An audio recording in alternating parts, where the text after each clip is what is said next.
This is the story of the one. As a procurement manager for a hospital system, she keeps every facility in her network stocked and ready. That's why she counts on Grainger to be her single source for thousands of products, from disinfectants to lighting, air filters, and more. And with fast, dependable delivery, Grainger helps her keep every facility stocked, safe, and running smoothly. Call 1-800-GRAINGER, click Grainger.com, or just stop by. Grainger, for the ones who get it done.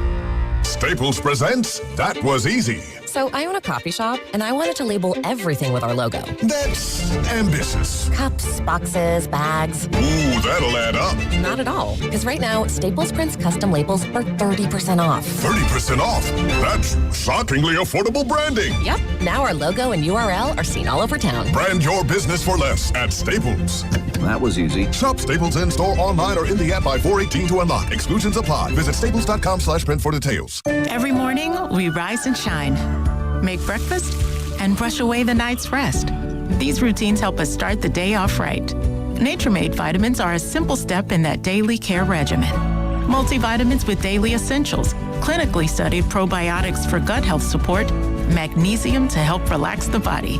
Nature-Made is made to care for you every day. These statements have not been evaluated by the Food and Drug Administration. These products are not intended to diagnose, treat, cure, or prevent any disease. San Jose, partly cloudy skies going up to 66. Weather brought to you by Staples. From posters and presentations to labels and loyalty cards, Staples has all the print to boost your brand. Shop now in-store and online. Staples. That was easy. It's time to wake on up. Wake up. With a nice cup of Joe. What's up, Joe, bro? Featuring Joe Spadoni. He's an Italian. And Joe, the Butcher Boy Shasky. I am slippery. Oh! The best part of waking up is morning roast in your cup. It is the Morning Roast, man, on 95.7 The Game.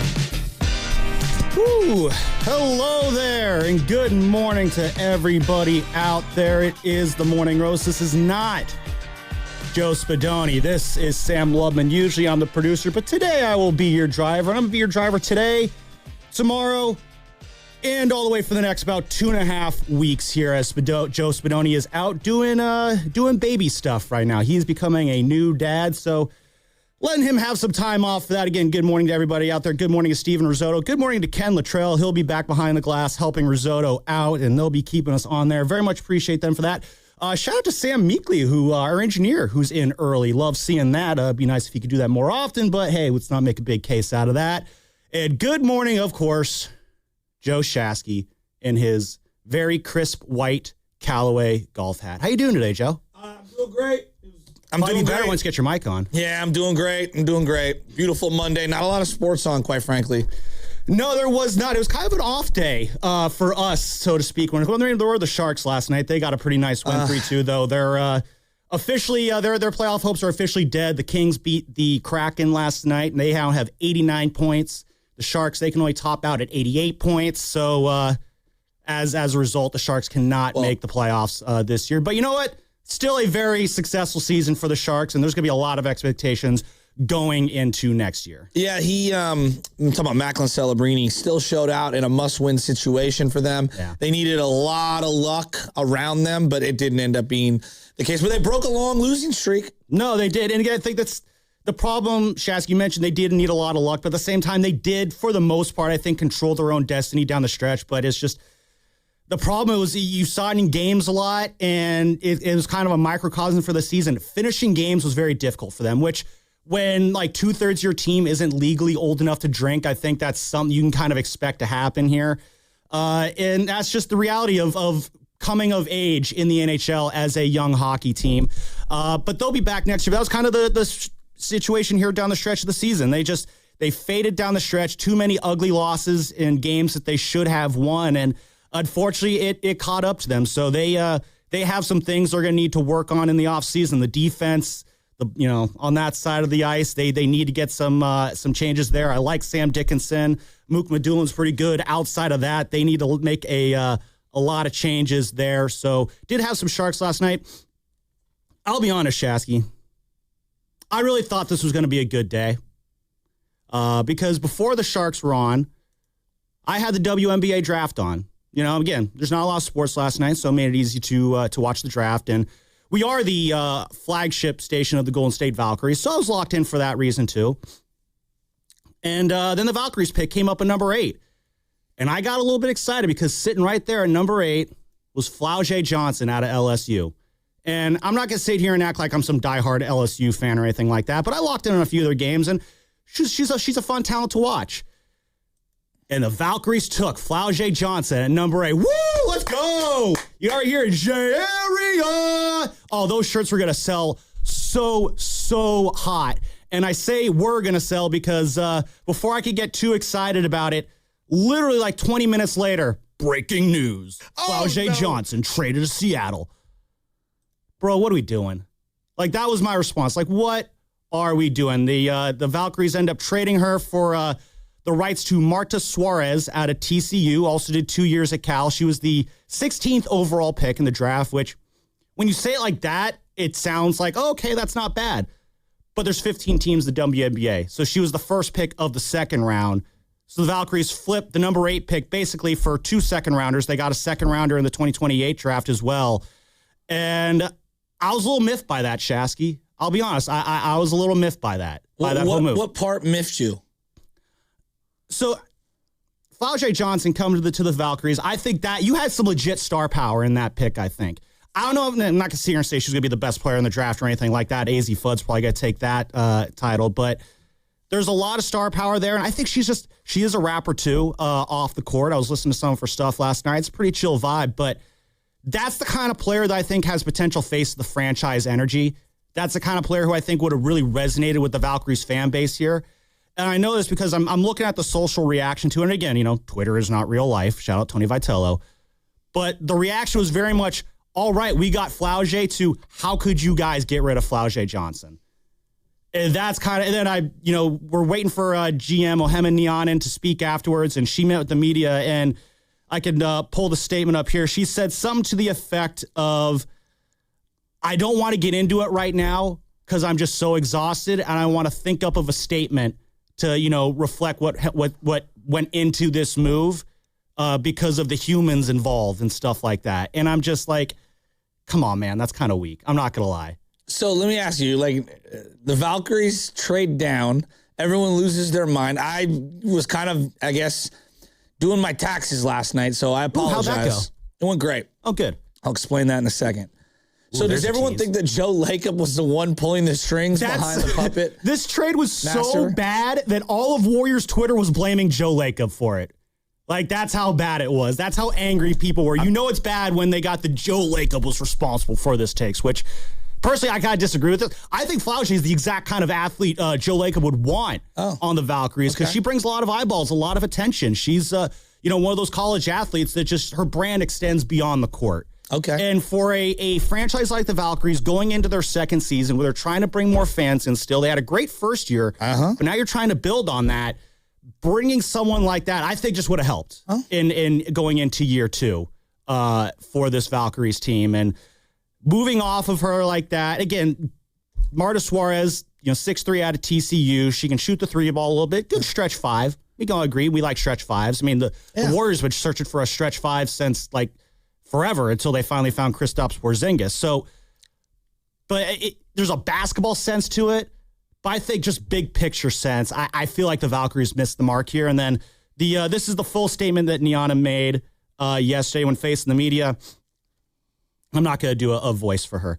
I don't have a lot of details to share. 1, because I'm exhausted. 2, because I want to be very thoughtful when I'm talking about the humans and their basketball abilities and how they would or would not show up for our squad. And I just don't really like that answer. Why? You want her to be more... Give me an example. Now, we found out later on that the trade was agreed upon before the trade, which... You mean before the draft? Before the draft, sorry, yeah. Before the draft, they agreed upon it, but I don't know, some transparency there, like why you decided to make a trade for a player that a lot of people, again, in the 23 minutes that she was a Valkyrie, people were very excited for. It was very similar to the 9 minutes that Aaron Judge was a Giant a couple of years ago, or the 14 hours that Carlos Correa was a Giant that one time. it felt like a chance to bring in some exciting star power to the Bay, and they punted on it, and they are very excited up in Seattle to have Flaugier on their team. So, again, yeah, I just thought today was going to be a good day, and then now that's not happening, and I don't know, that miffed me. Now, I'm not calling for anyone's job or anything like that. It's not that serious, but I'll say this. Congratulations, Valkyries. You have your first ever draft day fan anger situation. Welcome to sports. Welcome to big leagues. That's exactly it. But like, could you imagine like if the I'm too exhausted part for me that kind of gets me? Like, could you imagine if John Lynch drafted Michael Williams last year and then flipped him for a third rounder and then another third rounder in 2028 and then said he was too exhausted afterwards to explain why? Well, it just wouldn't happen. I mean, there aren't a lot of norms for the WNBA because it's a brand new league, or not a brand new league. It's actually been around 30 years. But I'm saying I think a lot of these, the way it's covered is brand new. And I think as there's more scrutiny, as there's more eyeballs, as there's more exposure, you're going to see more of the other sports norms kind of cross over to their norms. I mean, like, this GM, how many times have they been peppered in front of an entire crowd after making a selection and then making a trade and then having to defend it? No, this is probably very new for Ohema Nianen, who I don't think has had any GM experience anywhere else in her career. So again, there's still learning experiences, I think, for a new organization. I think it's funny that people are so angry about this trade, the immediate pivot to, it must have been a Joe Lacob special. Like Joe Lacob's responsible for it. The people that are anti-Joe Lacob, I don't get it. I really don't. Well, do they think we should have went to 7 or 8 finals? I mean, what more, the people who don't like Joe Lacob, it's a perfect example of tell me you weren't there for the Chris Cohen era without telling me you weren't there for the Chris Cohen era. Even if you weren't, just look around during the Steph era. Like, has anyone sustained winning more than the Warriors? They went to 5 straight finals and then took a couple years off and then went to another finals. Well, to your point, what more could you have really wanted? Well, one thing I'm really struggling with right now with Warrior fans is, like, what did you guys think was going to happen? And what I mean by that is, like, they've been great, not good, great. Oh, for they're almost worldly. 15 years. I mean, Joe, they were so good that, I mean, that the idea, like the Niners of the 80s that you grew up with, that was considered the premier dynasty of Bay Area sports until about 2018, 2019, when the Warriors dynasty, which wasn't even complete yet, kind of usurped them. And again, you mentioned for the last 10, 15 years, the success they have had. I don't know, call me a young contrarian if you want. I think the Warriors dynasty has eclipsed what that Niners dynasty did. They're pretty close. I mean, they went to 6 finals, won 4. Then the Niners at that time were 5 for 5. Mm-hmm. So it's just, and I know that's your childhood dynasty. 5. So it's like Jordan I get you. being 6 for 6. There's something special about that. Montana perfect. never throwing an interception or having a turnover in any of those games. It's going to be very difficult to, it's going to be very difficult to usurp it for a lot of people. But look, in basketball, you could argue it's actually more difficult to do it with just basically 3 guys and a rotating cast of guys when there's only 5 guys on the floor. I mean, the last time they had a season this bad that wasn't a COVID season was 2011, 2012. Yeah. How old were you? That was 2011. That was my freshman year of college. And that was a lockout shortened season, too, if I recall. That season started on Christmas Day. Only 23 games that year that they won, 43 losses. So they were 20 games under. I'm just going to give you their record over the last 13 years. All right, Warrior fans. 47-35. That's pretty good. 51-31. Yeah, I'd love to see it. At the time, franchise record 67 wins. 67-15. They won it all that year. It was a dream season. 73-9. Oh, and then they backed it up with a 67-15 again. 58-24. A very ho-hum 58-24. 57-25. 15-50.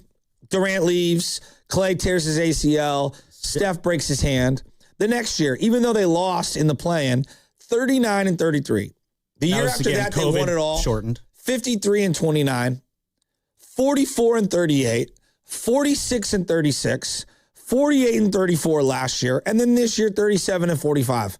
What did you think was going to happen when you've won that many games over that long of a period of time? Eventually, you're going to have a couple down years. I mean, the only logical explanation I can think of, Shasky, is that the Warriors are going to win in perpetuity forever, and Steph Curry was going to be an elite 3-point shooter up until his age 73 season. That was obviously the only logical belief. No, I say that obviously at some point it was going to end. I think the way that they've structured things right now on this team, they're gearing up for the end. They're packing things up, that the party is ready to end. And we got a play-in game tomorrow night against the Clippers. We'll be talking about that throughout the show as well tomorrow. But yeah, the sun is starting to set.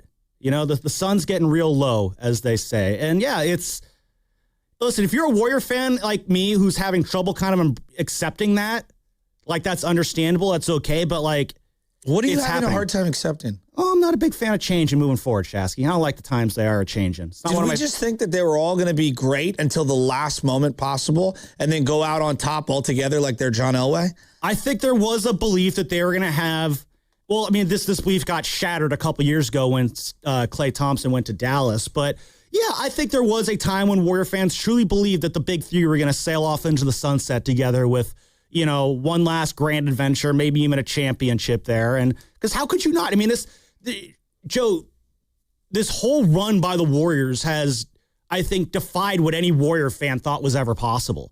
I mean, there was a time, you know, not too long ago, you mentioned that, you know, 2011, 2012 season, and that was also the year that Monte Ellis was traded, and I was furious about that trade because I thought that was going to be the best player in my lifetime as a Warrior fan. Like, think about that. Like, I thought that Monte Ellis would be the greatest Warrior that I would watch in my life. That's where things were at the time. It sounds ridiculous to say now because Steph, Clay, and Dre have existed since then, but this was before any of that happened. And now here we are now. Like, yeah, the Warriors have kind of defied what we thought was possible. And I think, yeah, if you thought that their end would be just as blissful as their beginning and middle, I don't fault you for thinking that. I don't fault you for falling for that banana in the tailpipe. I mean, you're a fan. I mean, I thought the Giants would go out on fun terms as well, and that's not quite how it happened. Yeah, but this is sports, like real sports. Again, I've been a Warrior fan my entire life. Mm-hmm. From 1977 to 2008, how many 44-plus win seasons? Oh, they had none. No. How many? Oh, like, well, 40. In 40-plus seasons, how many 44-plus win seasons? Well, 3 or 4 maybe. They had 5. Oh, okay, I was close. 5 in 40 years. Yeah. In the last 14, they've had 11. Yeah. Well, that kind of goes into my come on. We've got to have perspective. Well, no, but I think that kind of goes into my point of just the last 13 years have redefined what we thought is possible for the Warriors. Like, I used to... I never believed the Warriors could even make the finals. But when they call it generational and when they call it once in a lifetime and when they say how special it is, this is what that looks like. How many dynasties in your lifetime? In sports. In my lifetime across... I'll let you pick any sport. Across all... in basketball, I'll just start since 2000. I mean, you saw a Laker run. You saw a Spurs run. Okay. You saw a little spurt from the Heat. And then you got what the Warriors are doing in baseball. Okay. There's that little Yankee run at the end of the 90s. No other baseball team has really kind of come close to that I'm willing to acknowledge. You don't consider the Red Sox, the Giants, or... Oh, sorry, the Giants. I should acknowledge that. Well, I'm just asking. If you don't, that's fine. Yeah, no, the Giants dynasty obviously is up there. The Cardinals had a bit of a run. But not a dynasty, we would agree. I think it was too spaced out. What about the Red Sox? Was that a dynasty or was that... It was a pretty generational run, or not generational. It was a good positive run. Okay, I'll the give championships it to were pretty sprayed. Patriots, obviously, that's probably been the premier dynasty of What about the Chiefs? This century. Chiefs are on the rise as well. So across the 3 major sports, and then hockey's had a bit with Tampa and the Panthers right now. Okay, so Panthers, Lightning. All right, one second. 1, 2, 3, 4, 5, 6, 7, 8, 9, 10, 11. So across the major 3 sports, you've had 11 teams have a dynasty. Mm-hmm. And you're one of them. Yeah. And we thought it was just going to go on forever. Yeah, we here in the Bay Area, we got 2 of those dynasties here, the Giants and the Warriors. I know, and we watch all these sports, and we don't have enough perspective to realize that, like, everything comes to an end. Mm-hmm. And now it gets me to Steve Kerr. And I've been thinking about this all day. Yesterday, today.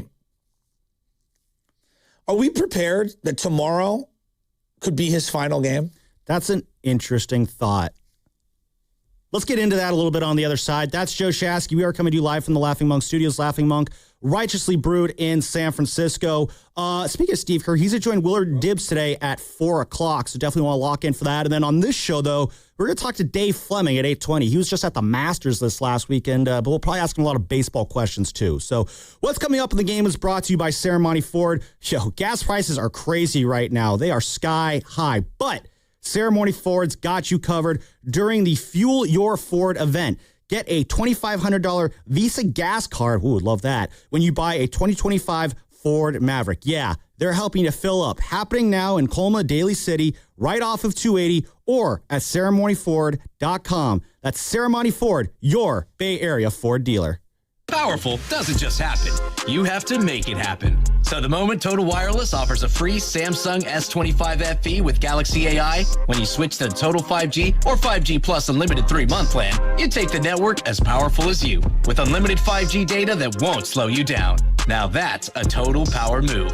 Visit your neighborhood Total Wireless store. Device taxes and fees may apply. Requires new activation on a Total 5G Unlimited 3-month plan or higher. External port in and ID verification. Available only in Total Wireless stores. Limit to 4 devices per account. Now that spring is here, you might be anxious to upgrade your home's property. Golden State Lumber and Showroom works with contractors and professional builders to help you add decking, pergolas, fencing, and fire protection. Our partners include AZEK Exteriors, James Hardy Textured Panels, and Vulcan Vents to protect your home from fire and embers. Safeguard your home and protect its value by starting at goldenstatelumber.com. For over 70 years, Golden State Lumber and Showroom. When you succeed, we succeed. You know that Big Bargain detergent jug is 80% water, right? It doesn't clean as well. 80% water? I thought I was getting a better deal because it's so big. If you want a better clean, Tide Pods are only 12% water. The rest is pure, concentrated cleaning ingredients. Oh, let me make an announcement. Attention shoppers, if you want a real deal, try Tide Pods. Stop paying for watered-down detergents. Pay for clean. If it's gotta be clean, it's gotta be Tide Pods. Water content based on the leading bargain liquid detergent. Growing a brand is hard, but reaching the right customers shouldn't be. Meet Outcomes from Viant. We've built an intelligent platform that handles the complexity of digital advertising for you. Powered by advanced AI, we help your brand show up in the right places at the right time and ensure that every dollar you spend leads to a real business result. It's smarter advertising made simple. Visit Viant.ai. Looking for more than just a job? Start a career with purpose at the Auditor, Controller, Clerk, Recorder's Office. Join a team that protects public funds, preserves vital records, and serves the community every day. Grow your career, make an impact, and build a future you're proud of. Apply today at acjobs.org. Elevate your kitchen at the Mila Innovation Center at Friedman's Appliance in Pleasant Hill. Out of your dreams and into your kitchen. Select the qualifying built-in kitchen appliance package that is right for you. With unrivaled technology and luxury-grade quality, when you bring home a Mila, you're bringing home true innovation.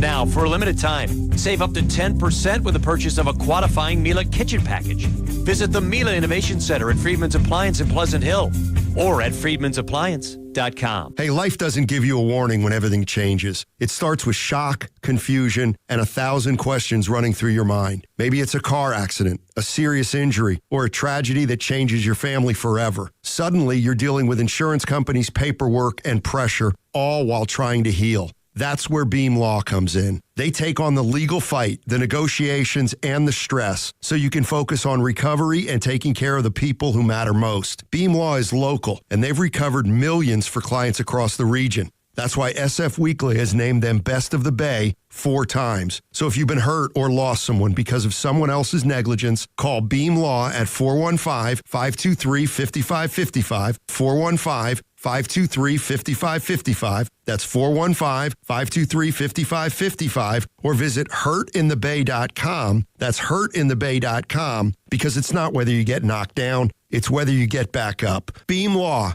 They've got your back, Bay Area. What's up, cousin? I want a new phone. Have you seen any good deals? Everyone has free phones, but when I switched to T-Mobile, I got more value and so much more. Like streaming included. And travel benefits. And the best part? The price of your talk, text, and data is guaranteed for 5 years. Get more benefits and more value. At T-Mobile, families save and get a 5-year price guarantee. Switch now at T-Mobile.com.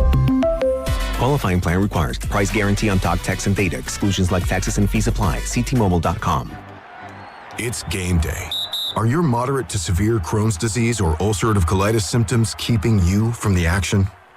Skyrizi, risankizumab Riza, could help you get back to the game.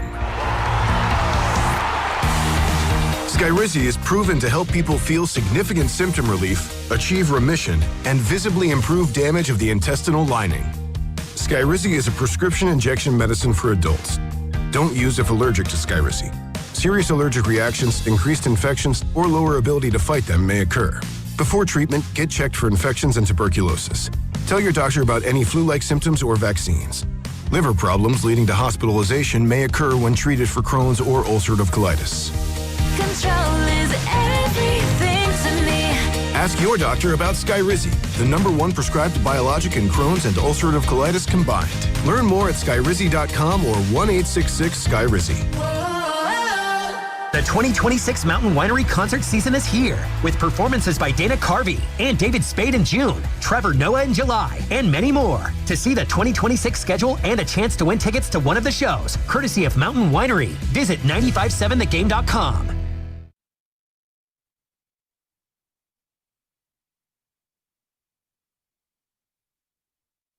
You're listening to The Morning Roast with Joe Spadoni and Joe Shasky on 95.7 The Game.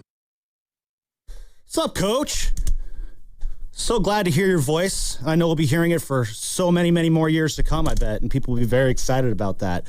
It is Sam Lubman here on The Morning Roast, filling in for Joe Spadoni. Joe Shasky sitting across from me, and just want to let everybody know this Morning Roast is presented by the San Francisco Fire Credit Union, banking for heroes and anyone who wants to be treated like one. As I mentioned, Steve Kerr will be joining the station with Willard and Dibs later today at 4 o'clock, so be sure to lock into that. We'll be having Dave Fleming on with us at 8:20. But again, we were talking about Steve Kerr here, and this is starting to feel like it could be one of the more monumental weeks in Steve Kerr's tenure as Warriors head coach, because what if it's the last week of Steve Kerr's tenure as Warriors head coach? And I know there's some people out there listening who are very excited at the prospect of Steve Kerr not coaching this team. Shasky, though, what? How you feeling, though, about this possibility here that we could be seeing the end of Steve Kerr this week? I have mixed feelings. You know, I just know how life goes when it comes to coaching and it comes to playing ball, and nothing lasts forever. Mm-hmm. And I think that, you know, a lot of the younger people think that things last forever, and they don't. And I've learned that the hard way in a variety of ways in my life. And I think sports mirrors life in some ways, and in some ways it doesn't. And one way that it doesn't is the shelf lives are so much smaller in sports than they are in normal life. In normal life, you can work at a company for 30 or 40 years. In the sporting world, a decade is like being there 50 years. Like 50 years. How long did Bill Walsh coach the Niners? Bill Walsh coached for about a decade before he got worn out. Yeah. How long has Kyle Shanahan been there? Kyle Shanahan's been there for 10 years, but if you want to say 20, you know, that's what it feels like sometimes. But in the modern day, doesn't it feel like it's 20?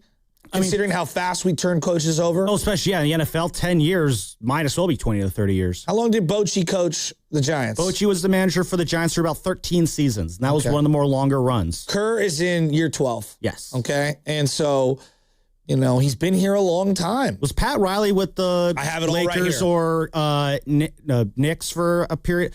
He's been with the Heat for a while, but not as head coach. But how long was Pat Riley? So Pat Riley started 81, 82, and by 88, 89, he was done. Yeah, and that with the Lakers. He sat a year out and then came back to the Knicks for a couple of years and then went to the Miami Heat and did that from 95, 96 all the way to 06, 07, 08. Remember, he kind of like there's a transition. Van Gundy was going to take the job. Yeah. He took a little time off between 03 and 04. Van Gundy took over, and then he jumped down from the booth and came back. But if you just look at his runs, he never went more than 9 years in any one spot without taking some time off. What about Phil Jackson? I'm looking at Phil Jackson right here.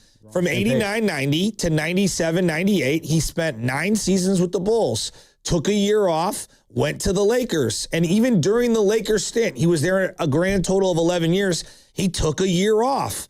So, you know, I know everybody wants the Steve Kerr gravy train to continue just rolling on. But there are times where I do believe, especially for the coaches, a year off is beneficial.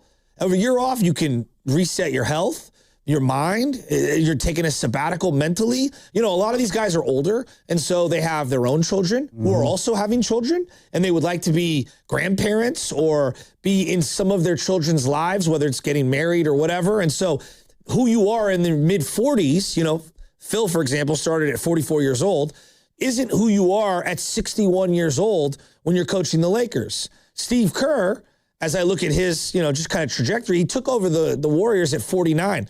He's 60. You know, I'm sure his life has changed dramatically. From who I was at 27 to who I am at 43, completely different. Completely different. So I can only imagine what it's like when you start coaching in your 40s and then you're coaching into your 60s. Not everyone is Popovich. Not everyone is Bill Belichick. You know, I look at someone like Nick Saban. Nick Saban said that he was looking for different new challenges and always trying to like try something different. Jim Harbaugh is always looking for different and new challenges. So I think everyone has their own prerogatives. They have their own family. They have their own stuff. And then we're not even getting into, are you evolving as a coach? You know, like I look at Mike Tomlin. That's its own conversation. With right? Like I look at Mike Tomlin. I think we can all agree, like it got kind of stale for Pittsburgh. Doesn't mean that Mike Tomlin's not a good coach. It's just, it ran its course for a long time, and it felt like there wasn't a lot of evolution and cutting edge stuff. I look at Kyle Shanahan. Why do I still think he should be coach of the Niners, even though he's been here a long time? I still feel like he's cutting edge.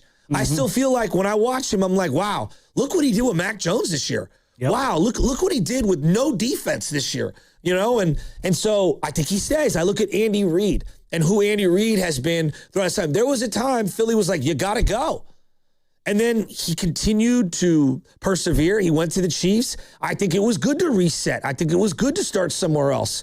I think he's evolved dramatically into his 60s. And I think Mahomes is obviously a big part of that. And so I don't know what Steve Kerr wants to do, but I look at this Warrior situation, and I guess I get to this. Isn't it about time? I'm not running him out of town. I don't think the Warriors are running him out of town. And I think he's conflicted.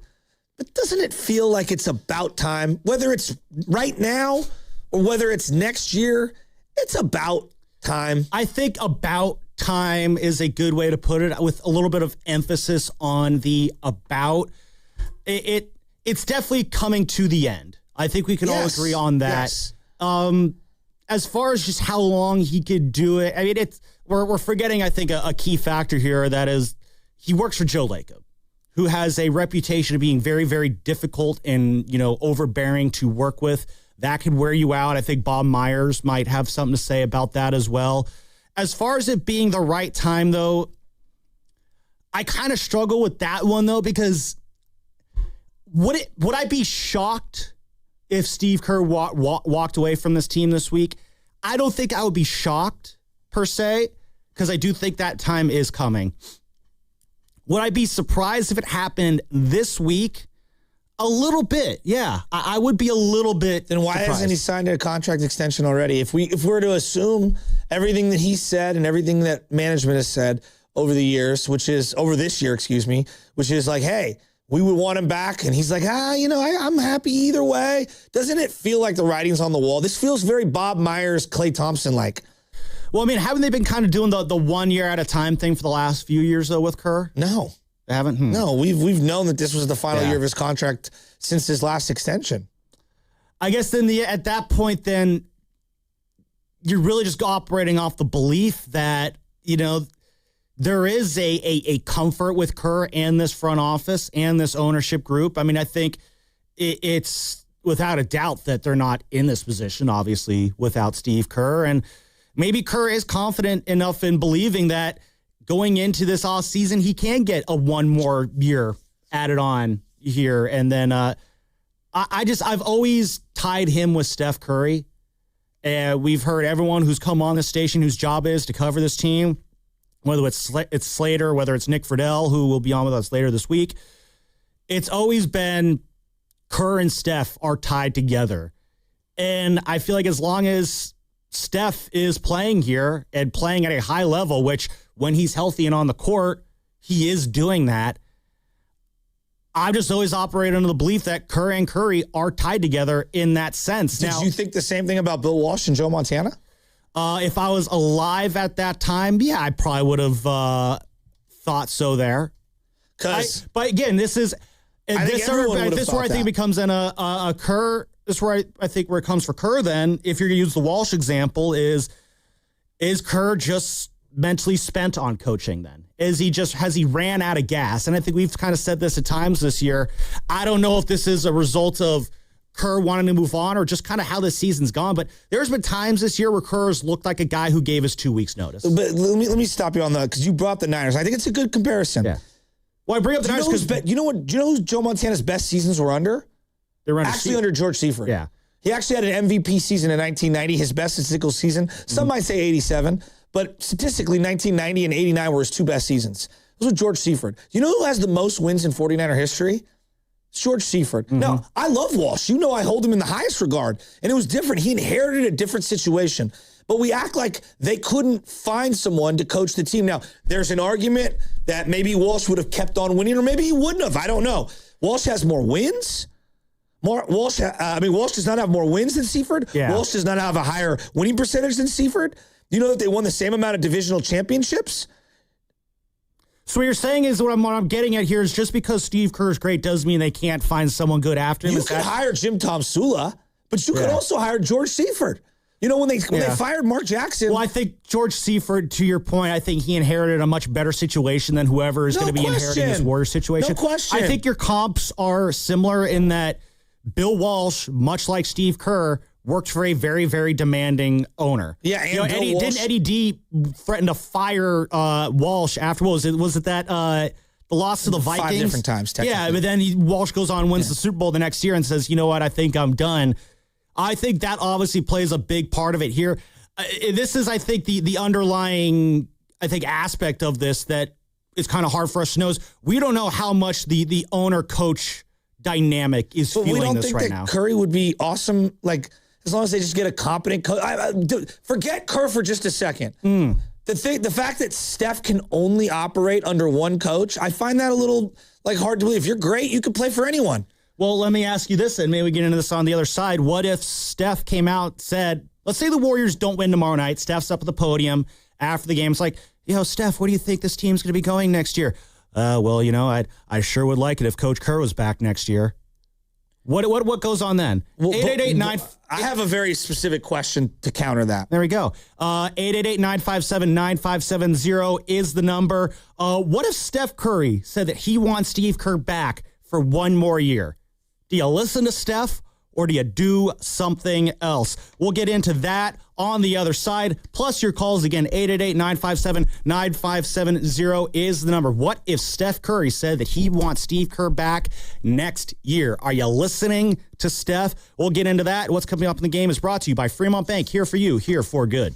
All right, Bay Area, if you're still paying monthly checking fees, come on now. There's a better way. San Francisco Fire Credit Union has been serving people for 75 years, going all the way back to 1951. And no, you do not have to be a firefighter to join. Anyone can join. You get ATM access worldwide, great service, and it all comes from a local not-for-profit credit union that gives back to its members and the community. Check them out at sffirecu.org. That's sffirecu.org. This institution is not federally insured. The credit union is not insured by any state government. Privately insured by ASI. Boxer & Gerson, Northern California's premier workers' compensation law firm, helping injured workers get their lives back for over 40 years.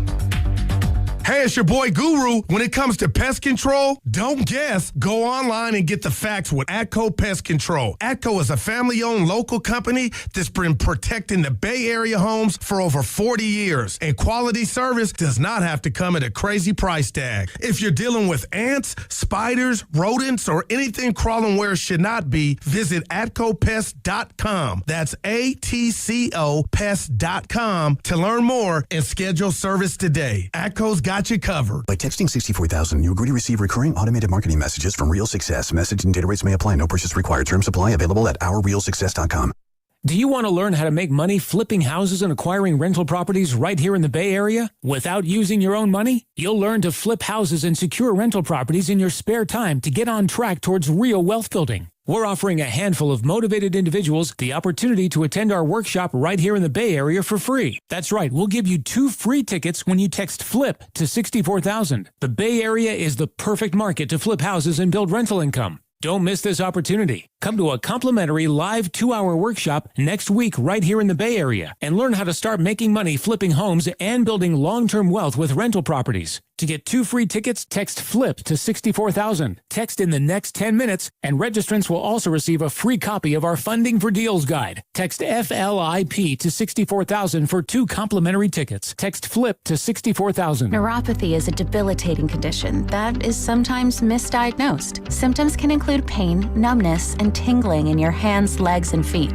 Neuropathy is a progressive condition that only worsens unless you get effective treatment. SF Bay Wellness is a leader in neuropathy reversal and uses FDA-cleared, non-invasive electric cell therapy to restore nerve function with no injections, no drugs, and no surgery. The treatments have a 95% success rate. If distance is a factor, ask about our virtual consultation option. Call SF Bay Wellness at 844-94-NERVE for the $99 neuropathy evaluation and receive a personal treatment plan that is tailored to your needs. Don't wait another day. Call 844-94-NERVE. That's 844-94-NERVE. Why keep suffering with the painful symptoms of neuropathy? You deserve to live a pain-free life. Start getting the treatment you need for your neuropathy symptoms. Call today. I'm Neil, founder of Clay Room.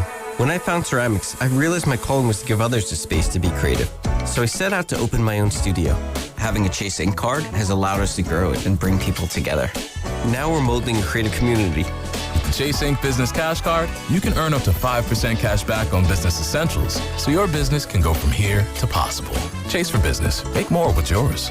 Real business owner compensated for their participation. Cards issued by J.P. Morgan Chase Bank, N.A. member FDIC, subject to credit approval. Terms apply. What makes Crystal Geyser Alpine Spring Water different? We always bottle our Alpine Spring Water less than 1.5 miles from the spring source, and all our bottles are made with 50% recycled plastic from our own recycling plants. Crystal Geyser, bottled at the spring source. T-Mobile has an exclusive bundle for customers 55 and up. I'm Sarah Bowl. Yeah, I'm Frank Bowl. A reliable network is key for us. And with T-Mobile, it's been wonderful. And going to the 55 plus plan saved us so much money. A lot. And that's important. Trying to keep costs down. The home internet's been perfect. It's fast, it's quick. The setup was so easy, it took less than 15 minutes. It was like, If you want simplicity, coverage, reliability, you want the whole package, T-Mobile has it. Right now, T-Mobile customers 55 and up can get 2 phone lines on America's best network, plus America's fastest 5G home internet for just $30 each. $30 per month each line with autopay plus taxes and fees. Minimum age 55. Pricing for home internet rely on 2 lines of essentials. Choice 55. $35 connection charge per line required. Best mobile network and fastest 5G home internet based on analysis by Ookla of Speed Test Intelligence Data 2H 2025. All rights reserved. Did you know about 1 in 3 people with plaque psoriasis may also develop psoriatic arthritis, which causes joint pain, stiffness, and swelling? Does this sound like you? Listen to what it sounds like to be a million miles away.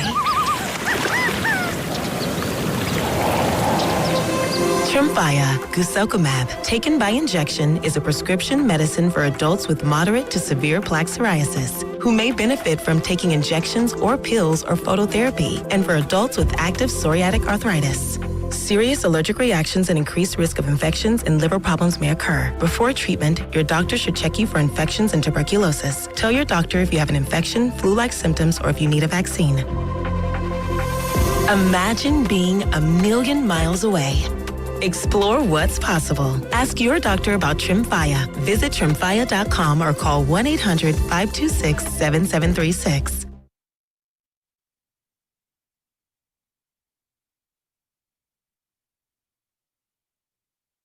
Bay Area, it's Jerry Stackhouse. You're listening to The Morning Roast with Joe Spadoni and Joe Shasky on 95.7 The Game. We're back. We're talking about the Warriors and Steve Kerr here on The Morning Roast. Yeah, that's what we're doing here. And it's all going to be brought to you by Golden State Lumber and Showroom, serving the Bay Area for 3 generations. When you succeed, we succeed. Visit goldenstatelumber.com. So, there's the question we went into the break with, and then there's a question that came up during the break. The question we went into the break with was, what if Steph Curry said that he wants Steve Kerr back next year? Do the Warriors capitulate to Steph and bring him back, or are they like, Steph, we're going to go in a different direction? That's the first question. 888-957-9570. But wait, there's another question, because big boss man Matt Nahigian popped into the studio and threw out the simple question, if Steve Kerr did not come to the Warriors, but someone else did, how many championships do they win in that run? Provided that Kevin Durant still shows up here, which I don't know if even that's a guarantee if Steve Kerr's not the head coach. But for this experiment, we'll just pretend that he does. So we'll get into that as well. But let's get into the Steph portion of it first. 888-957-95. Or unless you want to get into the Kerr I'll answer portion. the championship. I think there's a handful of guys in the history of the game that do what Steve Kerr did. Do I think there are more people than most want to admit that would win multiple titles? Probably. I reference like Ty Lue and Nick Nurse as guys that, look, we could argue about who was hurt and who wasn't, whatever. You got to give Nick Nurse credit in the Toronto Raptors series. That box he had won. Marc Gasol, Pascal Siakam was the most improved player that year. Fred VanVleet was balling. Norman Powell was balling. Kawhi was clearly balling. Those players bought in for that short period of time. But I don't believe Nick Nurse would have had staying power or the sustainability that Kerr has had.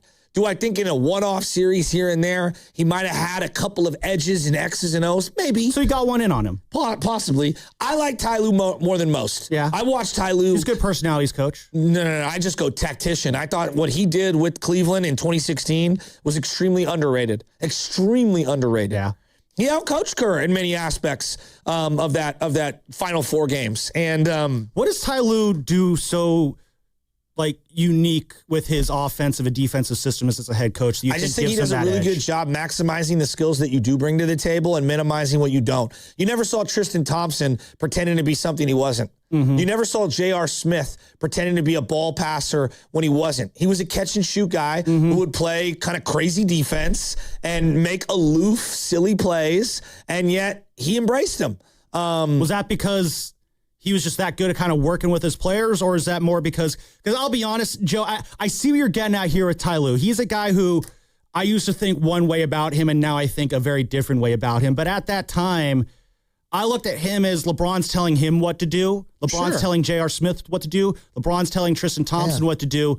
I have a hard time saying, well, then that's a Ty Lue team. That looked like a LeBron James team, and then Ty Lue was simply the chaperone getting them into the water park. Dealing with LeBron in itself is an incredible skill set, and I think if that translates, not many people can do it. I agree. I think that translates to dealing with a lot of NBA stars. If you can handle LeBron and get his respect, I think that's pretty telling. Yeah. But I don't know. Maybe Spoelstra could have done what Kerr did. Maybe Phil Jackson could have done what Kerr did. Maybe I don't know. Well, let me ask you this. If we're asking, no one is taking away championships from Steve Kerr. No. But again, I'm asking about today and moving forward. See, I don't want to retcon the past. The past is incredible. Yeah.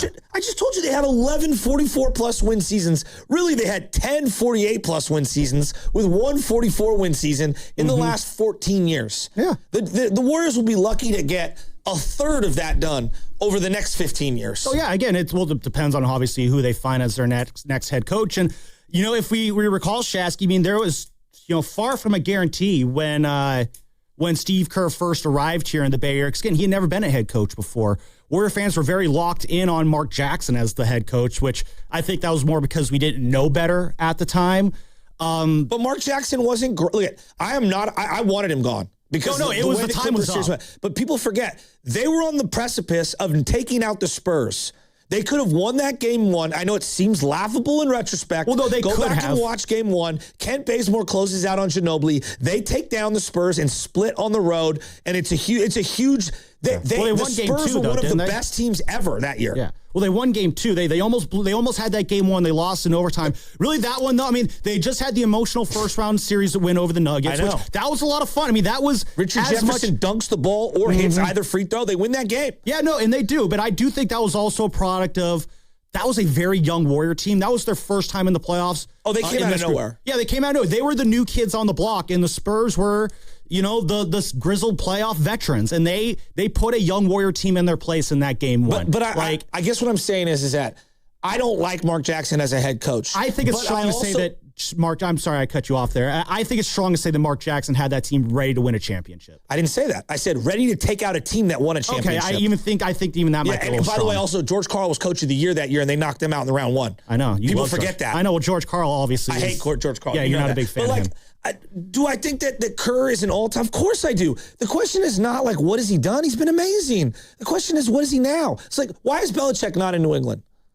It's not because that, the time it's ran not out. that anyone could have won 6 titles in New England. Like, no one's going to take that away from him. He won with defense. He won with offense. He won with blending them. He stymied a young McVay at the end. Like, he did a lot of amazing things. It's not what does Belichick know and how great was Belichick. Is he the right guy to lead them into the future? Yeah. Well, and the answer for New England was no. No, and I think if you're asking me, is Steve Kerr the guy who coaches the Warriors in the post-Steph era, whenever that begins, and it's going to begin soon, a lot sooner than I think a lot of Warrior fans want to admit. If you're asking me that question, do I want Steve Kerr to be your long-term coach? No. I think that answer is a unequivocal no. I don't think Kerr is the kind of coach. The Warriors are going to go through a rebuild among rebuilds once this Steph Curry era is over. They got to clear out that rubble. They're kind of in one right now. This is kind of the early stages of it. Yeah, this is the preamble. But they need to accept it. And I think half the battle with where they're at right now is they're unwilling to accept the reality. Well, let me get to that in a second, because I do think they're in the very early stages of the rebuild. I don't think Kerr is a coach you go through a rebuild with. I don't think he's that kind of coach. I think he's a coach who wants to have veterans around that you can that he could trust and work into his system. That's why I think we are going to see Kerr's time end. If it's not this week, I think next year's the end of Steve Kerr. Let me ask you this: do you think he wants to come back? Because that's the thing. You guys keep saying, well, Steph wants him. But what if Steve himself doesn't want? Because I get the sense his non-commitment is pretty telling. When Bob Myers had a contract, this is what happened with Bob Myers. They had a contract on the table. We want Bob here forever, remember? And Bob didn't sign it. We'll see at the end of the year. This feels very Bob Myers-like. Him not committing, to me, is him telling you that he doesn't really want to do this. Not that Steph doesn't want him, but that Steve doesn't want to make the commitment. Let me answer this in 2 parts. Part one, if Steph said, hey, Steve, I want you to come back, I do think Steve would very much, I think it would go a long way into swaying his opinion whether to come back. I think Steph would have Steph wanted Clay back. Well, Clay also chose a different Clay destination. said, I want you to stay out of it. And this gets me to part 2. So part 1 is if Steph made the request, I do think Steve would very much consider it. That being said, I do think Steve Kerr is on a short list of guys who in this organization could probably easily say no to Steph right now. If you really want me, if you're going to twist my arm and force me to give an answer here, I do believe that if Steph wanted Steve Kerr back for one more ride next year with Kristaps on board, with Draymond on board, with whatever you're getting from Jimmy Butler, which that's its own can of worms we can open up at some point on this show if we want, or later on this week, I think Steve would not have a hard time. Let me rephrase it. I think it would be very easy for Steve to say yes to Steph in that situation. He might think about it, but I think he would come to this. Yeah, I'll do one more year with you, Steph. I think he would. I do believe he would. You're underrating that Steve is a very independent thinker. I think we're also underrating. He's 60 years old. I think we're also underrating the partnership that Steph and Kerr have put together over the last 12, 13 years. Yeah, well, as I've gotten older, my algorithm has changed. I used to really care what my peers thought. You know, I used to really care what my friends and everything. Not that I don't care what my family thinks of me. At the end of the day, the only person that really matters is me, my wife, and my son. And yes, my mother and my brother and my sister and my immediate family, my cousins and whatnot. But I'm not making decisions on my life based on what other people around me want. As much as I might have love for them, and they might be very close to me. It's got to play a role, though, don't you think? I mean, what if Steph says something that sways Kerr? Like, Steph can sway Steve. I don't think that's impossible. Factor, but if he wants to sit out a year, I think that he's going to do what he wants to do. I really don't think Steph has that much sway on him. I don't know. I still think if there's anyone who could sway Kerr one way or another, I think that's the guy who I'm picking. If I know Steve Kerr's in a room by himself, I need to pick one person to go in there and convince him to come back another year. Like, Steph is the guy I'm sending in there. I'm not sending in Joe Lacob. I'm not sending in Mike Dunleavy. I'm not sending in Draymond Green. I am sending in Steph Curry because I think that's the guy who, if Kerr does one out, that's the guy who's most likely going to get one more year out of Kerr. That's where I think it is with Steph and Steve. That's how much I think they're tied in and locked in together in this partnership. Well, we haven't even brought up the other aspect. You and I just won't see eye to eye on that. No, I think, again, I'm curious what our people out in the audience think on this too. Do you agree with Shasky? Do you think that with Kerr, it's just the time is up, or do you kind of agree with me and you think that there is an avenue to convince Kerr to come back next year? 888-957-9570 is the number. Before you say that, Shasky, I want to say that you are listening to 95.7 The Game, KGMZ FM and HD1 San Francisco, and Odyssey Sports Station, and the home of the Golden State Warriors and Valkyries. Always live on the free Odyssey app, coming to you live from the Laughing Monk Studios. You were saying. It's just, the tea leaves are telling you what's going on here. There's non-commitment from Steve's side. Everything's up in the air. I mean, they're all worried about these unbelievable, high impact. What is Curry calling these games at the end? Meaningful basketball. Meaningful basketball. And yet, in meaningful basketball, him, Porzingis, and Horford are going to be on minutes restrictions.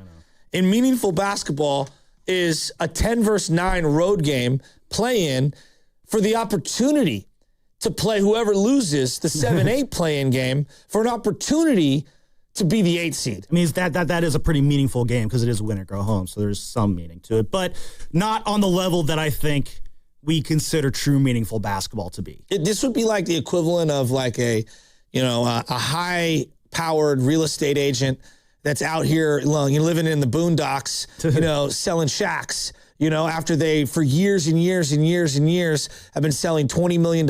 Still in the real estate game. Island properties. So I don't know, man. I look at it like on this one too. And this is the aspect I think everyone's afraid to admit out loud. Do I really want Steve's influence on this year's draft? Do I really want to hear what he has to say for what? If you tell me, Sam, he's only going to be here one more year, all right? And I have this pick, and let's say that pick is, I'm just going to throw out a 3 or 11. All right, I'm going to go those two. It's one of those two, 3 or 11. Well, if it's 3, okay, and he's only going to be here one more year, what did we learn during the Kuminga, Moody, and Wiseman experiment? That you better play those guys if you want them to develop. Okay. I had something else in my mind, but I liked your response better. So, okay, let's say they get to 3 and or 11. Well, what if he wants to trade 3? Because, he's only going to be here one more year and we want to play meaningful basketball. So now you're letting a guy who's only going to be here 1 year dictate what could be a 3 to 9 year piece for your future. And then whoever you trade for has to fit him for year 1, but also fit your vision for a team into the future. That's tough. Let's say it's the 11 pick. Like, are you taking a role player that fits just for next year, who's maybe a more seasoned but lower upside player? Or are you taking the raw prospect and you're benching him for a year, and now that kid is missing out on a year of development, right? So, like, everybody's afraid to acknowledge, like, we have this pick that's coming to us if they end up losing, and what you do with that the management of said pick and how you go about either using it, trading it, whatever. If it's only for 1 year, boy, that's really short-sighted. Can I see you're getting out there. Can I throw out a somewhat crazy proposition for you, though? What if going into this draft, if Steve Kerr is back next year, whether the pick's at 3, whether it's at 11, whether it's at 7, where it's wherever, is it so crazy to think this, like, you know what, we're going to make a draft pick this year, but Steve, we're probably not going to take your input on it because this is a draft pick that's going to be here primarily for your successor as head coach? How did that work out with Kuminga, where they took a player that he didn't want, clearly, and now we know more and more and more. Like, forget whether you think Kuminga's good or not. Just yeah, I can answer that. But, like, you want to know what the difference is? How did that work for him? Well, here, you know why this would be different, though? Because Jonathan Kuminga was a player that Kerr didn't want, but Kerr was still going to be there for several years during Kuminga's career. Okay. Let's say the Warriors get number 3 and it's Cam Boozer at number 3. So you're just redshirting his rookie year, and now you're delaying the progress. As we learned every year, Ant Edwards does not become Ant Edwards without that year or two under his belt. I'm not saying you're mothballing him for 4 to 5 years, but I mean, 1 year, year 1 in this hypothetical Cam Boozer pick, he might not see the floor a whole lot, But after what year is it? 2026? This will be for the 26-27 season. Going into 27-28, I don't know what year it is.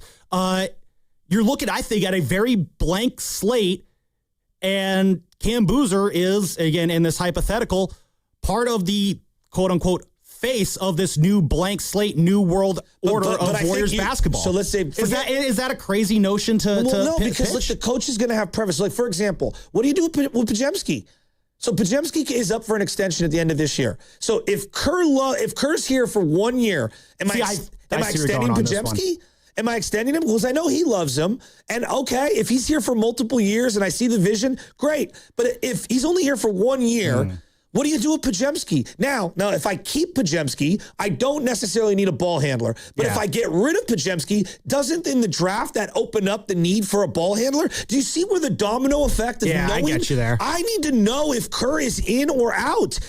I know everybody wants 1 more year, but like 1 more year is just delaying the inevitable, which is we need to get younger. It's the thing you guys have all been pushing down the road. I get that, at every turn, trading Wiseman for GP2. We got older, and that's fine. Like, we're trying to win now. But we keep doing it, and we keep pushing it, and we keep pushing. At some point, I got to know, when are we turning the page? What if I told you we're turning the page after next season? Is that you just go... But this is the year you could have a lottery pick. I mean, yeah, you could still have a lottery pick regardless. I mean, I don't think it's...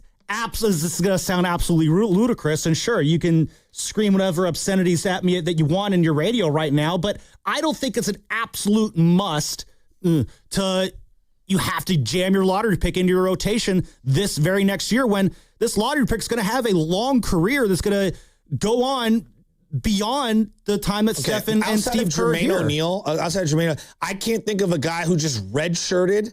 Blake Griffin tore his ACL. Not many guys redshirt their first year and then hit the ground running in year 2 and are better for it. To develop, we know this in almost every sport.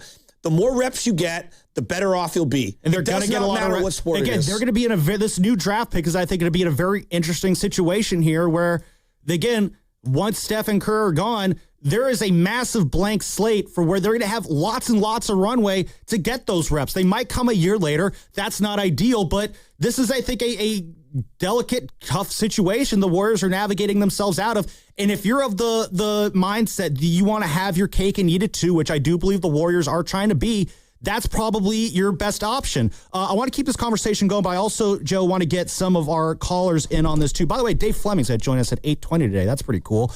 I want to go to Paul in Palo Alto. He's got some thoughts on the Warriors and their management. What do you got for us today, Paul, in Palo Alto? See what I did there? Palo Alto. What's up, guys? What's up, Paul? I appreciate it. Love the conversation today. I feel like it's respectful, but also pertinent as to kind of where we got to go. And the fan in me wants me to. I mean, I feel it too. I want there to be one last dance, but it's kind of like, am I dancing with one leg, or like what do I got left? I mean, I don't feel like I got 2 legs underneath me anymore, so maybe it's not much of a dance. So, I mean, just to be respectful to Kerr, I don't think many other coaches in the history of the game could have done what he did with the Warriors. Agreed. Especially early on, considering he got Iguodala to go onto the bench, and that was pretty big. He was able to elevate Draymond Green quite early in his career. And I think that led up to Durant wanting to be there, whether he wanted to be there beyond 3 years because of Kerr or not. I think he chose to be there as Kerr being a positive. Really well said. And thank you. I appreciate it. And then that all being said, I don't know what's left here for Steve Kerr. And as for Steph Curry, I almost feel like it's not so much that he needs Steve Kerr to be here, but Steve Kerr's kind of like the last of the Mohicans. He's the last one that he trusts in the organization. And he's seen who everyone else has been replaced with, whether it's Larry Riley, Jerry West, whomever. And it's like, who are we going to get to replace Kerr? It has not really worked out so well in the other instances he's seen face-to-face. And I don't want to be disrespectful to Lacob, but Lacob is giving serious Jerry Jones vibes with Dunleavy. So my question for you guys is, as far as I'm concerned, Kerr's gone, and the vets are pretty much gone too after next year at the latest. But do you really want Dunleavy to be the one that hires the next head coach and then resets this whole thing? It's funny you bring that up. I don't even know how much Dunleavy has power. It's very difficult for me to understand what's going on. Is Kerr assisting Dunleavy on these picks? Is Dunleavy working with full autonomy? Is Lakeup in the mix? I bet he is. I have no idea. This is where I have no idea. This is where, again, I just feel like, and this is where the conversation today, I think, is going to be a contrast between just kind of where I think I see things going versus what I want to see happen. But it's a great question, though. To answer your Dunleavy question, I don't know. I don't think he is going to have a say in the next head coach hire, because this is, again, why I think everyone's coming back for one last run. I think they're all tied together. I've always believed that Dunleavy was brought in to clear out the rubble of this Warriors dynastic run in these last few years.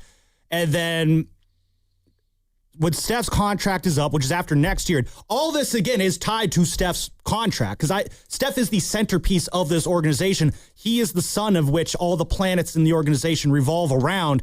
I think everyone is tied to this last year of Steph Curry. That includes Steve Kerr. That includes Mike Dunleavy, whose job was to get us to that point. And then when next season is over, I don't know what's going to happen with Steph. He might have years left. But you're operating like Steph is still can carry you for 75 games a year. Like, I agree, his legacy is incredible, but who is he currently?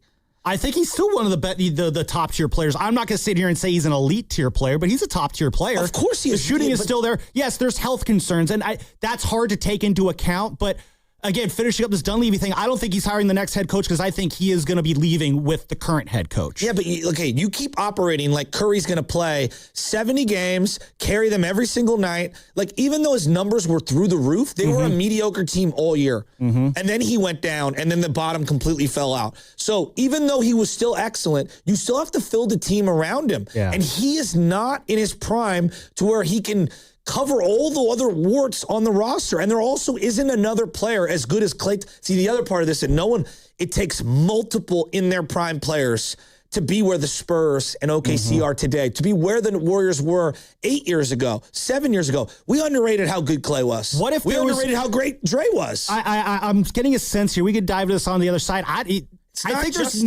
there is very little faith I'm feeling in Steph being able to hold up for a full season. I think that's where that's right. And Draymond played almost twice as many games as him this year. Draymond.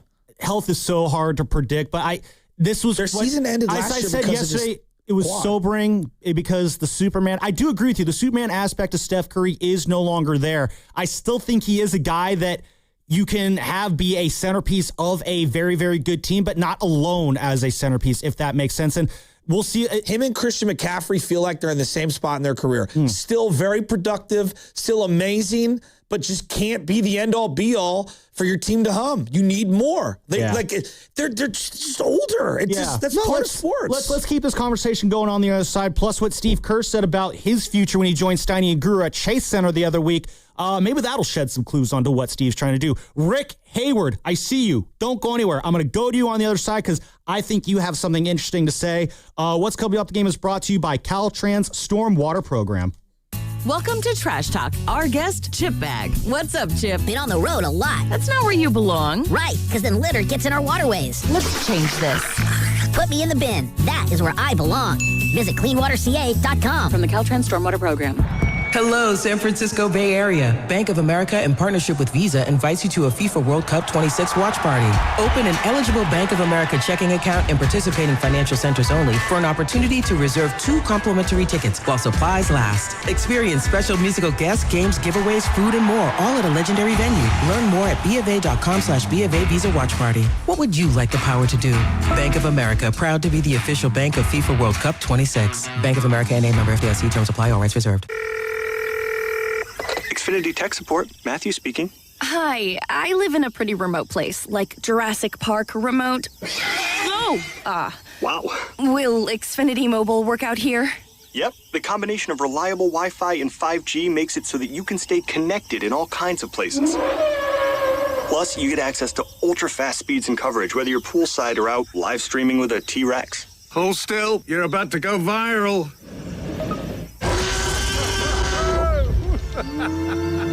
Welcome to a new era of Wi-Fi boosted mobile.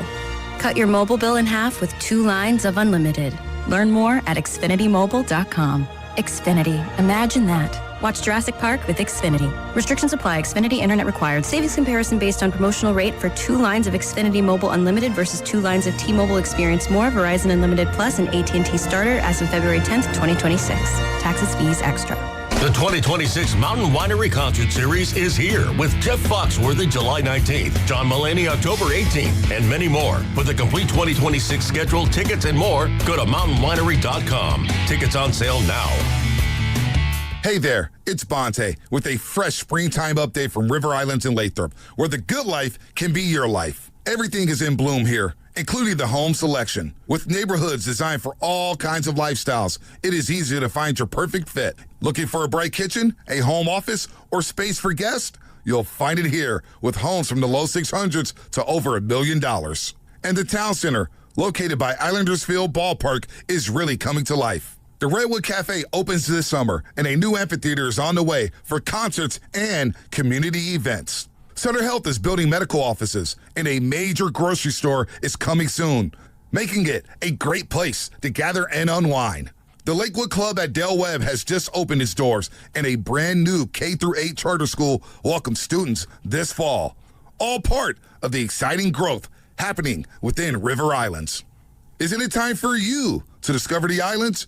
Check it out at riverislands.com. What's up, cousin? I want a new phone. Have you seen any good deals? Everyone has free phones, but when I switched to T-Mobile, I got more value and so much more. Like streaming included. And travel benefits. And the best part? The price of your talk, text, and data is guaranteed for 5 years. Get more benefits and more value. At T-Mobile, families save and get a 5-year price guarantee. Switch now at T-Mobile.com. Qualifying plan requires price guarantee on talk, text, and data. Exclusions like taxes and fees apply. See T-Mobile.com. The basketball playoffs are right around the corner, and now you can trade every game on Kalshi. You can also trade on who wins each series, the conference finals, and the championship on Kalshi. You're trading against other people in a live market. No house, no odds makers, and as the odds move, you can buy in or out anytime throughout the postseason. For a limited time, download the Kalshi app and use code FAN to get $10 when you trade $10. Kalshi. Kalshi. Trade on anything. Join 95.7 The Game weekdays Monday through Thursday from 1:45 p.m. to 2:15 p.m. for The Crossover, when Willard and Dibs join Steiny and Guru. Presented by Bay Alarm. Rest easy. We're here for you. BayAlarm.com. At Uline, the prevailing opinion is, if you don't live it, you don't believe it. The people at Uline believe in hard work, and they live it by being there 24/7 to answer your call, having 41,000 items in stock, and offering same-day shipping from 12 locations across North America. Business owners, sellers, buyers, shippers, and packers believe it. Uline is the hard-working, dependable source for your shipping and industrial supplies. Visit uline.com. Dell PCs with Intel inside are built for the moments you plan and the ones you don't. For the time you forgot your charger at the gate. Passengers, we are now on our initial ascent. Or when you're bouncing between projects like a ping pong ball. We build PCs with long-lasting battery life, so you're not scrambling for an outlet. And built-in intelligence, so you can stay focused on whatever you're doing. Dell Technologies, built for you. Dell.com/Dell PCs. You know that Chick-fil-A sells more than chicken, right? Hello, my name is Jaleesa, and a little thing I love about the Chick-fil-A sausage, egg, and cheese biscuit is how it's all of my favorite breakfast items in one good bite. That fluffy egg, that melty cheese with that perfectly grilled sausage. It just gives you that warmth, that comfort food that you love. It is the best possible option for a classic breakfast. Comfort is calling. Order a Chick-fil-A sausage, egg, and cheese biscuit with Simply Orange Juice on the Chick-fil-A app today. Real guests paid for their testimonial.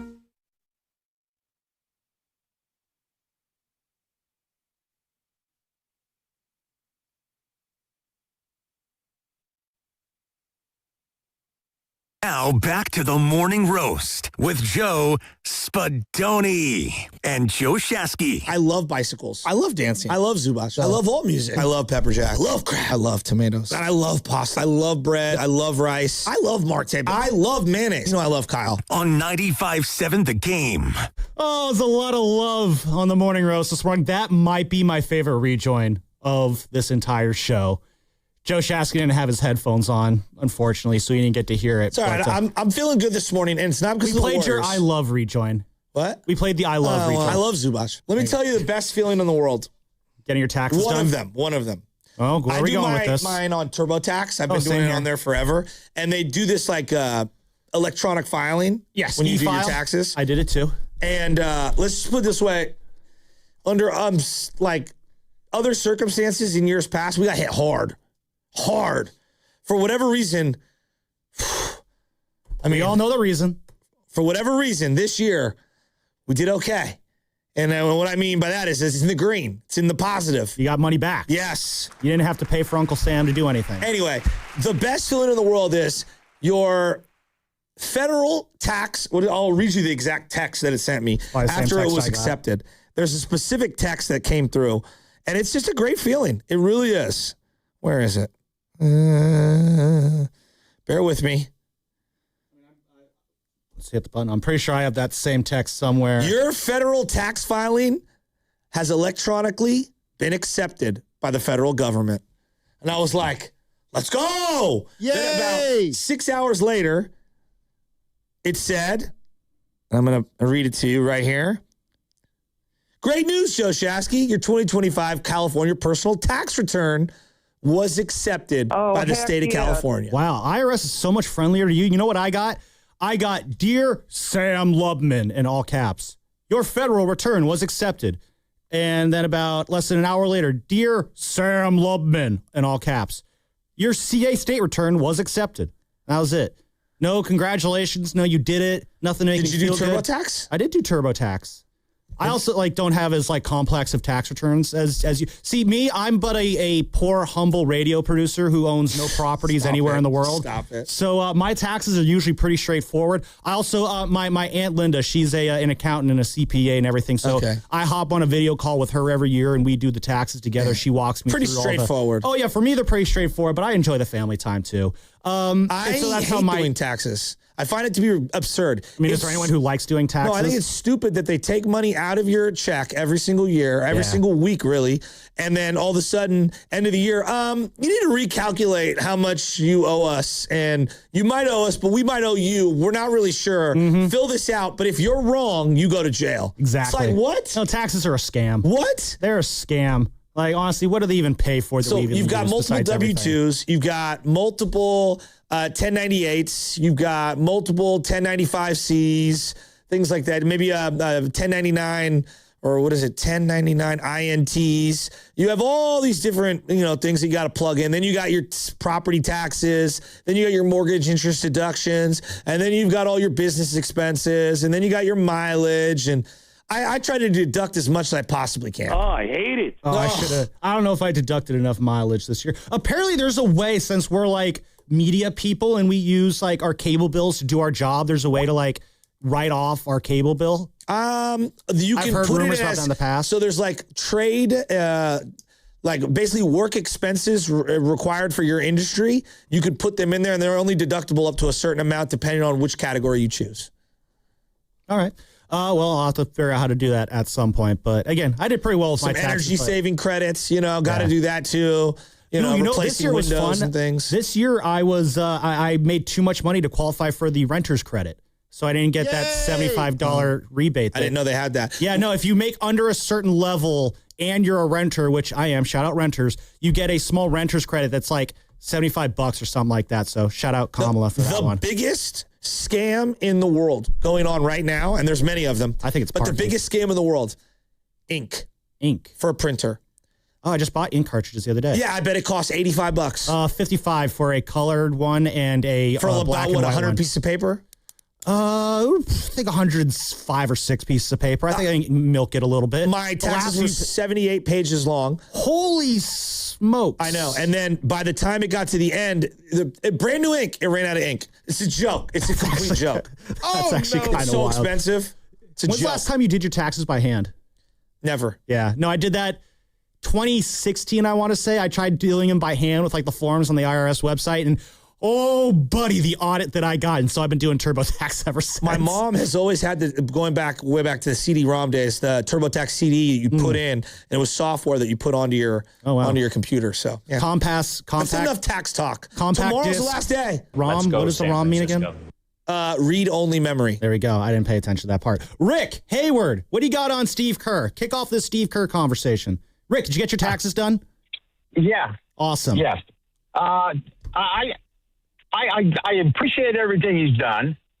He changed the game, but I think the game passed him, and I don't think he has an answer for it. I think he doesn't know what to do. I mean, he throws 4 guards and a 6'8" Draymond out there. Draymond gets frustrated and gets in foul trouble, gets technicals left and right because he's playing frustrated. The guards aren't hitting. You have 4 guards and one's making them. The other 3 are missing. That experiment shot to hell. He doesn't know how to coach rookies. I mean, you draft some decent guys. You got to develop them. Yeah, I mean, they're not going to get good on their own. And I just think it's time to make a change. He's done good, but I think it's time to move on. Awesome. Thank you for the call there, Rick. The whole development thing, we've had this conversation. I mean, I think part of it is when you're drafting at the way back of the draft, like the Warriors usually are, there's a challenge now. Of course, we're talking about, I think, the big 3 of James Wiseman, Jonathan Kuminga, and Moses Moody, who I think Moses Moody has developed into a very, very good basketball player who I think was going to outperform the contract that he got in the offseason before he got hurt. The Kuminga thing, yes, that's been well litigated. He wanted Franz Wagner. Joe Lacob made the push for Kuminga. The James Wiseman thing, that was just What about Guy? Well, I was going to get to Guy, but no, I was going to go through those 3 first, then get to Guy. Yeah, I had an order of operations here that I was going to do. But yeah, the Wiseman, that was a collective franchise failure on him. That went wrong, I think, in every single way possible. And to my dying day, I'm still going to say that was the right pick. In hindsight, obviously it wasn't, but you don't have the benefit of hindsight in the moment. Guy Santos, yeah, he was a second-round pick. Guy absolutely is a rotational player on this team right now and going forward. And if you're to make a list of players who I want on this team beyond Steph Curry, Guy Santos is on that list. And 2-3 months ago, I don't think that would have been the case for me. And, of course, everyone's favorite, Pods, I think that's also part of it. Now, I know we have our things on Pods. I don't want to get down into a Pods conversation. Pods had a good year. Let's get into what Rick said. Do you think... I had him. Do I want to go down a Pods rabbit hole, or I want to get into the Kerr rabbit hole? I'm going to pick the Kerr rabbit hole here.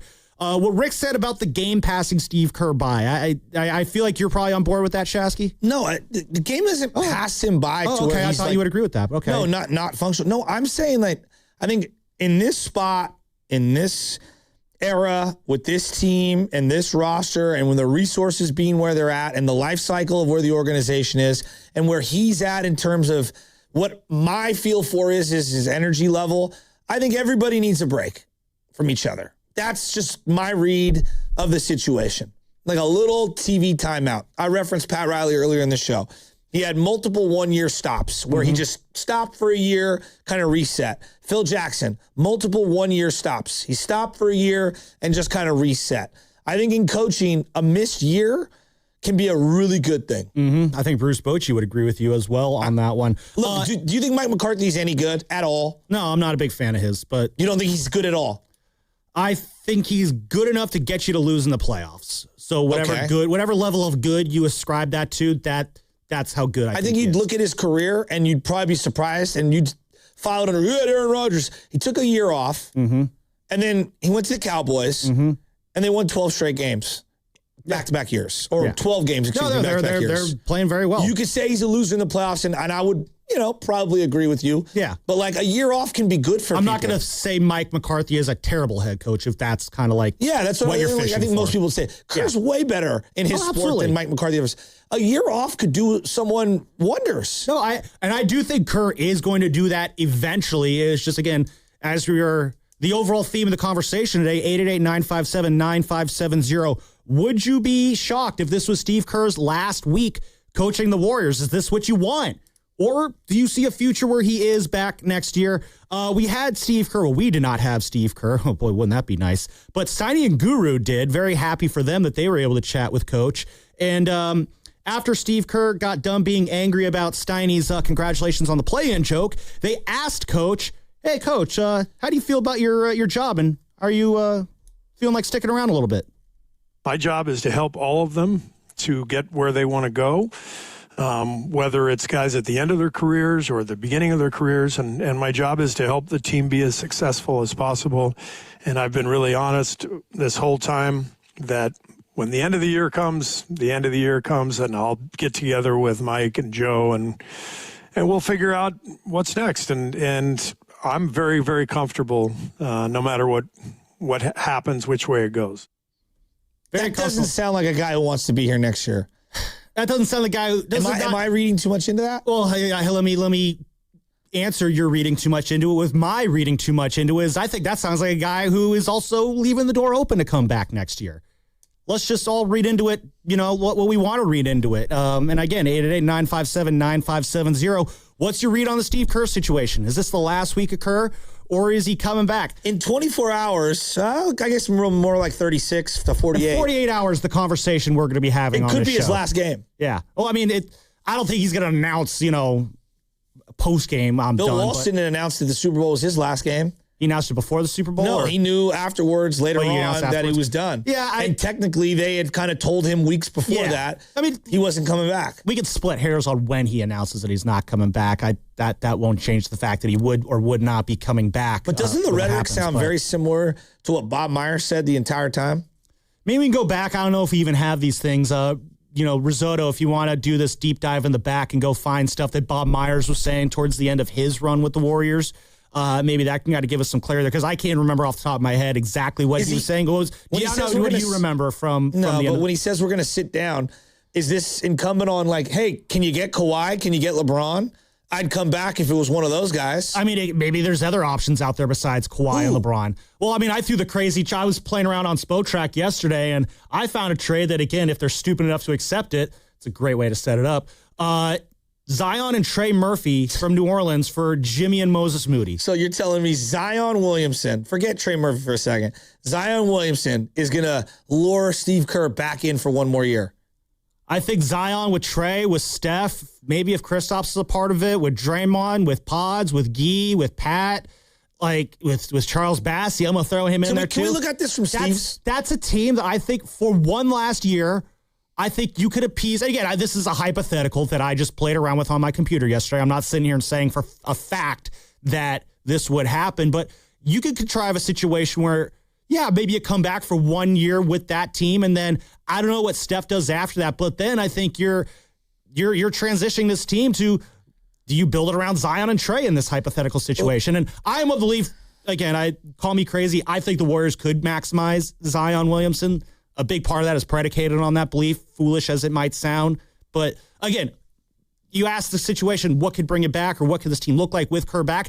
That is, I think, in theory, an option. Let's look at it from Steve's perspective, because I don't think anyone is looking at it from Steve's perspective. You guys keep saying he's tied to Steph. When I've coached, again, I'm not Steve, but it's like there's always the next guy. There's always someone else coming through the pipeline. And that doesn't mean for your team. Phil Jackson was like, yeah, I got Michael. Damn. Shaq and Kobe are together? Damn. Nobody wants to coach them? Yeah, I'll go over there. Oh, so you think Kerr might be looking elsewhere right now? Well, let's look at it from Steve's perspective. Yeah. Come back, coach 1 year, even if they get LeBron or Kawhi. I'll grant you that. Let's say they get LeBron or Kawhi. Come back 1 year here. What happens if San Antonio, for whatever reason, loses in the first round? And he's over there looking, going, There's been whispers from San Antonio, they'll bring me in a heartbeat. Even though their coach has done a great job this year, I could sit back and go coach Victor Wembanyama for the next, 15 years? Yeah. He'll reunite with Harrison Barnes, too, to a lesser extent. Salary cap is not a problem over there. Draft picks are not a problem over there. They've got a superstar in place. Wow. Man, that would be great. I get to go to a tax-free or income tax-free state. I played down there in San Antonio. I get to follow in the footsteps of Popovich. Interesting. That's an interesting spot. Let's say, I'm going hypotheticals here. let's say Orlando becomes available. Well, he really likes Franz Wagner, Paolo Banchero. That's a good guy to coach. Another income tax-free state. Yeah. All right. Florida. What is going on with the New York Knicks? And these are just ideas. I'm just throwing out different things. All right. What happens if OKC somehow loses to San Antonio this year? Would OKC be considering making a coaching change, even 1 year removed from a championship? If you're asking me the question of does Steve Kerr have his pick of jobs when he's done with the Warriors, my answer is unequivocally yes. I've always been under the belief, I think you hit it right off the bat with the Spurs. That just feels like the logical next step for Steve Kerr. It's just a matter of the when. And again, maybe I'm putting too much weight on it. I just do truly think that if the goal is you want to maximize everything from Steph, which is I think the Warriors' plan, and Steph wants Steve Kerr back, and if Steve wants to maximize his time with Steph Curry, 1 more year I don't think sounds all that crazy with him. I really, truly believe this. It's not about holding on for dear life to an era that you don't want to let go, which emotionally speaking, that's absolutely a part of it. I will give you that. There is an emotional aspect to this that is in play here, and I'm trying to remove that here and make it about the basketball. But I do think, if Steph wants Kerr back, and if there is a feel with this team that they can have one more, and this is going to be Nick Friedell's word, who he used with us, I believe it was last week or the week before, just be interesting, which I know not the mark that I think we're used to setting here with Dub Nation, but hence is the reality here.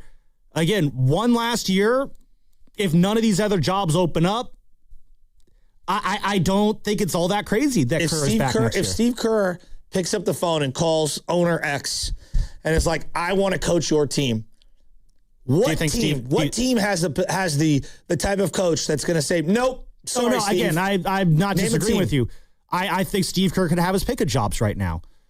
I don't know do you think Steve would even pick up the phone and make that call and try and force his way into another team? He doesn't need to because they're calling him. Hey, why haven't you signed? Yeah.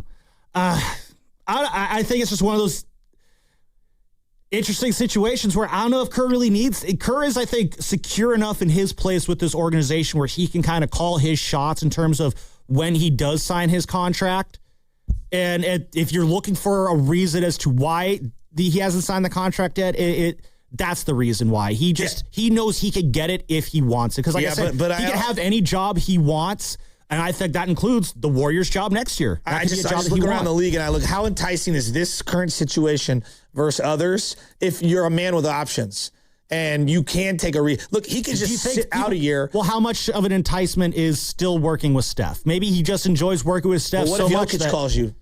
What if Denver's like, hey, we want you? I mean, the most likely What if Ant-Man calls the most likely star you're going to have to work with next year is still going to be Steph, though. Like, I don't know what are the I don't know what the odds of those guys getting. I love Steph. Yeah. Right now, Jokic has been a better basketball player the last couple. I love Steph. Oh, no, I'm not disputing. Like, Jokic, obviously, I'm not going to dispute. He's better than Steph now. And Victor, it's not about just this year. It's about the next 7 years. Like, so I think some of these other situations are extremely enticing. I think even whether he jumps immediately, takes a year off, sits out, he's going to have any job he wants, and he'll be able to go to a place that is turnkey for him. Plus, he'll be able to have influence. I think the one thing that he's learned from this situation is, I want to have more influence on the draft. Well, good luck for whatever team. I'll be honest, I'm not a fan of Steve Kerr's influence on the draft. I think the front office should be making a lot of these calls or the final calls here on this draft. Now, again, I was a Kuminga truther. I thought that Kuminga could have been that guy. I think in a different situation, Kuminga could have been that guy here with the Warriors. So if Steve Kerr does want influence on the draft, first off, I'm not giving it to him on this next draft if he is back next year.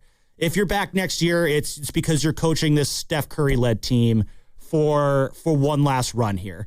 That's where I'm going there. So I'll be honest, I sound like a broken record here, but I do simply think if Steph wants Steve Kerr back, I think Steve would listen enough to Steph that he would give him that one more year. That's how much I think Kerr and Curry are tied together. That's how much I think Steph thinks of Kerr. That's how much I believe that Steve Kerr thinks of Steph Curry. And I do believe that there is a part of Steve that would want to finish what him and Steph have been doing here all these years. Because next year, again, we don't like it, but next year I think is the official end of all of this. I don't think it's all that crazy that Steph and Kerr would finish. What? Does Lacob want him back? I don't know what Lacob wants right now. I'm going to be honest. I don't. I thought Lacob would have wanted Flau'jae Johnson. I was wrong on that, so I'm not going to try and predict that. I don't know if Lacob wants him back. I don't know. I think Lacob wants whatever is going to bring the most.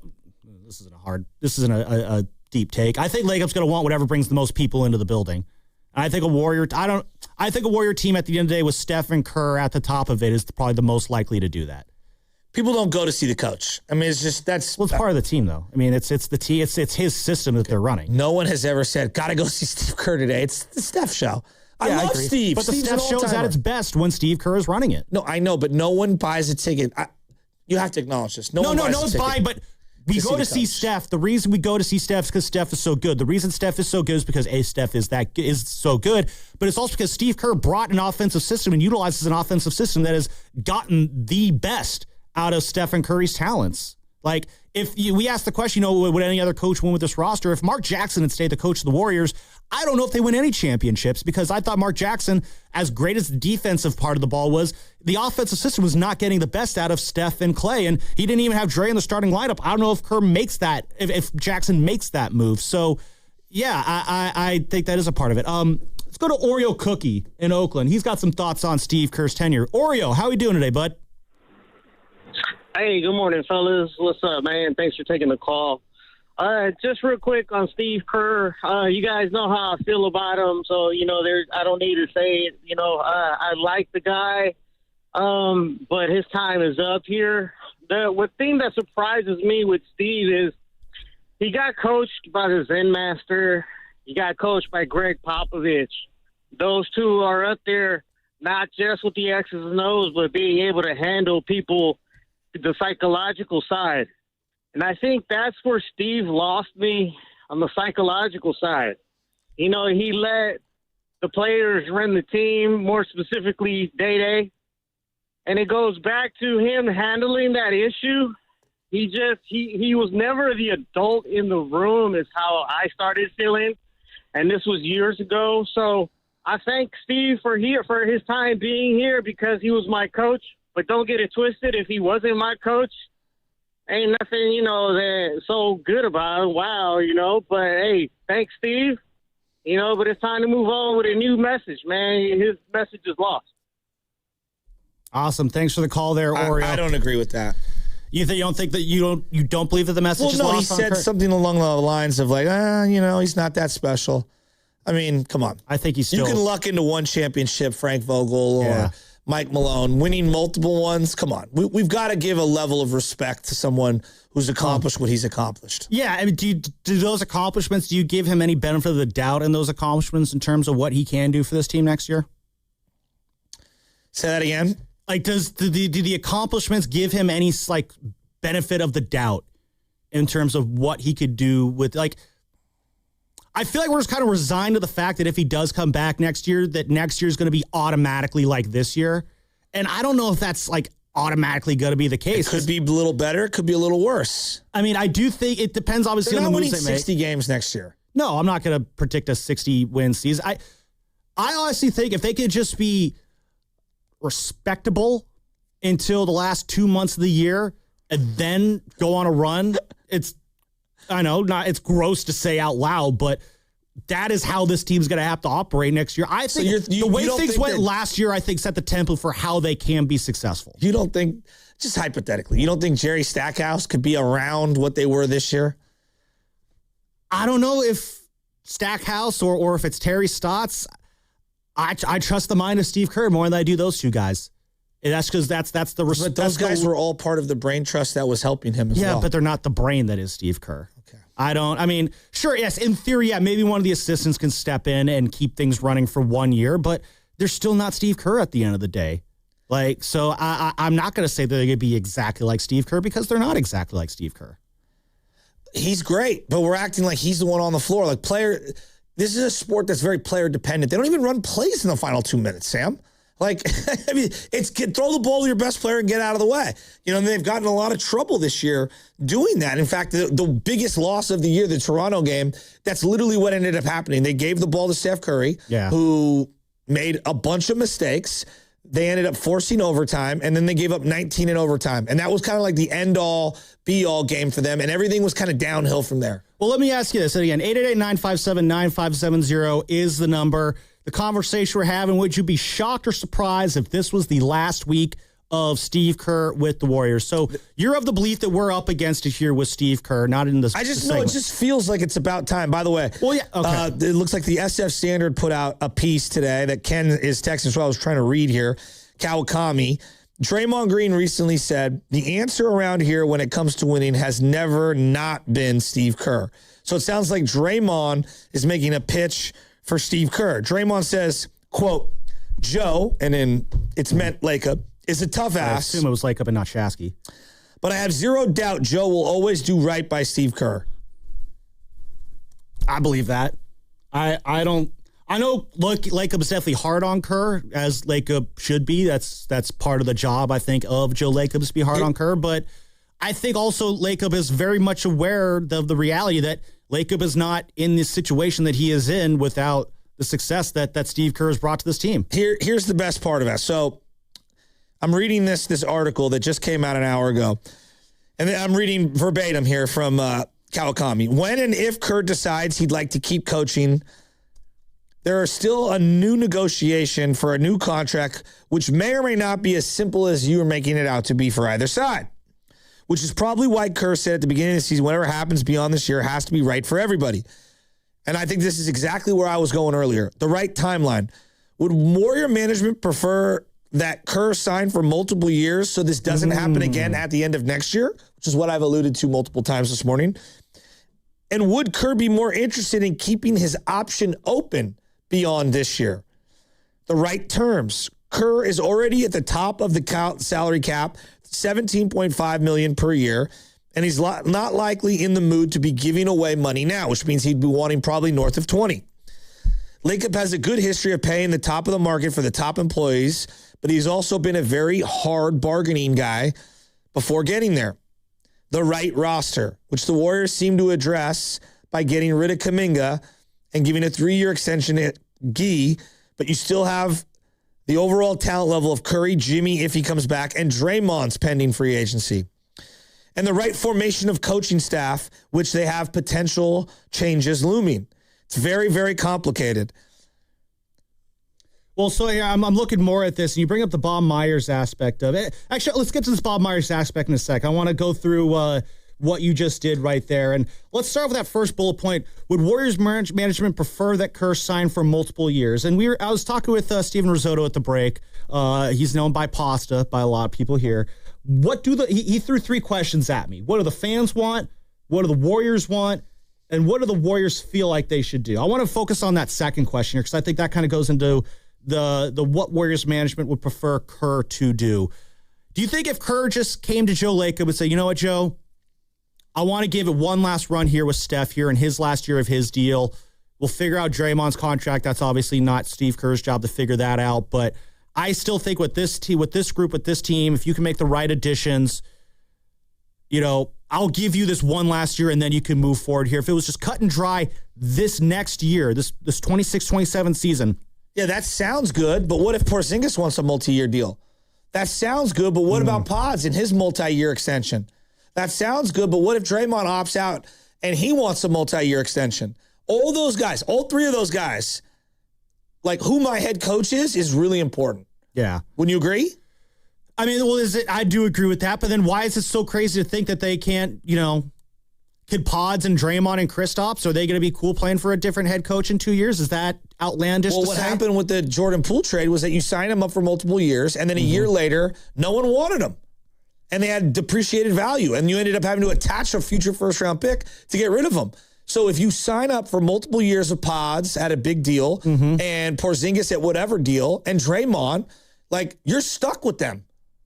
Well, I mean, again, Kristaps and Draymond's probably going to be for 2 years. Pods are probably going to have them for 3 years, which when you break it down like that, again, Kristaps and Draymond, again, half of those 2 years are going to be taking place next year. So it's a 2-year then farewell tour. I think it's a 1-year farewell for Kerr, but then I think accomplish. What are we trying to get? What better you're trying to accomplish, I think if you're the Warriors, I think you're trying to you have this player here who's better than any you've ever had in your organization's history. Who might be the greatest player to ever play in this entire region of America here in the Bay Area.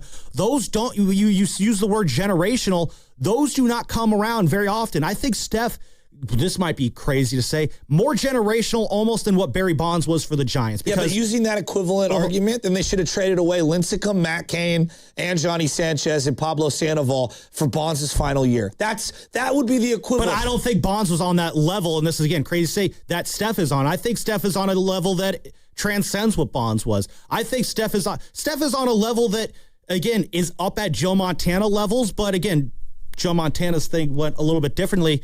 I think Steph exists at a tier where for every drop of good basketball you can get out of him, you got to go all in and maximize every single one of those drops. I don't think he's a guy like, if he was a player who had maybe one championship or was a player with the talent of like a James Harden, you're not having this because those are below the tier that Steph is at. 3 years ago, I agree with you, but today, their season ended last year because he got hurt.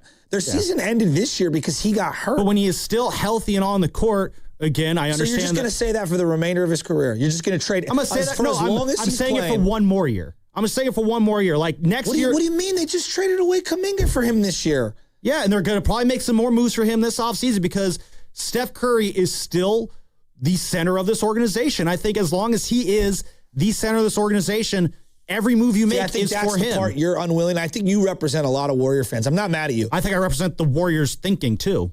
No, I don't. I think they held on to Kuminga way too long, but I think that they were also looking beyond. You have to look beyond Steph Curry. I think they're looking for now and beyond. Around in a play-in scenario against a bunch of Scribinis from the Kings who beat them. They should have beat them twice if they didn't wave the white flag. All right? I love Steph. Sam, he fell Friday night, and we were all thinking the same thing. Oh, God.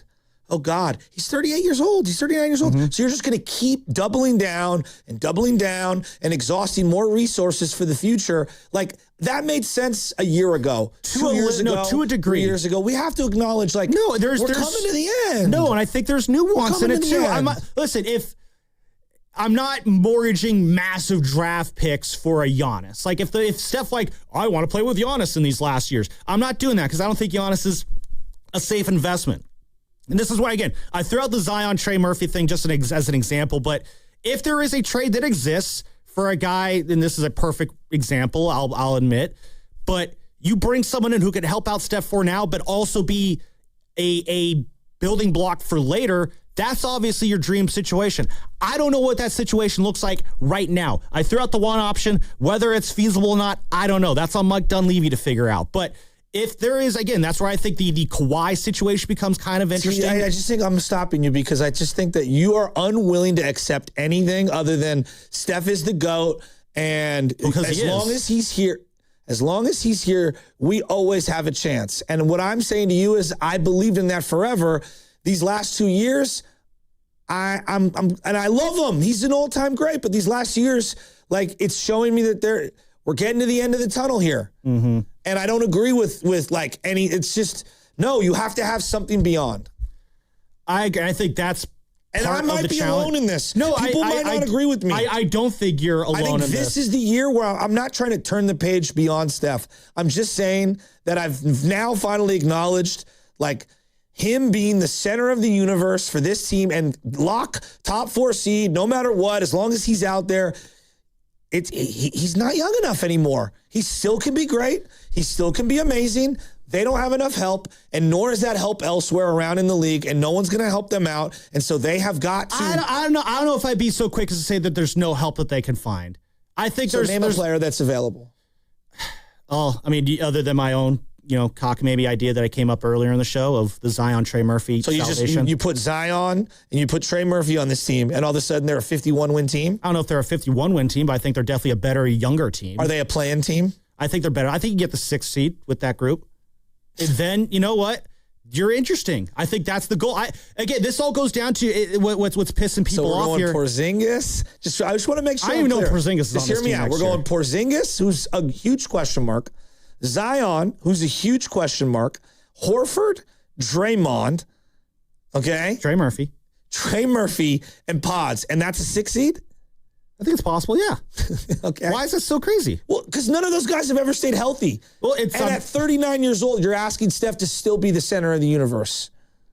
Again, I for think, 60-plus games. I think you can get 55 to 60-plus games, 55 to 60 games of plus production from Steph Curry next year. By the way, this hour is brought to you by Fremont Bank. Here for you, here for good. Had to get that in before the hour was up. I just think this year was very sobering for me, and I think that my algorithm has changed a lot in how this team should operate. And I think the beginning of the year, I thought they had a chance. Anything for Curry. Even at the deadline, I was like, make any move you possibly can. Seeing him come back, not saying he can't have a good year next year. It's just, no, I'm not exhausting every single resource like I was before. Well, again, that's why I think every single resource is not on the table. That's why I think there are some trades that I would exhaust. How about this? This is why, again, I keep going back to this Zion Trey Murphy thing, because I think that is a trade that can't help you for the now, but I also think that's a trade that can set you up for the later as well. That's why I think if you could find one of those best of both world deals, yeah, that's something that I would try and lean forward on and trying to make happen to maximize as many of the Steph years as you have left, which again, I think is just the 1 year. Next year, I don't know what's going to happen. Beyond next year, I don't know what's going to happen. If he is on the team, it's not going to be as a featured player. But if you are trying to just get as much out of it, yeah, find a younger option that you can bring in here who you can lock in beyond the Steph years. That's how you get your cake and you're able to eat it too. This Pelicans team that you want to pluck 2 players from won 26 games this year. Well, again, you got to put them in the right situation. So even if I put Zion, you want to hear? I just want to have fun with this. No, I'm leaning into this because are they winning tomorrow's play-in game? Play-in game with Zion and Trey Murphy, hollowed-out Clipper team. Oh yeah, I think they would. I don't even know. Like Zion gives them the kind of size that they've just never ever had since like Parrish. I mean, they had Bogut. Yeah, for like a year and a half until his knee exploded at the worst time possible. I like both players, but I think we're living in la-la land at times talking about this team. Oh, absolutely. It's an imperfect situation here, but I still think, again, it all comes back to if what the Warriors want is to maximize everything with Steph, which is what I think they are trying to do, and that's what I'm operating under the belief of, is that they're trying to operate under the belief that we just want to get as much good basketball out of Steph here as possible. Now, you could disagree with that approach. You could say that I don't want the Warriors to be doing that and they should be pivoting right now. And I think Steiny and Guru had the conversation yesterday of whether it should just be blown up or not. And I feel like I don't know if you decide to go in the other direction, maybe you don't want to bring Steve Kerr back next year. Or actually, you know what? Let me rephrase this question here. What if Steph says, I don't want to come back next year if Kerr is not back next year? What if Steph says, well, you know what? If you're going to move off of Steve Kerr, then trade me to the insert team here or whoever. Unfortunately, I mean, it would be awful for everyone involved, but then do you think Joe Lacob does that? Probably not. Exactly. So what? Like, I mean, here's the thing, like this thing that like, oh, poor Steph. He's been paid $500 million and he went to 6 finals. But I also think Steph, I mean, I know it's Joe Lacob's team, but Steph runs the show there. Okay. Well, actually, you know, the owner does in these circumstances. Well, yeah, I know we but want I to say think the players do.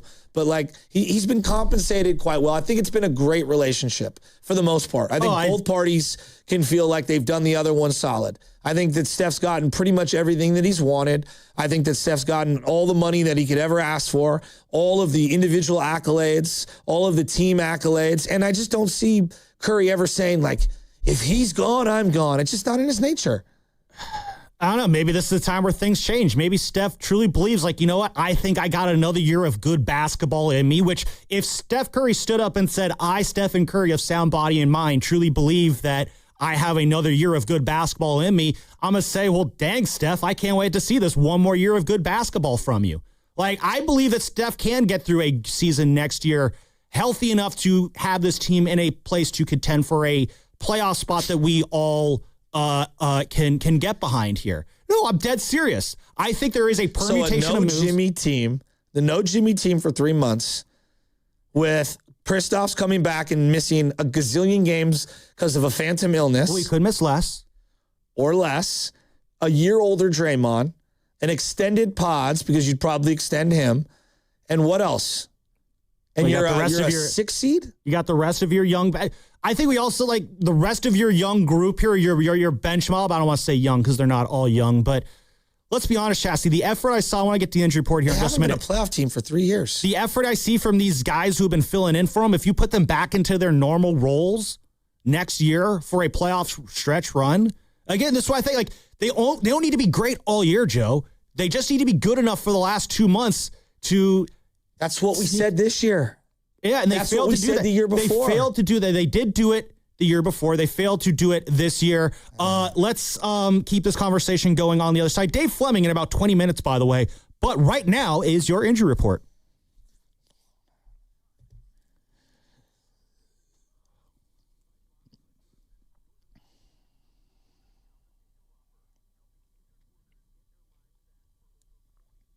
The Giants got one step closer to getting lefty reliever Sam Hentages back. Hentages, who is working his way back from shoulder and knee surgery, pitched in his first rehab assignment last night. He still has a way to go before being activated by the Giants. The hope is that sometime here in the first half, they will add him to their bullpen. The injury report was brought to you by Boxer & Gerson, Northern California's premier workers' compensation law firm, helping injured workers get their lives back for over 40 years. And guess what? You're listening to 95.7 The Game, KGMZ FM and HD1 San Francisco and Odyssey Sports Station, and the home of the Golden State Warriors and the Valkyries, always live on the free Odyssey app. And we are coming to you live from the Laughing Monk Studios. And don't forget, the Morning Roast is presented by San Francisco Friar Credit Union, banking for heroes and anybody who wants to be treated like one. You know who wants to be treated like a hero?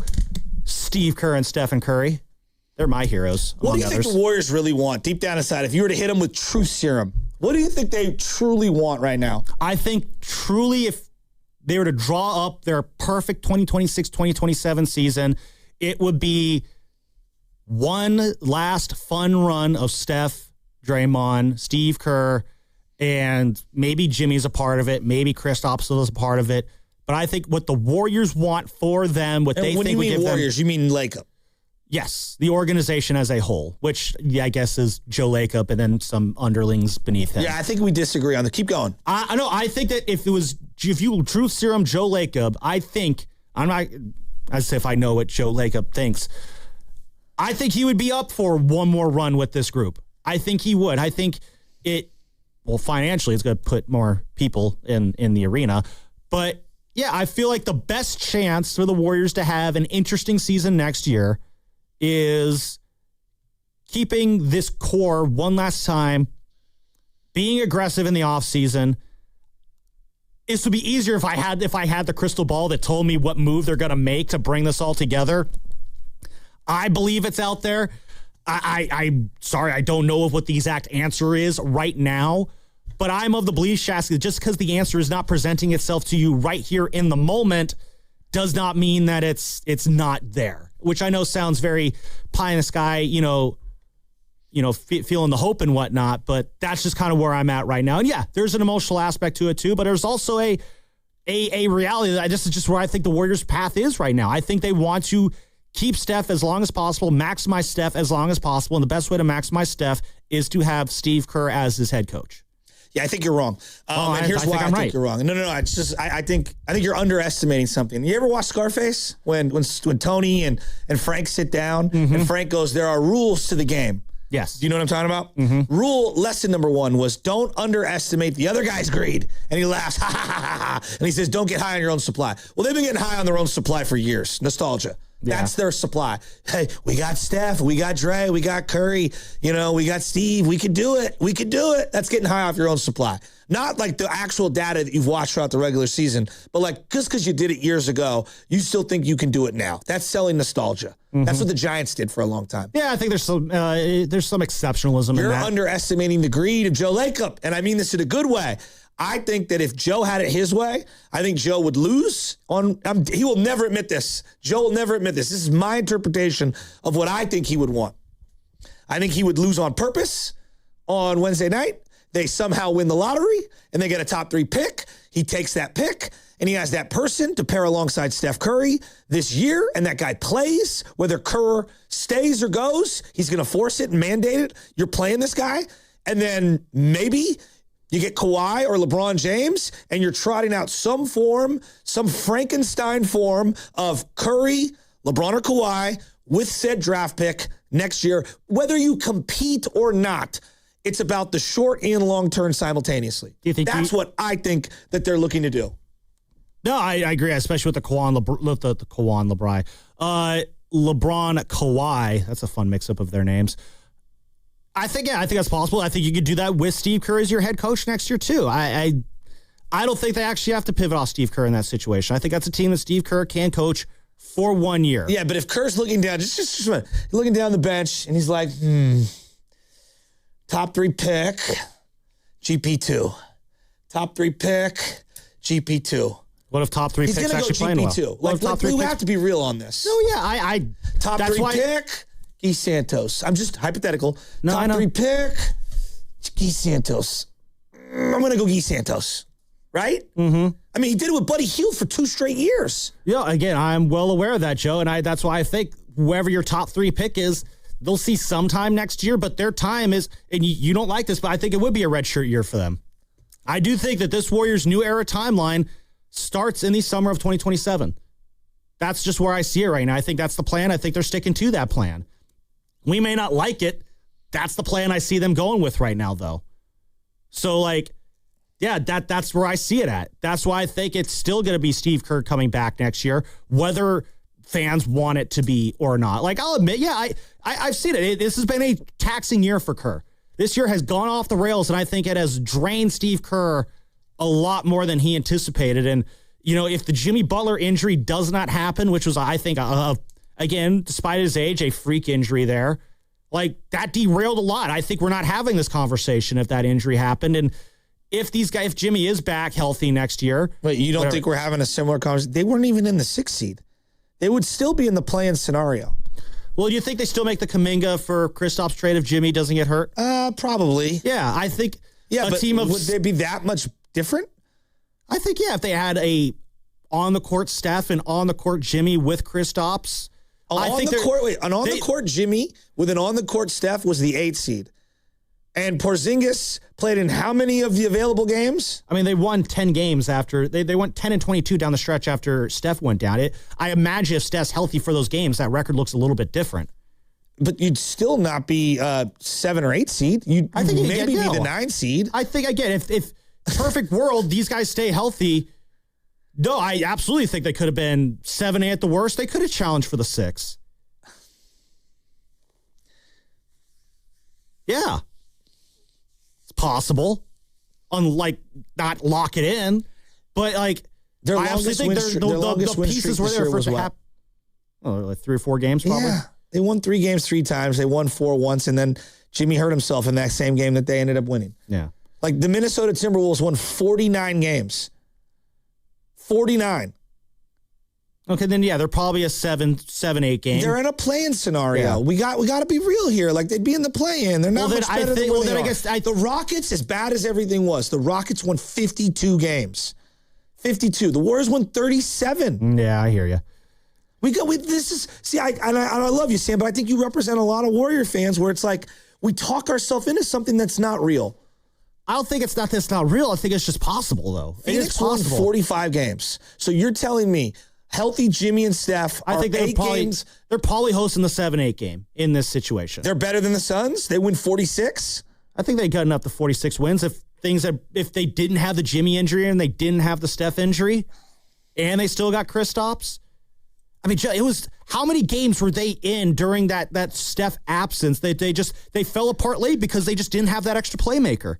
There are 7, 8, 9 games during that 10-23 stretch or whatever where you're watching them there. They have a massive lead in the third quarter, and you're like, well, we know how this is going to end because they don't have those finishers. Jimmy lose a bunch of games down the stretch, of games. I brought up the Toronto game, which they just fumbled away. There were multiple Thunder games where it felt like they were in the mix, and then in the fourth quarter they collapsed. If it's the same exact finish to the season if Steph and Jimmy are here? We watched them for 3 months, and they weren't very good. Well, they were better than what we were seeing the last couple months. Yeah, but that's still, again, relative to the rest of the league, that's still probably a play-in team. Well, I think that's where I differ from everyone else is this year I didn't ever really buy in on them. At the end of last year, they had me believing. Well, the reason we're not buying in on them is because we know deep down that even a best-case scenario is not a championship. They just didn't look anything like the top 6 teams in the league. No, that's because in the West. Listen, if your goal for this team is championship, then yeah, you might as well just blow it up and start over right now because this team is not getting a championship as constructed this year or next year, no matter who the head coach is. I think the Warriors are aware of that. Now, I think this is a completely separate conversation of just what should the Warriors then be doing if they know they're not going to win a championship. And maybe that's something we can get into later because in that situation, yeah, if that's where you're at, then you're on team blow it up.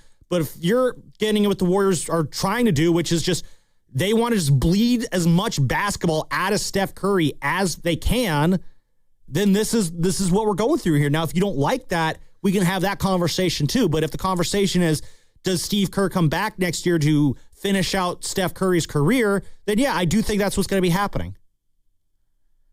So you think it's a 1-year deal? I just don't think. I think next year is just it sets up for the final showdown next year. How many coaches in the history of sports have signed 1-year extensions?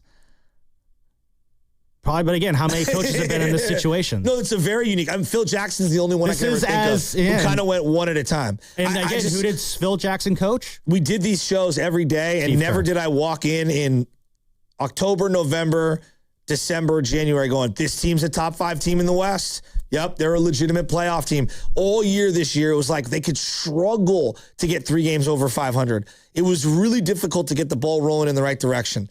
Every night it was something new. Well, I also think they came in with way too old of a roster, way too small of a roster, way too many gadget players of a roster. And let's not forget they had an empty roster spot that was named Jonathan Kuminga. So, listen, I'm not going to sit here and say that it's easy. I'm not going to sit here and say that it's clear cut. Well, I am going to sit here and say that if you make this team younger, if you make this team a little bit bigger, you could put together a squad that Steve Kerr would want to coach next year. And I think for 1 year, one last run, again, in a unique situation that, you don't see very often in the NBA. And again, if you're Steve Kerr, do you really want to walk away from coaching Steph Curry when there's still basketball juice left in Steph Curry to coach? Very few coaches get to coach players of that caliber. I think he's going to walked away from Kobe. Phil walked away from Jordan, even though Jordan ended up going to the Wizards after that. There's been plenty of guys that have walked away. There was a parting of the ways with the Bulls there that we all are. Pat Riley walked away from Magic and James Worthy. I mean, it happens. Yeah. Belichick made Brady walk away.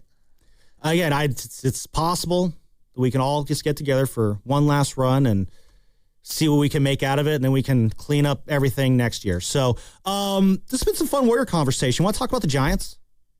Sure. Yeah. Who's really fun to talk Giants baseball with?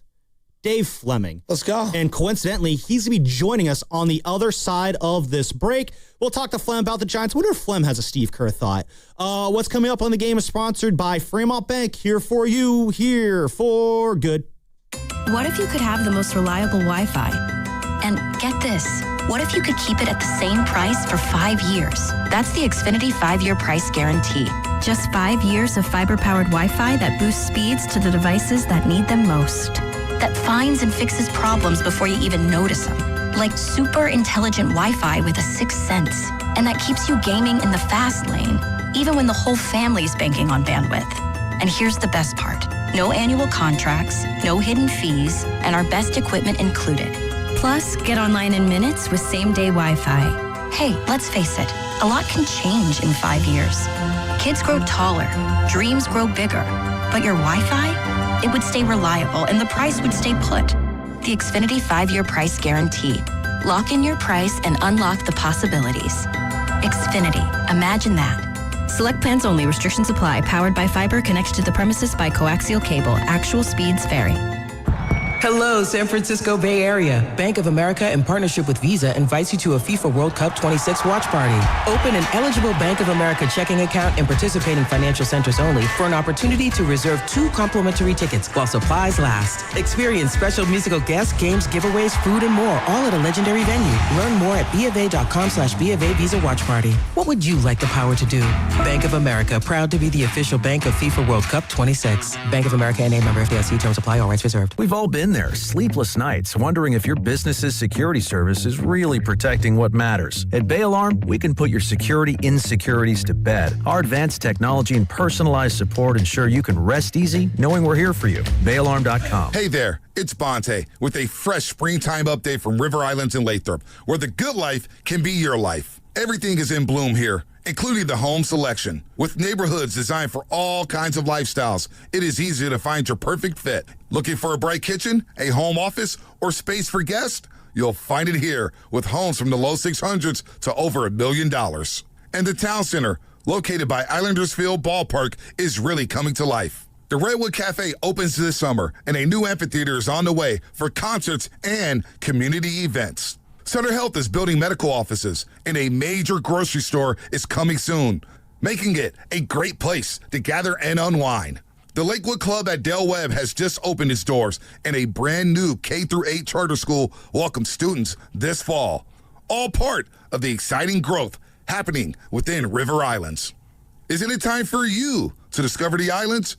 Check it out at riverislands.com. Powerful doesn't just happen.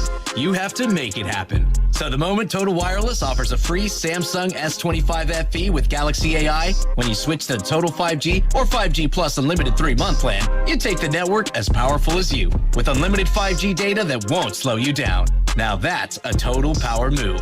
Visit your neighborhood Total Wireless store. Device access and fees may apply. Requires new activation on a Total 5G Unlimited 3-month plan or higher. External port-in and ID verification. Available only in Total Wireless stores. Limit to 4 devices per account.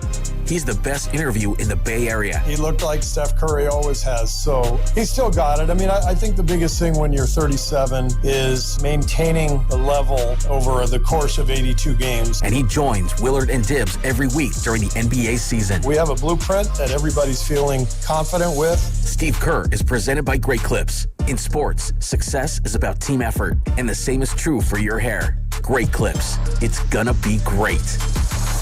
Join us Monday, April 27th for the 3rd annual Agape Golf Tournament at Stone Tree Golf Club. Play, donate, or get involved. Every dollar supports local autism programs. Register now at AgapeCharityGolf.com. Don't miss it. I'm Piera Palazzolo, VP of Digital Marketing for the American Management Association, a company focused on the management training skills needed to enhance the careers of business professionals. We did our research when it came to the best companies for website development and chose AmericanEagle.com. And we couldn't be happier. AmericanEagle.com worked closely with us to understand the front and back end requirements needed to launch an e-commerce website that could handle the complexities of running thousands of seminars nationwide. Our robust new website and improved SEO saw immediate increases in site traffic and web revenue. If you're in need of managerial effectiveness and success, visit our website at amanet.org. If you're in need of a website that provides an unparalleled consumer experience, I highly recommend AmericanEagle.com.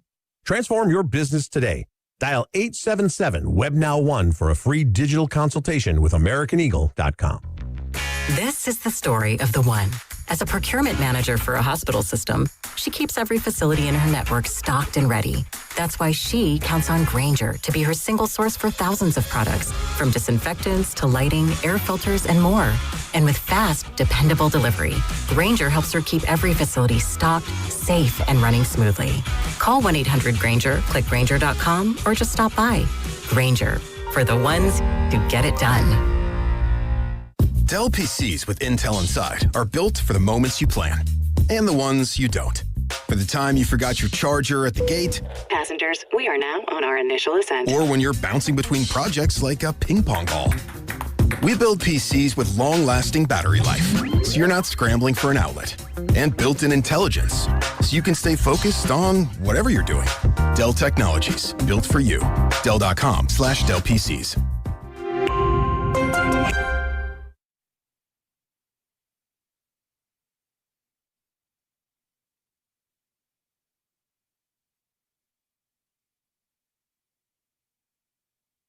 Hi, this is Dwayne from Concord. You're listening to the Morning Roast. Spadoni, the Italians love you. And Shasky? Shasky, you're pretty cool too.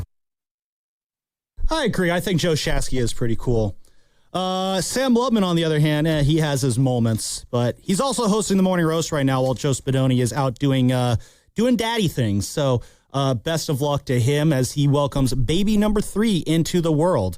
We're going to get Dave Fleming on in just a moment, but the Giants, Joe, as Bill Belichick once said, we're on to Cincinnati. It's the one time a year you can make this joke. But yeah, the Giants are taking on the Reds today in the Queen City. Robbie Ray will be on the mound, 2-1, 2.08 ERA, taking on Brady Singer of the Reds. He's a righty, not a lefty, so any of those lefty worries that you have whenever the Giants face them, you don't need to have them today.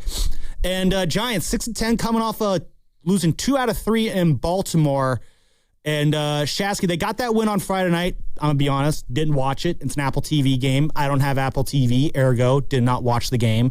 But they got that win on Friday night, and you're thinking, man, they're cooking right now. 3 in a row. The bats are swinging pretty well. We're going the opposite way. Willie Adames is hitting the ball well.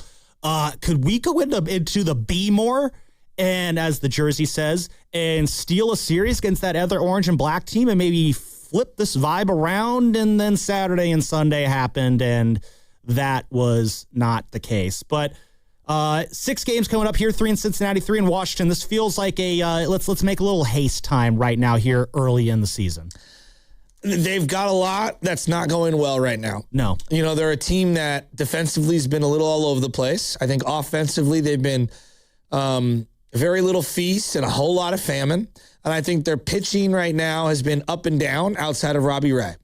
I don't know what else.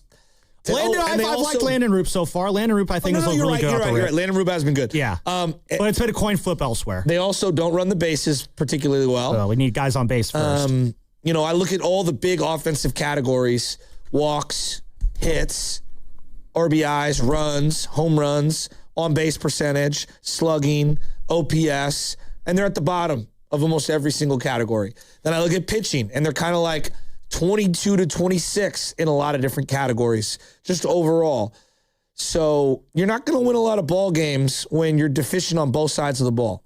You know who is a winner, though, and that is Dave Fleming, and he joins us on the River Islands guest line right now. Dave was in Augusta last week. We'll ask him about that at some point as we get him in here. Dave, good morning. How are you doing today? When you come back from the Masters, you're a winner. That's a fact. There you go. Oh, and then there we go. Oh, we've lost you for a second, but now you're back. Dave, thank you so much for joining us here. Sam Lomlong here with Joe Shasky. And we'll ask about the Masters in a moment, but I want to start with some ball talk first. And right now, lately, again, the bats, they've been but swinging a hot bat lately has been Willie Adames. He's looking great at the plate right now. Slow Aprils have usually been his thing. That's not looking like the case right now. Just, are you noticing anything different about him to start this year that maybe you didn't see last year? Yeah, hopefully the connection holds up here. The hotel Wi-Fi, never 100% sure. Is it bad? No, you're fine. You're good now. Yeah, for now. Okay. Okay, for now. Just flag me down if it stops working. No, I haven't noticed anything different with Willie. I mean, I think Willie, he talked a lot last year about the pressures of a big contract and coming to a new team with huge expectations and needing a little while to kind of settle in.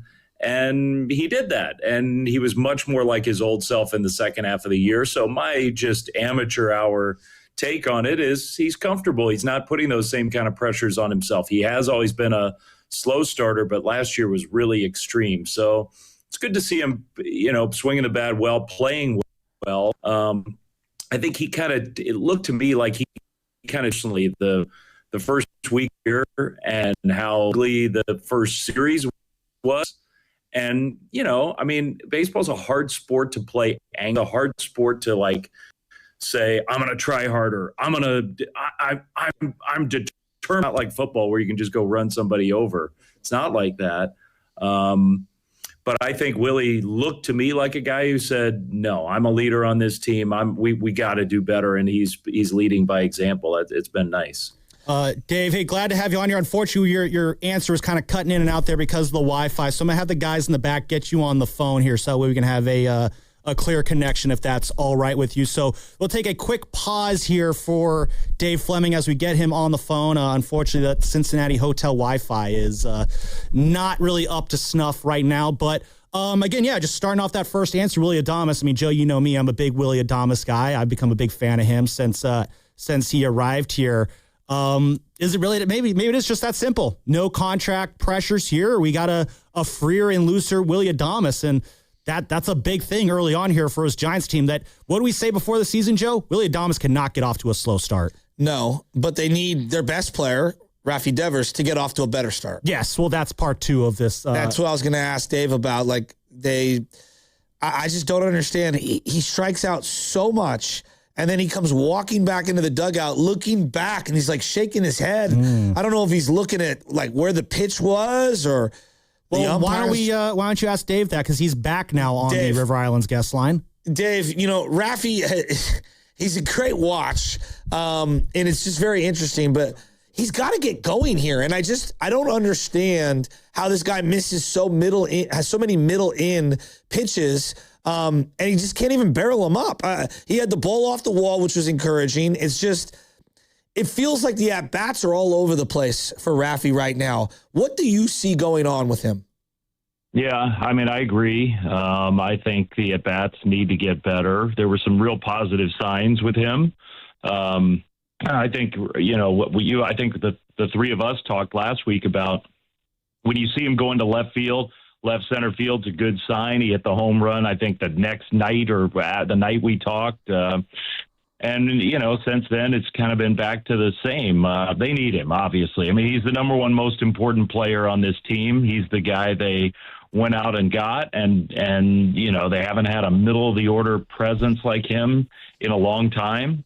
And, I mean, here's the weird thing about Devers, and it is the case with, it's funny, if you dig down into the data, it's the case with Ohtani, it's the case with Judge. A lot of the very best hitters in the game have this swing and miss profile, and even swing and miss in the strike zone, which is usually like a red flag and hard to succeed. All those guys, if you go look at their, StatCast page or whatever that breaks down all of the nuanced data, those great hitters all have that similar characteristic where they are going to swing and miss a lot, but they're also then going to barrel up the ball at a very high percentage when they make contact. And that's what Devers isn't doing right now. And that's what he needs to do more of. So the swing and miss doesn't bug me as much as just the lack right now of impact. And the other thing that's going on with him is the first base defense. And I was really confident that he was going to, be sufficient over there, and he's struggling. And so, he needs to have a little meeting with himself about what kind of work needs to go on to stabilize over there, because that's been a big problem for the Giants early in the year. And that's like a basic. You just can't be a big league team that can't catch the ball over at first base. And so, maybe that's weighing on them a little bit. That's a possibility. We still take it for granted that these guys can just, find a new spot on the diamond, put a little work in, and they're good to go. Maybe it's not quite that simple. He's the number one guy for this team, though, to get it going. And when he does, the whole offense is going to look a lot different. Yeah, I'm with you on that one. I'm looking at this offense as a whole. 28th in on-base percentage. They are top 10 in batting average, and they're bottom 10 in the amount of strikeouts, meaning a good thing, meaning they're not striking out relative to the rest of the league. But Jordan Walker by himself has as many home runs as they do. They're the only team in single digits in home runs. Runs and RBIs, they're bottom of the league. At what point is this going to turn around here for this offense? And it's getting me to start thinking about Bryce Eldridge. At what point do you maybe pull the trigger on him? So I guess it's a double-edged question here about the guys at the big league club turning it around. And then when do they maybe go to the minors and get a jolt? Part one of that question is they have to hit for more power. Like the whole idea, I think people misconstrue when Buster talks about, having a little bit of a different approach and being more contact oriented and being a more balanced offense. That doesn't mean every single player on this team. I think, you've got Lee, you've got Arise, you've got a few other guys who can be those contact sort of players. And then you need the power guys to hit home runs. And it's just really, really hard to survive in today's MLB without hitting home runs. I've said this to you guys before. I'll say it again. It's a very overly simplistic way to think of it, but I think it's instructive. A home run over a full season usually means a run and a half. So average out over a full season, every home run is probably about a run and a half. So let's say you run, even in the first month of the season, you run a 15 home run deficit to your opponents, which for a month, that's a big deficit. But the Giants, that could happen here in the first month of this season with the few home runs that they're hitting themselves. So 15 home runs, you're talking about 25 runs deficit just based on home runs before you get another hit, before you factor in defense, before you factor in base running, before you factor in anything else. 25 runs in a month, that's 1 run per game deficit. That's really hard to overcome. So if you're going to be a team that doesn't hit a lot of home runs, you darn better be a team that prevents home runs on the other side. Giants been pretty good at that so far. But it puts a lot of pressure on your pitching. And the bottom line is with Chapman, with Adames, with Bader, with Ramos, with Devers, there has to be more home run production from this team. And if there isn't, part 2 of your question is, it's probably going to be sort of a ripcord situation for Eldridge. I really think the Giants are trying hard. Bryce just turned 21. They're really trying hard not to rush him because there's a massive big league need. I think they're trying to prioritize his development. They've given him several things to work on. He's making some progress with that. It's been good early signs, but I think they don't want him to have to feel like the guy to rescue this team. Dave, on that note here, we got Dave Fleming here joining us on the River Islands guest line here on the Morning Roast. You talk about they don't want to rush Bryce Eldridge. This is a conversation Joe and I have had a lot. I'm kind of with you that I'm on the position of I don't want to rush Bryce Eldridge up here before he's ready. And the question that Joe throws at me sometimes that I kind of have trouble asking is what good is that extra month going to do there? So the question I have here is just, what is, I guess, the worst case scenario or just a bad case scenario that the Giants are trying to avoid by not rushing Bryce Eldridge up to the big league level on top of, what you already said in terms of they don't want him to feel like he's the savior of this team?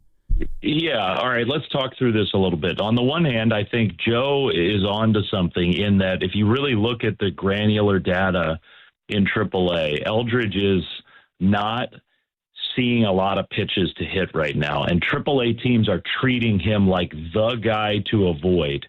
So if you watch that and you think to yourself, well, how much is he learning by being pitched around at AAA? He's not getting challenged by, he's getting the Bonds treatment, like 2 or 3 pitches in the strike zone per game. So there is a very fair question of, does that serve his development well if teams, which, I hate, like the minor leagues should be for development. I hate it when that happens, but you understand it from the pitcher's perspective. Like, I don't want to give up a 500-foot home run. I'm trying to make the big leagues myself, but, the minor leagues should be about sort of the opposite of that. And right now it's a struggle for Eldridge to see enough pitches to do some damage again. So that is an overriding question that's hard to answer. But I think, if Joe, if you're like sort of looking for something to argue for calling him up, that would be high on my list personally. Like, hey, he's just not getting the pitches that he needs down there that he will get at the big league level. Now, the flip side of that is if you as an organization have told this guy, he's 21 years old, we want you to make more contact in the strike zone, lay off more pitches outside the strike zone. That's your task. That's what that is what we're about. So, you need to work on that and then earn your way back up here. It is a bad mixed message to send if you tell that to a guy, he goes down there, hasn't, checked those boxes yet, and then you call them up anyway. Like that's just bad player development, in my opinion, just because you have like some extreme need or something. So with a guy that young, I would lean towards, hey, we gave him these things to work on. Let's see some progress in that regard. He needs to sort of have that reinforced that these are the things you need to improve upon. Let's see that improvement. Then you get the call. All right, I want to rat-a-tat-tat a couple questions that I have for you on the Big League Club. Are you concerned at all with Logan Webb? I mean, I'm not long-term concerned. I think there's a little concern about the new ABS system, and umpires clearly are tightening strike zones, and Logan Webb gained a lot over the last few years with the help of his catcher of, those pitches with incredible movement and getting calls on the corners. And if he's not going to get those calls, he might need to make an adjustment. I have full faith that he can do it, but it's possible that we're going to see an adjustment period if this new system. It could be that he's most negatively impacted more than any other pitcher in the big leagues by this new system. Yeah, I think that's fair.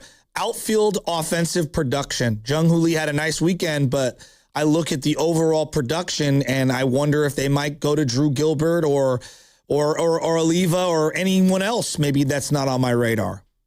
Yeah, they don't have enough there. They just don't have enough, and that's a big problem. And you'd really love to have somebody putting pressure on these guys. These guys are established big league players who have a track record, but there is not enough competition for those spots right now. There's competition for some of the other spots. If Casey Schmidt were an outfielder swinging the bat the way he is, that would be big time on notice for those guys out in the outfield. That's just not the case right now. So that's an issue. When I look at Ramos and Jung-Hoo Lee in particular, is there one guy you're more worried about? Yeah, Ramos, because the strikeout numbers are just totally unsustainable. If he's going to swing and miss this much, that's a big time issue. And the analysts, I don't know how much the data says it's true. The analysts say that strikeout rate becomes very predictive sooner than almost any other number early in a season. And what's he striking out? 40-some% of the time right now? Yeah. That is way too high. Too high is 25%, and 40 is you can't be a good big leaguer. You can't be a good big leaguer if you strike out that much. No, it's not good. All right, two quick ones, and then Sam's got another one for you. Susac, Bailey. I just want to see a little more Susac. I'm not here to bury Bailey, but I'm also not here to give him the job every day. I just want to see maybe more balance. What do you think? Yeah, I think so too. I think the thing with Susac is the defense is looking good. The defense looks better than I anticipated. He's framing well. He's quiet behind the plate. Great throw over the weekend. To me, that was the big thing with him. Not that, hey, we like his offensive potential, but you got a big league pitching staff to service, and it's such an important position. I think the defense has looked good enough to where I'd be willing to give him some more chances. All right, on the play where, Luis Arraez got injured, Arraez has been a great addition. I just like him. It looked like he was trying to, come up and get the ball, tag the runner who was running from first to second, and I guess his right hand got hit by the cleat of some sort. Is there any idea as to what the injury is? Did he tear a UCL? Is it a sprain? I know contusion's a very gray area word for the injury. Yeah, so what's going on with Arraez? And they need him. I mean, I know Smith's swinging it well, but I want them both in the lineup right now. Yeah, they do. He has been one of their very best players so far this year, which is really encouraging. Nice to see. I think contusion, they're just thinking it's like a bump, gotcha. Bruise, pain, So I think they're confident. I would be surprised if he's not in the lineup tonight. I haven't seen an early version of the lineup yet, but I think that they're expecting after a couple days off, and including yesterday with nothing, I think he'll be in there tonight. I hope. Well, I would hope so too, because he has been such a breath of fresh air in this lineup, Dave, and I might have yelled at my TV a little bit when I saw him exit the game on Saturday. Maybe. I'm not going to confirm nor deny it. But, Dave, we had Tony Vitello on last week, and we had a great conversation with him. We didn't really get a chance to talk to him about the bullpen, though. And I thought Shayna Rubin wrote a great article about the Giants' bullpen usage last week. But for me, I like it when there's more traditional bullpen roles in a bullpen, but it seems like Tony and this coaching staff, they're doing it more matchup based right now. Do you see that kind of being the plan with this bullpen going forward, where it's every night it's whatever the matchups are kind of showcasing, or do you think that at some point we'll see this coaching staff transition to more traditional bullpen roles? I think you'll see more traditional roles when the pitchers perform better. And that sounds harsh, but like there aren't that many arms down there right now that are just lighting the world on fire and saying, give me this job. I need to be this setup guy. Like, it's been very inconsistent. The stuff has been inconsistent. Like the Giants, it's just an issue for this team. They need more stuff in the bullpen. They need more power down there.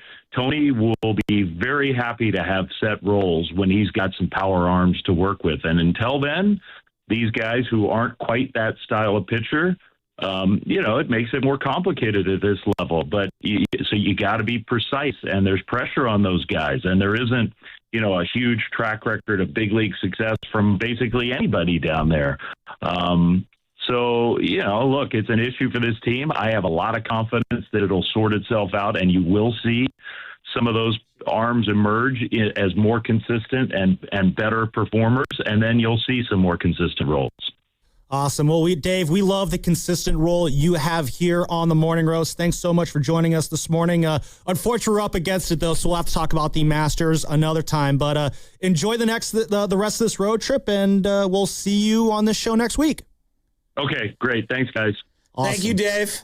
That was Dave Fleming joining us here on the River Islands guest line. And woo-wee, glad to know this not a serious situation with Luis Arias. I'll confirm it. I might have screamed a little bit on Saturday when he went out. At first, when he stayed in the game, I was like, "Oh, good. He just got nicked a little bit. He'll be okay. He'll be all right." And then when Christian Koss came in, my heart sank because it's just like, come on, man, don't take away the one good thing with that we got going. Has he been the best thing through 3/4 of a month in the lineup? I would say he's been the most consistently enjoyable presence. Who's in the biggest disappointment?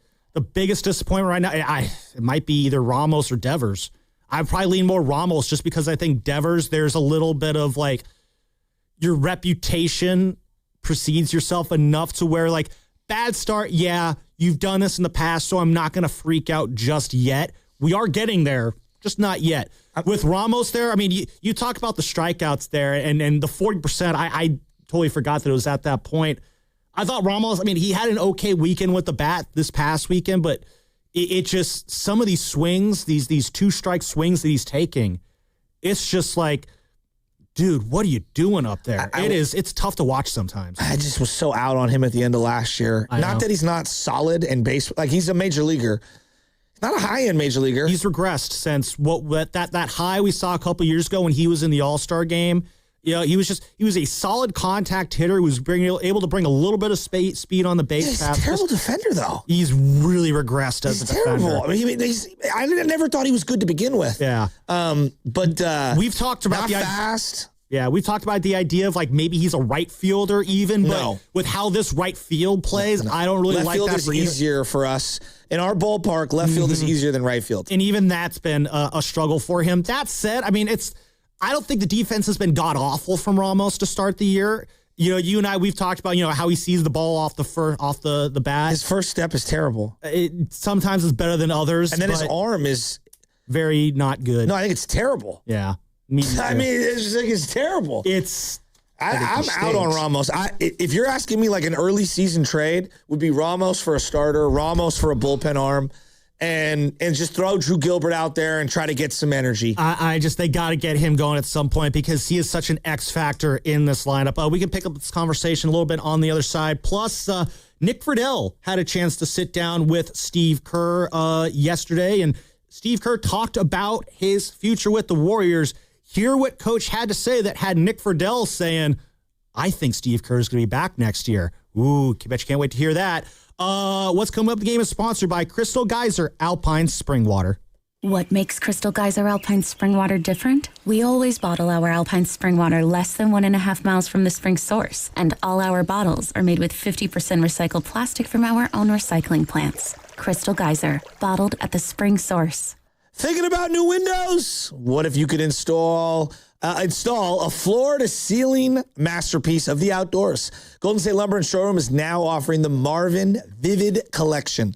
Imagine bold, modern designs with expansive direct glaze glass in sizes up to 10 by 10 feet. Or consider a sliding panel door as wide as 22 feet.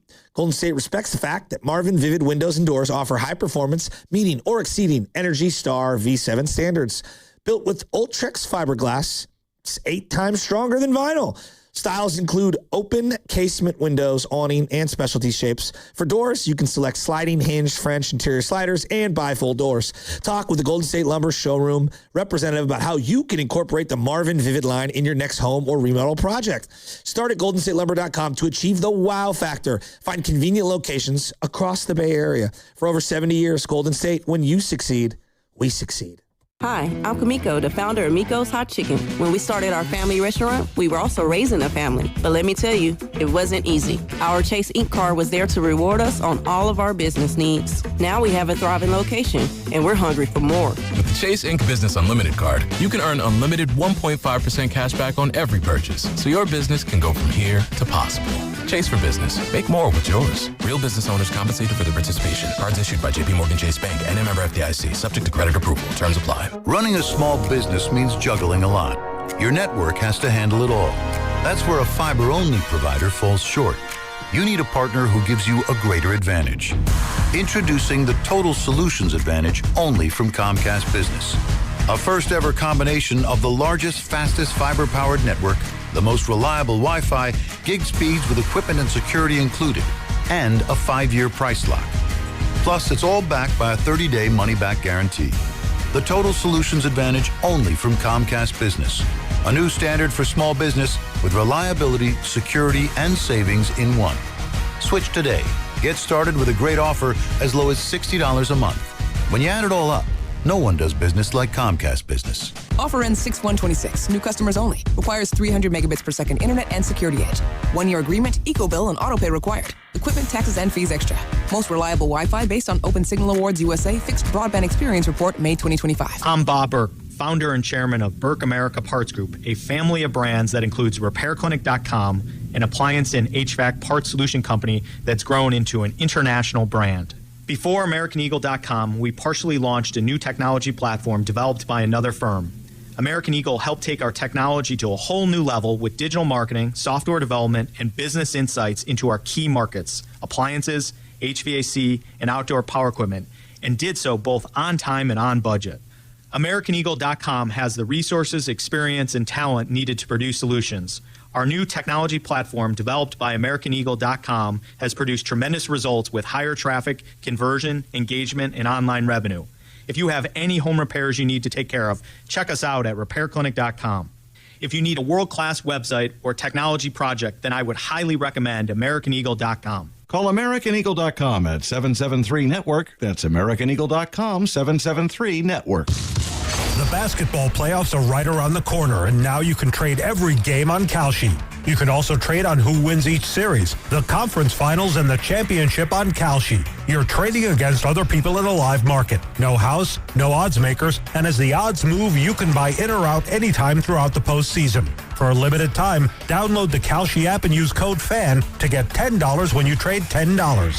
Kalshi. Kalshi. Trade on anything. Hey, it's Willard. Here's a real behind-the-scenes moment with Habas Law. We asked about their new billboards. Do you smile or not? Then it got real. Omar Habas said, we meet people in the hardest moments of their lives. It's on us to restore dignity and a financial future. Traumatic brain injuries, loss of a limb, spinal cord damage, a life changed in seconds. When everything's on the line, choose the team that understands that. Habas Law. They fight to make it right. Visit habaslaw.com. Omarhabis.com. Omar Habis is a California licensed attorney. Offices in Northern California, including San Jose. Past results do not guarantee future outcomes. How was your break? It was great until I stopped for gas. Prices have gone up almost $1 with no end in sight. I might have to start watching how much I drive. That's exactly why I use Upside. I never pay full price for gas with the free Upside app. Upside? Yes, Upside. It's the free app that gives you cash back just for buying the gas you're already buying. So even with the rising gas prices, I'll never have to limit how much I drive. Does that actually add up to anything? Just last year, I made over $200 with the Upside app. Wow, that's serious extra cash. I'm downloading the free Upside app right now. Download the free Upside app to earn cash back on the gas you're already buying. Use promo code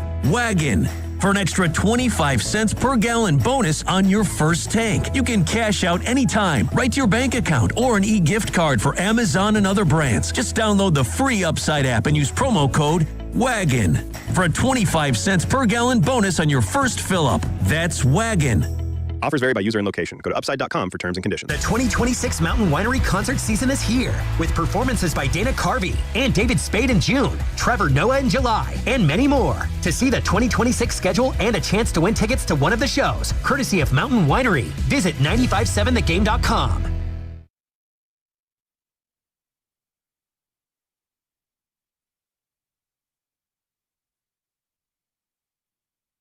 Bay Area is Draymond Green. You're listening to the Morning Roast with Joe Spadoni and Joe Shasky, coming to you live from the Laughing Monk Studios on 95.7 The Game.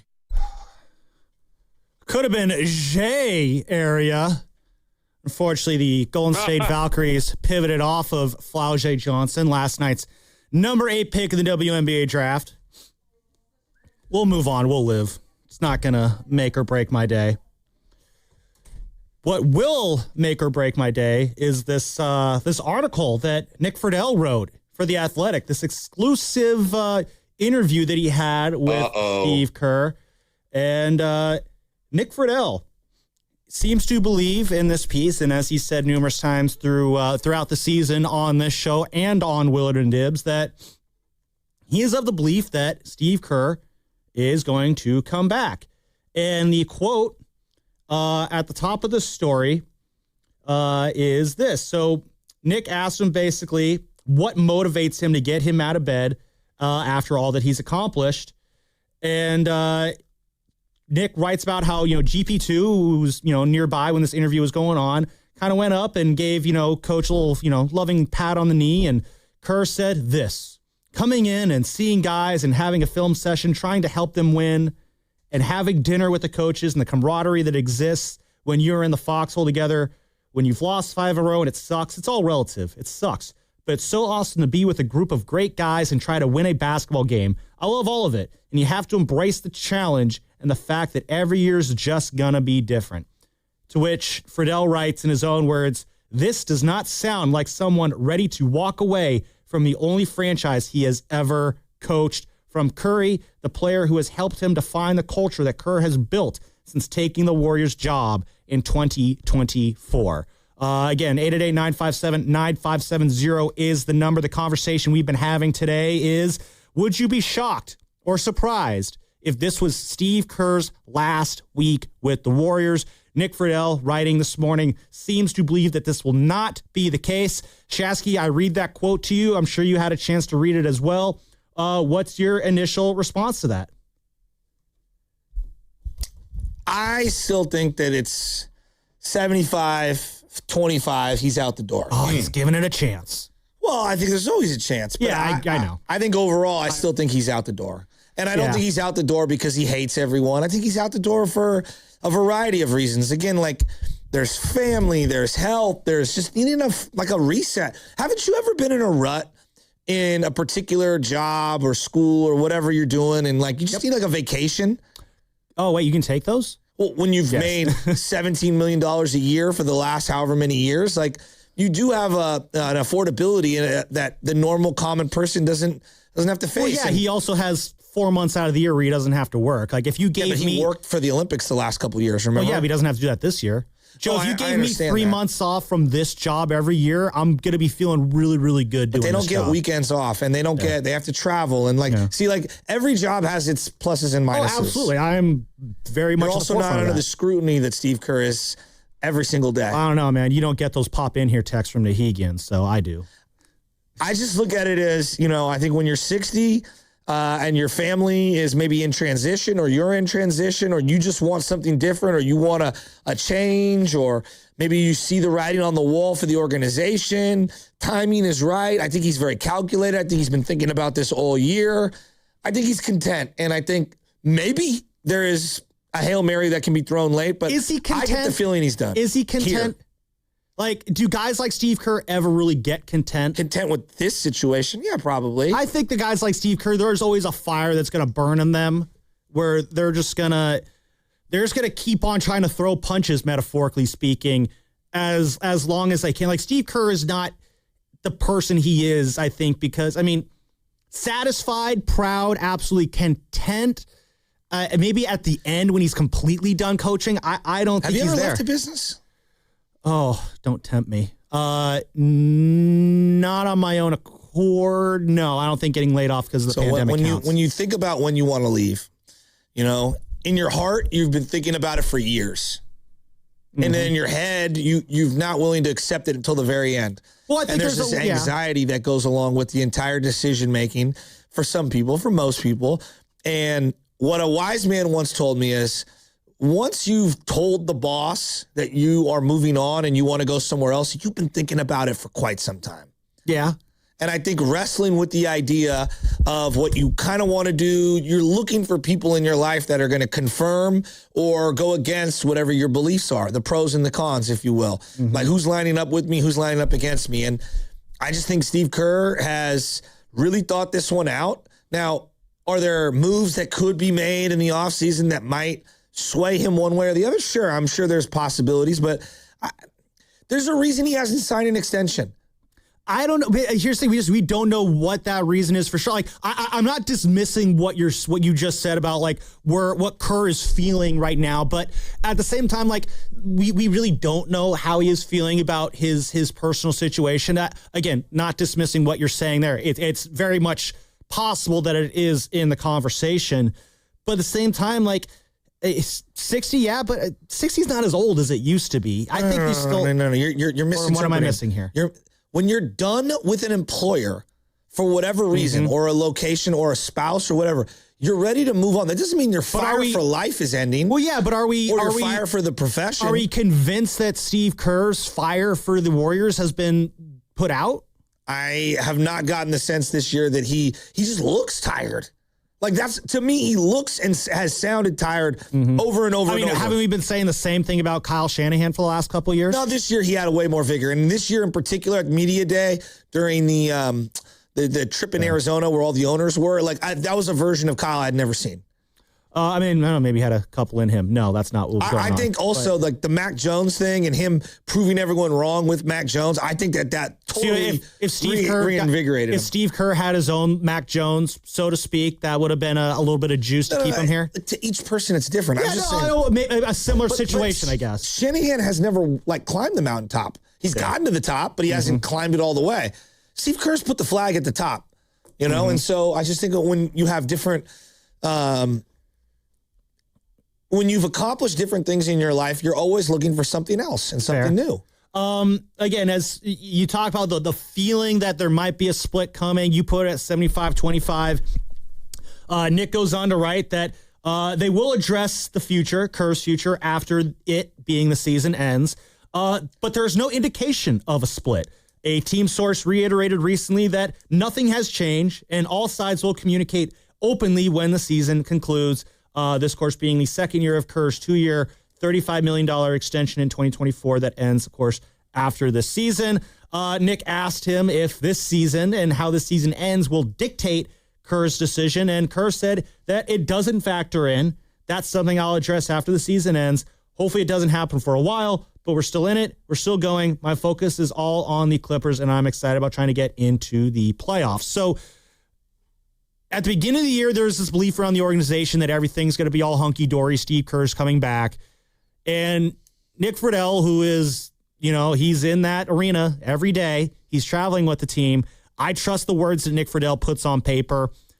He has been adamant all year long, Shasky, that he expects Kerr to come back. Now, it's very possible that Kerr and Lacob have been playing this, incredibly close to the chest all year long, and nobody outside of those two actually knows what those two are thinking.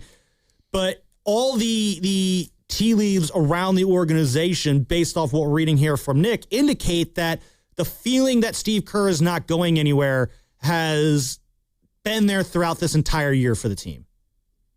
This is the exact same conversation we had for Bob Myers. This is the exact same conversation we had for Klay Thompson. I just don't buy it. I think the writing was more on the wall with Klay Thompson there, because the performance from him, it was clearly slipping it away at a level that was just not sustainable for him to be what he was.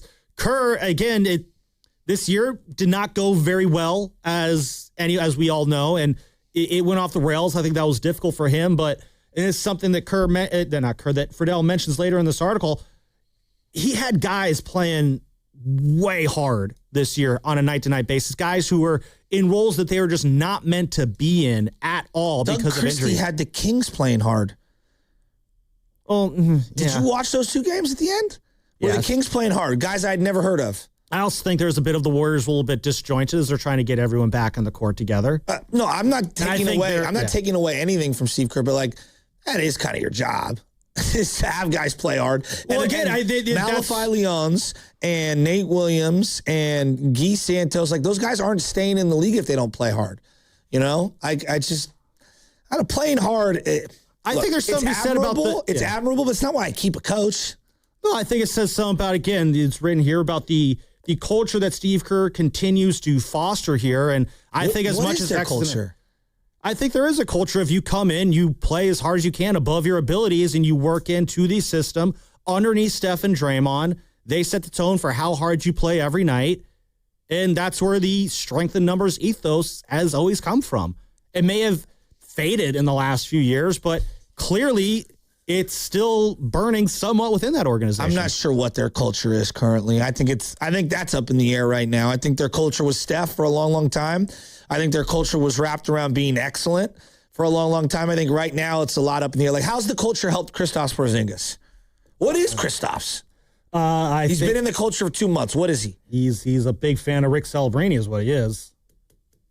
Among other things, I think it's still early to find out what Kristaps is with this team. But they have to make a decision. No, listen, I'm glad I'm not the one who has to make that decision. That's for sure. That's going to be a very difficult decision to make. Before we say anything else, though, I do want to point out that you're listening to 95.7 The Game, KGMZ FM in HD1 San Francisco and Odyssey Sports Station, and the home of the Golden State Warriors and Valkyries, always live on the free Odyssey app, coming to you live from the Laughing Monk Studios. I make the on-court argument for why he should be the highest paid for the last couple years. Not what he's done prior, and I know resume plays a big factor in this, but if you were to be his agent right now, and let's say he wants a top 3 or top 4 contract in the game, what would the argument be? I'm not saying I wouldn't give it to him. Yeah, no, my argument would lead off with something like Steph Curry is the guy in this organization. He is the guy that makes this organization go. I'm going to pretend to be Steve Kerr's agent here. My client has been better than anybody else out there my client is the best out there at getting the best out of Stephen Curry, which means that my client, Steve Kerr, is going to be the best chance to get the engine of this organization humming at its highest. You've won one playoff series. I'm just playing the counter. Mm-hmm. You've won one playoff series in the last 3 years. Well, again, with Steph Curry. I think part of it is you do need a roster that I think is... And right now you're in a play-in scenario. I will say this is going to be me talking as myself right now. When it comes to the roster construction, you bring up a good point about the one play and win, but I do think roster construction's been an issue. I think Steve Kerr has, it's too guard heavy. Again, we went through the numbers last week about, their average height is 6'4", 6'5", whereas most contending NBA teams, they're around 6'7", 6'8". The first championship team they had, the size was around 6'7", was their average height. I do think that they've gotten a little bit lost in the sauce of the gadgety guard players Like, I think we had the conversation off air last week. Like, Don Nelson would love this Warriors team. I do think there is a level of, and I maybe you got to protect Steve from himself on this one, but I think with a roster that gives more usable size next year, yeah, I think with the system that Steve Kerr operates, the motion-heavy system, and the culture that he operates here, yeah, you could get a winning basketball team out of that. Some plus enjoyable winning basketball out of that. That said, yeah, I think if you're Steve Kerr, you do need to acknowledge the roster needs to be more geared towards what used to work for you, not this, soup of guards that you got right now. And that's a Kerr Dunleavy. You two need to get in a room and figure that one out. So, like, if I were to, if I was poking holes, again, I'm just trying to, like, take a step back, and if I was a non-Warrior fan poking holes at the whole Warrior mystique, how does your culture help Andrew Wiggins after the punch? How did your culture help Jordan Poole? I'm just going to go down the list. No, that's the reality is that the culture took a massive hit after the punch. What was it like with Klay Thompson in the last year? Well, then let me ask you this then. Do you still believe in the Warriors culture, or did it die that day that Jordan Poole got punched? I just think it's all up in the air. I think there's about 12 teams in the league with, like, I don't know, like week to week, I don't even know what's going on. Then there's like 8 teams at the top that have good culture because they're winning. And I think there's like 12 teams at the bottom that have no culture and they're losing. Yeah. I think the Warriors they're middle of the pack in so many things that they do. So like when I'm looking at like, what's the argument? Like, who has excelled under this situation the last couple of years? Well, for 2 months, Jimmy. A lot of bench players have. I think Jimmy excelled in this. I agree. Very much here to start. Agree. And again, if you want to say the ACL injury was a product of his age and we all should have seen it coming, sure. I'm taking that off the table. I know, but no, I think it's a fair Jimmy statement. Played well for Kerr. No, he did. No, Jimmy played well for Kerr. I think Jimmy fit very well into the ethos of this team, and I think he imparted that wisdom onto the younger guys of this team. The arm that he threw around Jonathan Kuminga's shoulder the first half of the year, I absolutely love that. Like, I love the fact that Jimmy, he could have came in here. It's like, for a couple years, I'm going to just do my Jimmy thing, and I'm going to travel separately and do my own thing. And when I'm done, I'm going to go sail off into the sunset and retire in Dubai or whatever he's going to go to. But Jimmy bought into being a Warrior. And this is a guy who, throughout everywhere he's gone in his career, it's always been, how ugly is this divorce going to be? He's had some happy marriages, but... And this is the thing I said, when he first arrived here. I remember I did a show with Evan Giddings, who produces Steiny Guru from 10 to 2. We had the conversation, and I said to him, like, Jimmy Butler, there's pressure on him coming here because he does not want to be the guy whose legacy is couldn't make it work with Steph. And I think to that degree, Jimmy has come in and he has made it work with Steph, and it's been great to see. So, yeah, I think the culture has been very beneficial for Jimmy, and in turn, Jimmy has been very beneficial for a lot of the younger guys on this team. And I do think that starts with the overall culture and mantra of, again, we roll our eyes, I'm going to say it, the strength in numbers ethos that this team has pioneered over the years. So Kerr wanted a guy like Jimmy. Yes. So, that fit. How'd the Horford thing work this year? Honestly, if you'd asked me in December, I would have had all sorts of negative things to say about it. I become a fan of 41-year-old Al Horford this year. Okay, but how did it go this year? How did it go this year? When he's been on the court since January, he's been a very positive plus player. Has he been prime of his career? Al Horford? How many games did Horford play this year? Al Horford played somewhere in the 30 to 40 range. Played 45 games this year. Well, okay, is that a Steve Kerr thing, or is that you decide to build too old of a roster? But again, if we're catering things to Curry and Kerr, they kind of go hand in hand. So Horford, I would say, was like a C- this year. C? Yeah, C. Okay, we can argue. I think Melton was like a B-. Melton, I think, has been very good for this team. Yeah, I don't think he's gonna be back next year, though. I think he's gonna. I think he's gonna be too costly to bring back. Jimmy, like prior to the injury, what was he? A C+. I'd say he's in the B range. Huh? I think he's in the B range. I think my theory that I'm going to go with that can't be disproven is that Jimmy was waiting for the final 2 months of the season to ramp it up. What about Dre? Draymond, I think, has been a solid BB+. I mean, because there was that stretch of the season where, like, the plus minus with him on and off the court was like could not be further apart. He was minus 200 for 2 months after the All-Star break. Yeah. I mean, the last month, though, we've seen a lot better from Draymond. He's like a C-. Yeah. He's a bench player. I'll say that. Well, not with Kerr. Pods. What was Pods? letter Pod's grade? a B minus. I'll give him a B plus. Yeah. So I'll be a little. The production's been very good, but no one wants to hear that. But there's I'll a lot be of B. empty calories in Pod. I think Guy was an A minus, if not an A. Yes, I think Guy was an absolute A. Okay, so we'll go A. I'll meet you in the middle. Jonathan Kuminga. Incomplete. No, it's an F. It's an F. F minus. Okay. What about Porzingis? Come on. I think it's a D. Yeah, C minus if I really want to be generous. Okay, how about Moses Moody? Moses Moody, when he was on the court, I thought was maybe a good B plus. I'm going to go B minus. Yeah. You think that's too harsh? Ooh, I'll meet you in the middle at B. Okay. So a B. Okay. B, I can't argue with you. All right. Pat Spencer. B plus. Okay. What about you? It's about right. Yeah. Faded really hard. Quentin Post. D or F. D or F. It's got to be. It's one of the two. I'm going to go D. From where Post, we were at on Post a year ago versus now, he's dropped off. Will Richard. Give him a C plus. I think it's been okay for a second round pick. Not bad. Yeah. Buddy Hield earlier this year. Buddy Hield was a D.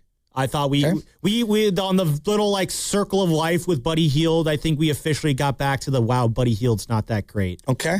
How about GP2? I'm going to go B plus. I'm going to go B plus too. I've actually really liked the production from GP2 this year. There's been bumps, but I feel comfortable with him on the court. I don't get angry when he's on the court. Earlier this year, Trace Jackson Davis. There's a reason he's not on this team anymore. F. Yeah. Seth Curry. Let's call it what it is. Come on. A D or an F? I would not even give him a grade. I just give him a blank space. Steph Curry. And I'll write his name. Steph, B plus. He played 45 games. He was pretty good in those 45 43. games. He played 43 games. He was really good in those 43 games. Sure. They sure as hell missed him when he was out. Yeah, but your best player missed half the season. I mean, ideally, that doesn't happen next year. When he played, he was in A. But if you miss half the season... Well, okay, when he's on the court, he's... All right, if you want to factor in... we've got to be... I mean, if we're being real, if I told you at the beginning of the year, an A season would be 65 games played, averaging 26 or more, okay, 43 games played... Well, if you want to factor in availability, then I'll knock it down to a B minus. But I do think he's still good enough on the court that's going to offset the absence. All right, Risotto and Ken. Steph Curry's year as a whole. If I told you at the beginning of the year he only plays 43 games, what letter grade would you give him? Even if he was outstanding in those 43, for the most part. B minus. At the highest, right? At the highest. Ken? A C plus. That's what I'm saying. How can you he played half the games. Because he's still Steph when he's on the court. Okay, but the last 5 of them, he was coming off the bench, and they lost to the Kings twice. I almost called you Steph. Shasky, we've seen this throughout Steph's career. The first few games back was from any Steph injury have never been pretty. So what did Shai Gilgeous-Alexander have this year in terms of a letter grade? Let's say he probably had an A. Okay, so he had an A, and he played in how many games? Well, okay, what is that I mean, if you're comparing Steph now to Shai now, I feel like that's an unfair comparison. No, I'm comparing the seasons that people really had, not who they are and their resume. I'm asking what did they do this year? For example, could you give a B plus to Brock Purdy this year when he missed half the games? Overall, no. But if I'm going just on what he did on the field when he was available, but I'm talking about the 17-game season. Yeah. Could you give him an A or a B? Probably not. I don't think he can get an A if you're not on the field. No, Brock, when he came back, he had a couple bad games. He had some great games. Yeah. You can't give him an A or a B. You miss half the season. Okay, well, so I said B minus with Steph. I'm going to say C plus. Ken and Risotto, do you agree with me? I agree. Okay. I mean, I said C plus, so yeah. All right, way to stand on that B minus. Well, it's close to a B minus. I don't know what the exact difference is. I don't know. We're splitting hairs. Just zoom out this year, okay? You were the coach, and you had 1A, Guy Santos, Jimmy a B, Melton a B minus, Moody a B, Spencer a B plus, GP2 a B plus. So a couple of role players were Bs. Everyone else was a C or below. In a year where a lot didn't go right. Yikes. I mean, it's not impossible. I know, but I'm This is a year. This is a year unlike we've seen, and I say this because it says right here in Nick's story, the 2025-26 Warriors has been unlike any he's coached. I don't know. Maybe this is just a one-off year, a one-off bad year. Maybe this is a harbinger for a worse year to come. Boy, that would really suck. We could talk about it on the other side. Plus, the line in this article that makes me wonder what Joe Lacob is going to do, or the role that Joe Lacob is going to have in the fun times to come. What's coming up? The game is brought to you by Ceremony Ford. I don't know if you guys noticed this, but gas prices are crazy right now. They are sky high, but Ceremony Ford's got you covered. During the Fuel Your Ford event, get a $2,500 Visa gas card when you buy a 2025 Ford Maverick. Yeah, they're helping you fill up. Happening now in Colma, Daly City, right off of 280, or at ceremonyford.com. Ceremony Ford, your Bay Area Ford dealer. Xfinity Tech Support, Matthew speaking. Hi, I live in a pretty remote place, like Jurassic Park remote. Wow. Will Xfinity Mobile work out here? Yep, the combination of reliable Wi-Fi and 5G makes it so that you can stay connected in all kinds of places. Plus, you get access to ultra-fast speeds and coverage, whether you're poolside or out live streaming with a T-Rex. Hold still, you're about to go viral.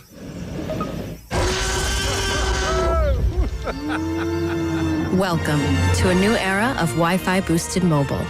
Cut your mobile bill in half with 2 lines of unlimited. Learn more at xfinitymobile.com.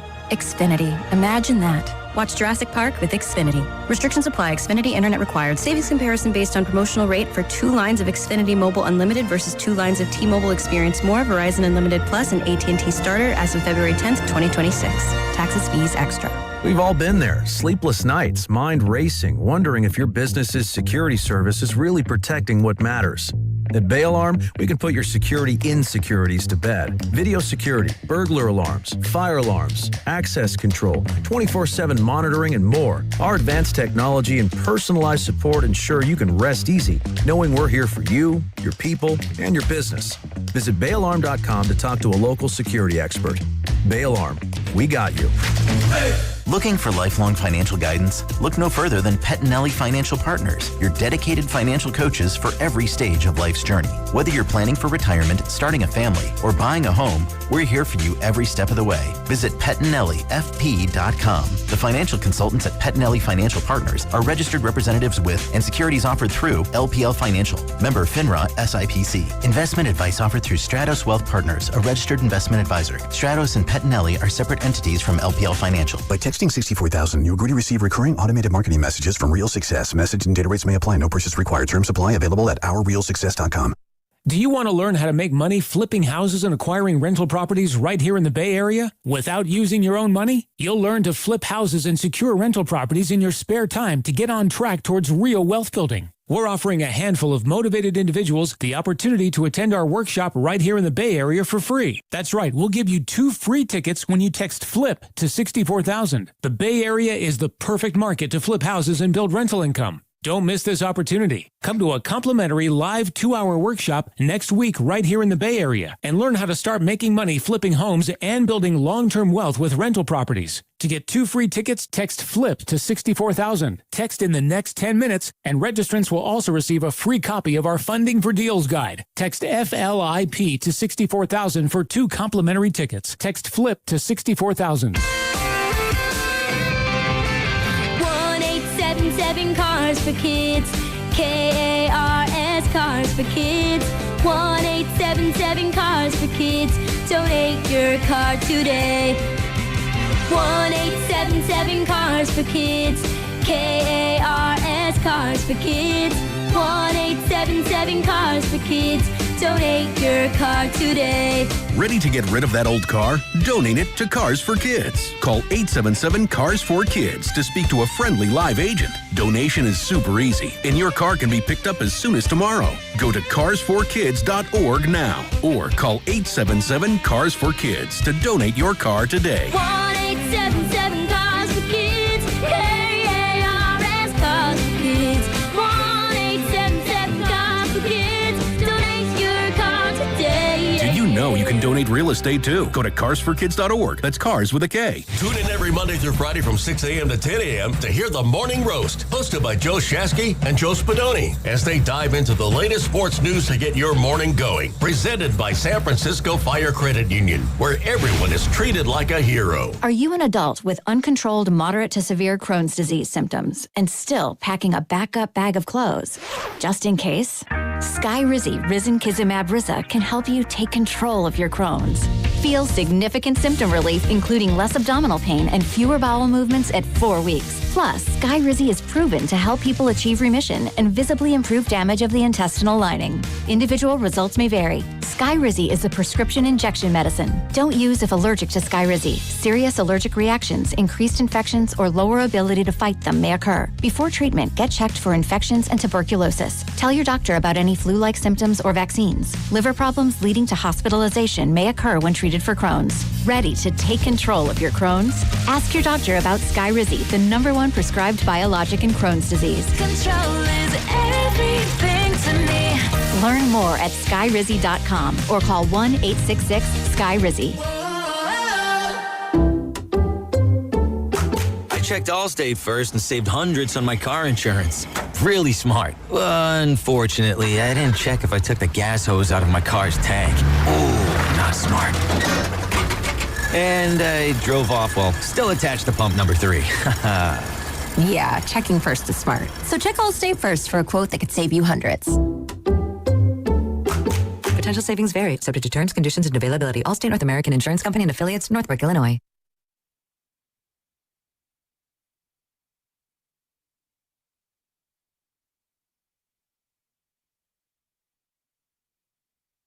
Dub Nation, it's the voice of the Warriors, Tim Roy. You're listening to the Morning Roast with Joe Spadoni and Joe Shafsky on 95.7 The Game. Brubaker.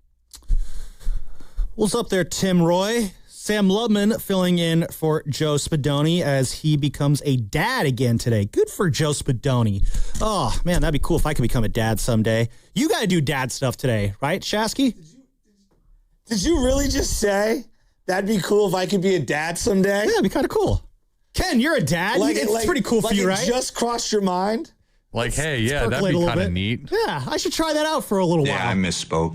Just give it like a good 18-year run as being a dad. Would be the most chaotic dad of all time. I think I'd be a fun dad. I'd have lots of fun little wisdoms and nuggets to impart to my young. Have you ever cleaned a diaper? Oh, I had a younger sibling growing up. I had never wiped someone else's diaper behind until my son. Oh, yeah, no, I had a younger sibling growing up, so I was conscripted into diaper duty at times. It's really fun to see LJ tonight. I still like to get creative in how I'm like, yeah, Michelle, like, LJ wants to go see you. And then he'll like walk in, she's like, what is that smell? And I'm like, smells like dad duty. It must have just happened.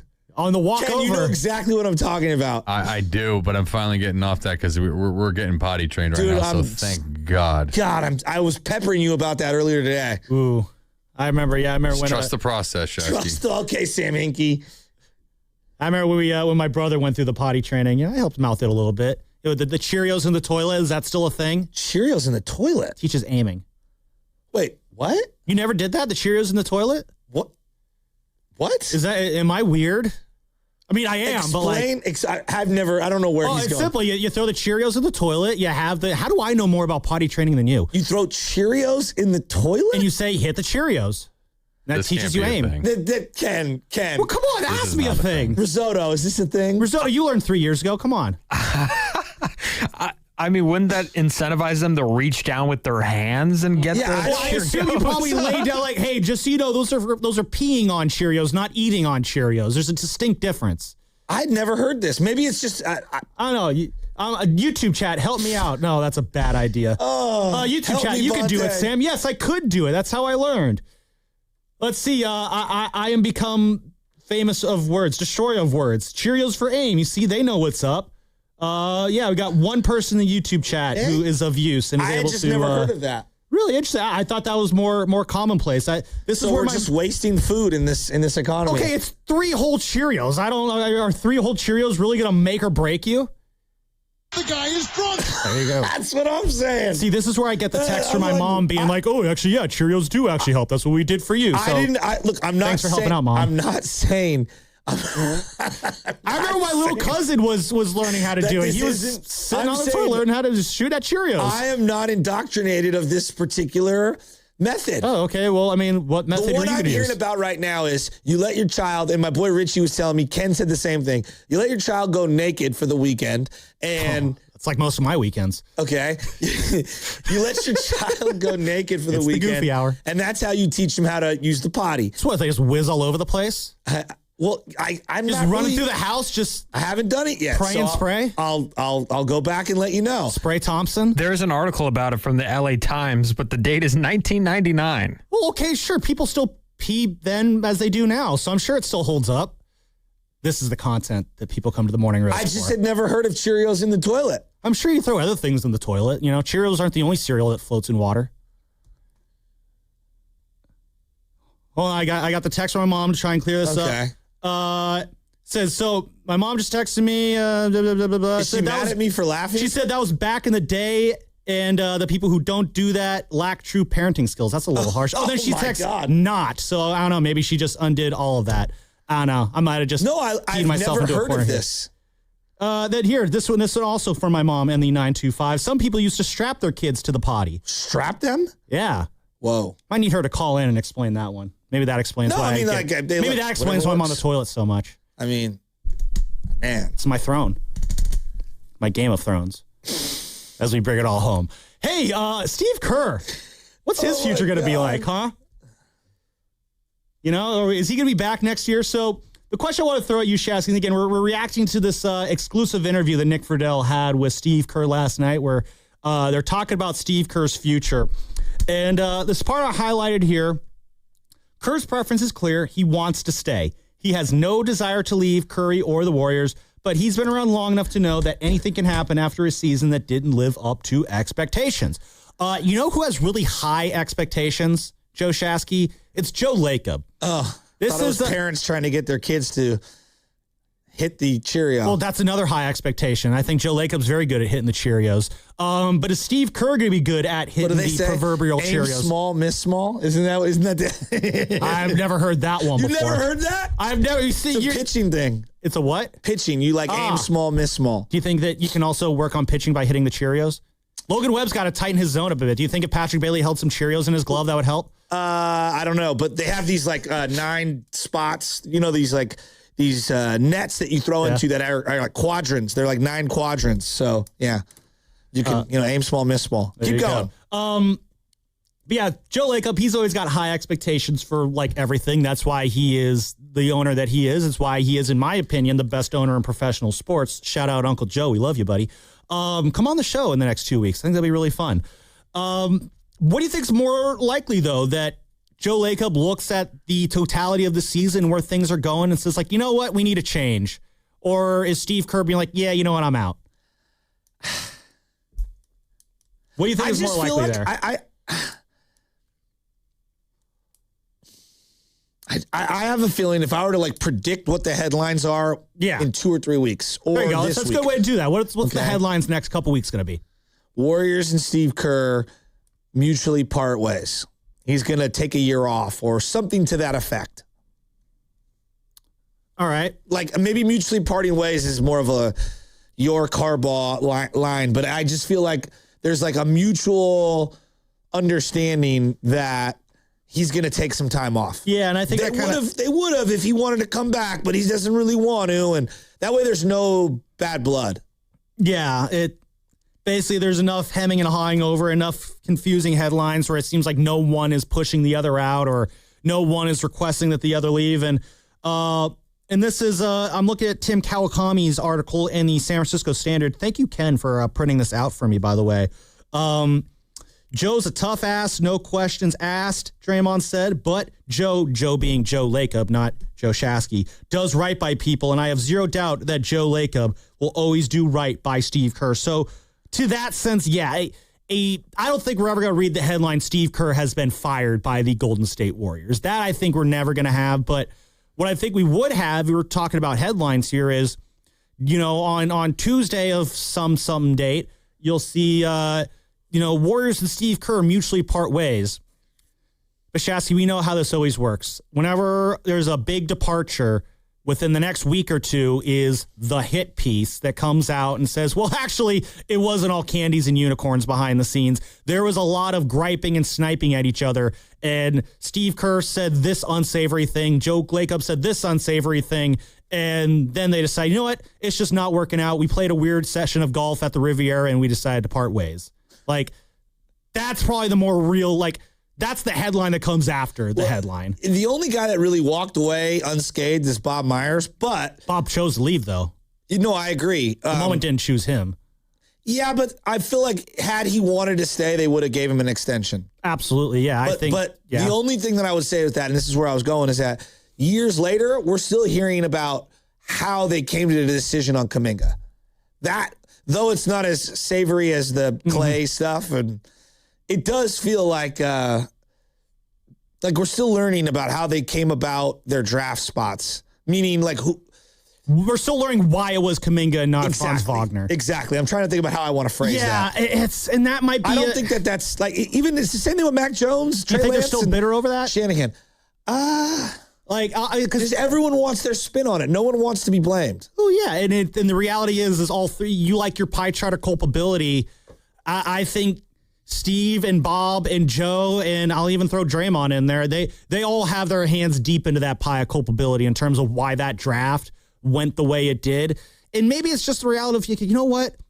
Sometimes you just whiff on lottery picks. Like, no lottery pick really is a guarantee. No doubt. And yeah, I'm oversimplifying it there maybe, but that's a tough loss. Honestly, the James Wiseman whiff, I think to this day still hurts more than the Jonathan Kuminga whiff. Just because that was such a talent that you needed, but maybe that's neither here nor there on that one. But I guess you say that does it really still all just go back to Kuminga? Is that really where we're at? It's Kuminga. No, it's not Kuminga, but I just think that everyone's always looking for a scapegoat when things come to an end. And I said that's been the last few years. It's every year's been a new scapegoat. No one wants to admit it. Like, maybe the Niners just ran into a dynasty, and that's why the Chiefs have 2 Super Bowls and we don't. I've asked the question, does Kyle Shanahan have a Super Bowl problem, or does he have a GOAT quarterback problem, consider who he's lost to? The team has won 11 times, 44 or more games in the last 14 years. The Warriors, yeah. Like, that's crazy. Has it just come to an end, and it didn't matter how good Kuminga was, and this was all going to come crashing down because that's sports? Like, was that the destiny? I mean, that was always, I think it's the bigger you rise, the harder you fall. Shout out original phrases. I think even if Kuminga was a part of this team, it's probably better looking than it is right now. Maybe it's easier for Kerr to want to be that good. So even whenever you think he is, like, at his best, like, what is he? I think at fringe starter. I think at minimum, he's a useful rotation piece. Agreed. Yeah. That's not changing your organization. No, but maybe there's no bitter feelings there if you were able to work him into that. And it's true. Maybe if, maybe Joe Lacob one day said to Steve, well, maybe if you were smarter, you would play Kuminga. I'm assuming. I hope that didn't happen. But maybe that's where the bitterness goes in. Maybe if it really is, if they just figured out the Kuminga thing, we're having a different conversation here. As we just pontificate about this out loud. It's just, I mean, look, did they hit on Moody? He's a rotational piece. I consider Moody a hit. For a guy you got at 14th in the draft, yeah. I mean, you got to figure in the NBA, like. But would you agree it's not good enough to move the needle? No, I don't. Again, at 14, you're either getting a solid rotational piece or you're finding a winning lottery ticket like Kawhi Leonard. But those bolts of lightning strike very few and far between. Even Kuminga was a 7th pick. 7ths are rarely guaranteed. Yes. Oh, but what about Steph and Curry? Yeah, I know. Steph's one of those bolts of lightning that I just mentioned there. So it's now if Kuminga was like a number 3 overall pick and they had the same whole, kerfluffle with him, maybe it's even a little bit more, vitriol at play here and how this is all ending. But I just keep coming back to, sports are cyclical. Mm-hmm. You cycle up, you cycle down. I think they're cycling down, and people are unwilling to accept it. Like, I'm hearing the boss. The boss is giddy. He's like, they're going to win. They're going to win the play-in, and they're going to win the next game. Okay, and they're going to go get Kawhi or LeBron. And I'm like, is he alone in that? Do people really, like, maybe I don't. Maybe I'm too big of a hater. Maybe I'm too cynical. I feel like I'm a realist. Well, maybe I'm too cynical. How many people really think right now this Warrior team, having played 17 minutes with Kuminga, Porzingis, Draymond, and Curry, 17 combined minutes with them on the floor. How many people think not only are they going to win this game against the Clippers, they're going to win the next game? Risotto, you're raising your hand? No, he's not. That? He's not. You think that? I'm just throwing him under the bus for my own amusement. I don't think that. Mainly because I think Kawhi Leonard is one of those guys who was just designed, and this is purely because of Kawhi. I think he was designed in a lab to destroy the Warriors. I don't have faith. If they did somehow, by some miracle, beat the Clippers, if it's the Blazers, I'm giving them no shot because that's just the year we live in right now for some reason. Let me ask you this, though. But I want to break down the psychology. I'll allow someone, not me, to say. Suns have dominated the Warriors at times this year. Dylan Brooks has owned them. Let me ask you this. Why do you believe next year will be better and different? If you are not giving them a puncher's chance in either of these playing games, but yet next year's going to be better or different? Well, because next year has the promise of maybe a different roster. I think next year has the promise of guys who don't have these injuries pop up. And you know what? I'm curious to see if it is Kristaps next year. How is he utilized going into next year with a full training camp to get things going? Honestly, Joe, how different is next year going to be if there is no sort of Jonathan Kuminga crisis hanging over? Well, we thought last year was going to be different from this year because this year you'd have a full year. Yeah, but you also came into this year feeling really negative about this. I'm not saying you specifically, you, the generic Warrior fan in this conversation. There was an ugliness over this team because of the Kuminga crisis. And I do think that was a lingering thing for most of the year in terms of just the fact that he was an empty roster spot. So we're not giving them a real puncher's chance in either of these games. But next year's going to be better because next year, coming off of an ACL injury, Jimmy, in the middle of February, a full season of missing games for Porzingis. Hey, what if he only misses not half of the games? Less than half. What? I don't know. I was saying it's possible. So he misses, he plays 50 games next year. Yes. I would love to bet against that. Yeah. But let's just, okay, let's say. I'm not going to take it. I already won one burrito. I don't want to lose it. No, but they're what? A 44-win team? Probably. So they're the 8th seed. They could be the 7th. So they're still in the play-in. I mean, if you're not up, if this is not to your satisfaction, then is the other option just... They need to get younger, and nobody wants to do that because no one's willing to accept it. But do you think? Okay, the reality is they got to get younger. Do you think people don't want to accept it because they think you can only have one or the other? You can either, yes, you can't be good if you go younger. Do you think that's the belief? Well, yes. And while you also have Kerr, Curry, Draymond, now Porzingis, and Butler, they went flying to the old side. Made a lot of sense. It didn't work.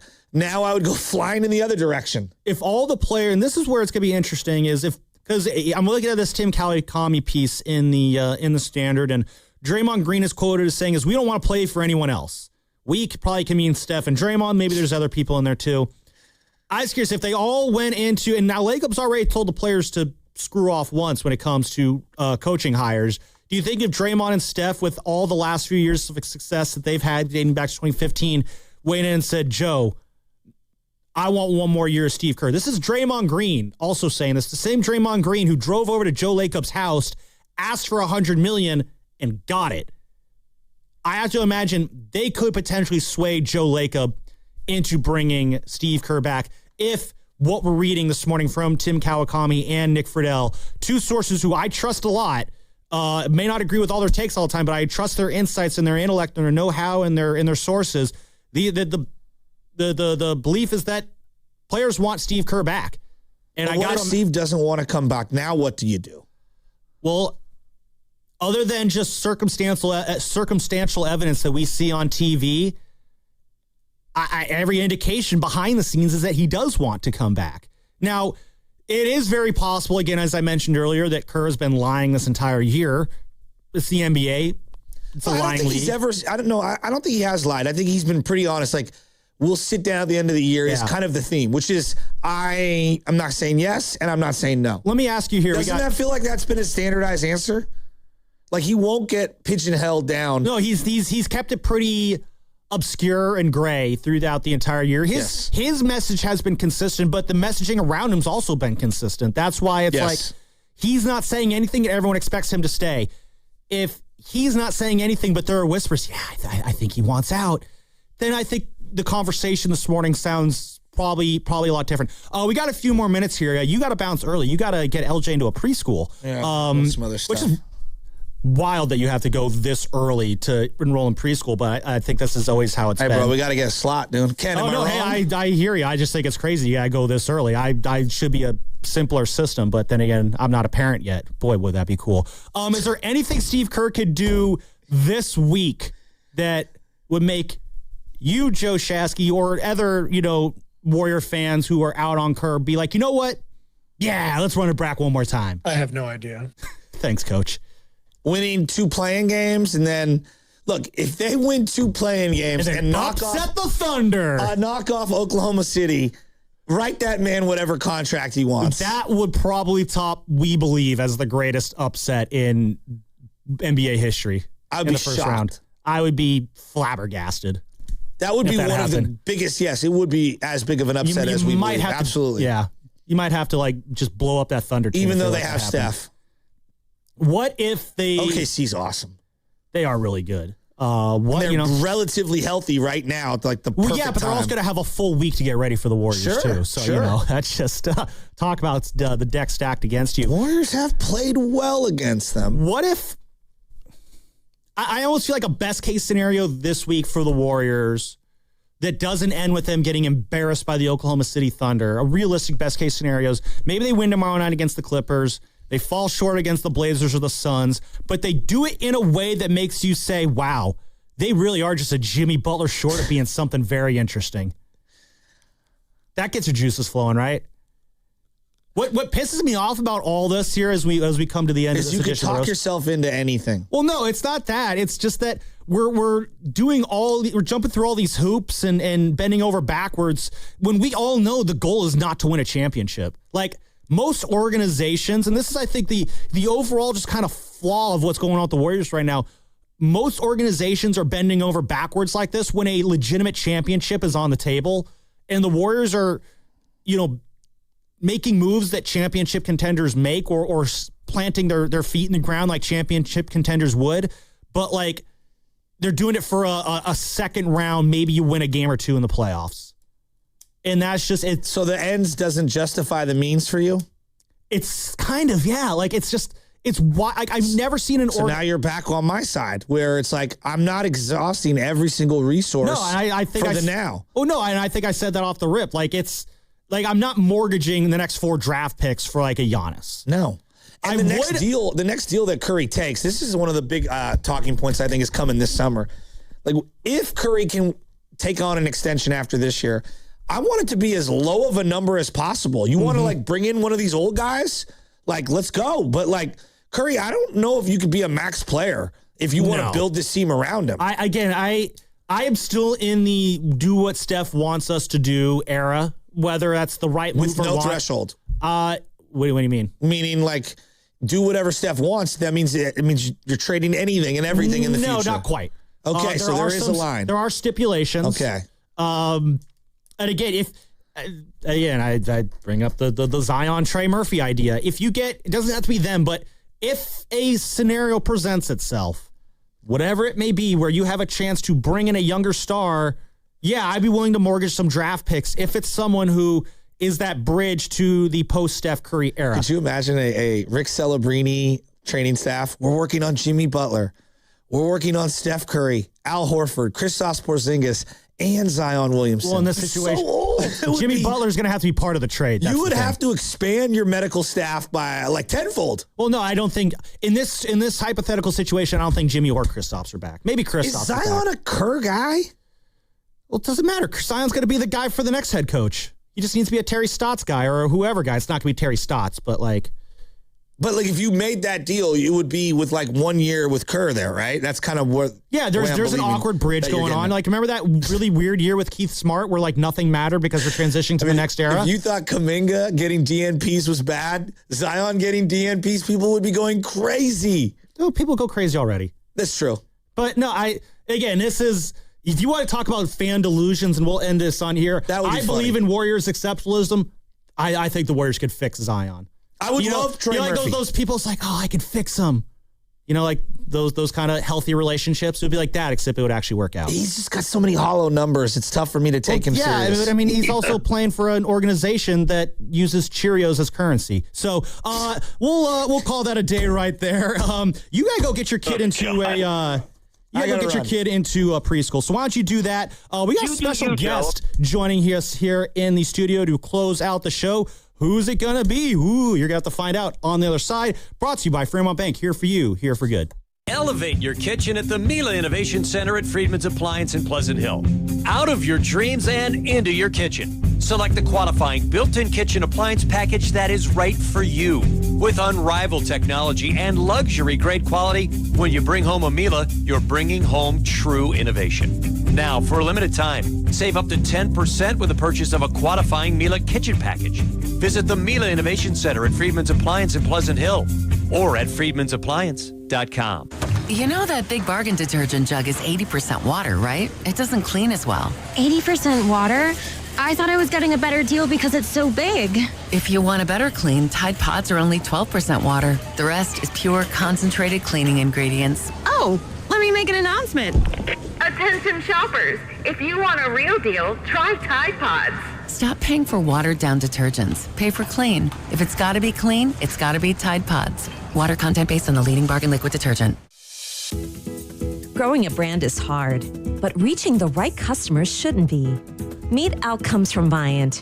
We've built an intelligent platform that handles the complexity of digital advertising for you. Powered by advanced AI, we help your brand show up in the right places at the right time and ensure that every dollar you spend leads to a real business result. It's smarter advertising made simple. Visit Viant.ai. Running a small business means juggling a lot. Your network has to handle it all. That's where a fiber-only provider falls short. You need a partner who gives you a greater advantage. Introducing the Total Solutions Advantage only from Comcast Business. A first-ever combination of the largest, fastest fiber-powered network, the most reliable Wi-Fi, gig speeds with equipment and security included, and a 5-year price lock. Plus, it's all backed by a 30-day money-back guarantee. The Total Solutions Advantage only from Comcast Business. A new standard for small business with reliability, security, and savings in one. Switch today. Get started with a great offer as low as $60 a month. When you add it all up, no one does business like Comcast Business. Offer ends 6/1/26. New customers only. Requires 300 megabits per second internet and security edge. 1-year agreement, eco-bill, and autopay required. Equipment, taxes, and fees extra. Most reliable Wi-Fi based on Open Signal Awards USA Fixed Broadband Experience Report, May 2025. You know, there's nothing better than having a space at home where you actually want to spend time. Mornings with coffee, evening with friends, weekends just chilling outside. That's exactly what you get with Trex decking from Ashby Lumber. Trex gives you the look of real wood, but without all the constant upkeep. No sanding, no staining, no stress. It's built to last, holds up through every season, and even stays cooler under the sun with their sun-comfortable technology. And the best part? You don't have to figure it out on your own. The team at Ashby Lumber will walk you through everything from design to materials so you can create an outdoor space that actually fits your life. So whether you're upgrading your backyard or starting from scratch, now's the time. Visit Ashby Lumber in Berkeley or Concord, check out the Trex display in person, and start planning your deck today. Ashby Lumber, helping you build something better right outside your door. The Chase Ink Business Premier Card is made for people who make things happen, like me. I'm Sam, founder and CEO of Manifest, a product design company that makes everyday products designed smarter. I get 2.5% cash back on purchases of $5,000 or more, plus unlimited 2% cash back on all other purchases, which helps us make more smart ideas into a brilliant reality. The Ink Business Premier Card. Chase for business. Make more of what's yours.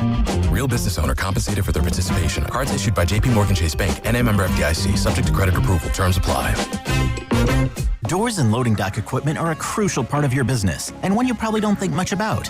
until they break. A broken door or dock leveler can be a real security threat, along with disturbing the flow of goods in your business. Luckily, RNS is here for all your commercial door, dock, and gate needs. From overhead doors and security shutters to fire-rated and personnel doors, RNS can provide your business with safety and security. Call 800-FIX-A-DOOR to schedule a free estimate or visit rsdoors.com. RNS Doors. Look for the red truck. It is not hard to destroy a college. Last season, the podcast Campus Files brought you stories of fraternity drug rings, stolen body parts, campus cults, and more.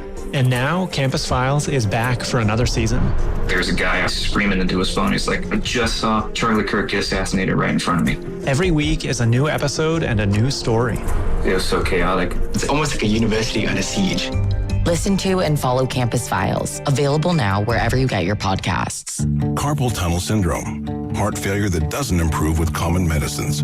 These are some signs and symptoms associated with ATTR-CM, or the cardiomyopathy of ATTR amyloidosis, a serious heart condition with symptoms that get worse over time.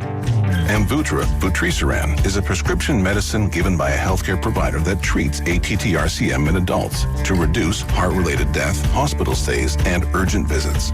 In a clinical study, Amvuttra was proven to help people live longer and have fewer heart-related hospital stays and urgent visits over 3 years compared to placebo. Amvuttra lowers the amount of vitamin A in your blood, which can affect vision. Other side effects include pain in the arms or legs, pain in the joints, and shortness of breath. These are not all the possible side effects of Amvuttra. For prescribing information, call 1-833-256-2748 or learn more at amvuttra.com. Ask your doctor about Amvuttra for ATTR-CM.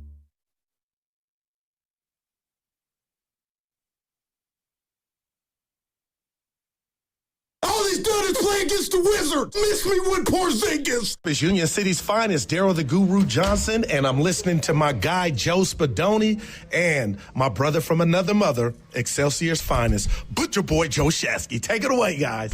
What up, Goo? What up, baby? Oh, and what up, Goo? You're in the studio with me. Look at that. My timing's already off. It's a dream come true. I'm in the studio with Goo. Daryl Guru the Johnson. There you go. Oh, this is going to be a fun one here. Goo, how you doing today, man?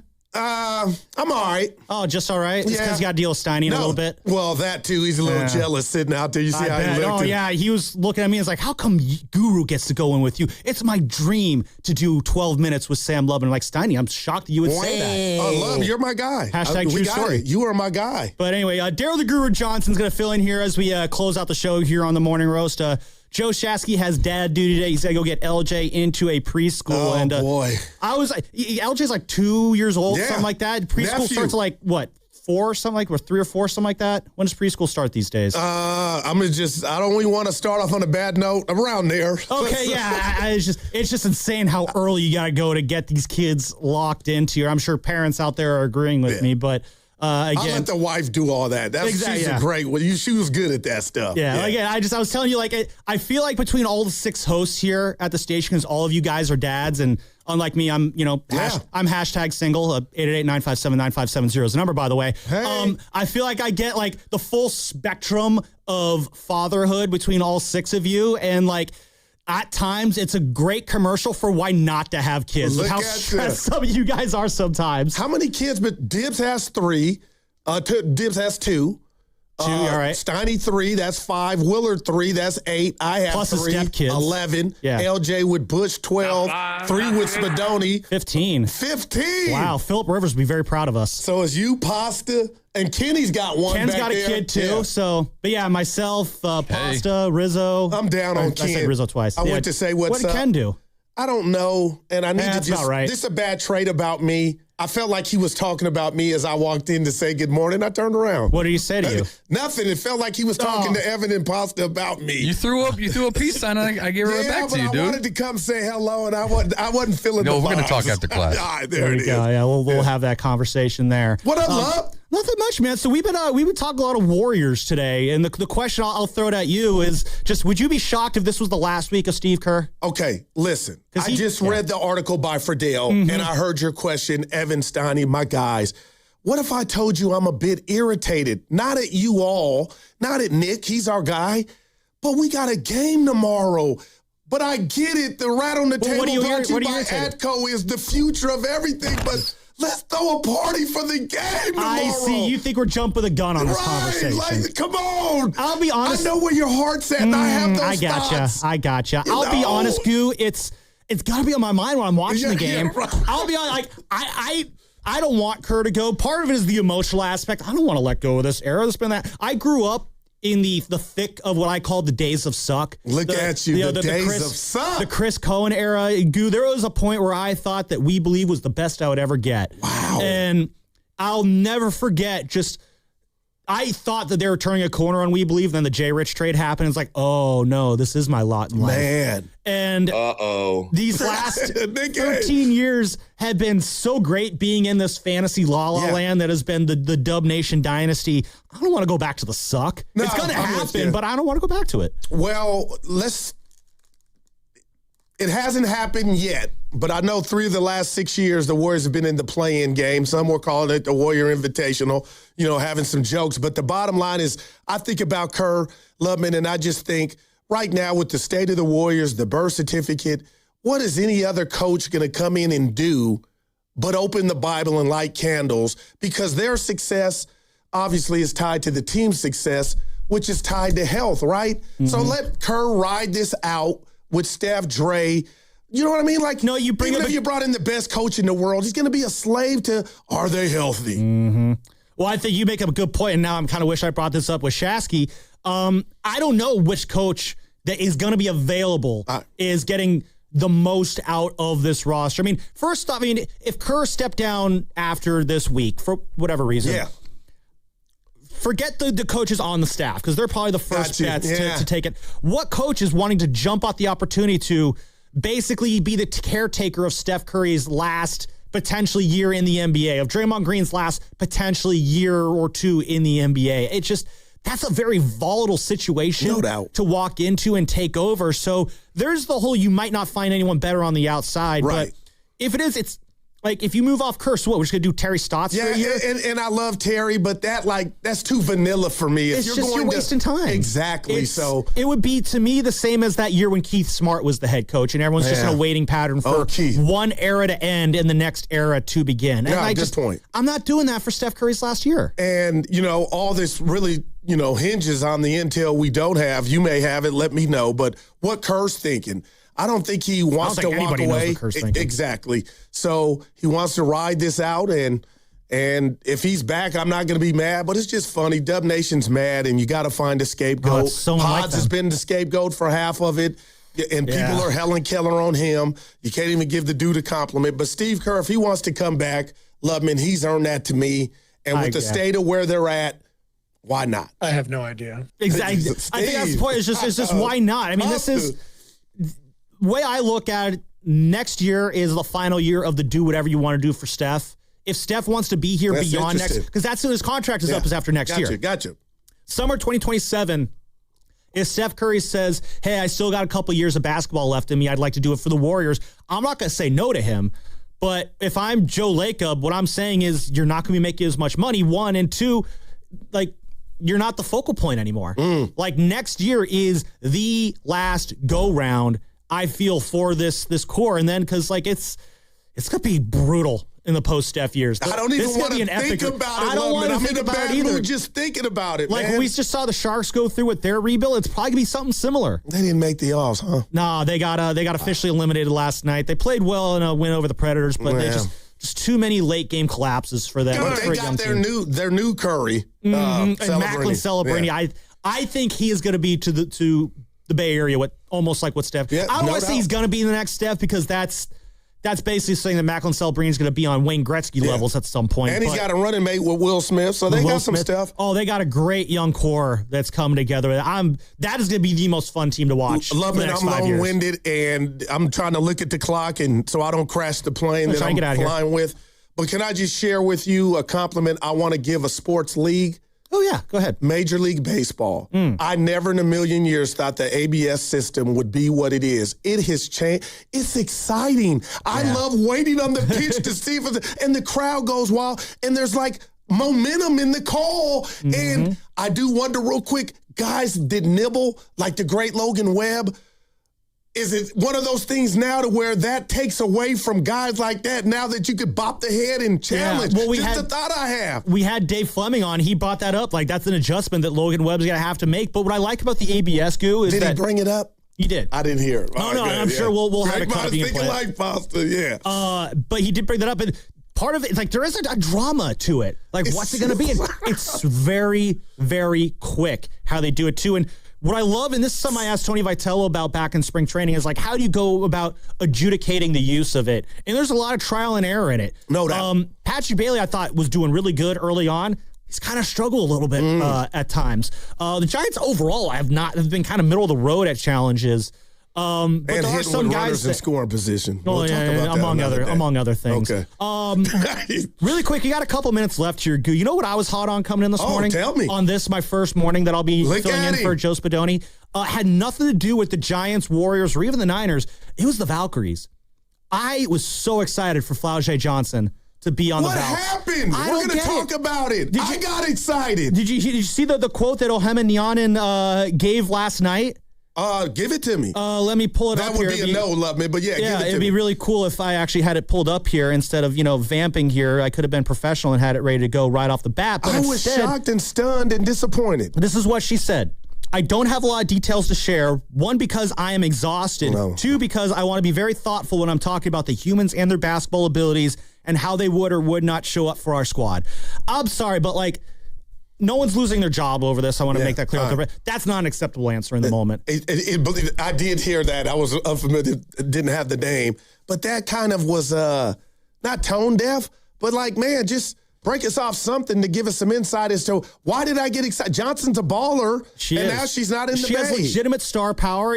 I actually missed the trade when it initially happened because the pick happened. I love it because it was there's star power there. There's everybody flair. got excited. She's fun. She would have been a great fit here. And also, she was the best player available. You didn't overthink it.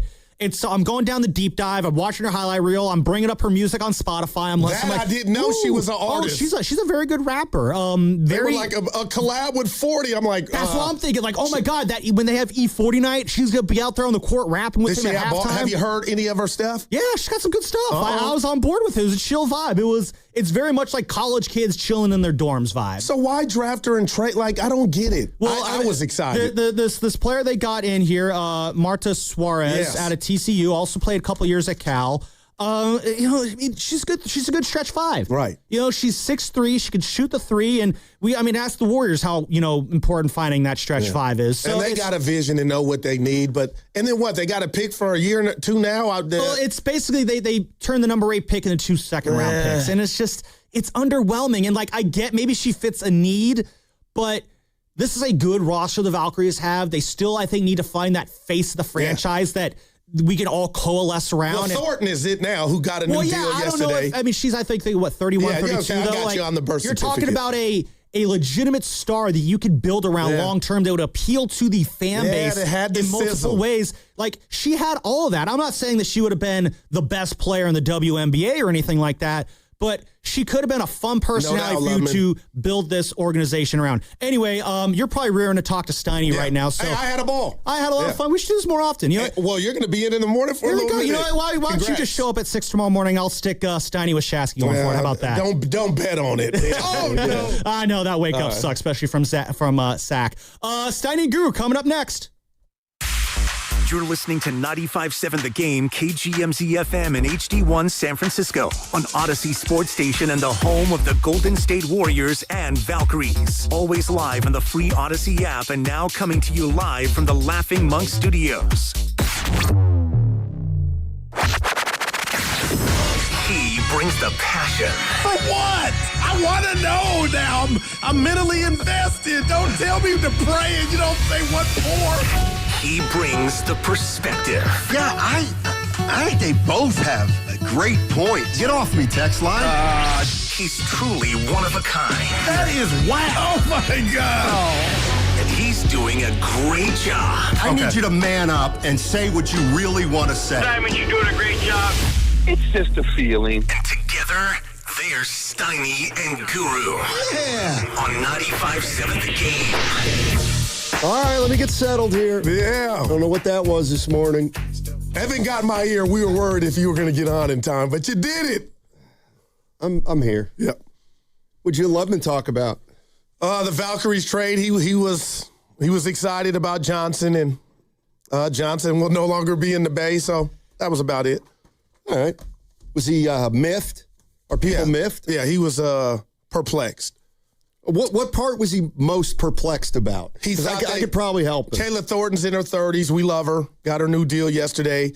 But he was looking for more of a young face to represent this franchise moving forward. And he thought Johnson, she fit the bill and had all that. And so did I. I was excited.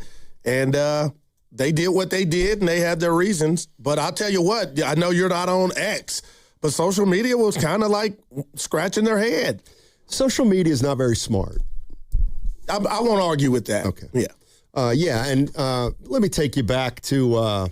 give it to me. 1995?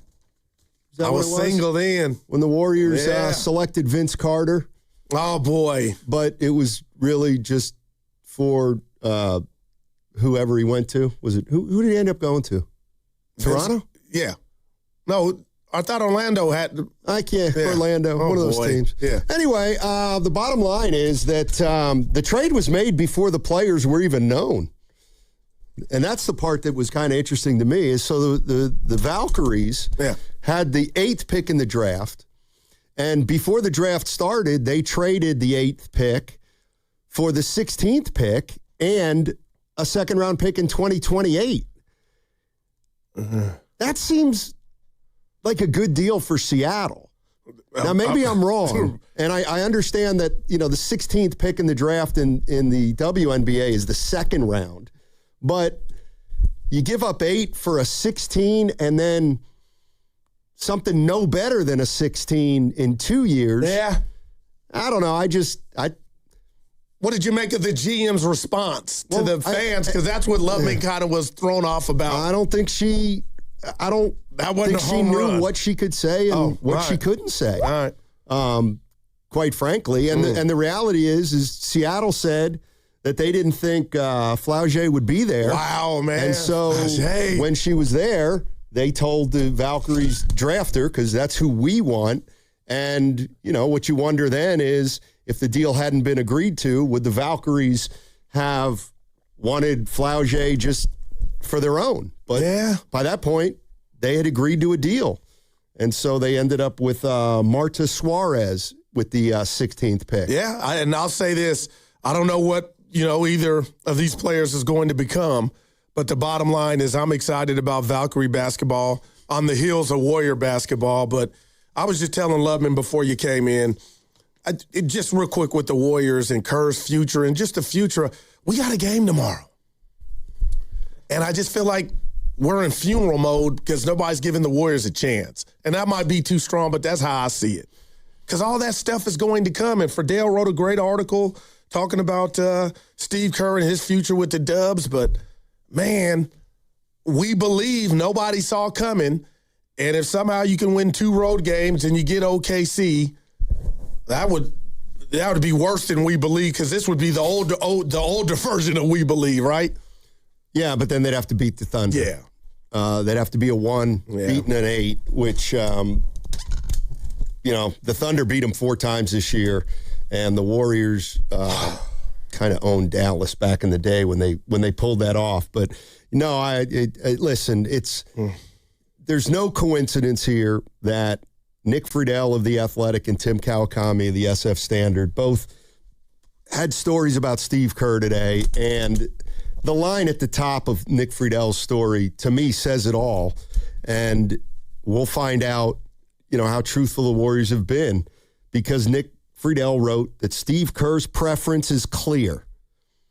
He wants to stay. Ooh. Well, then, if Joe Lacob and Mike Dunleavy have been forthright over the last couple years, he'll be back. Yeah. Period. And remember, Mike told us. So then there's to our face. Yeah, there's nothing. He'll be here as long as he wants to coach. Yeah. So nothing to see here. Yeah. No. So give him a 3-year deal then. Extended by 3 years. Or maybe he only wants 2. Oh, so okay. So he wants to coach for a couple more years. But you could be right. Could be 3, could be 4. That'd be very interesting. Yeah. Not 5, not 6. And I said to Loveman, we had this talk. If you brought in the Jesus of coaches right now, they're going to be a slave to the health. So no matter what you're bringing to the table and what you're not, the bottom line is how successful you're going to be is predicated on older guys being able to stave off Father Time. And if Kerr comes back, which I have no problem with, that's going to be the title of the jam is – can your guys stay healthy and how they come back from injury? Yeah, listen, if the Warriors are going to have Steve or Steph Curry on the team and Draymond on the team and Butler's coming back and maybe they have Porzingis and Horford exercises his player option and they want Gary Payton the second back for another year, then I know I do. Okay. Yeah. The question is that something Warrior fans can get excited about, that Steve Kerr's going to be back? At least for another year, maybe 2, and that he's going to be coaching Steph Curry and Draymond at least for one more year, Jimmy Butler for one more year, and do you line him up with Steph and Draymond and Butler, or do you give him 2 years and say, look, he's going to be here for that following year, and we expect Steph Curry to still be on the team at that point, so there makes sense to have Steph play for Steve in 2027, 2028. Yeah, it makes sense. And, we'll find out. But, I'm saying, hey, we got a game tomorrow. Could be the last game, not trying to be negative. But the bottom line is all those things are going to rear its head, and we're going to find out, quick, fast, and in a hurry. About Steve Kerr or how they do in this play-in? Steve Kerr. And other roster decisions. Yeah, I mean, I wonder how quickly it will or won't happen after the season ends for Steve Kerr. But like I said, it feels like Steve Kerr's headed for another season with the Warriors. I'm a little bit surprised, but hey, if you can't change the makeup of the team in the offseason, then do you want a new coach in here? Do you even want a new coach in here? Or do people understand that, let's align Steph and Draymond and maybe even Butler and Kerr, and we'll play one more year together. I don't know if it's going to be 1 or 2 more years, but it looks to me like the Warriors are, I don't want to say they're running it back, but I think they're prepared to have to run it back, even if they don't want to. No doubt. And I will say this, we're going to have some fun later on with some grades for the Warriors since the regular season's over. But I know a section and I know friends and family that blame Steve Kerr, and how much do you blame him at all for where the Warriors are at right now? And I got to believe, just being fair, when you take a step back, now outside of Kuminga, because that's a demerit to me, the whole situation with Kuminga, but it's bigger than just this year.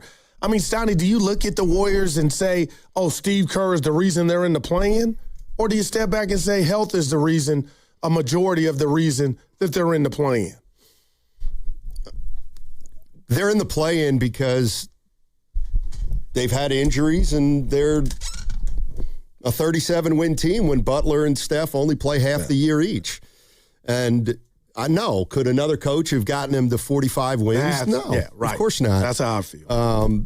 But, the question isn't, to me, about whether Kerr can or, whether he's a good coach or not. It's when's the right time to move on. And it feels like we're going to go another year with what looks like the status quo. I don't. It's hard for me to see how they're going to be able to do anything other than tinker with this roster. And I look at this Warrior team, and I don't think they have the heart.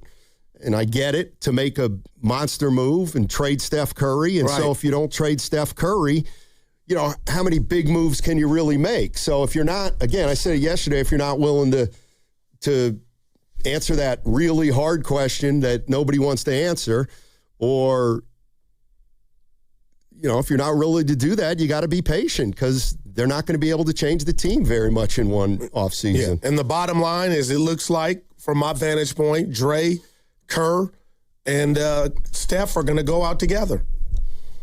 Yeah, I mean, the only one that didn't make it was Clay. I mean, I just have to be honest with you. You know, if Kerr comes back and Steph's coming back and Draymond's coming back and they'll wait for Butler and they'll wait for Moody and maybe they re-sign Porzingis and maybe they draft somebody at 11.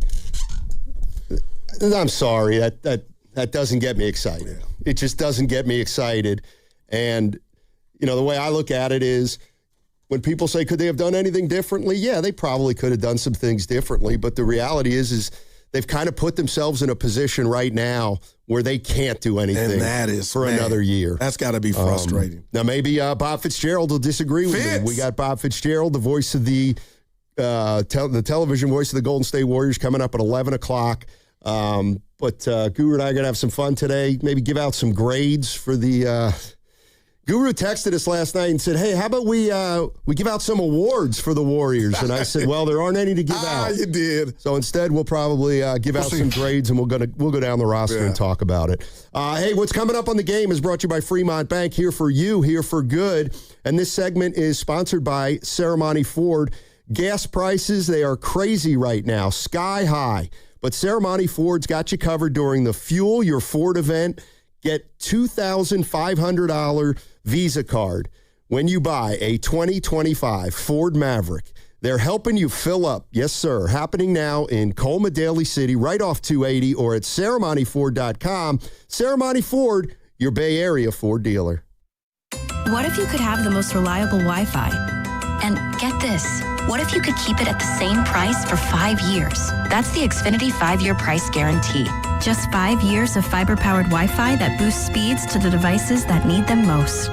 That finds and fixes problems before you even notice them. Like super intelligent Wi-Fi with a sixth sense. And that keeps you gaming in the fast lane, even when the whole family's banking on bandwidth. And here's the best part. No annual contracts, no hidden fees, and our best equipment included. Plus, get online in minutes with same-day Wi-Fi. Hey, let's face it, a lot can change in 5 years. Kids grow taller, dreams grow bigger, but your Wi-Fi, it would stay reliable and the price would stay put. The Xfinity 5-year price guarantee. Lock in your price and unlock the possibilities. Xfinity, imagine that. Select plans only. Restrictions apply. Powered by fiber. Connected to the premises by coaxial cable. Actual speeds vary. We've all been there. Sleepless nights, mind racing, wondering if your business's security service is really protecting what matters.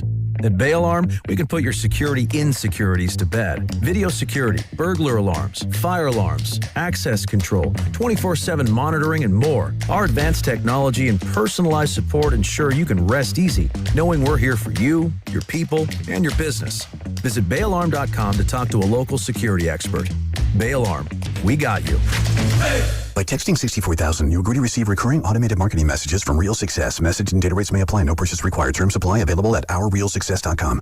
Do you want to learn how to make money flipping houses and acquiring rental properties right here in the Bay Area without using your own money? You'll learn to flip houses and secure rental properties in your spare time to get on track towards real wealth building. We're offering a handful of motivated individuals the opportunity to attend our workshop right here in the Bay Area for free. That's right, we'll give you 2 free tickets when you text FLIP to 64,000. The Bay Area is the perfect market to flip houses and build rental income. Don't miss this opportunity. Come to a complimentary live 2-hour workshop next week right here in the Bay Area and learn how to start making money flipping homes and building long-term wealth with rental properties. To get 2 free tickets, text FLIP to 64,000. Text in the next 10 minutes, and registrants will also receive a free copy of our Funding for Deals guide. Text FLIP to 64,000 for 2 complimentary tickets. Text FLIP to 64,000. Running a business means wearing multiple hats. So if you're like me, you probably started out using your personal phone, taking client calls and texts nonstop.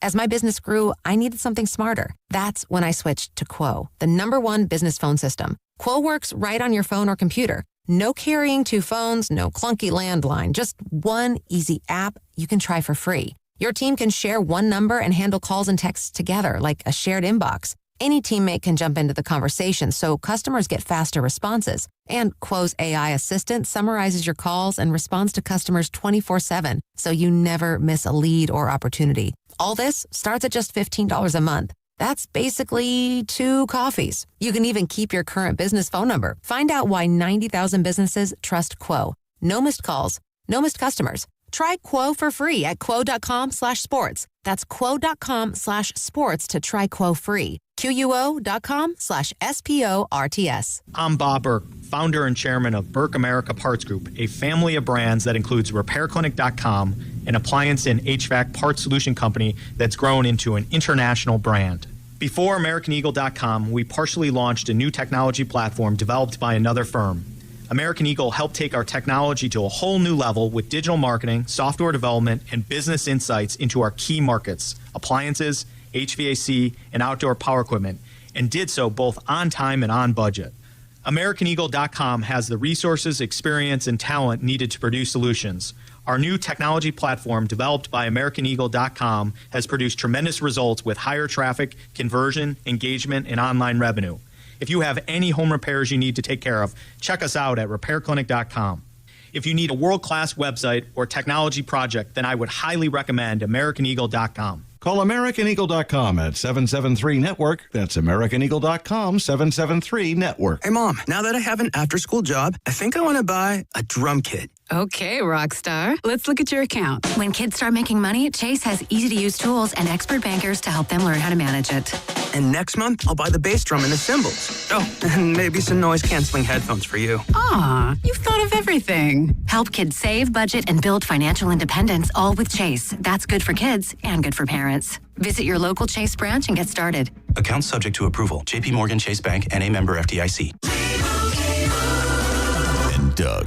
There's nowhere I wouldn't go to help someone customize and save on car insurance with Liberty Mutual, even if it means playing in a football game. Boom! 42! You're going down, Doug! Oh, yeah? Your price on car insurance when you customize and save is going down. Hey!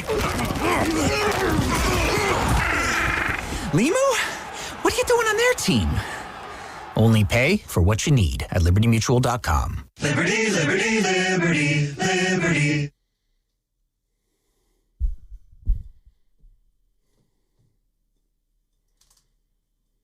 We need Thundercats. I'm talent. I don't book. Now back to Steiny and Guru. Take it away, Steiny. All right, this is from the text line. Steiny, coaching is a performance-based position. Do you think Kerr has earned a equal or greater contract? 2 years, $35 million. Yeah, he's making $17.5 million right now. Last year of his deal, and the Warriors. Or I guess Steve Kerr's got to decide whether he wants to coach again for 17.5, 18, 19 million. Yeah, that's how I see it. And I'm just taking Mike D at his word, saying basically in regard to the future of Coach Kerr, it's up to him if he can coach as long as he wants. Yeah. Remember we were at Chase Center a couple weeks ago, and Steve Kerr stopped by and asked him about what he was thinking at that point. This is only a couple weeks ago, but this is Steve Kerr talking about his future when Goo and I were over there. My job is to help all of them to get where they want to go, whether it's guys at the end of their careers or the beginning of their careers. And my job is to help the team be as successful as possible. And I've been really honest this whole time that when the end of the year comes, and I'll get together with Mike and Joe and we'll figure out what's next. And I'm very, very comfortable no matter what happens, which way it goes. All right, so that was Steve by that, Steiny, because that gives me doubt. I think he means that, he's probably leaning toward coming back, but he also knows that if there's been a change of mind from Dunleavy or Lacob, then maybe it's not all his decision. And I think what he's doing is he's allowing for the Warriors to go in another direction and him to say, I get it, and now I'll decide whether I want to coach for another team or not in the next, year or two. You understood my premise of kind of where I'm coming from when you talk about, you can swap out coaches, but the roster is what the roster's going to be with these older guys. Kind of, I don't want to say at the end, but, on the back nine, you really can't get too frisky because it all next year will boil down to health. So you can get, you could coach the team. You still can come in and implement what you want to implement. And I'm not saying you can't, But the bottom line in regard to success and if this team's going to be a threat is predicated on health. That's how I see it. No, I hear you. I mean, it certainly looks like he's probably coming back. And again, like I've always just been, when it comes to Kerr, I mean, if you're going to have Draymond and Steph and Butler on the team, then it probably makes sense to have Steve Kerr be the coach of the team until those guys aren't on it anymore. And, over the last year or two, it looked like maybe the Warriors would pivot. They haven't. It doesn't look like they're going to be able to pivot this year. Yeah. My question is, I'm wondering, how fast they have to make a decision on Steve Kerr, or if it has to happen quickly at all. Or do the Warriors, do they go after Kawhi and LeBron James with the understanding that if they could somehow pull it off, then Steve will be the coach and they'll, extend him at the end of the summer? Or do they extend him right away or say that he's definitely going to be the coach next year? And then, well, what if they have an opportunity to kind of remake the team kind of out of nowhere? Yeah. Do you want him to coach a remade Golden State Warrior team? But it does seem to me like as long as Steph Curry's here, Steve Kerr's likely going to be here. You know what? I don't disagree with anything you said, but I am conflicted because obviously, I'm not a friend to Steve Kerr and he's not confided in me, but I do just wonder if it was as easy or a layup as I think it is some days and it's just love in the air and there's nothing to see here. He would already have a contract for the future. That's one. And then I understand people saying, Goo, that's not a big deal. But then I do say, well, if it's all love in the air, what's the wait for? Because now when you bring that up and I hear Coach Kerr tell us, it could go either way, I kind of just scratch my head as to not what's the holdup, Stoney, but why isn't next year already solidified or the year after with Coach Kerr? What's there to think about? Well, what there was to think about, at least last offseason, so there was last offseason, he had one more year left. Hey, do you want to talk about an extension? What do you say we just sit tight this last year? Well, why do we want to sit tight? Yeah. Well, because we don't know what's going to happen. Like, we have no clue about the future. At the beginning of last year, they were talking about a 2-year window, and that would seem to include Steve Kerr for this year and next year. The problem is that next year right now is already compromised. Yes. So, I don't know. Does that make you more likely to keep Kerr or less likely to keep Kerr? To me, it's probably more likely to keep Kerr if you can't make, I don't want to say wholesale changes, but look, I mean, if we're looking at next year, Curry, Butler, Green, Porzingis, maybe Payton. If Horford comes back, even if it's Pods, Moody, and Richard, they're all coming back. Yeah, you would think, and so maybe Steve Kerr gets another year, and I guess you maybe just do 1-year deals. He'll become kind of like Kevin Durant was as a player, but he'll be a coach. Yeah, it looks that way, so it'll be interesting to see. But I will throw this back at you. You didn't ask, but this is just how I'm feeling, and I got to be careful here because this season, just from a fan standpoint, has been excruciating. It's been maddening. It's been fun at some times, and then obviously Curry coming back, I feel like it's been saved in some sense as far as giving me hope about what's going to happen, this week with the Warriors. But as much as I appreciate Guy Santos and him getting his contract, and as much as I appreciate Pods and Moody and, his journey on his rehab, what if I told you, partner, I'm just not excited about the young talent on this team, and maybe that's why I've convinced myself I want them to win tomorrow and Friday, but if they don't, your boy will be, talking about myself, locked into what happens in the lottery because – push has to come to shove, and Kuminga represented to me, even if I was wrong, in a Warrior uniform, something to look forward to in the future that might be possibly an all-star. And I just don't think the young guys we have now, who I appreciate, I don't think they're those dudes. And it's kind of frustrating to watch, man. Well, I mean, the bottom line is the Warriors are going to have the 11th pick, the 15th pick, or they have a very small chance of jumping up into the top 3 or 4. And I get it. 15 doesn't sound sexy, but the reality is you can get a player in this draft. And here's the one thing I don't understand. And I've heard it all season long, and I cannot understand. Why does Mike Dunleavy get lumped in to the Wiseman and Kuminga picks? Like he was part of the front office. There's no doubt about it. But why would people not want Mike Dunleavy to make the 11th? Let's say they have the 11th pick in the draft.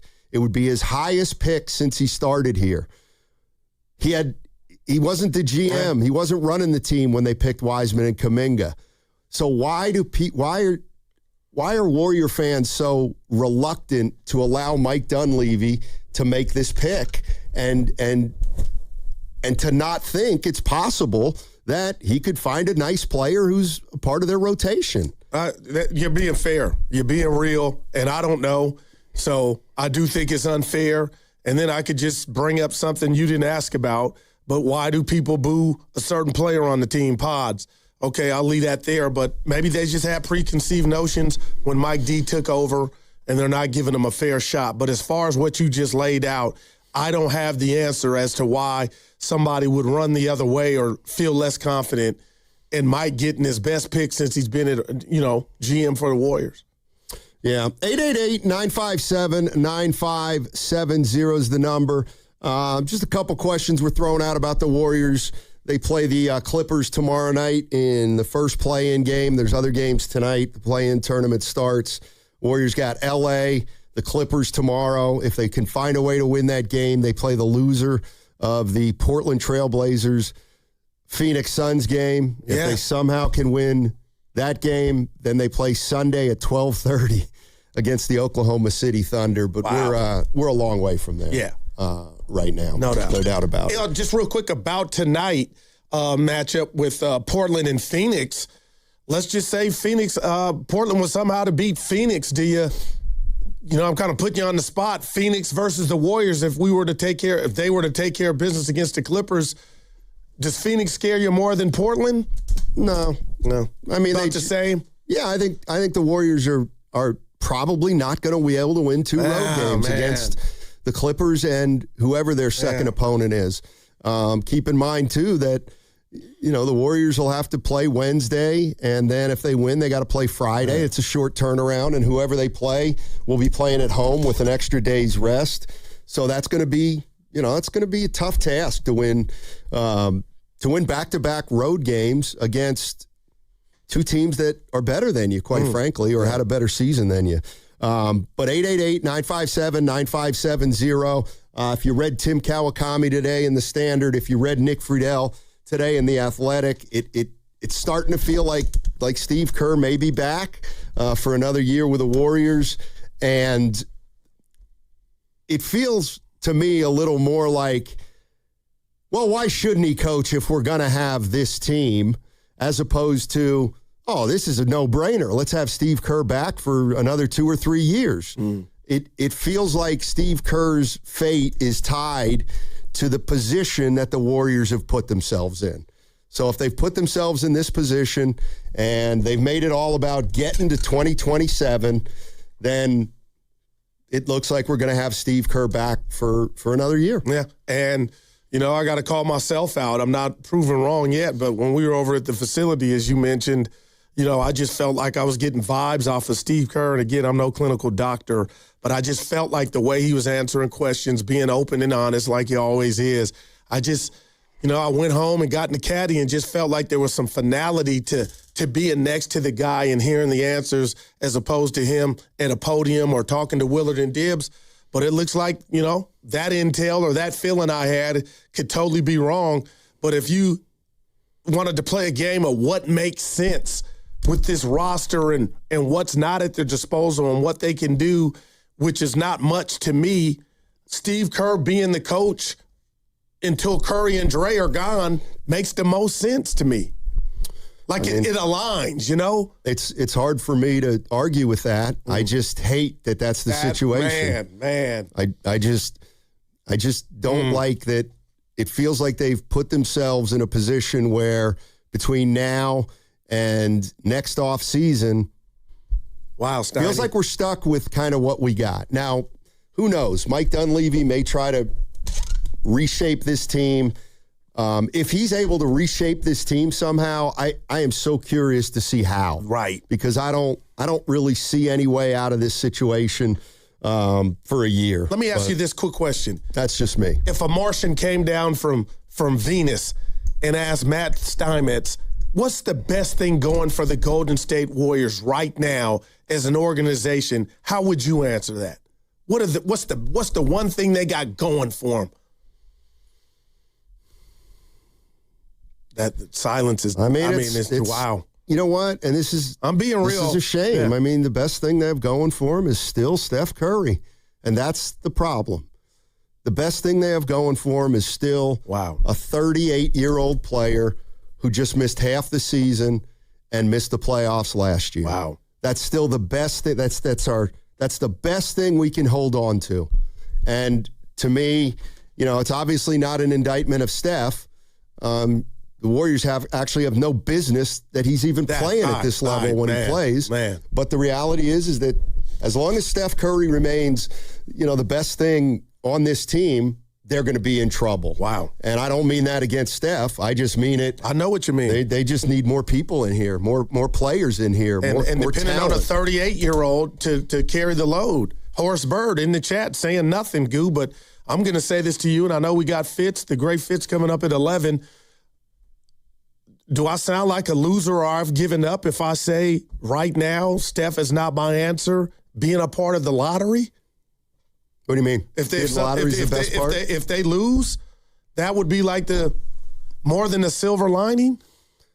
I mean, if it depends. I mean, if they move up to 1, yeah. I mean, then if the Warriors somehow move up to 1, 2, 3, or 4, then obviously it'll take a big sting off this year. I'm going to maintain that 11, I think you can still get a hell of a player. Wasn't very long ago they got Klay Thompson at 11, so there's going to be a player available. 11. There's going to be a player that's going to be able to help the Golden State Warriors, and it's up to Mike Dunleavy to make sure that he gets the right guy. It's really as simple as that. Yeah. 888-957-9570 is the number. We're talking about the Warriors. They have their play-in game tomorrow, and Guru and I are talking about it. I got them all down. You got some grades for guys? Yeah. So Guru and I kind of we did secret ballots. I love it. But we made a list of all the Warriors, and you guys are more than welcome to jump in here. But we're going to give some grades for the season. I know it's not the most original thing, but I think it is a way to kind of be comprehensive about it. So here we go. Mike Dunleavy. Or we can grade Joe Lacob if you want, but that's more tough. Let's go to Mike Dunleavy. Okay. What do you give Mike Dunleavy? A B-. Okay. I'm going to give him a B-. I like what I saw early on from Will Richard, his draft pick. I like, what he did, bringing Jimmy Butler in, and the right on the table brought to you by Atco Pest Controls. This season, the water start coming on the boat when Jimmy went down. But you had to roll the dice. You had to stick your chest out. He did that, facilitated the trade, and obviously in year 2 he gets hurt. But I'm looking at Will Richard. Quentin Post, I don't know what's going on there. We'll get to his grade. But you asked me, Steiny, I'd give him a B-. What do you say to that? And then you give your grade on him. I think it's too high. What would be some demerits? Or why the grade would be low? After you could just say, because you got to take points off now for the Butler trade. You got to take points off for putting together an old roster that broke down. Now, what if Jimmy comes back and plays 70 next year, and then then his grade will go up next year. But he acquired a 35 or 36-year-old player and put him next to a guy who was even older than him and another guy who was old in Draymond Green, and they got another guy who was old in Al Horford, and they didn't stay healthy. And it's not like nobody could see that coming. So, I give Mike Dunleavy a C, not quite a C minus. But, the Kuminga Porzingis, that to me is a C. It's not a great trade. Right. It wasn't a terrible trade. Wow. But they also don't get credit for the entire way it was handled. And they ended up trading Kuminga for Porzingis, and who knows how long Porzingis is going to be on the team. But no, if you were to ask me this last year, I'd probably give Dunleavy a B. Okay. Because what he did was acquire Butler, and it got into the second round of the playoffs. So, yeah, I'll give him a B last year, but this year is a new year, and Jimmy Butler didn't work out. And neither did Steph Curry. As you continue to try to play him, as you continue to need him to be a one for your franchise. It's kind of funny, and I don't want to give my grading system the metrics up, but I kind of put that at the doorstep, the Kuminga fiasco, which I call it not working out, at the doorstep of Lake Up. So I'll expand on that as we get to Lake Up, but we weren't too far off with Mike Dunleavy. But I get what you're saying. This is this grade, this school year, and you're right. Jimmy went down, and that's on Mike. So Dunleavy. I also have to acknowledge the position that he was in when he took the job, and the position. I went back and looked at some stuff that's been written on Dunleavy, and about middle of the year he was asked about some stuff, and he said, "I know what's coming."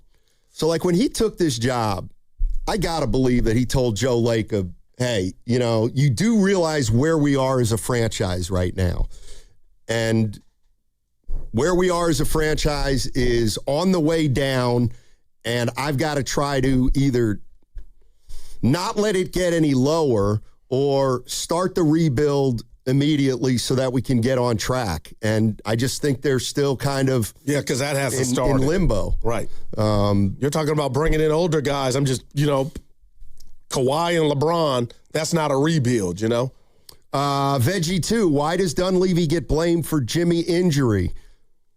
Well, because the Warriors acquired a player who had never played a complete season in the last 9 years, a player who was old, who they were going to overly rely on, just like Steph Curry. And when you put together a roster that's that top-heavy and that old, you're risking injury with players that you ask to play a lot of minutes. And I certainly wasn't the only one before the season saying, I don't think they're going to be able to stay healthy. And if you bring back the same team next year and the same thing happens, Dunleavy's got to get dinged for that too. That's just kind of the way I look at it.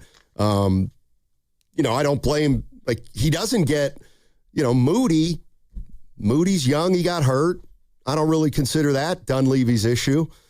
But Jimmy Butler, yeah, you doubled down on bringing in, making your best players on the team your oldest players on the team. Yeah, and the worst part about not to be redundant, but I will be, the Jimmy injury is you got a taste and a glimpse of what it looked like, when it was going well. And last year it was going well, and then you took that into the playoffs, and you kind of wanted to do part two with that this year, and him going down just kind of ruined that. 888-957-9570 is the number. Mike Dunleavy, the general manager of the Golden State Warriors. Yeah, I'm giving him a C minus. Guru B minus. Not a lot happened this year except the Warriors just didn't live up to expectations. All right, 888-957-9570. If you want to jump into the conversation, we'll get to Kerr. We'll get to all the players on the other side. Also coming up at 11 o'clock, We've got Bob Fitzgerald, the television voice of the Golden State Warriors, as the Warriors head into L.A. for tomorrow night's game against the Clippers, play-in game number 1. They've got to win 2 of them to get to the postseason. Can they do it? Going to be tough. It's going to be real tough. All right, 888-957-9570 is the number, and that segment was brought to you by Safeway. Head to Safeway this week for Signature Select boneless, skinless chicken breasts value packs, just $2.99 per pound, and chicken tenders in the deli all week long for just $5.99 per pound. Visit Safeway.com for more details. See you in the aisles. Hey, life doesn't give you a warning when everything changes. It starts with shock, confusion, and 1,000 questions running through your mind. Maybe it's a car accident or a serious injury or a tragedy that changes your family forever, and suddenly you're dealing with insurance companies, paperwork, and pressure, all while trying to heal. That's when Beam Law comes in. They take on the legal fight, the negotiations, and the stress so that you can focus on recovery and taking care of the people who matter most. Beam Law is local, and they've recovered millions for clients across the region, and it's why SF Weekly has named them Best of the Bay 4 times. So if you've been hurt or lost someone because of someone else's negligence, please call Beam Law, 415-523-5555. That's 415-523-5555. Or visit hurtinthebay.com. That's hurtinthebay.com, because it's not whether you get knocked down, it's whether you get back up. Beam Law, they've got your back, Bay Area. Download to see if you qualify. Not all customers will qualify. Transfer fees may apply. No Albert subscription required. Albert is not a bank. Albert Instant Loans are issued by FinWise Bank, member FDIC. Not an actual client. Terms apply. Kylie, what's wrong? I just got hit with a car repair bill. I'm behind on rent, and I feel like I can never save any money. Have you tried the Albert app? Albert is your financial assistant, helping you find ways to save and create custom budgets to actually grow your money. Plus, you can get up to $10,000 for big expenses, or advance up to $1,000 fast when you need cash right away. Albert can get me up to $10,000? Exactly. Albert spots you in a pinch and helps you grow your money in the long run. I'm downloading Albert right now. Download the Albert app and use promo code GAIN to borrow up to $10,000 for whatever you need. The Albert app helps you budget better and save more money so you reach your financial goals faster. Download the Albert app right now and use promo code GAIN to borrow up to $10,000. Use code GAIN to borrow up to $10,000. Running a small business means juggling a lot. Your network has to handle it all. That's where a fiber-only provider falls short.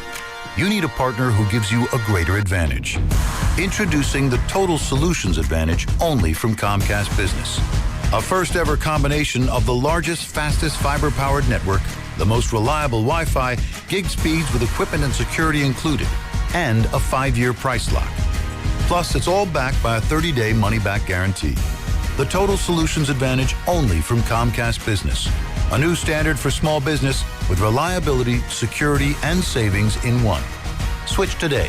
Get started with a great offer as low as $60 a month. When you add it all up, no one does business like Comcast Business. Offer ends 6/1/26. New customers only. Requires 300 megabits per second internet and security edge. 1-year agreement, eco-bill, and autopay required. Equipment, taxes, and fees extra. Most reliable Wi-Fi based on Open Signal Awards USA Fixed Broadband Experience Report, May 2025. Wesley is a truck driver. I drive a truck, and I love what I do. A truck driver with IRS troubles. They told me I owed them $43,000. It got really bad. Quite a few letters in the mail. They were talking about wage garnishment, coming after my house, my car. Yeah, they don't play around. I seriously thought that I was going to lose everything. One sleepless night, Wesley finally made a call to Optima Tax Relief at 2 a.m. Kind of figured I'd get a machine, but I didn't. I actually got to talk to an actual person in the middle of the night. He found just what he was looking for. Oh, they were great people. You need a team of people that know what they're doing. Optima Tax, they know what they're doing. Optima Tax Relief came through with flying colors. I saved an incredible amount of money. Happy don't even come close. I was absolutely overjoyed. Take Wesley's advice. If you're in any kind of trouble with the IRS, call Optima Tax Relief. Don't trust anybody else. Call Optima for a free consultation. Call 800-708-5977. 800-708-5977. 800-708-5977. Optima Tax Relief. Some restrictions apply. For complete details, please visit OptimaTaxRelief.com. I'm Anna Garcia, host of True Crime News, the podcast. Every week, we bring you in-depth coverage on cases making headlines, as well as those that go under the radar. Tune in for murders that defy explanation, mysteries seeking exploration, and shocking secrets that will leave you breathless. Each week, we honor the victims by going beyond the salacious in our search for justice. Crime never stops, and neither do we. Listen to True Crime News, available now on the Odyssey app or wherever you get your podcasts.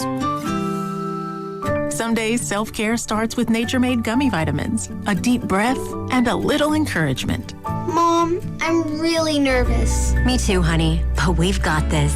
Repeat after me. I'm gonna have a good day. I'm going to have a good day. I choose joy no matter what comes my way. I bring joy wherever I go. Quality gummy vitamins from Nature Made, the #1 pharmacist-recommended vitamin and supplement brand, based on a survey of pharmacists who recommend branded vitamins and supplements. Straight Talk Wireless presents Pickup Truck Wisdom. The smartest way to spend your money is not to. Straight Talk offers free 5G phones for new and existing customers on Verizon's 5G network. So the refund money I don't spend on that free phone is the refund money I get to keep for my family. Smart. Find us at straighttalk.com and Walmart. Straight Talk Wireless. Straightforward. Always. Taxes and fees apply. Plan purchase required for free phone offers. Copyright 2026 Verizon. The 2026 Mountain Winery concert season is here, with performances by Dana Carvey and David Spade in June, Trevor Noah in July, and many more. To see the 2026 schedule and a chance to win tickets to one of the shows, courtesy of Mountain Winery, visit 957thegame.com.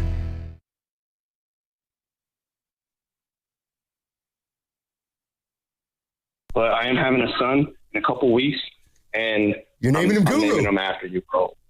I swear to you, I'm letting you know right now. I'm not going to say his full name on the live or whatnot, but his initials are going to be PTO. Now, back to Steiny and Guru on 95.7 The Game. That brings a smile to your face, huh? He had me. I swear to you. Wow. Steiny and Guru. Yeah. 95.7 The Game. How you doing? How's I was hoping you asked. How you doing, Goo? I'm not doing well. Oh no. Okay, so before I worked earlier than you with Loveman, and he's talking about parenting because Butch took off and he had to try to get little LJ into preschool. So we went over, I did, all the hosts here and how many kids they have. And I said Dibs had 2 and forgot about baby Mila. So Dibs has 3. Mila. Baby Mila. Well, Mila is a kitchen appliance. That's my niece, Mila. Yeah, in fact, right. Okay, so Dibs, I missed that, my niece. So Dibs has 3. Right. And then earlier, last segment, I said, a guy with the IQ of 143, if a Martian came down from Venus, which if it's a Martian, it's coming from Mars. And somebody called me out on that, but hey, and it's kind of bothering me because you and Evan didn't jump in. Or you didn't. Evan stumped me this morning. Oh. Before the show. With what he did last night. We went to a concert, him and Kenny. Oh, yeah. You can tell. I was the stumped one last night. You can tell. That's a low blow. All right, so go ahead. Our young bucks here, Evan and Ken, even though it was a school night, it was a Monday night, apparently they went out and saw a concert. Are you snitching? Well, I did. Yeah, who wants to talk about it? Well, they put it on IG. People. Yeah. So Evan and Ken were cutting rug at the Independent. I love watching a all-gal band. Yeah. Called Dice Pits. Dice Pits? From Dice Texas. Spits. Dice Spits. Yeah. From Austin, Texas. Okay. Yeah, I didn't get it either, but. Good show? It was. Well. Very surprising. What kind of music? Like Let me guess, heavy, loud alt. Well, yeah, at some points, honestly. But heavy rock, grunge, punk. It was pretty heavy. It's not my cup of tea usually, but the show was really good. That's a compliment. Nice. I didn't tell Evan though. The one thing I didn't like about the outing, 2 guys at a concert, I ain't feeling it. Well, it's because you know, I didn't tell you. Because you're among the most superficial people that I've ever met. Concerts when you go on a date. You know what I mean? What? Yeah. He's a mess. It's not like I went to go see Maxwell when Steiny did. I was going to say R. Kelly. I went to a metal show. Yeah, I'm not taking. All right. Did you wear black T-shirts? Look at you. No, I wore a blue T-shirt. Oh, okay. He said it was packed. Well, it's the Independent. I mean, it's like playing in a bandbox. You know what I mean? Great sound. Great sound. The acoustics are awesome. Where's the Independent, actually? It's on Divisadero. Okay. Yeah, so there's a lot of stuff you can do beforehand. We had a pop earlier. That's tight, man. At the athletic club? No, I took him to Coal Valley just because it was right near the Muni station. Wow. Met a friend. On a Monday. That's what Drake meant by going up on a Monday. I love it. Yeah, I mean, when you get older, you'll feel it the next morning. Well, I guess they already do. I feel pretty good. That's good. What time did you... So good that apparently I stumped you this morning. Yep. I'll get to that in a second. Here you go. What time did you guys get to bed last night? The concert actually, it was done by like 10:45. It wasn't that late. Okay. Early. All right. Evan stumped me this morning. All right, let's hear it. Just the way he phrased it. Now, it wasn't overly dissimilar from The Martian, but this was... He said, hey, Steiny, if you could have your way with the Warriors this offseason, if you could have your way with the Warriors this offseason, what do you want to see? And the important part there is if you could have your way with the Warriors. Okay. So you got a magic wand. I think there's only one real question that needs to be asked right now, and it's, are you willing to or are you not? Trade the chef. Yep. Wow. So if I could have my way, I think I would have a cordial conversation with Steph Curry and see what he wanted, and hopefully he'd be open to picking a team and going, and then we'll look into it. To me, that would be the best case scenario for trying to get this franchise back on track as fast as possible. Okay, so you're tugging at So what I want to see is Steph Curry say to the Warriors, let's figure something out here where we can help each other. Gotcha. And I was just about to say you'd be tugging at I didn't say I'd trade Steph. Emotional strings of the fan base. And, I mean, it would be, forget the 1906 earthquake. Just imagine that announcement, and there would be tears. Now, I'm gonna be selfish and do it for me. If I had it, they would lose one of these next two games and get the number one pick in the lottery. That's fair. And Steph would be here. I don't want that. We got Bob coming up in a couple minutes, Bob Fitzgerald. You know what? I shouldn't have said that before he came on, because if he's listening, he's going to be like, no. But you don't live your life like that. No. Walking on eggshells, you know? People will never remember this.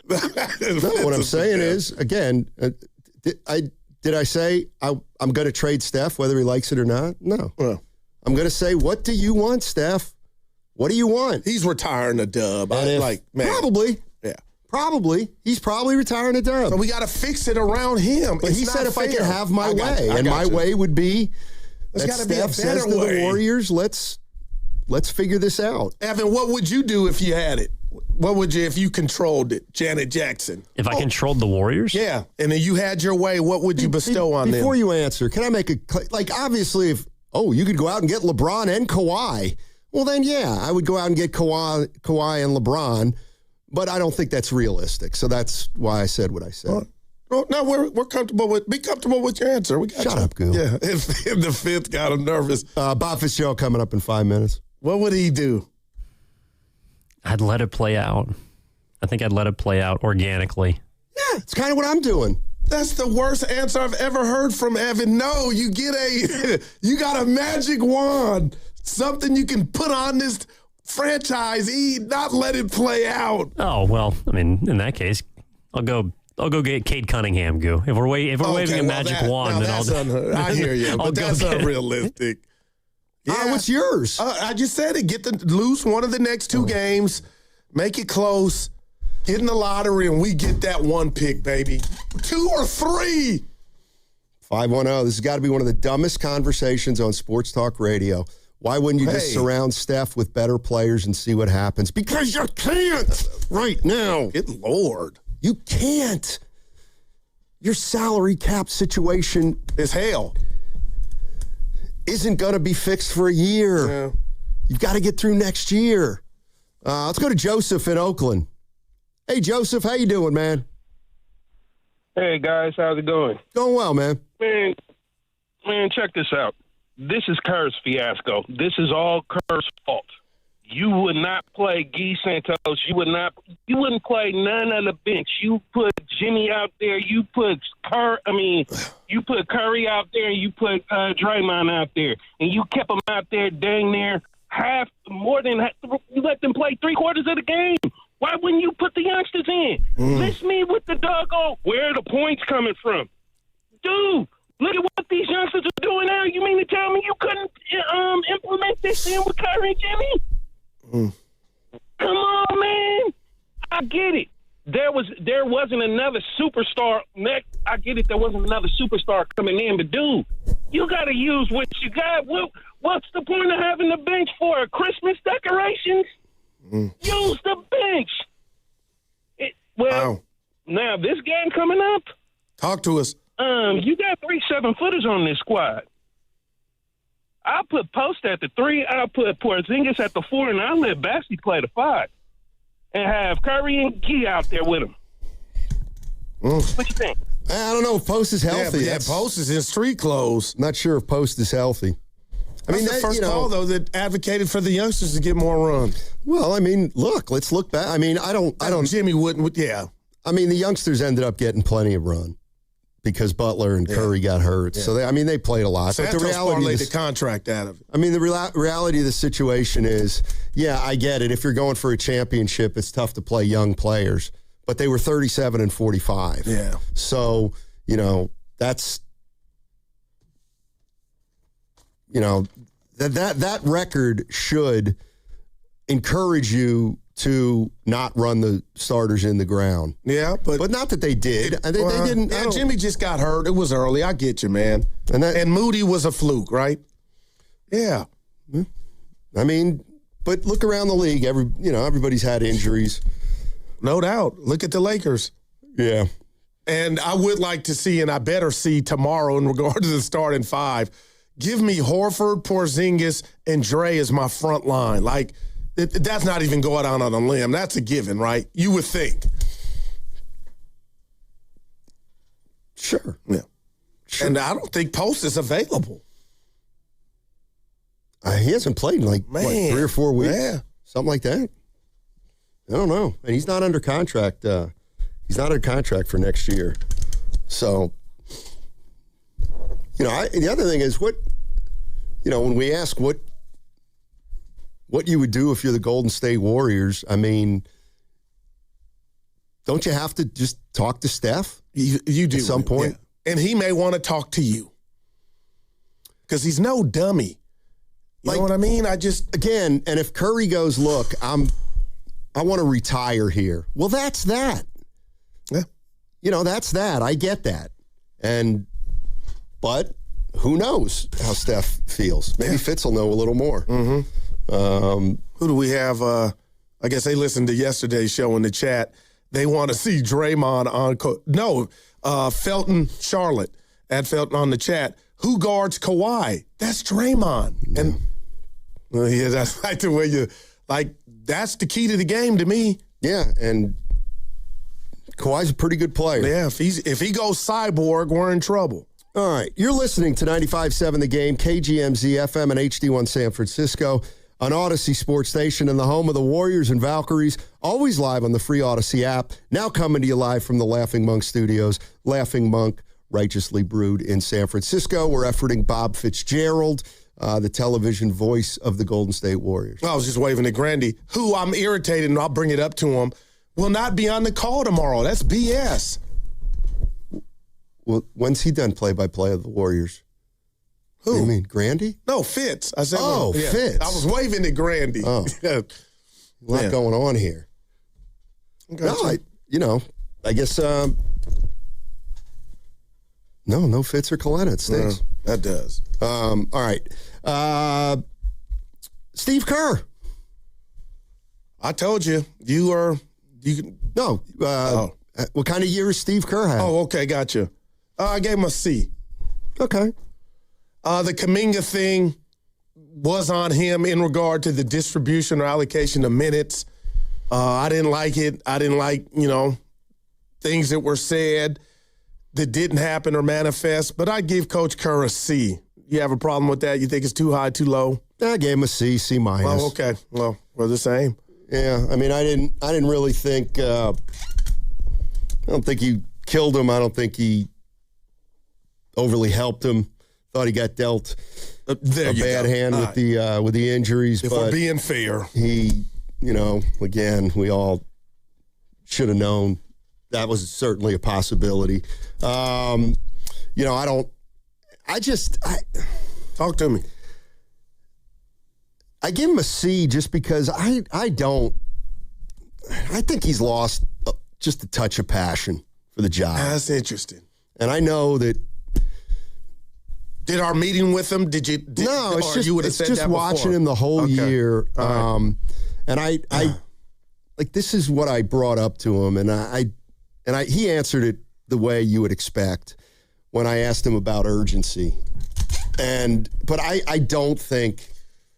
I just don't think he's got it, and I don't think you can ask him to have it.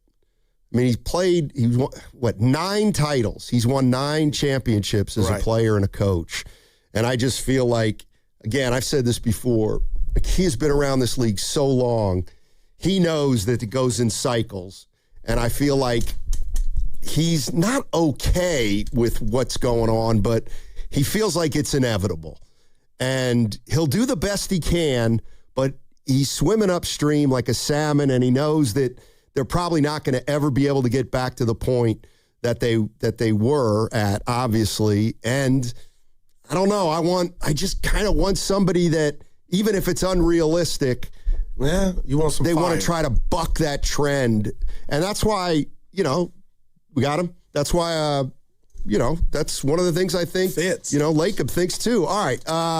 Hey, all guests on 95.7 The Game appear on the River Islands guest line. Isn't it time for you to discover the islands? River Islands in Lathrop. Let's welcome in television voice of the Golden State Warriors, Bob Fitzgerald. Bob, what's going on? Just your impressions on this season for the Golden State Warriors, and then with an eye toward that game tomorrow. Well, I mean, as you guys know, it was 2 seasons. The first half of the season, you're rolling. You look like you're a 50-win team. You look like you're going to be a team that no one would want to play in the playoffs. You're probably going to be a 5 or 6 seed, depending on, what you did at the deadline. If you had a Porzingis, maybe it would have been even better.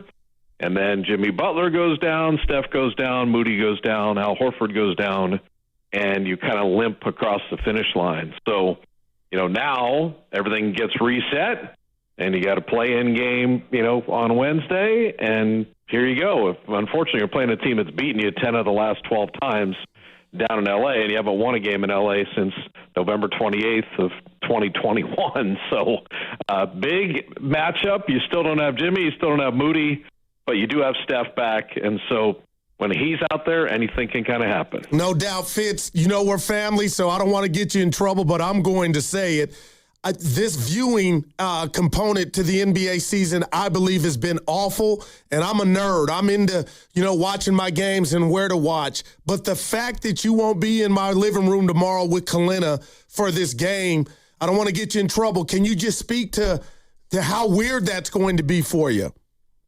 Well, I think a long time ago, I gave up worrying about things that you don't control. I call the games. So when they want me to call games, I call games. When the league called me to do playoff games for TNT or ESPN Radio and stuff, I go do that. This is a huge $11 billion a year NBA TV deal with NBC and Amazon and ESPN and ABC. And if you're going to pay, $11 billion, you want postseasons. And to be honest, let's look at why the national networks want to do that. Because Warrior fans watch us.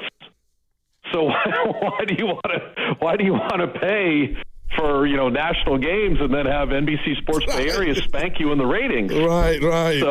So the quickest way to do that is eliminate all the team broadcasters from calling the game. So that's just business. I mean, that's nothing to be worried about, and it's nobody's fault. And then more money for the league is good, and more exposure for the games and stuff is good. So you can live your life worrying about lots of things that you can't control, or you can just realize, hey, I'm going to do what I can control and do the best I can do it. And the winds of change, business-wise, happen all over the place all the time. I hear you. Bob Fitzgerald joining us on 95.7 now, The if Game. you miss me, just call me, and I'll just call it on my cell from my house. That's we need to bootleg that broadcast. Is that where you'll be, Fitz? Hanging out in the living room somewhere and live stream it, and totally get in trouble for copyright violations. That's what we need to do. Yeah, cool. So you'll be at the lab at home, huh? I'm thinking. Yeah, well, I'm not in L.A. I came back for Springsteen last night, so I'm back in the Bay Area. Hey, Bob, let me ask you this. Steve Kerr and the organization's made it clear, he's on the last year of his deal, but he's going to play this out, and then they're going to figure it out. What do you think the factors are going to be that will determine whether Steve comes back or not? Well, it's a good question, Matt. I mean, the way I look at it is, and this is Bob Fitzgerald personally, and I've said this before, I think Steph, Steve, Draymond, everybody should ride off into the sunset at the same time. This is one of the rare dynasties we've seen in the NBA. Steve, Steph, Draymond have been such key parts of it. It hurts my heart that Clay is not here. But those guys should all have statues, and they should all ride off into the sunset together. That's me, my own personal wish. Now, the business side of things is Steve is still an elite coach, maybe the elite coach in the league. You saw that in the Paris Olympics. You see what he does year to year. You see how he relates to superstars all the way down to the bottom of the roster. He doesn't get out-coached X and O-wise. I'll take him all 6 days a week and twice on Sunday. But Steve's got to decide, does he still want to coach, and is it still interesting for him and challenging and all that stuff? I consider Steve a friend. I think he does still want that. So to me, he's still the perfect coach for the Golden State Warriors, but I don't make those decisions. That's way, way, way above my pay grade.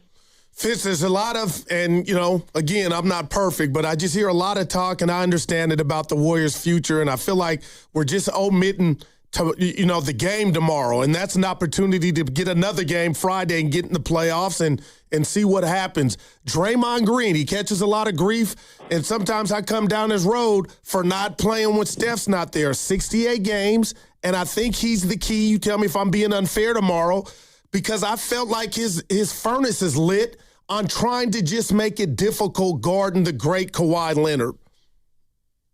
Well, I think you're onto something. To me, this game means something. Do you want to keep playing? Do you want to extend your season? Do you want to take advantage of this postseason reset?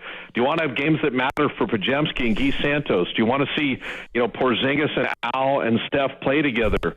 Melton in a pressure situation. I think there's so many positives that could come out of this game to buy yourself and get yourself another game.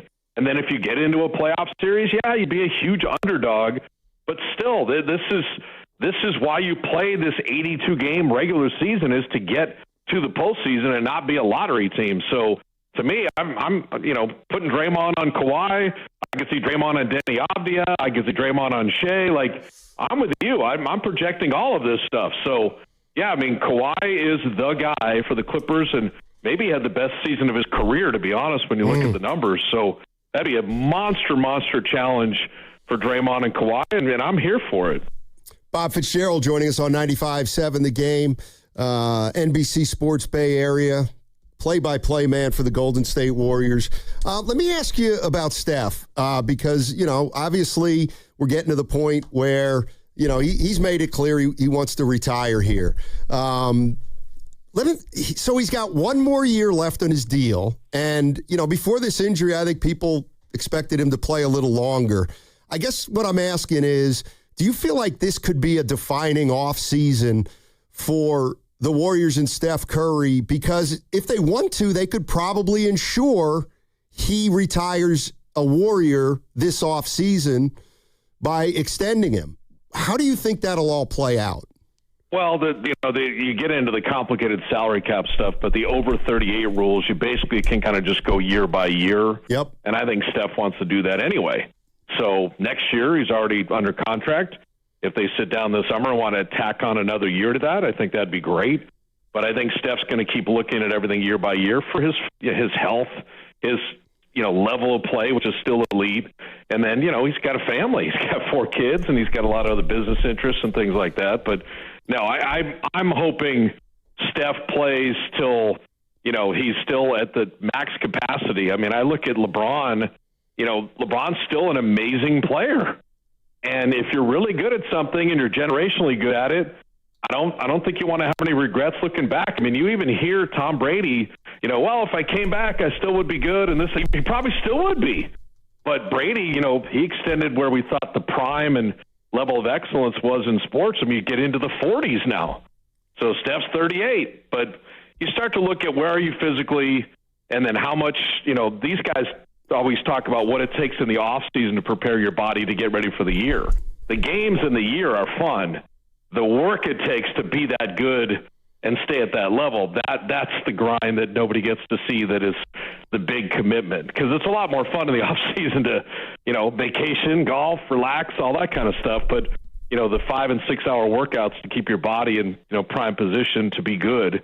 And I don't think Steph's ever going to be, end of the bench, give me 6 minutes, I'm just hanging on guy. No, I know him too well. I don't think he wants any part of that. So I think he still wants to stay at this elite level. And as long as he is, I think he's ready to roll. Fitz, I believe 97 is when you start calling Warrior games. Correct me if I'm wrong. And I got to be careful. I got friends, family. You told me to stop, stay off the internet, and I'm cutting back. But in your years of covering the Warriors, have you ever seen a relationship with a player like Pods, who, if you give a compliment to and watch his growth, he's played 82 games, and just be a lightning rod amongst fans, and I got to defend him at every turn? What do you make of that? What did you see and make of his year? Because there's been growth. I just don't get it, and I would love to hear you speak on what you think is going on between the relationship from the fan base and Pods. All right, well, first of all, I called my first Warrior game February 18th, 1993. So I just finished season 33. Dude. So I've seen a lot of basketball for 3 decades plus. I also am famously not on social media because I think it's toxic, stupid, and a waste of time. So, remember, 80% of the people of the world are not on Twitter, and like 8% of the users put up 80% of the posts.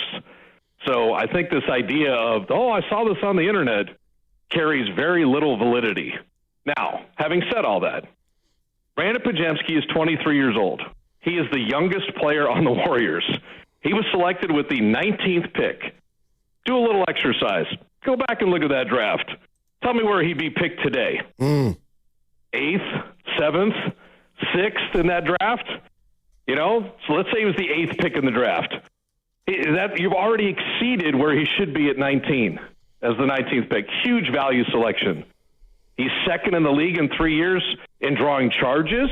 And over the 3-year period, he's number 1. This year, he's second in the league. He's an elite rebounder for a guard. He shot 80% from the line. And from March 1 without Steph, his three-point shooting was well over 40%. What are people bitching about with Brandon Podziemski? Right. I mean, honestly. Honestly. And I wouldn't even say people. Like I said, we want to magnify crap that people put on the internet. That is not the real world. Talk to opponents. Talk to other GMs. Talk to teams. Talk to teammates. Brandon Podziemski is a very good basketball player, and I am super happy he's on the Warriors. And if there is something on the internet I don't give it much credence at all. Well, Fitz, look, I just leave Fitz, it at that. Yeah, I've been trying to work with you on that, Fitz. You're my brother, and I'm not trying to be messy. I hear you, and I feel that. But the Giant game just a couple weeks ago, he got booed. That wasn't the internet, and that hurt me for him. What do you say when you hear that or see that? I say Joe Lacob got booed too. How's he working out? Yeah. I mean, honestly, wait, this guy's one of our best young players. Boo! I mean, take a look in the mirror. Take a look at yourself. What would have people do that? I can't identify with stuff to me that is that odd. I wish well for those people and whatever's making them unhappy in their life. I hope it resolves itself. Bob Fitzgerald joining us on 95.7 The Game, play-by-play man for the Golden State Warriors on NBC Sports Bay Area. Bob, how do the Warriors attack the offseason where, they've got some good players, Green, Moody, Porzingis, well, forget Porzingis, Curry and Butler, but two of them aren't going to play for half the year. You got Porzingis, who, when he plays, is a nice player, but, do they have enough players who can play enough games for them next year without over-tinkering with the roster? It's a good question, Matt. I think when you start to look at, okay, what's your time horizon? Because we've talked about Steph, and, he's not playing 10 more years, so it's a shorter time horizon. And you want to be good, and you want to maximize how good he is. And you're going to get Jimmy and Moses back, but like you said, that's not going to happen at the beginning of the year. You have your draft picks. You have an ownership that is financially committed like no other ownership in the sport. They've had the highest payroll 8 of the last 9 years and paid the most luxury tax money over the past decade. Ultimate commitment from ownership to win. You have a super smart GM and Mike Dunleavy because you're finding guys like Guy Santos and Will Richard and Quentin Post in the 50s. And he's going to have a pick right now that's going to be, 11, 12, 13, unless you put that with multiple picks in some kind of deal. So I think they explore everything. I think they're involved in every conversation about every good player. But you're right, the Rubik's Cube of, okay, not going to have a couple of our pieces at the beginning, still want to be good, still have a generational player in Steph, have young players on the rise. How do you fit all that in? Because you are doing things for the short term to be good right away, but you're also building things for the long term with the franchise. And so that's why the guys that scout and do all the drafting and the GM stuff, that's a pressure cooker. And it's a big, big summer. There's no two ways about that. But I do think the Warriors are going to do something, this summer and be a good team again next year. But health is the overriding factor. And if you have older players, you do take a little bit more of a risk. But the thing I tell people about injuries, Jason Tatum got hurt. Tyrese Halliburton got hurt. Injuries, unfortunately, are just bad luck.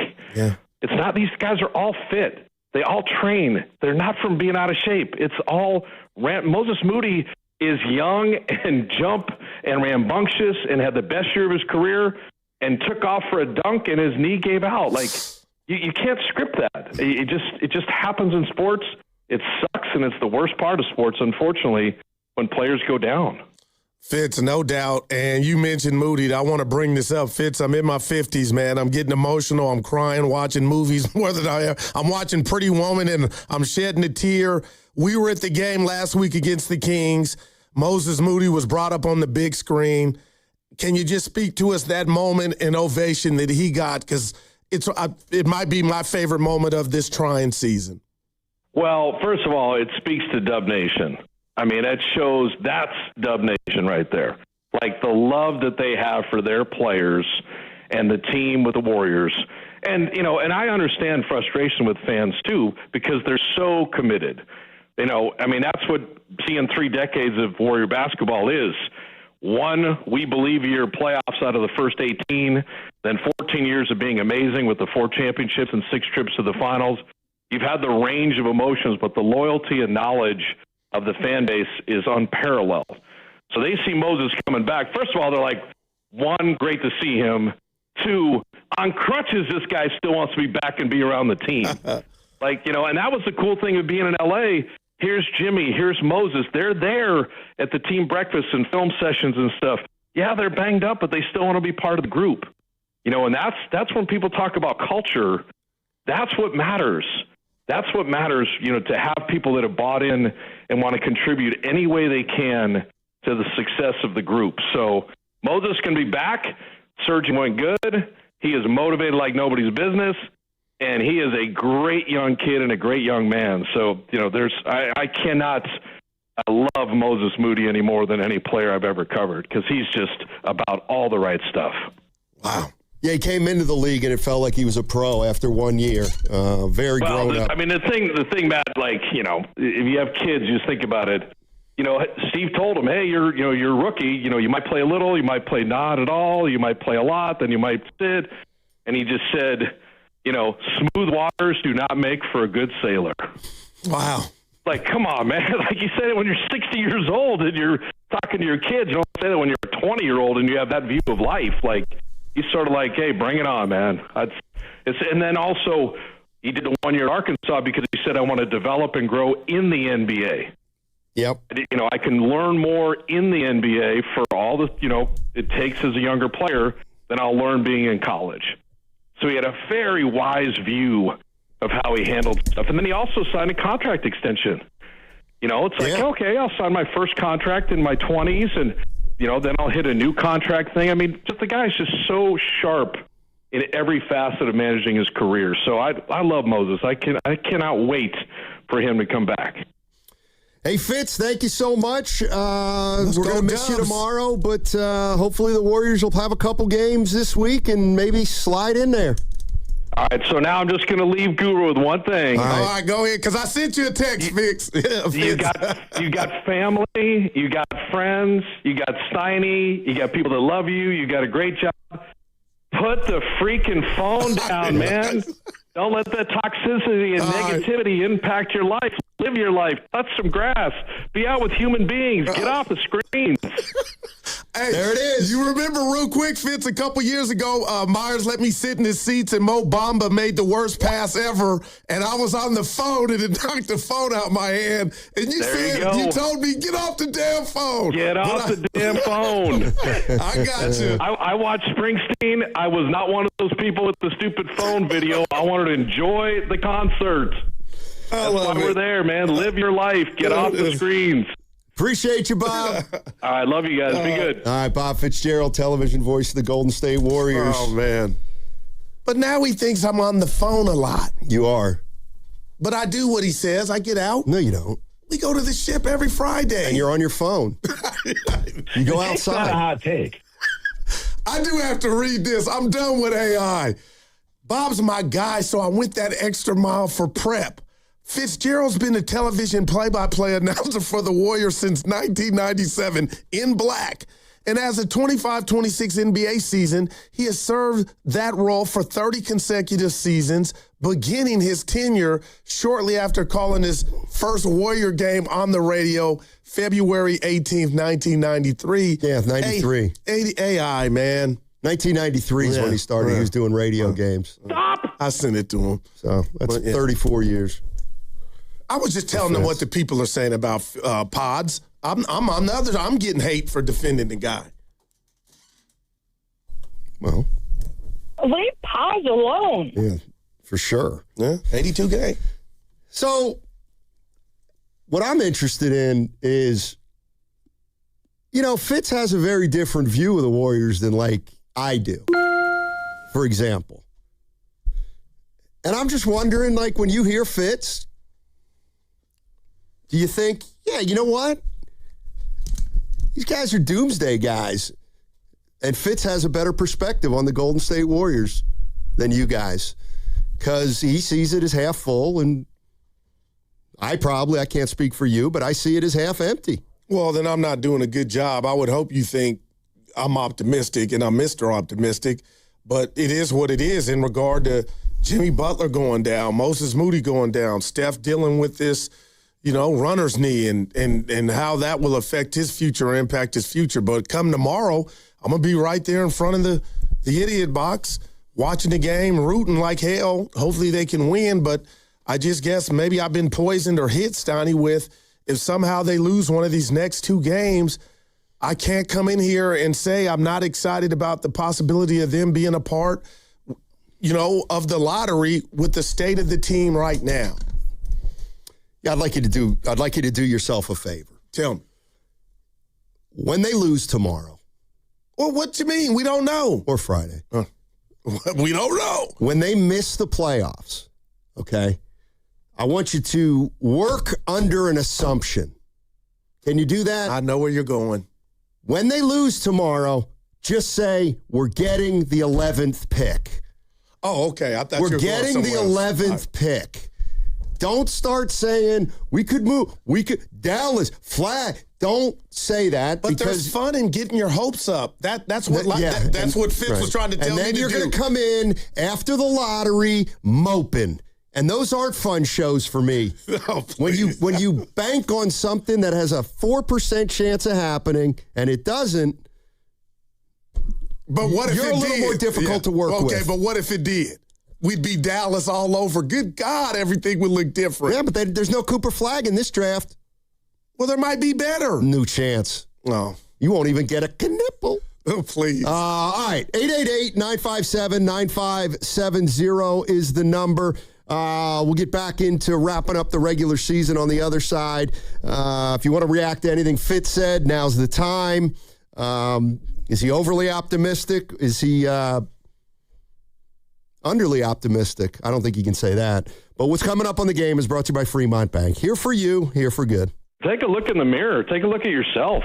Running a business means wearing multiple hats. So if you're like me, you probably started out using your personal phone, taking client calls and texts nonstop. As my business grew, I needed something smarter. That's when I switched to Quo, the #1 business phone system. Quo works right on your phone or computer. No carrying 2 phones, no clunky landline, just one easy app you can try for free. Your team can share one number and handle calls and texts together like a shared inbox. Any teammate can jump into the conversation so customers get faster responses. And Quo's AI assistant summarizes your calls and responds to customers 24/7, so you never miss a lead or opportunity. All this starts at just $15 a month. That's basically 2 coffees. You can even keep your current business phone number. Find out why 90,000 businesses trust Quo. No missed calls, no missed customers. Try Quo for free at quo.com/sports. That's quo.com/sports to try Quo free. QUO.com/SPORTS. What's your financial future look like? At Pettinelli Financial Partners, we help you shape it. Whether you're planning for retirement, buying a home, or saving for something special, our professionals are here to provide clear guidance and smart strategies. Visit PettinelliFP.com today and take the first step toward a more secure financial future. The financial consultants at Pettinelli Financial Partners are registered representatives with and securities offered through LPL Financial, member FINRA SIPC. Investment advice offered through Stratos Wealth Partners, a registered investment advisor. Stratos and Pettinelli are separate entities from LPL Financial.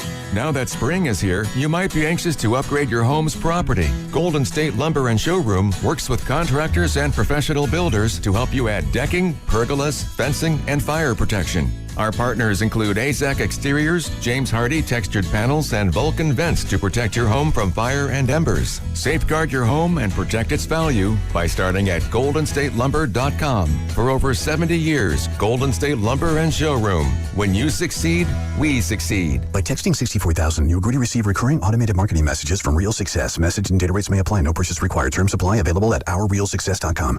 Do you want to learn how to make money flipping houses and acquiring rental properties right here in the Bay Area without using your own money? You'll learn to flip houses and secure rental properties in your spare time to get on track towards real wealth building. We're offering a handful of motivated individuals the opportunity to attend our workshop right here in the Bay Area for free. That's right, we'll give you 2 free tickets when you text FLIP to 64,000. The Bay Area is the perfect market to flip houses and build rental income. Don't miss this opportunity. Come to a complimentary live 2-hour workshop next week right here in the Bay Area and learn how to start making money flipping homes and building long-term wealth with rental properties. To get 2 free tickets, text FLIP to 64,000. Text in the next 10 minutes, and registrants will also receive a free copy of our Funding for Deals guide. Text FLIP to 64,000 for 2 complimentary tickets. Text FLIP to 64,000. The 2026 Mountain Winery Concert Series is here with Jeff Foxworthy July 19th, John Mulaney October 18th, 18th, and many more. For the complete 2026 schedule, tickets, and more, go to mountainwinery.com.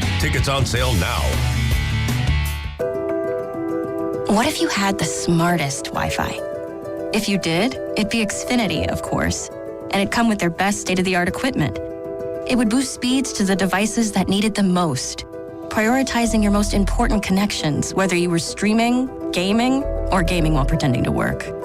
And it would let you stream 4. That's right, 4 games on one screen. It would even power your mobile connection so you could bring faster, secure Wi-Fi speeds with you where you use it most. It would be proactive and fix problems before you knew you had them. Impressive, right? And it would have security features that protect you from threats at home and online. Kinda like a force field for your life. If you had the smartest Wi-Fi, well, everything would work together seamlessly to keep you connected, no matter what. Xfinity. Imagine that. Restrictions apply. Joey from Vermont, a farmer trying to get through the winter. Adriana from South Carolina, a single mother living paycheck to paycheck. Liam from Ohio, an injured father struggling to provide for his family. Hi, I'm Shanola Hampton, and I support the Feeding America network of food banks because they help provide over 6 billion meals to people in need each year. Learn more at feedingamerica.org. This is the story of the one. As a maintenance tech at a university, he knows ordering from multiple suppliers takes time away from keeping their arena up and running. That's why he counts on Grainger to get everything he needs, from lighting and HVAC parts to plumbing supplies, all in one place. And with fast, dependable delivery, he's stocked and ready for the next tip-off. Call 1-800-GRAINGER, click Grainger.com, or just stop by. Grainger, for the ones who get it done. Dell PCs with Intel inside are built for the moments you plan and the ones you don't. For the time you forgot your charger at the gate. Passengers, we are now on our initial ascent. Or when you're bouncing between projects like a ping pong ball. We build PCs with long-lasting battery life, so you're not scrambling for an outlet. And built-in intelligence, so you can stay focused on whatever you're doing. Dell Technologies, built for you. Dell.com/Dell PCs. Save $10 on a pair of Bosch Focus wiper blades. Our professional parts people will even install them for free at O'Reilly Auto Parts. O'Reilly Auto Parts. There's a new kind of energy at Starbucks. When your day needs a reset, try the all-new energy refreshers. Strawberry acai, mango dragon fruit, or the all-new mango strawberry. The refreshers you love, now with extra caffeine. New energy refreshers only at Starbucks.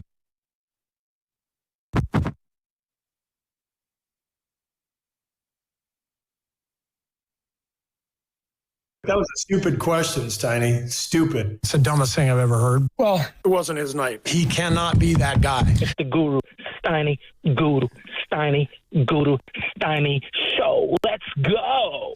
I'm texting with Fitz now. It took everything for me to say, let me pull up and let's watch it together. I'm proud of myself. I didn't go there. Thirsty. You said it. But that's warrior thirst. Nothing wrong with being thirsty when it comes to your team. Pathetic. Then I want to watch it. Hey, Bob. I don't know you, but I'd love to come to your house. What are we doing? I know Bob. You don't even know where he lives.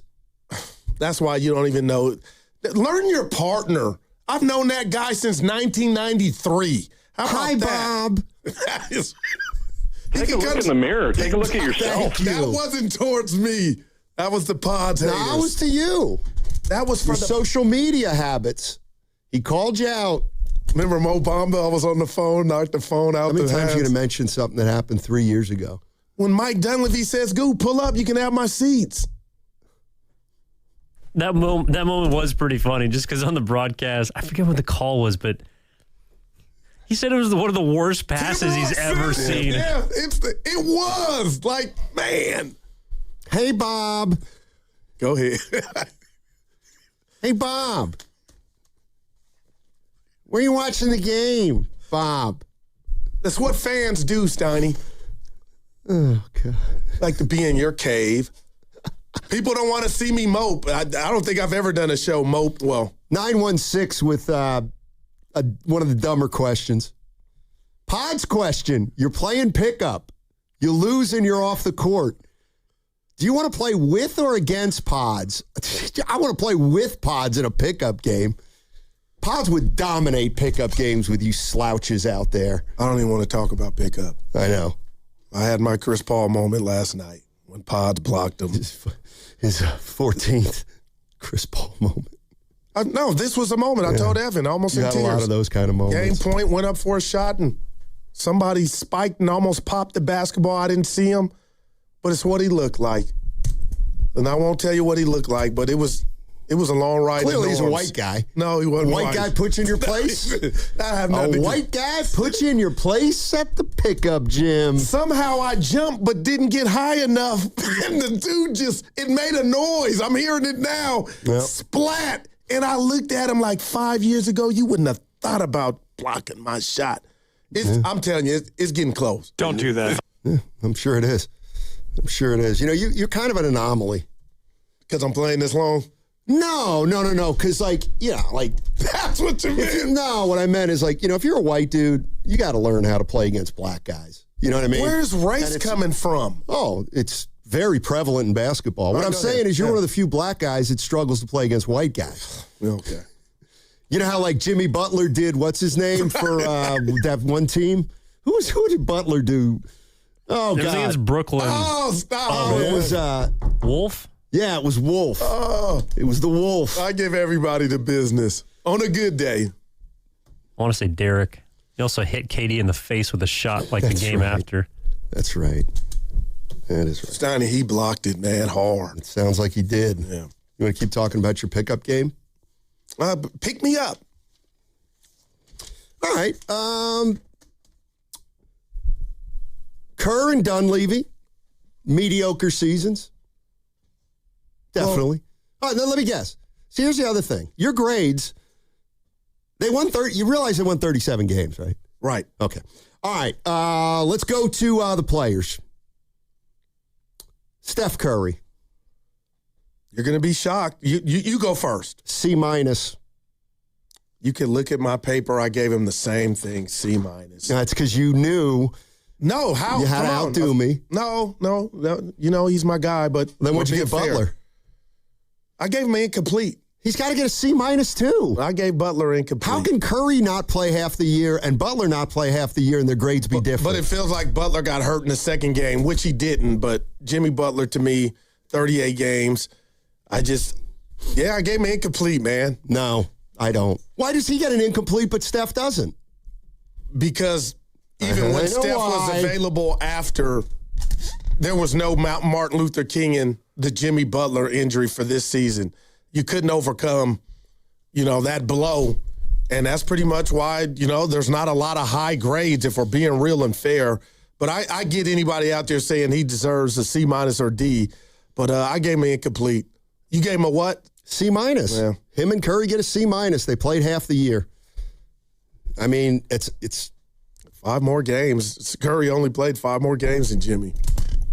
Yeah. So that's why I gave him. I'm going to lump them both in together. By the way, was watching the television screen.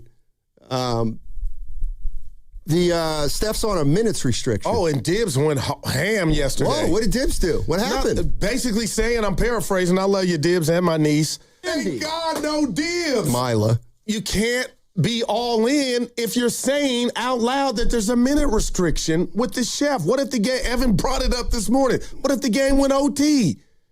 I'm thinking all guns blazing. Let's go. No stone unturned tomorrow night in L.A. at the Intuit Dome. Could you imagine? Yeah, and you know what? Can you imagine playing him 36 minutes and he gets hurt? And then we miss him for next year? Can you imagine? But that's the thought process or mindset you came down my road for having in the regular season, just being worried about Steph. Like Steve Kerr told at one point, Willard and Dibs, what else can we risk? It can't get worse. Well, I mean, all no, but another injury could. I'm just saying, if he's on a minute. Why did you have to say that out loud, I guess? Couldn't you have said that in So does that really bother you? No, it really does. Why? It doesn't bother me like it did Dibs because I believe there's not a minute restriction. Okay. Well, of course there's a minute restriction. You think? If we came back in here Thursday and Wednesday... If he wouldn't have been hurt, he shouldn't play more than 40 minutes. If he wouldn't have been hurt... I mean, if you look at the minutes, and I think they brought this up in their conversation, Dibs did, because you know he has his stuff. The minutes played against Houston in Game 7, that was 40 plus. Like that was right. And what happened? They won. Right, and then they lost. Oh. Then he got hurt. Then he got hurt the very next game. So I got to tell you, like if Steph's going to be on the team next year, obviously he's going to be right. Like, why wouldn't you just put a minutes restriction on him next year? 28 minutes. You can't accomplish your goals, I don't believe, with him on a minute restriction. What's the difference between Curry playing 28 or 33 minutes? I mean, Steiny, a whole hell of a lot. He's still, when he's available and playing at high optimum level, this dude's a game changer. That's 5 minutes. Okay, so that's great, Goo. That's great. So 2 years ago, he gets hurt in Minnesota. This year, he gets hurt for 40. But now you can't put a minutes restriction on him next year at 39. I mean, see, this is what I mean. Like, what are we really doing? Like, you have to manage this guy now. And he can't play 32 minutes a night anymore, I don't think. Wow. And 70-plus games. Like 30.9 this year. Here's what I don't understand. Let me see if I can do this here. John Stockton played till he was 40. And the last 6 years, 29, 28, 29, 29, 28. And he played until he was 40. At some point, the Warriors are going to have to make some concessions here. Oh, we got to go. All right, 888-957-9570 is the number. Are all systems go if Steph Curry's on a minutes restriction? To my way of thinking, I mean, he just has returned a couple weeks ago, so I don't want him to play too many minutes, but that's why Rick Celebrini's Rick Celebrini. That segment is sponsored by Crystal Geyser Alpine Spring Water. What makes Crystal Geyser Alpine Spring Water different? We always bottle our Alpine Spring Water less than 1.5 miles from the spring source, and all our bottles are made with 50% recycled plastic from our own recycling plants. Crystal Geyser, bottled at the spring source. Football fans, history is calling as San Francisco heads down under for the first ever game in Australia. Join the action in Melbourne with true fan travel as San Francisco takes on Los Angeles at the iconic Melbourne Cricket Ground. Premium hotel stay, epic all-inclusive events, city tours, wildlife adventures, meet and greet with a red and gold legend, and unforgettable moments. Spots are limited. Don't miss out on your shot to experience San Francisco down under. Head to truefantravel.com.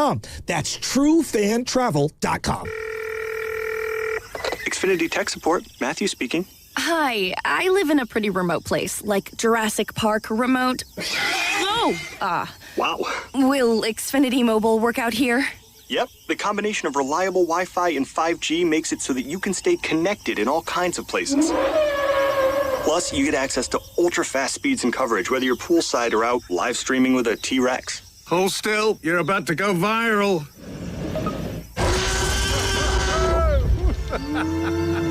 Welcome to a new era of Wi-Fi boosted mobile. Cut your mobile bill in half with 2 lines of unlimited. Learn more at xfinitymobile.com. Xfinity. Imagine that. Watch Jurassic Park with Xfinity. Restrictions apply. Xfinity Internet required. Savings comparison based on promotional rate for 2 lines of Xfinity Mobile Unlimited versus 2 lines of T-Mobile Experience More, Verizon Unlimited Plus, and AT&T Starter as of February 10th, 2026. Taxes, fees, extra. Looking to make your voice heard? Join History San Jose for our Imagining Sessions on April 18th and 21st at History Park. We're inviting the community to help reimagine programs, events, accessibility, and engagement so History Park can better serve you. Be part of the conversation and help bring our shared history to life in new and exciting ways. Space is limited, so reserve your spot today at historysanjose.org. History San Jose, where the past connects us and your voice shapes what's next. Neuropathy is a debilitating condition that is sometimes misdiagnosed. Symptoms can include pain, numbness, and tingling in your hands, legs, and feet. Neuropathy is a progressive condition that only worsens unless you get effective treatment. SF Bay Wellness is a leader in neuropathy reversal and uses FDA-cleared, non-invasive electric cell therapy to restore nerve function with no injections, no drugs, and no surgery. The treatments have a 95% success rate. If distance is a factor, ask about our virtual consultation option. Call SF Bay Wellness at 844-94-NERVE for the $99 neuropathy evaluation and receive a personal treatment plan that is tailored to your needs. Don't wait another day. Call 844-94-NERVE. That's 844-94-NERVE. Why keep suffering with the painful symptoms of neuropathy? You deserve to live a pain-free life. Start getting the treatment you need for your neuropathy symptoms. Call today. Hey, life doesn't give you a warning when everything changes. It starts with shock, confusion, and 1,000 questions running through your mind. Maybe it's a car accident, a serious injury, or a tragedy that changes your family forever. Suddenly, you're dealing with insurance companies' paperwork and pressure, all while trying to heal. That's where Beam Law comes in. They take on the legal fight, the negotiations, and the stress so you can focus on recovery and taking care of the people who matter most. Beam Law is local, and they've recovered millions for clients across the region. That's why SF Weekly has named them Best of the Bay 4 times. So if you've been hurt or lost someone because of someone else's negligence, call Beam Law at 415-523-5555, 415-523-5555. That's 415-523-5555. Or visit hurtinthebay.com. That's hurtinthebay.com, because it's not whether you get knocked down, it's whether you get back up. Beam Law. They've got your back, Bay Area. When back to the office means back in traffic. We had 2 crashes. Turn to the traffic leader, KCBS. 2 right lanes are blocked off. Brought to you by your NorCal Honda dealers. Award-winning efficiency and great deals. There's a Honda for that. The Honda CR-V Hybrid from your Northern California Honda dealers.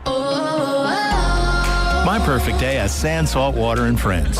But my moderate to severe plaque psoriasis can take me out of the moment. Now I'm all in with clearer skin thanks to Skyrizi. Risankizumab Riza, a prescription-only 150 milligram injection for adults who are candidates for systemic or phototherapy. With Skyrizi, most people saw 90% clearer skin, and many were even 100% plaque-free at 4 months. Skyrizi is just 4 doses a year after 2 starter doses. Don't use if allergic to Skyrizi. Serious allergic reactions, increased infections, or lower ability to fight them may occur. Before treatment, get checked for infections and tuberculosis. Tell your doctor about any flu-like symptoms or vaccines. Thanks to Skyrizi, there's nothing on my skin. And that means everything. Ask your doctor about Skyrizi, the #1 dermatologist-prescribed biologic in psoriasis. Visit Skyrizi.com or call 1-866-SKYRIZI to learn more. Clouds and sun for San Francisco, high temperature of 60. Weather brought to you by Duke's Mayo. Welcome to Duke's Mayo Country, where the mayo is so smooth and creamy, it makes every bite better. Duke's Mayo. Look for the yellow lid.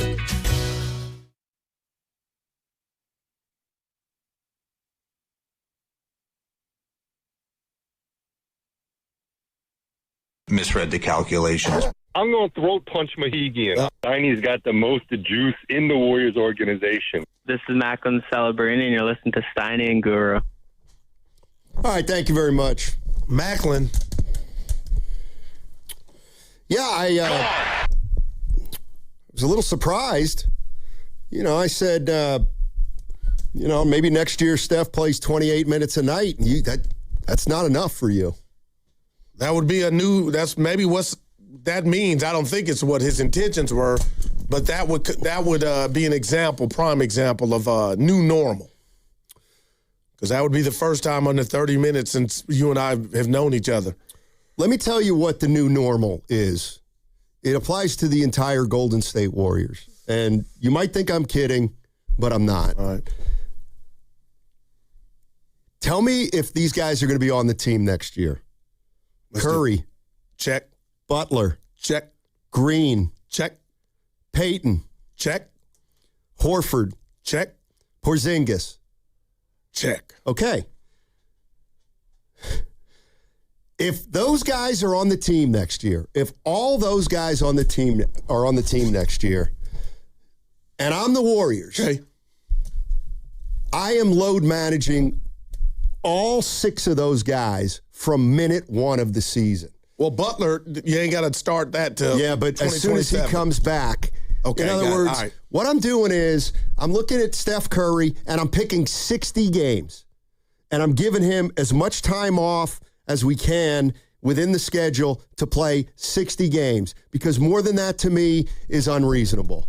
So you get a plan where he plays a game on a Monday, game on a Wednesday, then maybe he sits on Friday and plays on Sunday, and you get him 3 or 4 days off in between games 3 and 4.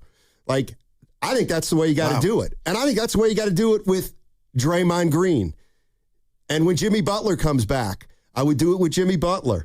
And like you can't go into the season saying, well, we hope they play 70, and if they get hurt, they won't play 70. Like, don't even shoot for 70. They're not going to be able to play 70.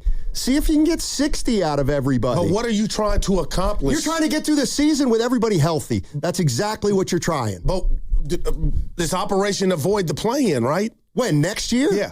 I mean, you're not going to make the play-in if these guys get hurt.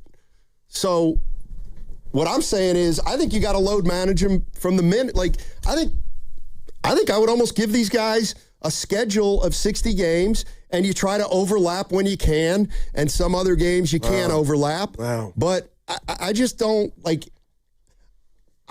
think you can go into a season with this team next year saying that, you know, we're going to hope that everybody plays a lot of games. Why not manage those? Are you deep enough to, like, when those guys are, and I know it's going to be hit and miss, but I don't know if this Warrior team is deep enough to withstand that approach. They're not deep enough to stay healthy. So it's one or the other. And again, like, you know, because Fitz was right. He talked about, you know, injuries happen, and Moody is nowhere near the age as the older guys, and Halliburton and, you know, Tatum, you can plan, Steiny, but you never know who it's going to happen to. Right. That's why I'm telling all my guys who are 36 or older, you're playing, you know what? Let's pretend it's a 60-game season. And for all the people out there that say, well, how are you going to be a play? Well, Butler only played 40 anyway this year, and Curry only played 40. And I don't know how many Draymond played, but I'd rather he just played 60 at a little bit higher of a level than the 70 he played or whatever. Porzingis, those days of 60's the most he's going to play in a season anymore. So you're only going to have to do it for 1 year, because ideally your team will change. But the idea of, the idea of running it back with the same team, with the same strategy, that's what I wouldn't do. I would have to concoct some kind of grand load managing situation, because we are that old. I'll give you this. I don't necessarily agree with you, but you're not far off, because they're kind of telling on themselves. And what I mean by that is Butler's obviously hurt, so he's not going to be there to start the season. Curry's got something, first time in his career, that might follow him, and we'll find out what that new normal is to, you know, his availability throughout an 82-game season. So it might, you know, it sounds crazy, but it might not be too far of a stretch, because, you know, Steph, like you said, played 5 more games than Jimmy Butler this season. Yeah. 888-957-9570 is the number. Warriors getting ready for the Clippers game tomorrow in L.A. Man. I guess who had Willard and Dibs had Festus Ezeli on. Yeah, yesterday. Good interview. What do you think of this? He was asked about what kind of year Draymond Green had. Man, I got to give Draymond a lot of credit, man, because there were some long days. And I know people look at it like, yo, that's your job. This is what you're supposed to do. But, you know, as a veteran, someone who has been accustomed to winning, to have a season like this, he gave so many speeches. I feel like, you know, people don't give credit to some of the things he said in the past. He said, like, yo, I'm not quitting on this locker room. I'm not quitting on this team, because we are building the next generation of players. And those players need to know what it's like to build something from scratch and not let it go.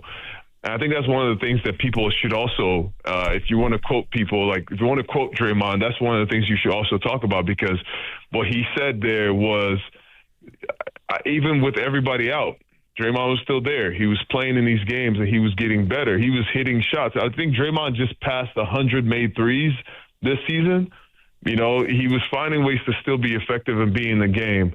And I got to give him credit for that, because this is one of those seasons where he could have easily just let go of the rope and sat down and said, no, I'm not playing, or, you know, whatever it is. You see people all over the NBA with their load management. He could have been one of those guys too. And I guess he could have. I think that's fair. We should pick up there. What grade did you give Dre? Okay. C+. I gave him a B-. Okay. What prevented him from being higher in your estimation? The 68 games is what really wowed me, because I came down this road. A lot of Dub Nation did in the past. Oh, Steph's not available. He doesn't play. And he was there for 68 games. I know that's half the battle. It's his job. And I felt like at the end of the season and now, I'm kind of looking forward to this matchup to try to, and I know he can't just do it by himself, just make it difficult for Kawhi Leonard, because outside of that, I don't know what we have available to stop him. I gave Dre a B-, Tiny. Yeah, I gave him a C+. I gave him a C, flat out C, but I'll bump him up to a plus because he didn't quit. Yeah, right. I mean, I guess you got to give him a little credit for that, because we have seen him do the opposite. So I'll give Draymond Green a C+. But you know, I think the one thing that's happening with Draymond is that, and I think we're doing it with all the older guys. Talk to him. Is we're emphasizing the good games that they've had, and we dismiss the games where they're not very good.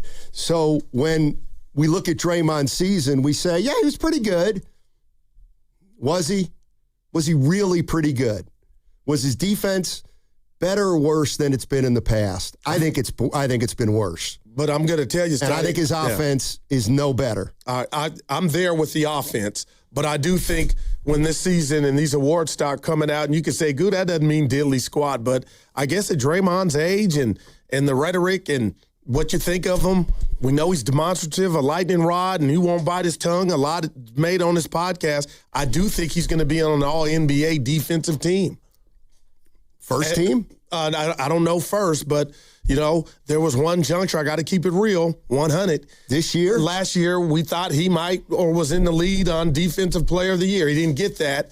And if somehow he makes a team, I mean, man, that would be on brand for, you know, I can get mad at what he says on his podcast at times, but the bottom line is he's bringing something to the table. And what he's always brought is a ferociousness or some type of impact on the defensive end. And I'm telling Fitz and yourself and the fans listening to the show, I think a lot of tomorrow night's success or their lack of will be predicated on Draymond's ability to stop a guy having a great season in Kawhi Leonard.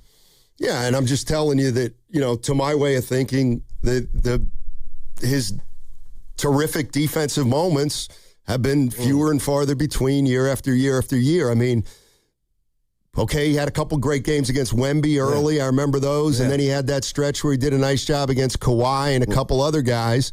You know, but for the most part, he's on the decline. And with that, if that's how you feel, and I won't argue, I don't have anything in ammunition. I'll just say this. In a season that, you know, has culminated with a lot of guys not being available, I did give him a lot of love, that is, or credit for something some will say that's just a standard. What you doing, Goo? But 68 games, I'm impressed. Like, I didn't have that on the bingo card, especially if you told me Curry was only playing 43 and Jimmy Butler was playing 38. It's kind of gone exactly opposite of what his mouth's saying. Like, I'm not excited and it's hard to do this or that. But yet he was there 68 games of 82. And like, this is where, is this being too cynical? Tell me. You think he might have played all the games this year so as to get an extra year on his deal after next year? Oh, I'll say this to you as your partner. That's interesting, but we'll never know, you know? Right, but I get where obviously you're going. if he gets another year, then they felt good about his year this year to such a degree that they're willing to, keep him around not just for next year, but for the So he was incentivized is what you're saying. Yeah, I guess. You're listening. He's got a player option. Last time he's had a player option, he used it, and they took care of him. Yeah. Maybe he's thinking it's the same situation this year. I'll opt out, and they'll take care of me in terms of more years. Whew. You're listening to 95.7 The Game, KGMZ FM and HD1 San Francisco, and Odyssey Sports Station. Always live on the free Odyssey app, and now broadcasting from the Laughing Monk Studios. Laughing Monk, righteously brewed in San Francisco. So I got a C+ for Draymond. Right. I had him as a C, but played 68 games. Got to give him credit for that. Do we do Butler? Yeah, I gave him incomplete. I'm feeling kind of dirty on that. I got to come up before we get out of here. I'll give him a grade, but I wanted to double back to Kerr. You had him higher than myself, but I just want to ask you. I'll call you the committee for the sake of this exercise. In his wordplay, too many times I thought Kerr was sending the message to Draymond Green, like when they got into it and Dre went to the locker room, and then he would come on with Willard Dibs or even after the game and do his weekly or share with the masses. He took he said, you know what, that thing I got into it with Steiny, it was my fault. And I didn't like that. It's my personal opinion. I took some demerits, or I used them against him on that front, because I thought it was a good thing for the team, the fan base, and just the Warriors in general to call out, certain players. And if it had been Draymond, I went to bed that night like, that's what I'm talking about. Nobody's above it. But then 24 hours later, he would come back and kind of say it was his fault. It wasn't Dre's. And I didn't like that. And I took some points away from him on that. Fair. You took some points away from Kerr? Yeah. For letting Draymond steamroll him? Have you been taking points away from Kerr for 15 years? And it's not just him, it's everybody. But no, just him walking back the tough lesson or the tough love that I thought he was demonstrating to Dre. As a fan, when you hear that, it's kind of, oh, man. You said what you said, let it ride, let it breathe. Yeah, I didn't. Putting the onus on him by saying, the player didn't do anything. They just reacted to it was his fault. Butler gets a C- from me. Yeah. You just can't. Yeah, that ain't complete. I mean, is it unfair? Is it unfair that I got to dock guys for only playing half a year? No, that's part of the game. That we're doing just this year.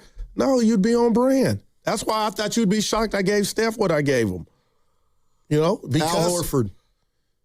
Steiny, I gave him a B-, man. I did. The sciatica, the availability was the biggest thing.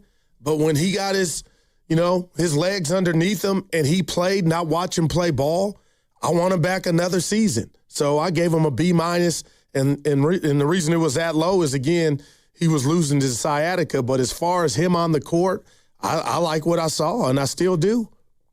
C-. You gave him a C-. Do tell. 45 games. That's more than Steph. Yeah, my new rule with the Warriors is you play 45 or less games, you're getting a C- at best. Nice. It's about reliability. No, you're right. How did I omit that, man? And he was fine when he played, but there's another, it's funny. People are saying you can't do what you're talking about, Steiny, with the load management of every play. What do you mean? They did it with Horford all year long. Because he wasn't playing, and he didn't back-to-back. So you look at the schedule, you find the back-to-backs, boom.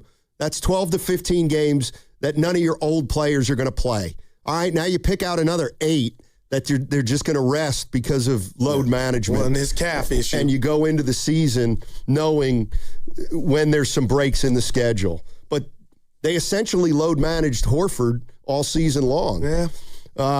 So he gets a C- from me. C-. What about? Let's do my favorite player. Give it to me. GP2. Y'all set it up, but Steiny, I've just been fascinated with how I feel like Dub Nation's taking this guy for granted. I've talked about his finishing capabilities, his prowess on the defensive end, but just this year has kind of just hit different, and he played 73 games. I know there are times where, the 3 shots not there, but I think he's been somebody, and I know you could count on this season to kind of master what he does, and he gets it in regard to availability. And I'm giving GP2, damn it, Steiny, an A-. B-. Okay. I was going to give him a B, but he had the worst shooting from three-point range of any season where he's shot it this much. So he didn't make any threes this year. And I think defensively, when I close my eyes and think about him a couple years back, I think he's still a good defender, but he is not the defender that he once was in terms of wreaking havoc. So I'm going to give him a B. B-. All right. I'm not mad, and I agree with you at where he was at because that bar was high. But in a season where you only win 37 games, and I felt like there were games that were within the Warriors' grasp, and they had to go on a run, or they were down 18 and 20, and they didn't even finish, but they got it close and couldn't close. I felt like GP2 was a big part of those runs. Yeah, it didn't get you to wins, but it got you close, and I felt like in those runs, GP2 was at his best. So that's why I'm going to give him an A-. All right. He gets a B- from me. And quite frankly, nobody's going to get a great grade. You haven't given out an A. That was my first A. Who gets it? I was thinking, okay, if let's say we did grades for the Dallas Mavericks who stunk worse than the Warriors, I'd still probably have to give Cooper Flagg an A-. No, that's what I was just going to say. Okay, but outside of him. Yeah, but nobody on the Warriors gets an A for me. Nobody's even close to my way of thinking. Not even close. Okay? I don't want to ruin this. I've given out 3. Okay. I've only given That's why it's going to be fun. All right. That's why it's going to be fun. 415, I get the feeling Steiny has an F somewhere in there. Actually, I don't, although I may. I got one, Steiny. I got an F. And why am I happy? Just to let you know, I'm trying to keep it real. I got one F. Well, let's get this one out of the way. Brandon Pajemski. Oh, boy, Bill Alexander and Coach in Vallejo. Who's Bill Alexander? Remember my guy my long-life friend that went on my Facebook page when I said I got good news. He goes, you've been promoted to Pods' agent. Like I'm pushing that agenda. And I didn't we talked, but I didn't like that. But I'll let you go first on Pods. Gets a B. Maybe a B-, but a B. One of the best players on the team this year. No, go ahead. And if you say, well, that's because they stunk, Steiny, I don't care. He's not a player on the team. Played all 82. Third year in the NBA. Got better. He was better this year than last year. Not perfect. 82 games. Can put him in a lot of situations. I gave him a B. Now, this is we'll have some fun here. He got an A for me, and he got an A because he got better. We watched him get better. But in the season that culminated with 37 wins, I will not detract from him when I felt like we watched his growth. And like you said, he played 82 games, one of 18 players to do that. I felt like, and I do still feel like the Warriors might not even be in the 10th seed without him, especially when Steph went down. His ability to handle the ball, does he have warts? Yes, but I thought we watched a guy get better over 82 games. And I don't know what this is going to mean this offseason. I still think he's going to get paid a year sooner than he's eligible to, but than he's able to. But Sonny, I gave him an A, and you gave him a B. But I guess I'm asking you because he's not a better player is why you didn't give him an A. He makes too many bonehead plays. I mean, his rough edges are not smoothed out. He takes too many heat checks. He turns the ball over in bad spots too much. He tries to force the action. He's not a great primary ball handler. He's got a lot to work on. Right. All that said, I'll give him a B. I can't give him an A. But because go ahead. Again, he checks. Who you going to give it to? Like the New York game when he needs to get smarter to get an A. He's not a smart player right now. He needs to get a lot smarter to get an A in my book. But he plays hard. He played all 82. You have a problem with me giving him an A? Yeah, I do. A little bit. You gave him a B. B minus. Well, it's got to be one of the two. Give him a B. So how far are we really off? Well, you don't recognize his weaknesses, so you gave him an A. No, I don't just judge him on his weaknesses because I'm not selling you or telling anybody out there he's Steve Nash or something like that. Was his defense better this year than last? The Chargers are still something that's helping the Warriors. Okay. Yeah. Is he a clamp down GP? No. But I guess I'm judging him compared to what he was last year or the year before. Yeah, where he led the team plus minus in his rookie season. Yeah, I think he gets a B. Well, I think he gets a B. There were too many instances this year, to my way of thinking, where they're big possessions and he's got to make better plays. He's definitely got to become a better decision maker. He's got to become more discerning. Now, what about the minutes played? He plays. It's all great. It's all great. That's why he gets a B. But I can't give him an A because,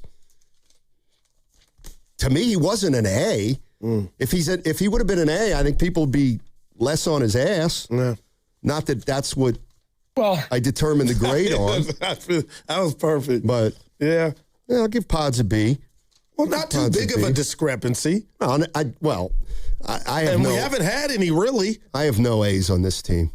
I got one more, but yeah, all right. This guy is such a D. That's a 5. All right, 888-957-9570. Guru and I having some fun talking about the Warriors players, what kind of grades we would give them.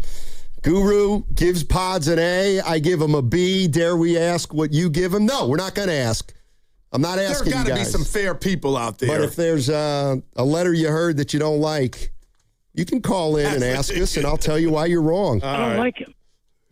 Well, you're bad. All right. 888-957-9570 is the number. If you're just joining us, we had Bob Fitzgerald on at 11 today, so you can download that Odyssey app if you want to hear what Fitzy has to say.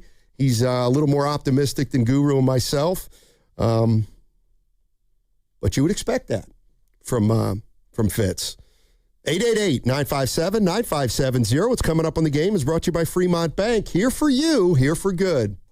People will never remember this. The 2026 Mountain Winery Concert Series is here with Jeff Foxworthy July 19th, John Mulaney October 18th, and many more. For the complete 2026 schedule, tickets, and more, go to mountainwinery.com. Tickets on sale now. What's up, cousin? I want a new phone. Have you seen any good deals? Everyone has free phones, but when I switched to T-Mobile, I got more value and so much more. Like streaming included. And travel benefits. And the best part? The price of your talk, text, and data is guaranteed for 5 years. Get more benefits and more value. At T-Mobile, families save and get a 5-year price guarantee. Switch now at T-Mobile.com. Qualifying plan requires price guarantee on talk, text, and data. Exclusions like taxes and fees apply. See T-Mobile.com. If you owe back taxes, listen carefully to rule number 1. Never go up against the IRS alone. They're cracking down, freezing bank accounts, garnishing paychecks, canceling passports. Even your home or business could be at risk. But here's what they don't tell you. The IRS has powerful tax relief programs that could save you thousands if you qualify. That's why smart people call Optima Tax Relief, America's #1 tax resolution firm. Nobody knows these programs like the experts at Optima. Their team of tax attorneys and licensed professionals have resolved over $2 billion in tax debt for people just like you. The IRS is not stopping, so don't wait and don't take them on alone. For tax help you need, for tax help you can trust, call Optima today for a free consultation. Call 800-708-5977. 800-708-5977. 800-708-5977. Optima Tax Relief.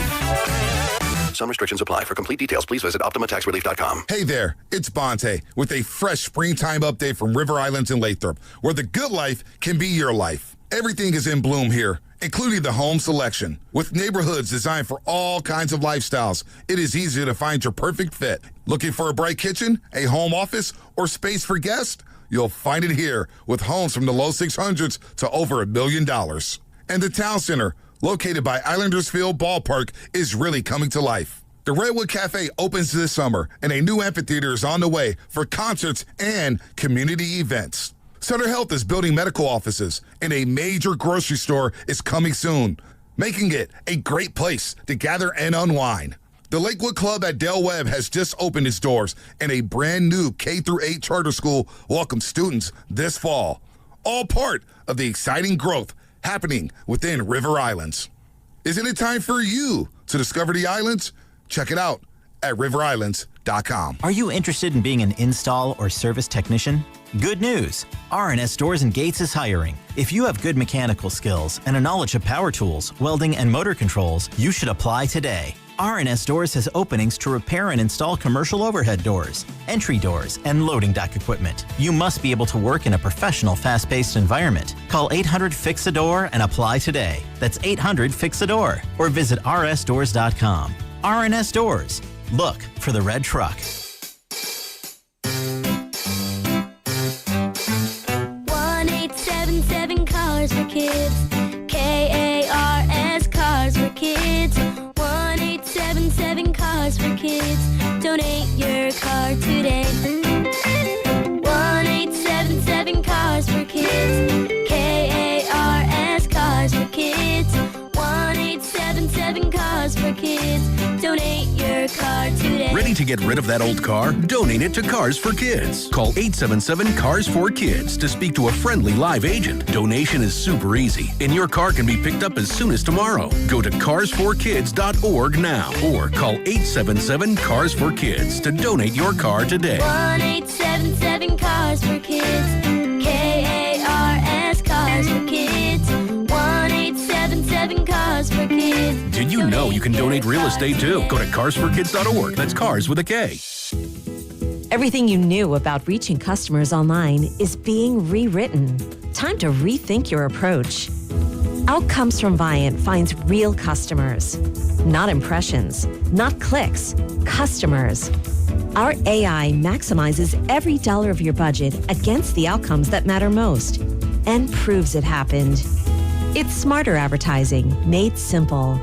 Visit Viant.ai. This is the story of the one. As a procurement manager for a hospital system, she keeps every facility in her network stocked and ready. That's why she counts on Grainger to be her single source for thousands of products, from disinfectants to lighting, air filters, and more. And with fast, dependable delivery, Grainger helps her keep every facility stocked, safe, and running smoothly. Call 1-800-GRAINGER, click Grainger.com, or just stop by. Grainger, for the ones who get it done. This is the Game of the Week report, brought to you by Hyundai. The road to the championship are in full force across the pro basketball and pro hockey leagues. From opening tip-offs to putt drops, fans can expect wall-to-wall drama, breakout performances, and the kind of edge-of-your-seat intensity that only the postseason delivers as we gear up to crown the champions of the season. The Game of the Week report is brought to you by the new Hyundai Palisade Hybrid. Learn how it's so much more than just another SUV at HyundaiUSA.com. In a world in need of a hero, one man rises to the challenge in style. He is just driving the kids to soccer practice.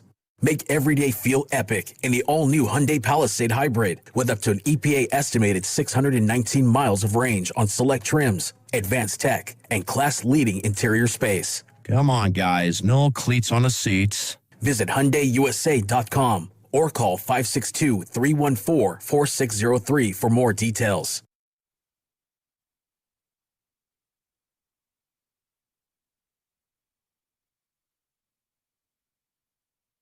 What's your favorite animal? Deer. Dub Nation, this is Brandon Pajemski, coming to you live from the Laughing Monk Studios. You're listening to Steiny and Guru on 95.7 The Game. I am the system of this show. All righty. How's everything going? Hey, I'm all over, man. Yeah, I know you are. But I Tough like show for you. What are you? I'm having a great show, and some of the people have backed me up on that. What constitutes a great show? I messed up the fits, but I texted you and we had fun. But you don't even know I'm going through stuff, man. No, I know. My dad about to have heart surgery. Yeah, what like? No, just let that breathe. You know what I mean? No, I hear you. I definitely hear you. And that was him on the phone. He did his pre-op. Damn it. I wanted to really come down. Go ahead, son. Go ahead. That was Norm. Go ahead, Stoney. I was looking for a little, I got a Red Bull coming in. I've been eating salads. I went and hooped. Lucas is making a run for you. I said, give me a big canister because I'm going to start after the procedure. You know what I mean? Like, my nerves are bad, so I'm going to need Whatever something. you say. I don't believe a word of what's coming out of your mouth right now. Now, that hurts. Well, I'm sorry. When have I lied to you? Well, no, seriously, when have I truly, you said, Goo lied to me? Friday, you said you were coming to the ship. I called you. Didn't. Wow. I day, called you. I went to the King game. Ritter hooked me. He hit me. When you talk about there being police activity on the Bay Bridge. That was major police activity. Major. Now, Evan, this is where I'm getting mad. Let's see. Listen, we had the Oakland Tribune. A guy died that day. They shot him on Hercules on 80, that exit. That's called a Wednesday. What are you talking about? No, this was actually Hercules. It's on 80. It was shut down. Anyway, I have Hercules not lied. has like 7 lanes. No, 80, baby. But I have not lied to you in 8 years, man. I've hid some stuff, but I ain't lied to you. Okay. Yeah. All right. We're talking about the Warriors. There was something I wanted to tie up about. Dre's talking to one-on-one about Kerr and Curry's future. We're going to get some sound. Yeah, where's that from? Probably his podcast? It's actually, he's going on NBA Today. Oh. Well, look at Dre. How many who's going to come on 95.7 today? What? Nothing. Dre hadn't been on since he got with Odyssey. Well, he was on, I believe, Kawakami's podcast, part of the Odyssey family. Mm-hmm. I didn't hear that. Yeah, they were speaking very honestly and candidly about their relationship, especially with the company that is Odyssey, and they love it. When? Wait a minute. When did this happen? Yeah, it's like a couple weeks ago. I must have been in Carolina. Oh, you might have been. Wait, Draymond did a pod with Kawakami? I don't even remember it. We talked about it. Oh, my God. What did he say? Well, he did say that he did not think... Actually, there was one story from before... Wow. Oh, there's a lot of stuff. But in 2022, Draymond Green admitted that before the run to the championship, that he had tickets to go to an F1 event with his buddy. Basically, because he wasn't sure they could win the championship. And then he admitted after they started the playoffs, then he told his buddy to cancel the tickets. I can't believe I missed that. Like, I'll go back and find that. I don't remember that. This should bother you. Oh, gosh. Anyway, Draymond, congratulations. You got a C+. Part of the Odyssey family. I gave him a B-. Yeah. I'm kind of proud of it. But Pods I'm a little disappointed in your grade. He's not an A. It's not about how good they are. Have they gotten better? And he's gotten better. Has his and he's defense had to gotten do better? More. He ain't a turnstile. Well, he ain't the best defender. Don't get me wrong. You don't think so? Has his decision-making gotten better? No, that's a whole nother conversation. Well, that's part of who he is as a player. Yeah. I mean, I like Pods too, but he ain't an A. This season. No, he's not an A this season. Man. And I know I'm not going to get it from the crowd. I mean, it's like I could give him the high. I give him the highest grade on the team. Guru, stop! I'm just kinda telling with you. him. I can't wait to get to the other guy. I got an A. If you don't have an A for this one, then I don't know what we're doing. All right. How about Moses Moody? Moses Moody. This was a tough one for me. Go ahead. B-. That's what I had him at. Okay. Yeah. Now, why would you say it was tough? Because the injury happened kind of late, but yeah. I was disappointed with his ball handling, his ability to put it on the floor, but he's a catch and shoot 3-and-D. I have no problem with that. Let me ask you this about Moses. Do they miss him? No, not really. Oh, hell yeah, I think they do. Yeah, because they're a 50-win team with him. But see, that's where you go putting too much praise. That's right. Or did the Warriors? Let me ask you a question. Did the Warriors miss Kuminga? He never got to the point to where there was something to miss. To be honest, Yeah, I mean, Moody's a guy, and he didn't play, but Like if you when did Moody get hurt? The first game he got back. Okay, so how many games did he miss at the end of the year? 15? Yeah, I got it and right where'd here. they go? 5 and 10? Like, they don't win any more games you because taught me Moody the word plays. and the definition and nuance. I knew it, but how to use it and apply it, I just think that's too simple-minded to think, okay, the team's won 37 games, so nobody made progress or, you know. I gave him a B minus. Oh, okay, well, we both did. I gave him a B minus. Yeah. But, you know, I mean, like 60 games, Donnie. The question is whether if Moody never gets hurt, they're 41 and 41. Oh, no, I'm just, when you're this razor thin in regard to bodies and you need youth and athleticism, on the defensive end, he can give you that.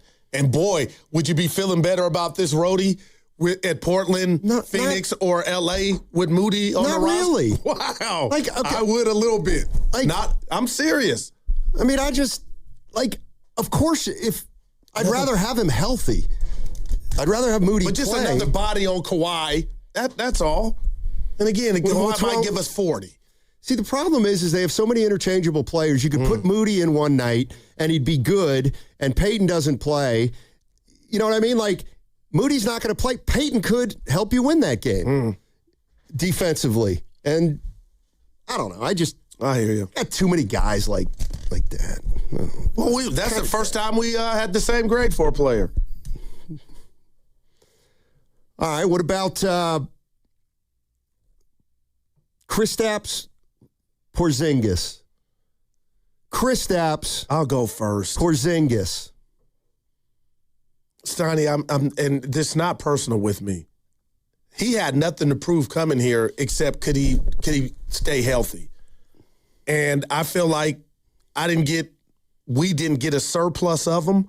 I gave him a C+. Because, again, it's about availability. And I've been noticing here lately, if he's got, and he's going to have a lot of advantages down in the post, he'll make you pay. But he's not throwing his weight around or his size around like I want him to. And maybe that starts tomorrow night. No, that's never been who he is. And I feel like to get the best or max, and him and Steph run into each other, but that's to be expected because they hadn't played. But just the availability, Steiny, and him dealing with Potts or what have you, I gave him a solid C+. All right. What'd you give him? C. Oh, wow. He gets a C. What have you, can you expand on, if I'm the parent of Porzingis? Okay. He doesn't play enough, Right. so he gets docked a grade right off the bat. Like 7 Warriors, you can't get a B or an A when you only play 38 games. So yeah, I give him a C. We got to do the one to bring the house. I mean, he was, there were some things about him I liked when I saw him. He adds another dimension, but even in all the games he played, I don't think he was overly consistent, which this team needs consistency. So I'm going to give him a C. A C. Okay. Porzingis. DeAnthony Melton. I'll let you go first. B minus. He stunk last month and a half. Oh, okay. He did. So He's just run out. Ever since I said he should get $20 million. B minus for the year? Yeah. That's what happened. I can't believe That's it. pretty high. Oh, high. That's a good grade. I'm shocked over here. He shot 29% from 3. And he played 49 games. Yeah. What'd you have him for? C minus. But you wanted to give him $20 million.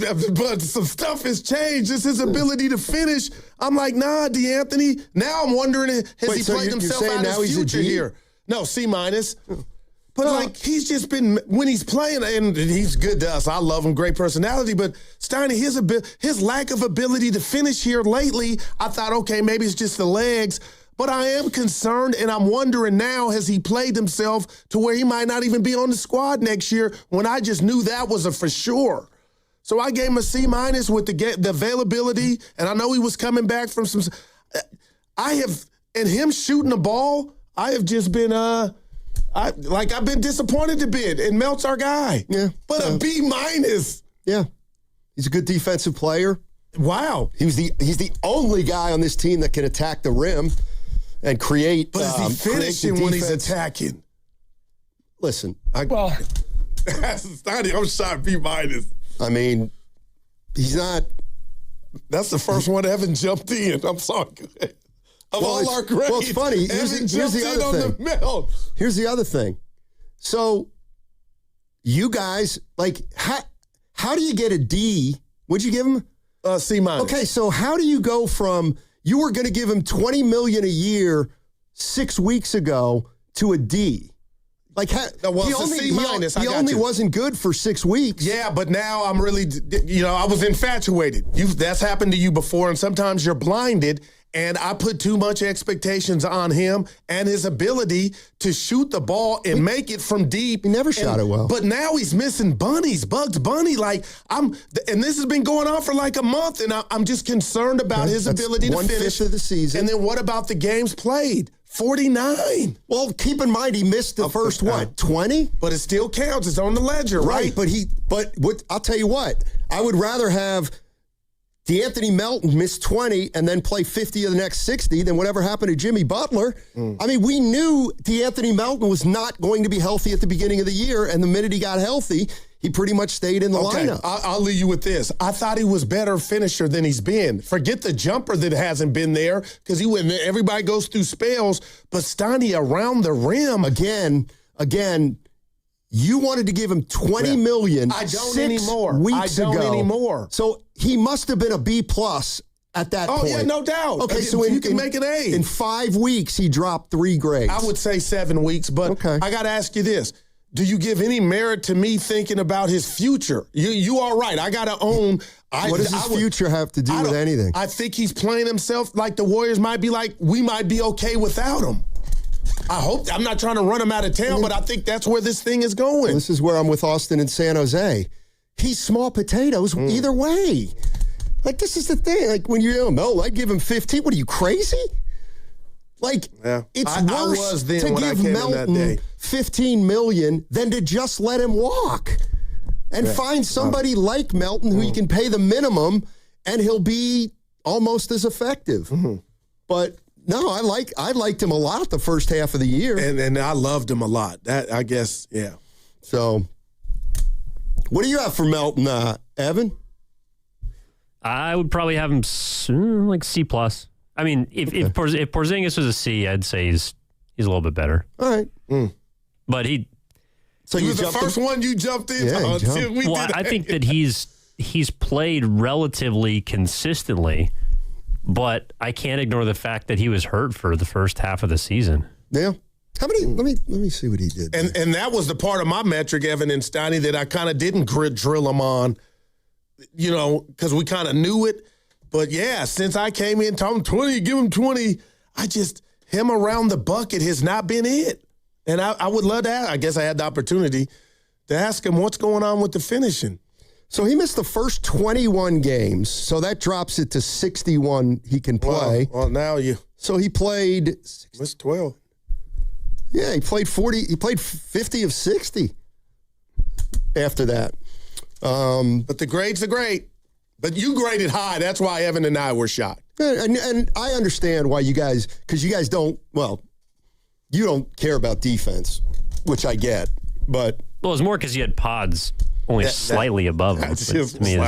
No, Pods was a B. Melton's a B-. And by the way, you jumped on my back when you had Melton for a C+. I had him for a B-. What's the difference? Evan, I thought yours was going to be a little lower. I did too. I heard the C+, I was hurt. Well, I got you. We'll downgrade him to a C. How about that? Will Richard. I'll let you go first. He gets a C. I gave him a B-. Yeah, I'm sure I'm low on him. But him to hit the ground running from college and being able to play, Steiny, he was a thing. And that's been a theme for the Warriors. Pat Spencer, we had him on the show. Everybody got hot. But Richard got hurt, and it happens. But I would question Kerr just a bit on why you couldn't get him back into the mix. He's a rookie.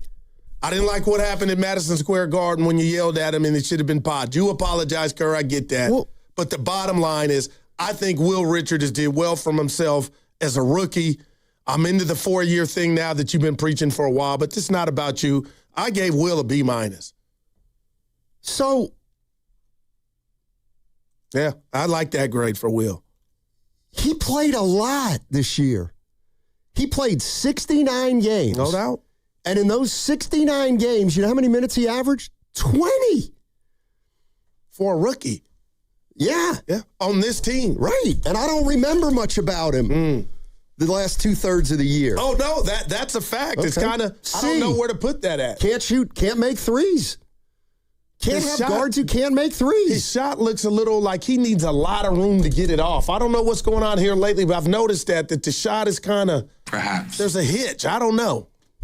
But then when he makes them, I came in here and say, when he's hot, he reminds me of Jordan Poole. Who said that? I did. Why would you say that? Because they kind of look alike to me a little bit. They wear the same number. That too. Hey, by the way. Hey, you raising your voice? Are you doing something over there?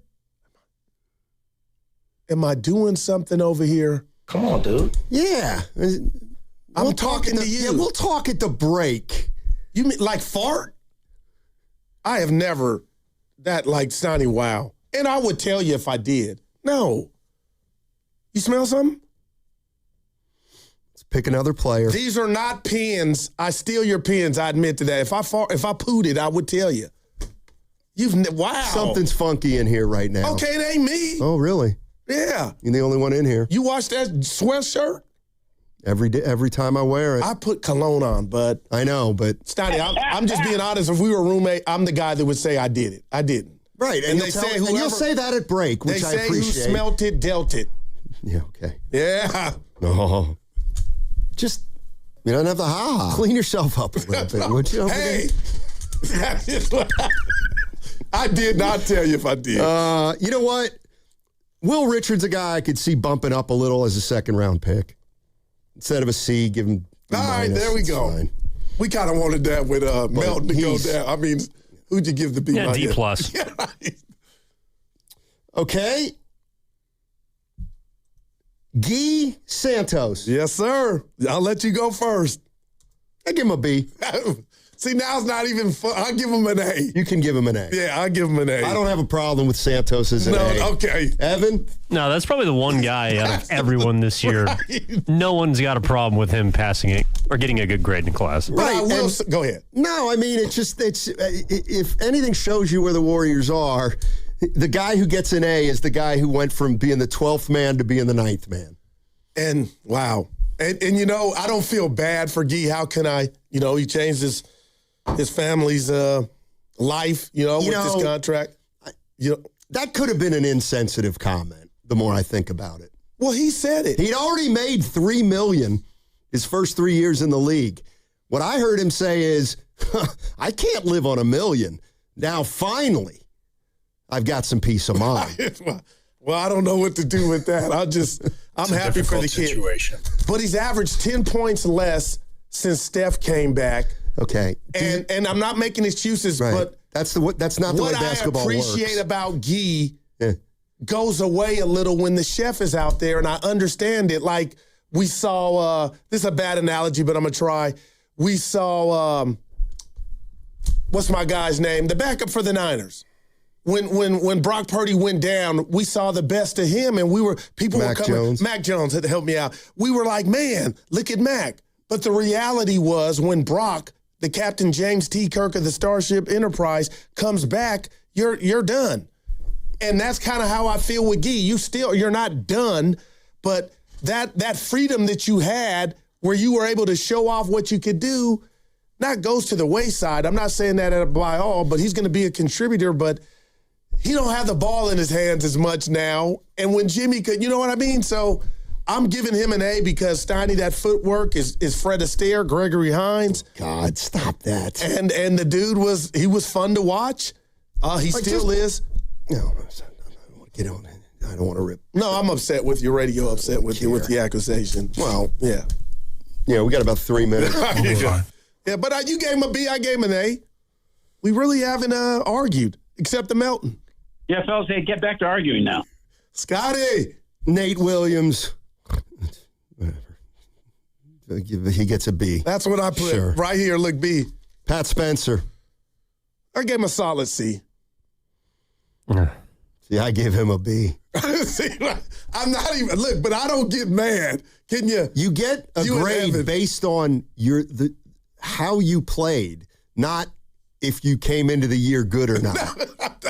Don't try to he's tell me not my a very good player. No. But he's gotten the most out of what. So I give him a B. Yeah, I give him a C. Evan, what would you give Pat? Oh, Patty. I gave him a C. No pressure. He's just. Guys, I'd probably give him a C. All right. Okay. He hasn't been bad, but a little underwhelming at times. I felt uncomfortable giving Nate a grade. What's that? Nate Williams. I felt uncomfortable giving him a grade. Like, I like what I see, and I'm rooting for him. Yeah, what about Cryer? See, the problem is, have you noticed the trend here? All the 15th men are getting like Bs. You know why? Oh, man. Because you have to give them Bs. Oh, buddy. We're grading on a curve. Yeah, no doubt. Yeah, a lot of people said Nate qualified for a grade, but yeah. Oh. What about Bassey? I love what I see, but we can't give him one yet, right? We did forget Post. No, I didn't. I got it here. You go. D. That's what I have right here. Yeah, he's not going to be on the team next year. Well, don't say that. He's not going to be on the team this year. I'm going to go Gelsey. That's not a hot take, but why do you feel like that? Well, then why do you tell me not to say it? Your take's not a hot take. No. You explain that to me. I listened back to the interview. Gelsey was saying that, Evan, because he agreed with me. But he anyway, we don't know that for sure. Post. You want to bet? No, because then it would put you in a situation where you would want him. You know what I mean? I don't care one way or the other. This is Quinton Post. That's our guy. You're listening to Snanny and Guru. Dub Nation, this is Quinton Post. Make sure you keep that one around next year. I keep all of them. This is James Wiseman. We got a problem at the break. I'm just letting you know. Yeah, you darn right we do. You darn right we do. All right. Let's see. 888-957-9570 is the number. We'll wrap up this exercise on the other side. And I got to get out of this studio for a few minutes. Oh, dude. That segment, ladies and gentlemen, was sponsored by Crystal Geyser Alpine Spring Water. He cannot be that guy. What makes Crystal Geyser Alpine Spring Water different? We always bottle our Alpine Spring Water less than 1.5 miles from the spring source, and all our bottles are made with 50% recycled plastic from our own recycling plants. Crystal Geyser, bottled at the spring source. The Chase Ink Business Premier Card is made for people who make things happen, like me. I'm Sam, founder and CEO of Manifest, a product design company that makes everyday products designed smarter. I get 2.5% cash back on purchases of $5,000 or more, plus unlimited 2% cash back on all other purchases, which helps us make more smart ideas into a brilliant reality. The Ink Business Premier Card. Chase for business. Make more of what's yours. Real business owner compensated for their participation. Cards issued by J.P. Morgan Chase Bank. NA member FDIC. Subject to credit approval. Terms apply. Running a business means wearing multiple hats. So if you're like me, you probably started out using your personal phone, taking client calls and texts nonstop. As my business grew, I needed something smarter. That's when I switched to Quo, the #1 business phone system. Quo works right on your phone or computer. No carrying 2 phones, no clunky landline, just one easy app you can try for free. Your team can share one number and handle calls and texts together like a shared inbox. Any teammate can jump into the conversation so customers get faster responses. And Quo's AI assistant summarizes your calls and responds to customers 24/7, so you never miss a lead or opportunity. All this starts at just $15 a month. That's basically 2 coffees. You can even keep your current business phone number. Find out why 90,000 businesses trust Quo. No missed calls, no missed customers. Try Quo for free at quo.com/sports. That's quo.com/sports to try Quo free. QUO.com/SPORTS. Hey, it's Willard. Here's a real behind-the-scenes moment with Habas Law. We asked about their new billboards. Do you smile or not? Then it got real. Omar Habas said, we meet people in the hardest moments of their lives. It's on us to restore dignity and a financial future. Traumatic brain injuries, loss of a limb, spinal cord damage, a life changed in seconds. When everything's on the line, choose the team that understands that. Habas Law. They fight to make it right. Visit HabisLaw.com. Omar Habis is a California licensed attorney. Offices in Northern California, including San Jose. Past results do not guarantee future outcomes. This is the story of the one. As a maintenance tech at a university, he knows ordering from multiple suppliers takes time away from keeping their arena up and running. That's why he counts on Grainger to get everything he needs, from lighting and HVAC parts to plumbing supplies, all in one place. And with fast, dependable delivery, he's stocked and ready for the next tip-off. Call 1-800-GRAINGER, click Grainger.com, or just stop by. Grainger, for the ones who get it done. Neuropathy is a debilitating condition that is sometimes misdiagnosed. Symptoms can include pain, numbness, and tingling in your hands, legs, and feet. Neuropathy is a progressive condition that only worsens unless you get effective treatment. SF Bay Wellness is a leader in neuropathy reversal and uses FDA-cleared, non-invasive electric cell therapy to restore nerve function with no injections, no drugs, and no surgery. The treatments have a 95% success rate. If distance is a factor, ask about our virtual consultation option. Call SF Bay Wellness at 844-94-NERVE for the $99 neuropathy evaluation and receive a personal treatment plan that is tailored to your needs. Don't wait another day. Call 844-94-NERVE. That's 844-94-NERVE. Why keep suffering with the painful symptoms of neuropathy? You deserve to live a pain-free life. Start getting the treatment you need for your neuropathy symptoms. Call today. Yeah, Dan Dibley here for Fremont Bank, which, as you know by now, it's my bank, and it has been for more than 6 years. And I love this bank because it's a family-owned bank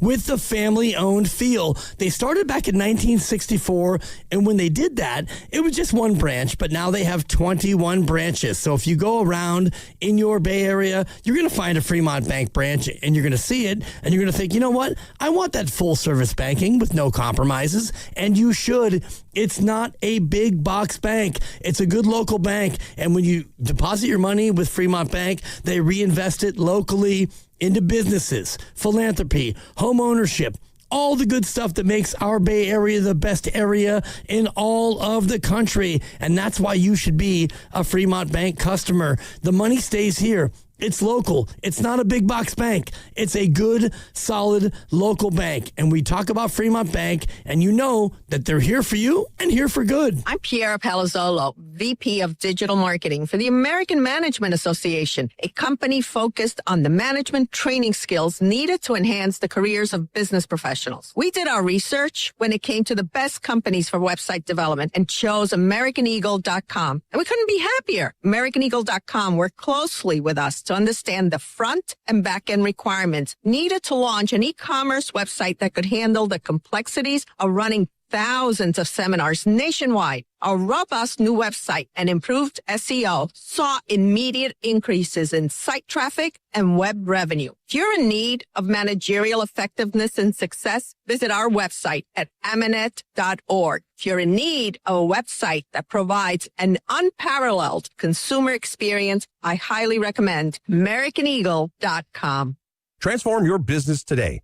Dial 877-WebNow1 for a free digital consultation with AmericanEagle.com. The 2026 Mountain Winery concert season is here, with performances by Dana Carvey and David Spade in June, Trevor Noah in July, and many more. To see the 2026 schedule and a chance to win tickets to one of the shows, courtesy of Mountain Winery, visit 957thegame.com.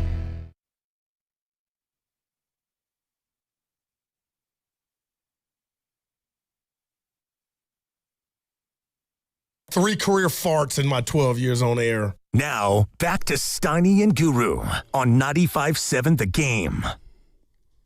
That's funny. It's funny. You go to college, you try to have a career, and you work with guys who think that's funny. Boy, I've really made it. Really made it. Longer than some say you should Hey, have. Mom.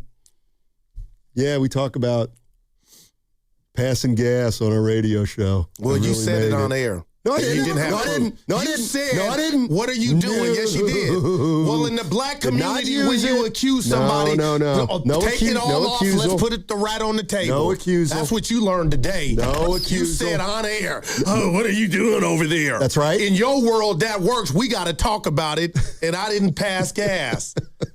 Dude, but you really thought... I didn't say you did on the air. No, but Stoney, You've I'm got a comfortable guilty to tell conscience. you my bad. I tell you my bad. No, and I appreciate you saying it at the break. saying, just let it go if I didn't do it. No, I appreciate you saying it at the break. Thank you. Evan came in here acting like he was looking for something. You went in there to talk to go. I'm going to let it go. When someone gives me a piece of information, I got to hunt down the real answer. Chitty's like, how's your dad doing? I'm like, I just saw Stoney talking to you. Come in here smelling. And now it smells right. It wasn't me, Stoney, I promise. It took about 9 minutes. It's a long segment. Oh, boy. All right. Victory lap for Goo. I need it, Evan. What we got? Rossini? What about her? She had to resign. I'm not happy. She didn't have to do anything. Well, Doc Rivers forced her to resign. No, just get fired. I wouldn't resign. Make him fire me. You resign, you don't get that severance. She resigned from The Athletic, according to the Associated Press. Gotcha. Well, and we're sure that's her. Yeah, Evan backed me up. Thank you, Evan. Double check. So what did they find out? I wasn't privy. Just over the weekend, Stouty, I was reading, and I guess The Athletic wanted her to prove or show pictures with her and her girlfriends that she was supposed to be at the resort with. Mm-hmm. And I don't know. Well, what if she's not a shutterbug? I guess she's not. So in other words, let me get this straight. Yeah. When I go to Maryland, on my guys trip, if I don't take pictures, nobody's going to believe that I went to see my buddies. Come on now. Well, there's a lot. I don't like to take photos. I like to live in the moment. But if you were being accused of something, then that would be. Then it would start all over and hit different. You know what I mean? Nah. But you would probably have text messages with your friends saying you were going to a certain place at a certain time for a certain reason. So you would have evidence.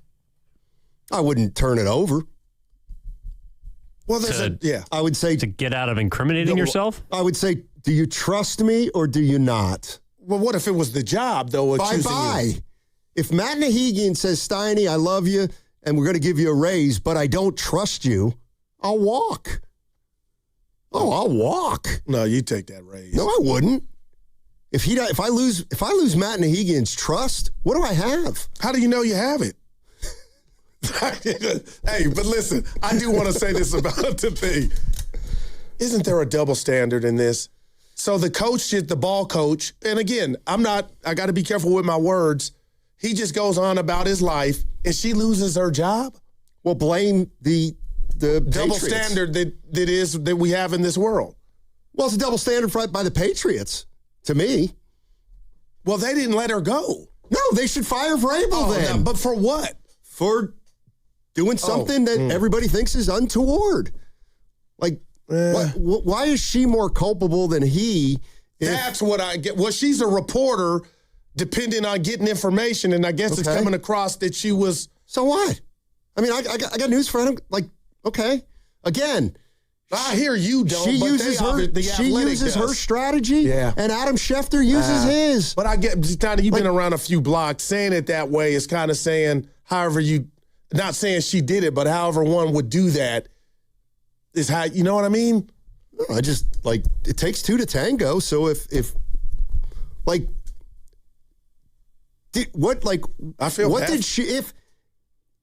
what could she have done that's more egregious than what Vrabel did? My question. I hear you. She theoretically in worked different her lines sources. of work. Please. He's a ball coach, and it happens. It happens here, But she is dependent on getting information, and I guess they felt like she was finessing the game or doing something, if that were true, to get information. I mean, maybe I feel bad for her. I mean, okay. And then how do you bounce back? Go ahead. Okay, can I just, I'm sorry. If a woman is using that strategy, I don't think that's different than Schefter buying gifts for his sources. I'm sorry, I don't. Right.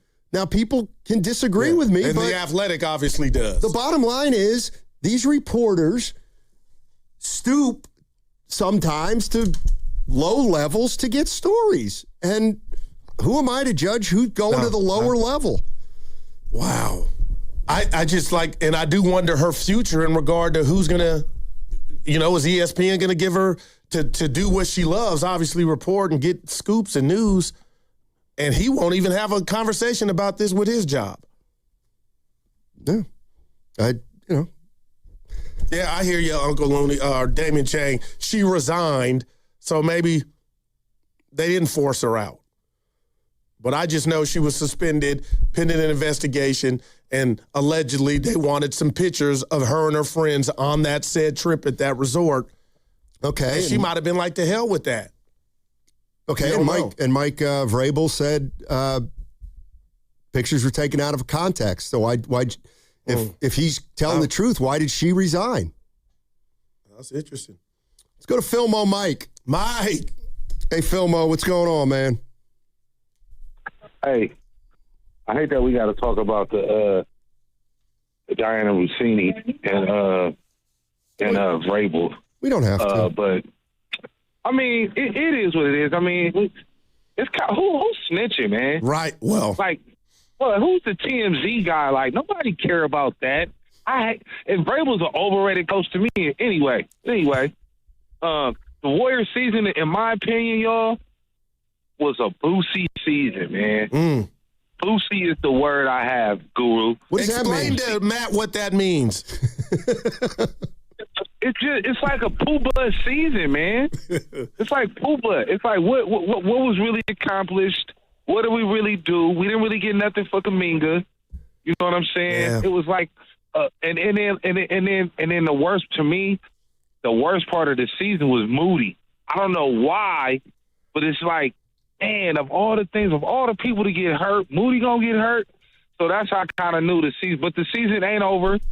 I'm kind of mixed in my emotions with. I kind of want them to win, of course, competitively, but they don't really have a shot, man. I'm just gonna keep it real. You know what I'm saying? So I'm just keeping it real, Goo. They really don't have a shot, man. And then you kind of gotta see, y'all talking crazy about trading Curry. You just got to do a reset, man. And Curry not the type of player that's looking at these teams and like, oh man, he's a basketball aficionado. He understands, how do you say, the history of the game, his ebbs and flows. I don't think he'll force Lacob to trade him. That's just me. I kind of agree. We all do. It's just a conversation you got to have. Not saying it should happen, Mike. I don't want to see him in another uniform, but if it did, I mean, that's how you get back quick by, dangling Curry, because that's really all you have right now that's special. Yeah, that's true. I think Curry is a realist. You talked about this yesterday or a couple of days ago. 60 to re-up for $60 million would be crazy because he's an elite player, right? But he's not an elite player like that. So it's like, ooh, it's like a conundrum. It's a shady conundrum, man. That's a good word. Thanks, Philmo. Appreciate it. If he could be like, you know what, give me $40 million and we're gonna try to work this thing together, that'll be the optimal situation. But that ain't gonna happen. Yeah. Thanks, Philmo. I wonder. Yeah. I mean, I really do wonder. And just to piggyback off of what Philmo said, the Curry, the Steph guy that I know, Wardell, that I feel like I know the person, he knows he kind of let his body let him down, and that led him to letting the team down. Do you really ask for all that bread at that time that you can, or do you say, you know what, I know what time it is. This is the number. We ain't got, not a hometown discount, but something to that effect. Okay, and then I'll just tell you what everybody tells me when I say that, and that is the franchise is worth $12 billion because of Steph Curry, and so if he does it, if he wants that, you got to give it to him. You're listening to 95.7 The Game, KGMZ FM and HD1 San Francisco and Odyssey Sports Station. Always live on the free Odyssey app, now broadcasting from the Laughing Monk Studios. 925, Steiner, you think this is a nothing burger, but let me ask. If your wife saw you in that exact same position, would she say, oh, they're just good friends, or would she be a little suspicious? We have set the bar so low for behavior of these people. I don't disagree with any of that. And some say, not to interrupt you. Should Diana Rossini have had to resign, or should Mike Vrabel have to pay the piper, whatever that means? It's two consenting adults. But what do you say about this part of it? And I'm speculating. It happens all the time. I don't want to downplay it. What if one of the spouses had trust issues and hired somebody to take those pictures? Yeah, irrelevant. We saw the pictures. The pictures are the pictures. I'm not saying it did happen or it didn't happen. Right. But now she's resigned. Okay? What's going on with Vrabel? Probably nothing. He'll coach the Patriots next year, and his life probably won't change. Wow. So, if I'm sounding like it's a nothing burger, no. I mean, she resigned, so obviously it impacted her life. Yeah. But I don't think it should have been news in the first place. And well, TMZ didn't want it.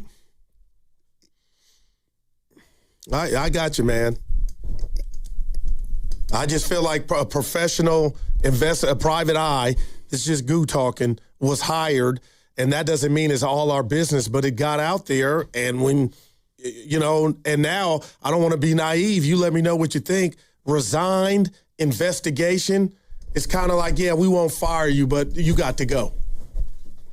Yeah, and maybe she saw the writing on the wall that she was going to get fired, and so she resigned. Wow, imagine us in that business. We're at the bar, the cafeteria, and something happens, and it's not that, but it costs you your gig.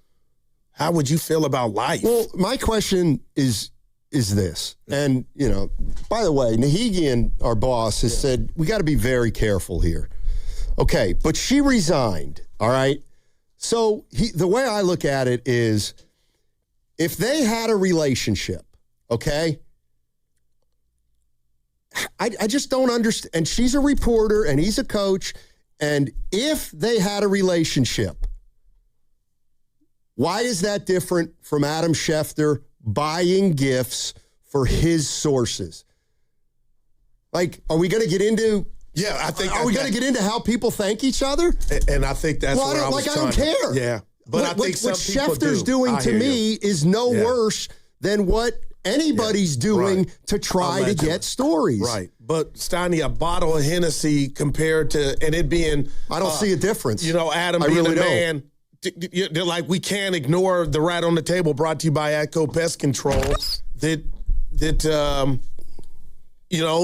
Man, and I got to be careful. You know what I mean? The implications of this when it's just two different sexes to me is different than, I don't agree with it, but that's a big part of this, right? Me sending you a bottle of scotch, Adam sending my guy giving me a bottle of scotch, and you taking care of me, giving me stuff is, I think, different than... I don't. I hear you. I don't. I really don't. Isn't that up to the employer, though? And that man. Yes, absolutely. It might be unfair, but at the end of the day, that's the decision is not on them. Yeah. Adam Schefter would have... That's great, Evan. No, and she resigned. She was not fired. Yeah. But if the implication is what it is because of the photos, that's upon the Athletic to make that choice. And Evan, I'm talking to you because we're family. Would you have a problem? And again, I'm veering off. Said person is under investigation and resigns. In my world, that they were fired and they're going to hook you up and say that you resigned. It doesn't change anything, but I don't feel like that makes the fact that she was under investigation to me was everything. That's the company telling you this ain't cool. We're going to investigate. You're no longer here. We'll say you resigned. Yeah, I mean it sucks, but also their jobs are completely different. Yep. There might be and probably is a double standard, but Vrabel is a leader of a football team, and if you question his judgment in regards to that, then you do something. But Diana Rossini is a newsbreaker and a journalist, and if her employer felt like, or anyone feels like her journalistic integrity is compromised, that's her livelihood. Integrity, yes, Donnie. And Adam Schefter's integrity is compromised. I would say the same thing. It's everybody's working their sources and trying to develop some kind of trust. And to me, they're both gifts of a sort. And I don't really make a distinction between that. Like, so what, what if they fired Vrabel? What's that? If they fired Vrabel or if he resigned, would this be better? Oh, no. Like, I don't have a problem with her resigning. Like, Adam Schefter 25 years ago would not have been able to do his job like he's doing it now. Like, you just, like, if you were a reporter for the New York Times, you cannot give gifts to sources for stories. Like, that's not, it's called pay for play. That's what TMZ does and the tabloids. Yeah, right. So things have changed over the last 25 years to the point where Adam Schefter can now go on TV and say, oh yeah, I get gifts for my sources. Well, that's not the way it used to be. Well, that's the way it is now. Okay, that's the way it is now. So it's a free-for-all. And I don't have a problem with anybody using all their strengths to develop sources, and none of it's isn't that upstanding. Isn't that more of a one-way street, though? What do you mean? I mean, Schefter giving a gift to a source is not directly related to information. He's thanking them, but he isn't necessarily getting something back. Whereas this is a relationship that compromises both people's judgment. Well, because Udoka got fired. It cost him his job. Remember that? And I would tell you that if a reporter has a relationship with a coach and it skews her judgment, that Adam Schefter, his number one source, I guarantee you he takes care of in a big way, whether it's with a trust that guy knows he can, that Schefter will keep with him, or it's just Schefter doing whatever he can to maintain that relationship. But it's how it looks, and this is allegedly. I don't think it looks worse for Rossini than Schefter. I'm just telling you my truth. But her being married and him being married that stinks, but it's irrelevant to me. But to the job, the company she works for. So did she get fired for cheating on her husband? No, she resigned. She resigned. Okay, did she resign because... I'm not privy to that, but I would think... I mean, so now we're resigning or we're getting fired for affairs? Nobody will work in this country. I don't think. I don't know. I'm just like, I don't see a Evan's greater point, and I just keep, repeating what he said because it hit me.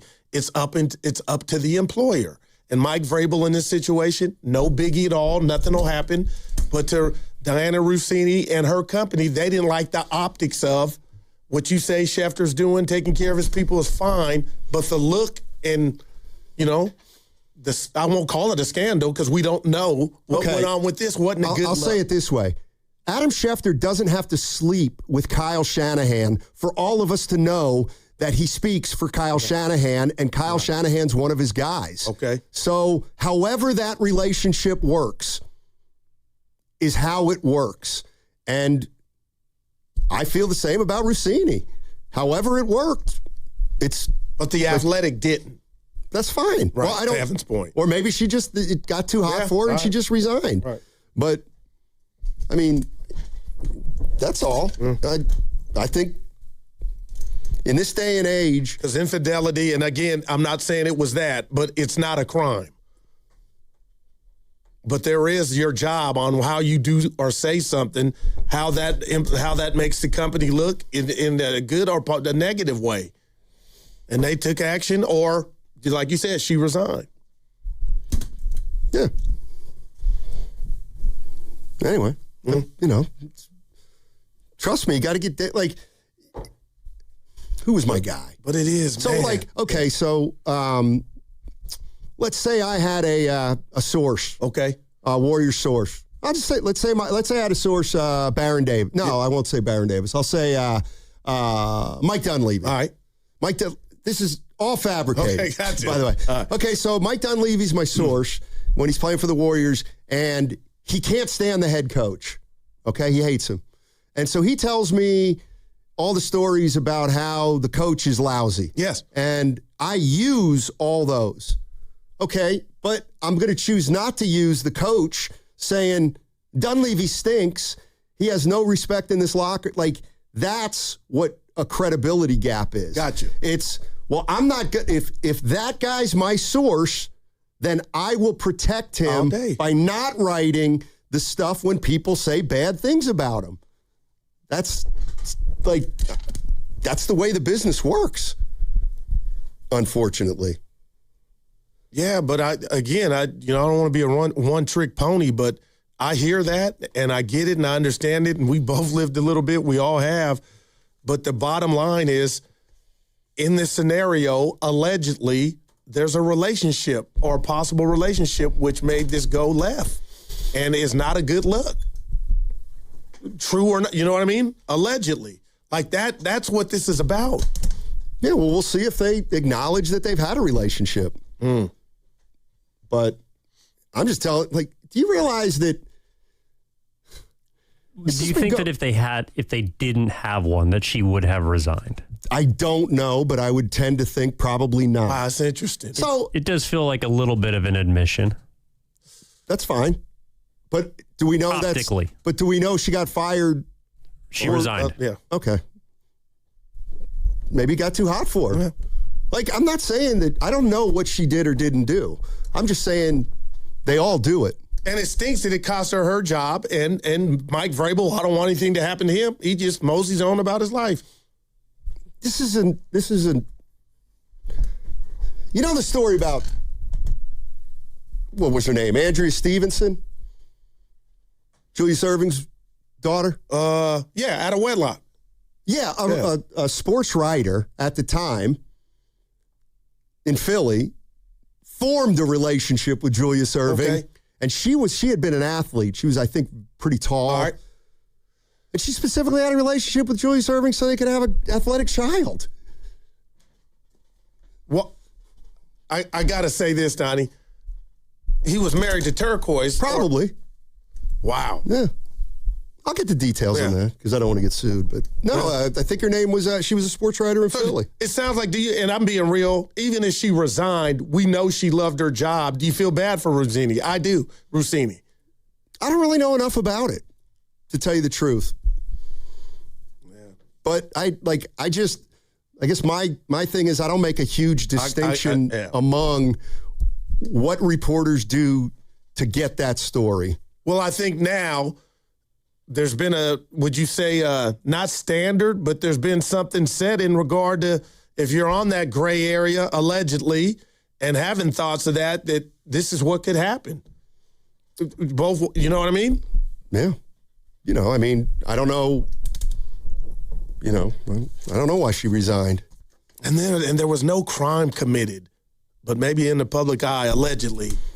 Yeah. All right. Hey, life doesn't give you a warning when everything changes. It starts with shock, confusion, and 1,000 questions running through your mind. Maybe it's a car accident, a serious injury, or a tragedy that changes your family forever. And suddenly you're dealing with insurance companies, paperwork, and pressure, all while trying to heal.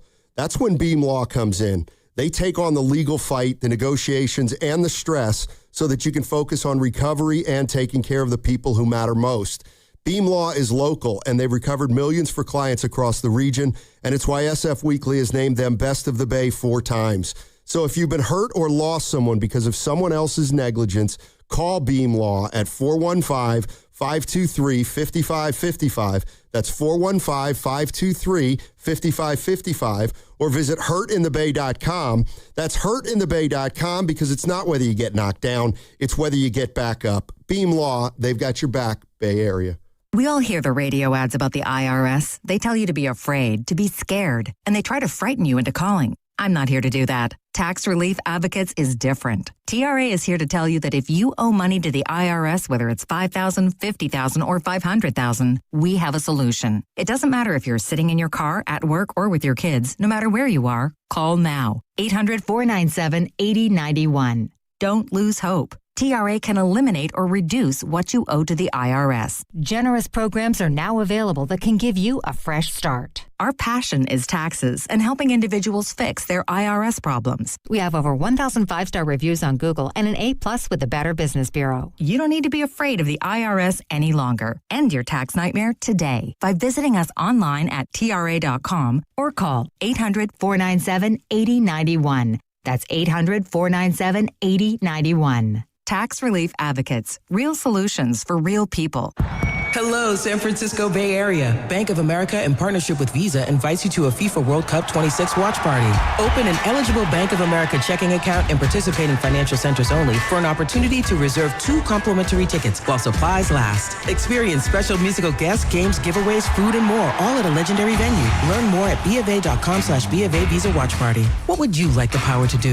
Bank of America, proud to be the official bank of FIFA World Cup 26. Bank of America N.A. member FDIC. Terms apply. All rights reserved. Elevate your kitchen at the Miele Innovation Center at Friedman's Appliance in Pleasant Hill. Out of your dreams and into your kitchen. Select the qualifying built-in kitchen appliance package that is right for you. With unrivaled technology and luxury-grade quality, when you bring home a Miele, you're bringing home true innovation. Now, for a limited time, save up to 10% with the purchase of a qualifying Miele kitchen package. Visit the Miele Innovation Center at Friedman's Appliance in Pleasant Hill or at friedmansappliance.com.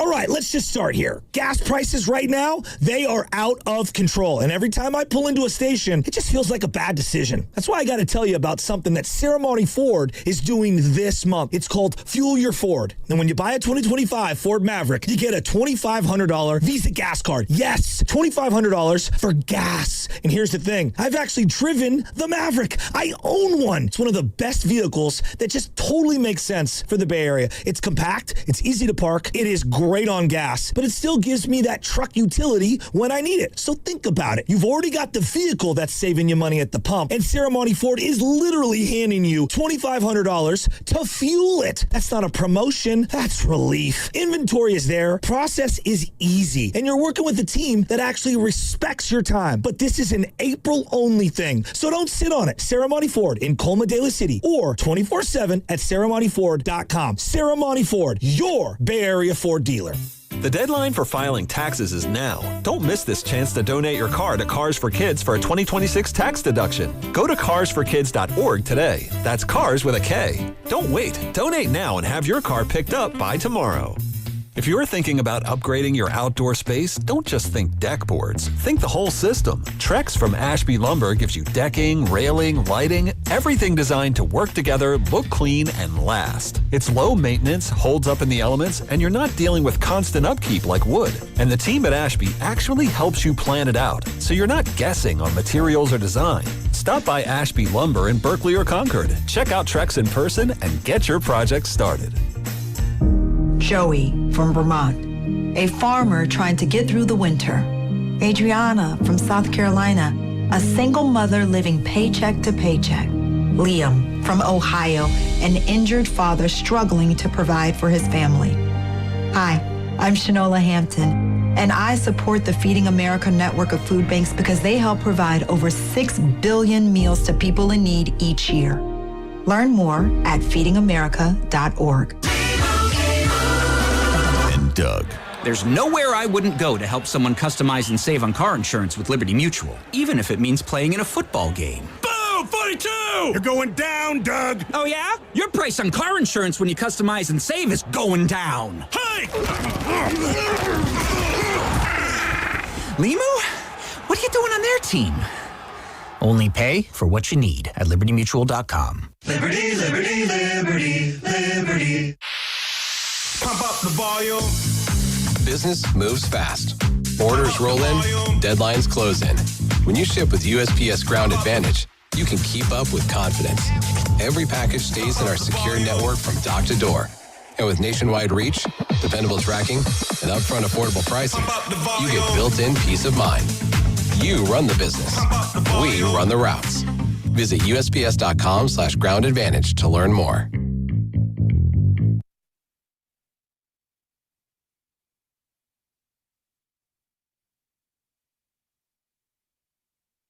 Let me tell you something. This guy is a ball player. It's JP with the Golden State Warriors. Now back to Steiny and Guru. Thanks, Jordan Poole. Appreciate it. Hey, Draymond Green was just on ESPN. That's Kawhi Leonard. That is. We'll see him tomorrow. What did Dre say? Well, he said a lot. Everyone has a personal agenda. Not that. Dre. What do you want to hear? He was asked about Steph Curry's minutes restriction. He was asked about tomorrow could be the last.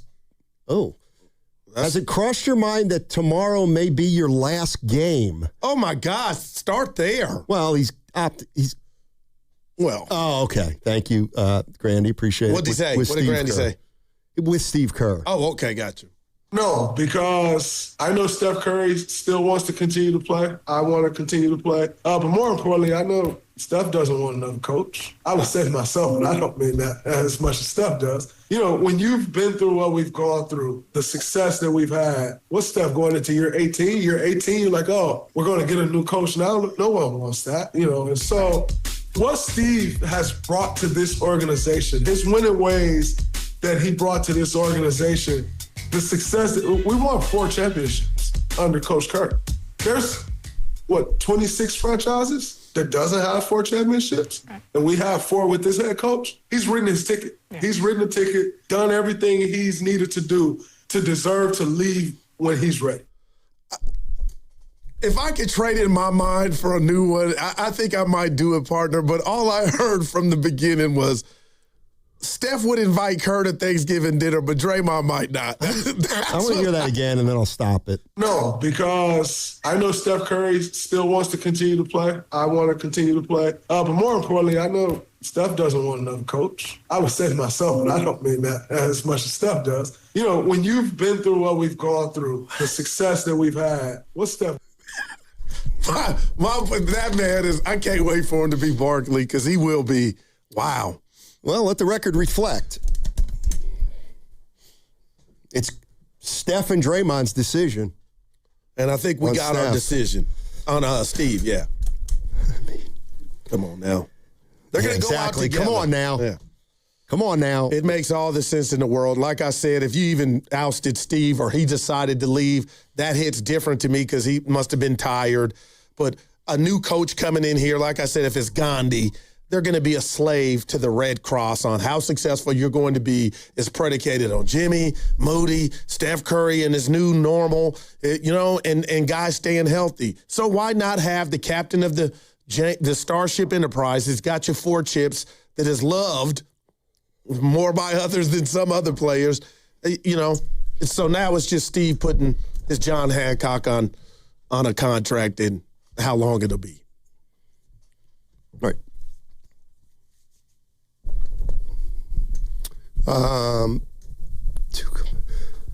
What you got? Draymond, what if Kerr?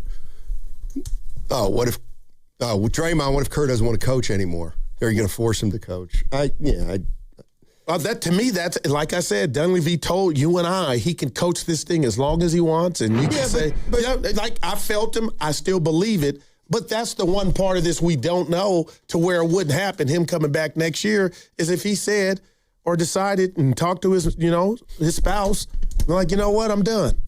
Like Bob Myers. Yeah. I don't think that's the case.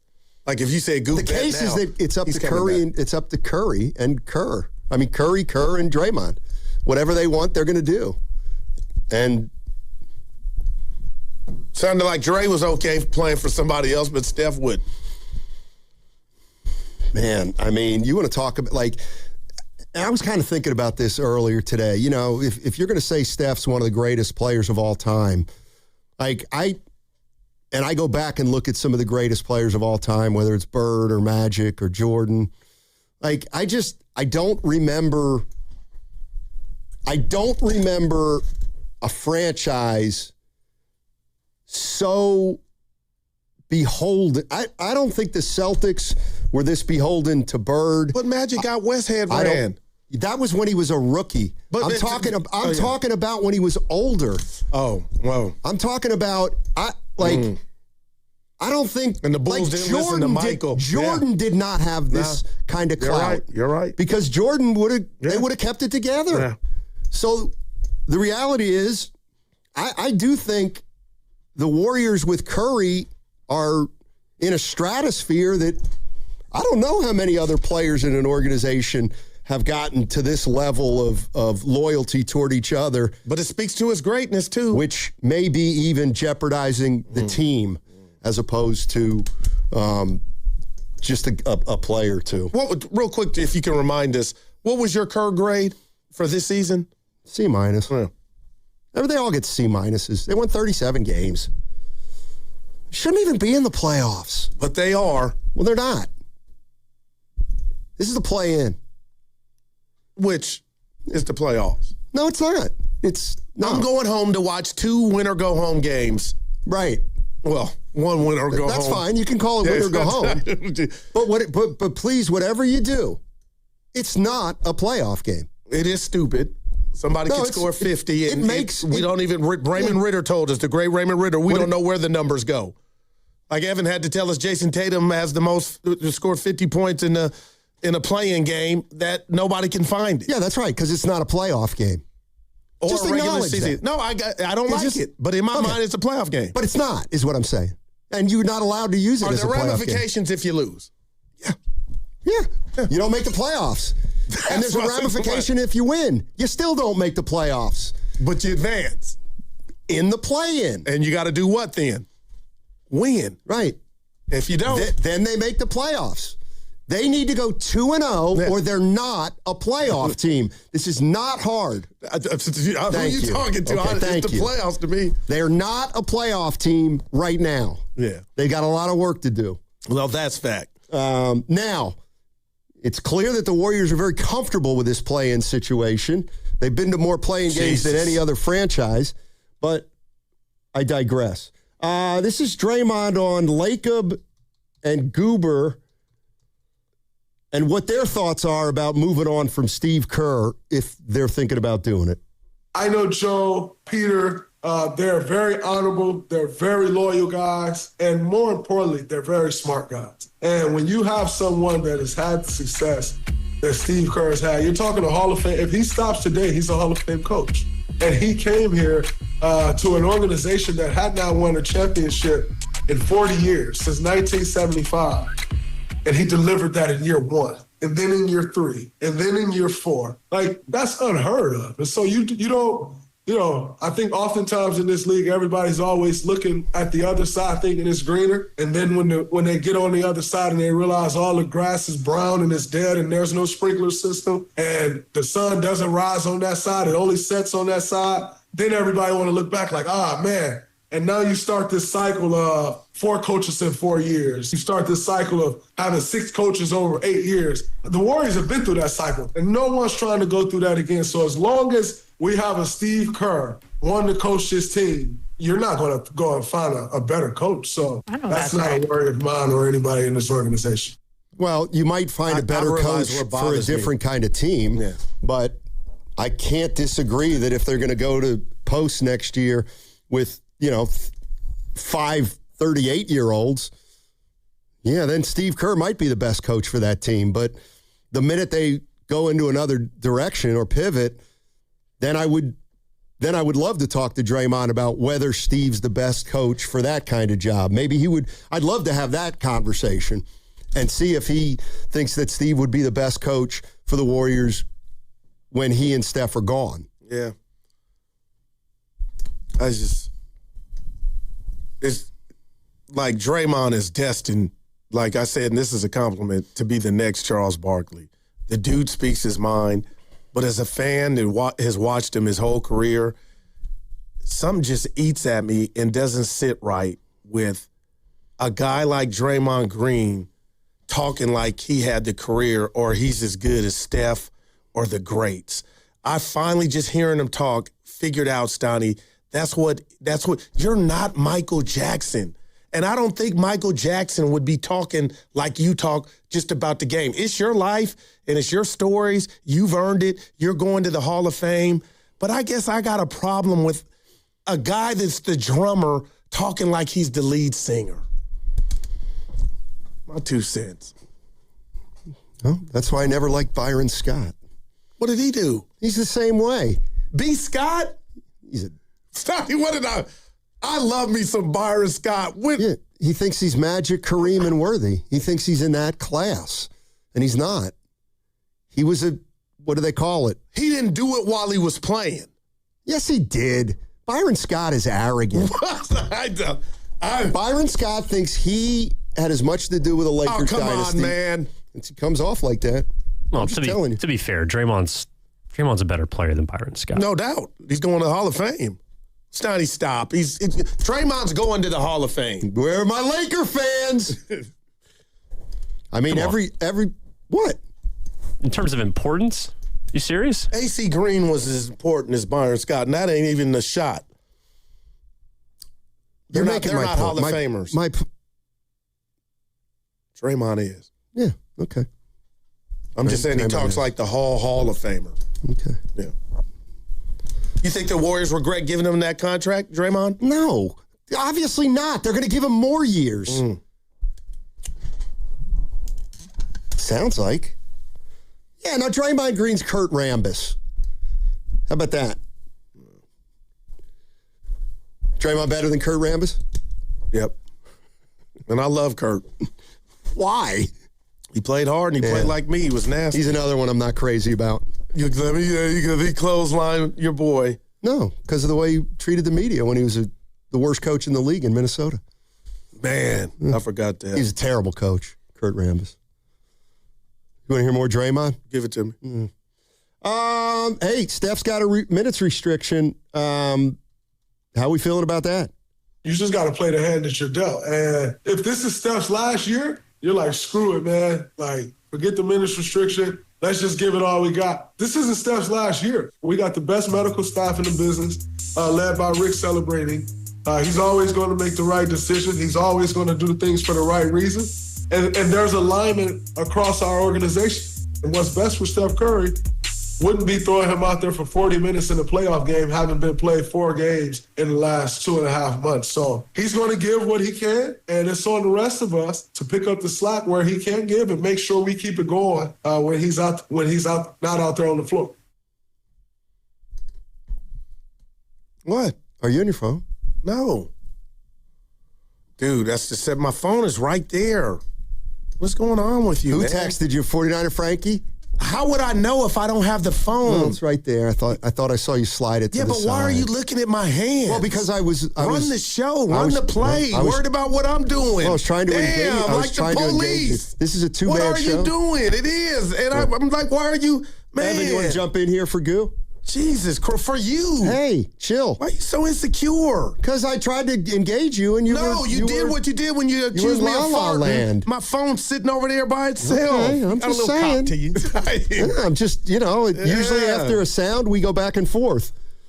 Talk about it. But I was like, who was it? Who did you get the text from? I wouldn't know. I haven't touched or licked. Okay, I'm going to come over there and look. Yeah, come on. No, seriously. Come look. I don't like that stuff. Was it Dez? How would I know if I have not touched or looked at the phone? You have my full undivided attention. What were you doing? Looking down at your groin? I don't understand. Why were you looking down like that? Let's move on. Yeah, let's move on. Whoa. Can I just try to stay engaged for the next 8 minutes? That's your job. Pretend that Willard and Dibs are in here now, and I farted. Now I'm looking at the phone when I didn't. You didn't have to admit it. You admitted it to me during the break. Now that was good enough. Now you're lying. That was good enough. All right, more Draymond. Damn. How you feeling heading into the play-in? Let me guess. You're excited. I feel good heading into the play-in. To have Steph back, Al back. Obviously, we're missing Jimmy, missing Moses, but to just have, some of the guys back, especially 2 guys as important as Steph and Al, and you feel good going into the play-in tournament. I've been in these play-in games, I think, maybe 3 times now. They always feel like playoff games. There's going to be playoff intensity. And when you are, as a competitor, when you're faced with playoff intensity, competitors rise up. And so I'm looking forward to the opportunity. Our team's looking forward to the opportunity. As you said, we control our own destiny. So go out there, put 2 great games together, and let's try to get that 8th seed. Yeah, I love him. Let me guess, you believe him. Yeah. Do you believe him? No, I'm going to tell you why I believe. I told you yesterday when we were playing that soundbite, this is the play-in, how can I... when the ball's tipped tomorrow night, I am not worried about 23. Let me guess, it's like Wiggins' eyes. Well, I took an L on that one. But it's not. He's just telling you, man. And they do control their destiny. And you buy it. You buy it. No, I don't have... That is, what's that called? I'm from Missouri. Show me. What's that called when you... Well, he's moonwalking, but he also... he's walking everything back. Oh, Draymond. Come on now. I mean, I liked it. I liked it so much, I wish he'd played again. Like, he was ready. And they're wanting, yeah. This is Draymond trying to make up for the fact that last week he said he couldn't care less about a play-in game. I feel good heading into the play-in. To have Steph back, Al back. Obviously, we're missing Jimmy, missing Moses, but to just have, some of the guys back, especially two guys as important as Steph and Al, you feel good going into the play-in tournament. I've been in these play-in games, I think, maybe 3 times now. They always feel like playoff games. They are there's going to be playoff intensity. And when you are, as a competitor, when you're faced with playoff intensity, competitors rise up. And so I'm looking forward to the opportunity. Our team's looking forward to the opportunity. As you said, we control our own destiny. So go out there, put 2 great games together, and let's try to get that 8th seed. Championship coming soon. There it is. You can't erase 15 years of who you are and say, let's play 2 great games and see if we can get that 8th seed. I'm laughing because of what you cited, what he said last week. But that's the guy I know, and he's the junkyard dog, and we'll see. Because it hasn't been kind to us. We're 1-2 in regard to making Sacramento send us home, and then Memphis on that infamous Friday night where Steph did score an OT. All right, this is the last Draymond Green. He's talking about the last, how nice it would be to make one more run with Curry. It would mean a lot. Number one, we don't know how many we have left. Mm-hmm. How many opportunities do we have to do this again? And so each one you have to cherish. Anytime I'm able to take the court with Steph Curry and compete at a high level, it's been my honor my entire career, and it's one that I don't take for granted. Not everyone gets to play with all-time greats, the likes of Steph, especially you then add in the demeanor that he has, what he brings to the table, who he shows up as every day. It's a really, really special thing. And so still playing at an extremely high level, and we want to make sure that we can capitalize on that and put ourselves in the best position we can to win with the circumstances that we've been dealt. You know what that is? Give it to me. That's ESPN, Draymond. That is a guy who is so in tune with who he's talking to. It's incredible. Now, that's interesting. Yeah. He was enthusiastic. He's positive. Wow. He's talking up everybody in the organization. Engaged. He's saying he's into it. Yep. But I told That's you. called his ESPN appearance all right. before the I'm not mad at that. before the play-in game. And that's fine. Yeah, I don't want a victory lap, but give me this. I told you last week when we heard the opposite of that, basically, and his thoughts on the play-in. That was just a soldier whose pride was hurt, I know, and he didn't want to talk running that about into the ground. No, it's true though. He didn't want to. But now it's go time. The fight's tomorrow night, and he's getting excited. Okay. That's how I take that. Do we know if he's going to be on Inside the NBA after, eventually on Friday? No, but I'm saying he had a contract with Turner. Like he was on TNT, you're right. But now Inside the NBA was acquired by ESPN. So are we sure that because he's joined them each of the past couple off seasons? Well, I'll say this to that, Evan. I don't know, but somebody's going to put a microphone because he's great at it, and it will find him once his playing days are over. But, Evan, I'm asking you this because Steiny won't give me credit. When we heard last week's sound, he's a warrior, no pun intended. He didn't want to talk or gas up the play-in because I think he was ashamed that they're part of it again. Now the fight's tomorrow night. He's doing his appearance, and he's fired up more than he was last week. What do you give me for that? I don't know if he's more fired up, but I think he's trying to trick himself into getting up for this game. Yeah, because he's not. Well, he's played in how many finals games? Exactly. I mean, I can't, do you think we're going to see Draymond look like somebody who's not Draymond tomorrow? It's going to look like Draymond. Okay, yeah. No matter what. But I'm being real here. And like I'm this giving little credit extra where credit's due. Miss me, like Porzingis. But I talked about the extra a couple weeks. Like his motor is turned on. Oh, really? I've said this to you before we even got to this part of the season. So why'd you give him a C-? Well, that's the whole enchilada. I'm talking about tomorrow night. The key to the game is Draymond on Kawhi to a degree. Not Steph. Is Draymond on Kawhi. And the Draymond that I've seen, the good version of him, I've been like, oh, okay, so let's go. And I think we're going to see that tomorrow night. Okay. I'm hoping we see that tomorrow night because Kawhi is a cyborg. He could go out there and get 40 with good Draymond defense, but hopefully it's not that. What are we going to do when the season's over? We got the Giants. Yeah, Giants. And the Valkyries. I got the Giants going. Well, man, 82-75. Hey, Valkyrie, we talk about Suarez and Flaugier last night. Why aren't we talking about the move they made Sunday? Gabby Williams acquired an all-star in free agency. Yeah. You, of course, know who she played for last year. Okay. Gabby Williams. Grandy, Phil Guhin, Gabby Williams. Who she played for last year? Seattle Storm. She's a baller. All Grandy, defensive first team. I already knew who she played for. I've been accused of looking at my phone and farting, so that was my middle finger to my partner. Oh. Yeah. Let's hurry up and get this over with. We got the guys coming in. Yeah, here you go. Now it starts to rev up. Willard's bugging me. Like, dude. What you got? Nothing. I have nothing. Well, why'd you say it like that was the fun I was going to read a text, and then I was like, that's worthless. I mean, that's not a pick and choose text. Bonte sent me a text. Can I read it, sir? Can I read it? Can I pick up my phone, master? Can I read it? We're waiting. I'm trying to... I know. He sent it to the wrong person. Oh, come on, B. Yeah, he did. That hurt me. He said this. Well, that's all right. Go. Why don't you share Relaford's 17 texts in the last hour? Or 49er Frankie. Oh, it's my boy Tony. Mike Tony is playing at Davis tonight, 6 o'clock, college baseball. Polanca. Who's he? Friend of the family. Son's playing for Stockton. University of Pacific Baseball. UOP. Yes, sir. Okay.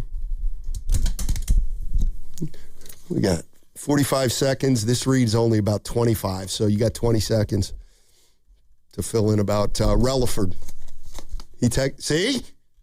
I'm doing it on purpose. Yeah, I know you are. Yep. I know you are. It must be nice. See what you got. Must be nice to be able to hang people out to dry. Is that what I'm doing? Yeah. Well, it's better than accusing people of doing stuff they didn't do. All right. We got 25 seconds, and we got the crossover coming up on the other side. What's coming up on the game is brought to you by Fremont Bank. Here for you, here for good. This segment is sponsored by Cache Creek Casino Resort, introducing 375,000 cache of clues at Cache Creek Casino Resort. Sundays, March 1st through April 26th, excluding April 5th. March 29th and April 26th, the grand prize is a 2026 Mercedes-Benz. So things are really happening at Cache Creek Casino Resort. We've all been there, sleepless nights, wondering if your business's security service is really protecting what matters. At Bay Alarm, we can put your security insecurities to bed. Our advanced technology and personalized support ensure you can rest easy knowing we're here for you. BayAlarm.com. This hour is brought to you by Chase Inc. Business Unlimited Card. Go from here to possible with a Chase Inc. Business Unlimited Card. Chase for business. Make more of what's yours. Hey, Bay Area sports fans, get ready for game day with Laughing Monk Brewing. Whether you're watching with friends or heading out after the final whistle, Laughing Monk has the perfect beer for the moment. With locations in Sunnyvale, Scotts Valley, and Bayview in San Francisco, there's always a Monk nearby. And now, check out their newest San Francisco location in Nopa. From crisp lagers to bold IPAs, every beer is righteously brewed in San Francisco. Grab a pint, grab your crew, and make game day better at Laughing Monk Brewing. Righteously brewed in San Francisco. By texting 64,000, you agree to receive recurring automated marketing messages from Real Success. Message and data rates may apply. No purchase required. Terms apply. Available at ourrealsuccess.com. Do you want to learn how to make money flipping houses and acquiring rental properties right here in the Bay Area without using your own money? You'll learn to flip houses and secure rental properties in your spare time to get on track towards real wealth building. We're offering a handful of motivated individuals the opportunity to attend our workshop right here in the Bay Area for free. That's right, we'll give you 2 free tickets when you text FLIP to 64,000. The Bay Area is the perfect market to flip houses and build rental income. Don't miss this opportunity. Come to a complimentary live 2-hour workshop next week right here in the Bay Area and learn how to start making money flipping homes and building long-term wealth with rental properties. To get 2 free tickets, text FLIP to 64,000. Text in the next 10 minutes, and registrants will also receive a free copy of our Funding for Deals guide. Text FLIP to 64,000 for 2 complimentary tickets. Text FLIP to 64,000. Injured at work? Don't wait. Every moment counts. You may be entitled to medical care and financial compensation, but time matters. The attorneys at Boxer & Gerson are here to protect your rights and fight for the treatment and support you need. Boxer & Gerson have helped thousands of people across Northern California who were hurt on the job. Don't wait, don't guess. Get answers. Call Boxer & Gerson today at 510-835-8870 or visit boxerlaw.com for a free consultation. Boxer & Gerson, your life is worth the fight. What if you could have the most reliable Wi-Fi? And get this, what if you could keep it at the same price for 5 years? That's the Xfinity 5-year price guarantee. Just 5 years of fiber-powered Wi-Fi that boosts speeds to the devices that need them most. That finds and fixes problems before you even notice them. Like super intelligent Wi-Fi with a 6th sense. And that keeps you gaming in the fast lane, even when the whole family is banking on bandwidth. And here's the best part. No annual contracts, no hidden fees, and our best equipment included. Plus, get online in minutes with same-day Wi-Fi. Hey, let's face it, a lot can change in 5 years. Kids grow taller, dreams grow bigger, but your Wi-Fi? It would stay reliable and the price would stay put. The Xfinity 5-year price guarantee. Lock in your price and unlock the possibilities. Xfinity, imagine that. Select plans only. Restrictions apply. Powered by fiber. Connected to the premises by coaxial cable. Actual speeds vary. Welcome to SF Fire Credit Union. Why do you have all those cats? I've been saving them from trees, just like a firefighter. So, can I join SF Fire? You know, we're not just for firefighters. Anyone can join and get lower fees than banks, ATM access worldwide, and the top-rated mobile banking app. Wow. Say, do you want a cat? SF Fire Credit Union. Banking for heroes and anyone who wants to be treated like one. This institution is not federally insured. The credit union is not insured by any state government. Privately insured by ASI. If you're carrying a lot of credit card or personal loan debt, every month can start to feel the same. All those bills, all those due dates, all that stress. There's a solution that's designed to make it easier for you. National Debt Relief could put you on the fast track to paying off your credit card debt, personal loans, and even medical debt for less than you owe, with just one low monthly payment you can afford. And no, it's not bankruptcy or a debt consolidation loan. It's a real, affordable debt relief program that could save you lots of money. National Debt Relief has already helped over 1 million people with their debt and has thousands of 5-star reviews and an A+ rating from the Better Business Bureau. So if you owe $10,000 or more, don't wait. Call 800-300-4411 now to see if you qualify. That's 800-300-4411. One call could help reduce what you owe and simplify your monthly payments. Call 800-300-4411 now to find out how much you could save. This is the story of the one. As a maintenance tech at a university, he knows ordering from multiple suppliers takes time away from keeping their arena up and running. That's why he counts on Grainger to get everything he needs, from lighting and HVAC parts to plumbing supplies, all in one place. And with fast, dependable delivery, he's stocked and ready for the next tip-off. Call 1-800-GRAINGER, click Grainger.com, or just stop by. Grainger, for the ones who get it done.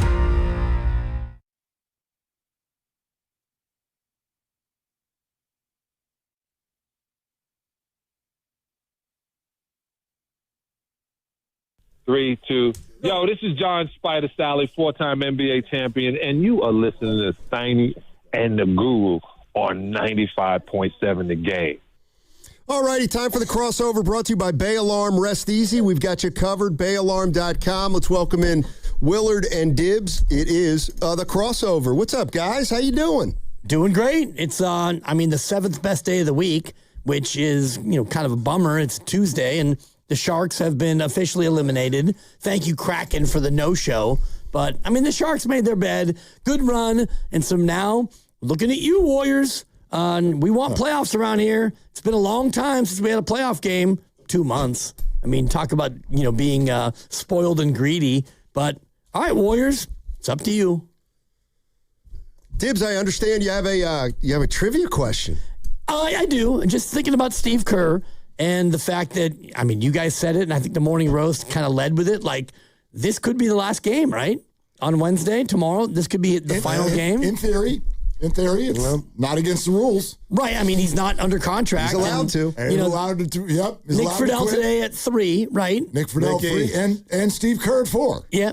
I mean, we'll ask them both. I love that you led with Nick Friedel there. That was fascinating. I was going to lead into the fact that he wrote the article Yes, he did. that was very revelatory. That's good. I get it wrong every time. It's all good. It was very much a reveal about what's going on with Steve, and great quotes in there as well. So we'll go with Nick, and then we'll go with Steve after that.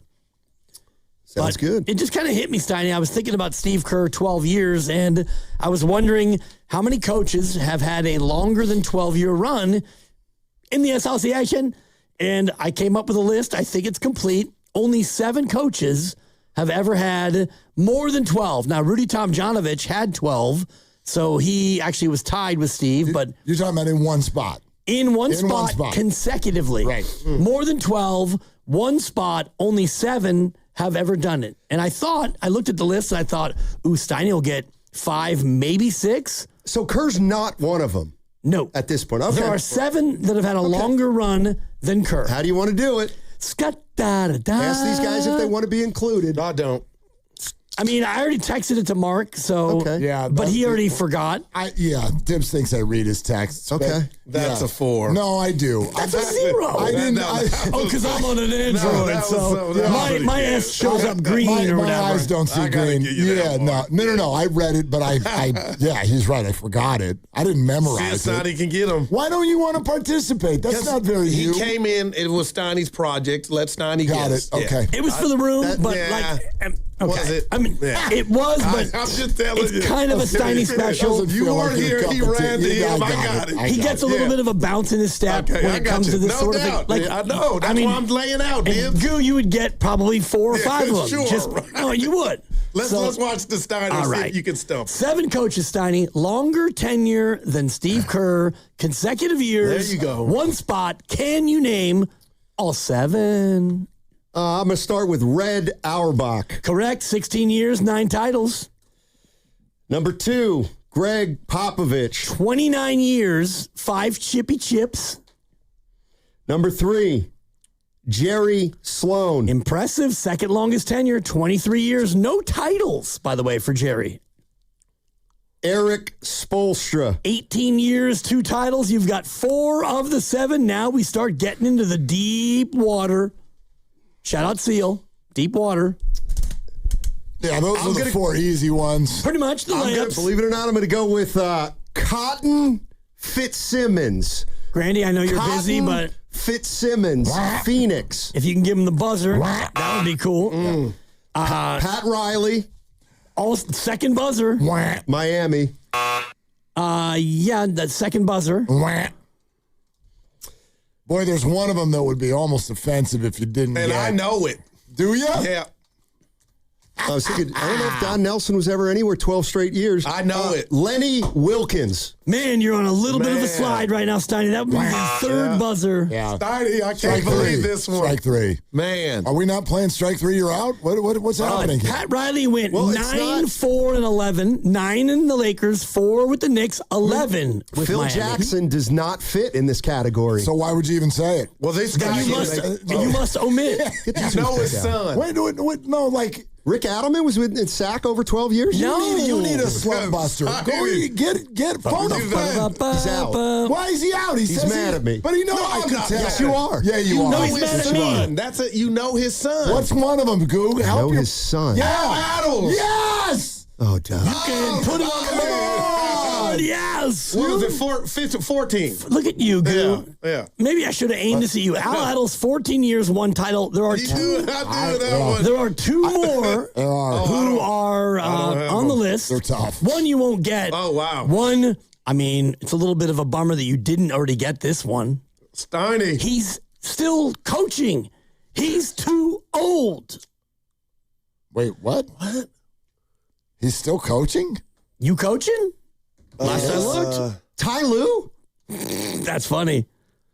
My list is now. Not Rick Carlisle. My He was list is not. now. Rick Carlisle. Well, yes. He was in Indiana for 12 years? Dallas for 13. Oh, wow, Rick. And you didn't have that, Mark? So this is from the. I'm looking at a different ESPN list that has 2 other names, but Rick Carlisle's not one of them. But that list is from a year ago, right? And I don't think that list goes all the way down to. It's from less than a year ago, but it is from 2025. Right. It's from the start of this year. But it doesn't list the entirety of people who have more than 12.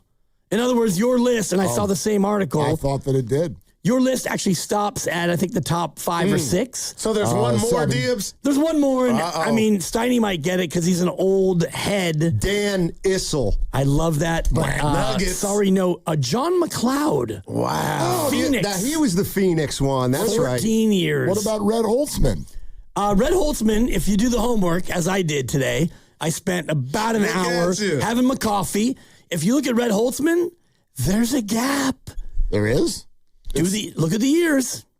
It just all it says is Knicks 14 seasons. Right, but if you look at the actual 14, there was a year where he stepped away and Willis Reed was the coach. Got it. Yeah, it So he doesn't just- say that in this blurb. This is He gets why credit for it. I did the homework, No, and I this is know. why because that one year, whatever Red was doing, Willis Reed coached. You coaching Willis? Apparently he is. All right. And Red Holtzman went like 11, took a year off, and then I think did 3 more, but. Went on sabbatical. That works. I think it just speaks to like what Steve has done, and that was kind of my whole exercise in doing it. I was wondering like how many coaches have done what he's done, and the answer is not that many. You know, it's also a fun exercise. What was your life like when Steve started? We all did that together earlier today. Like that's phenomenal. It's pretty fun. I was in my 30s.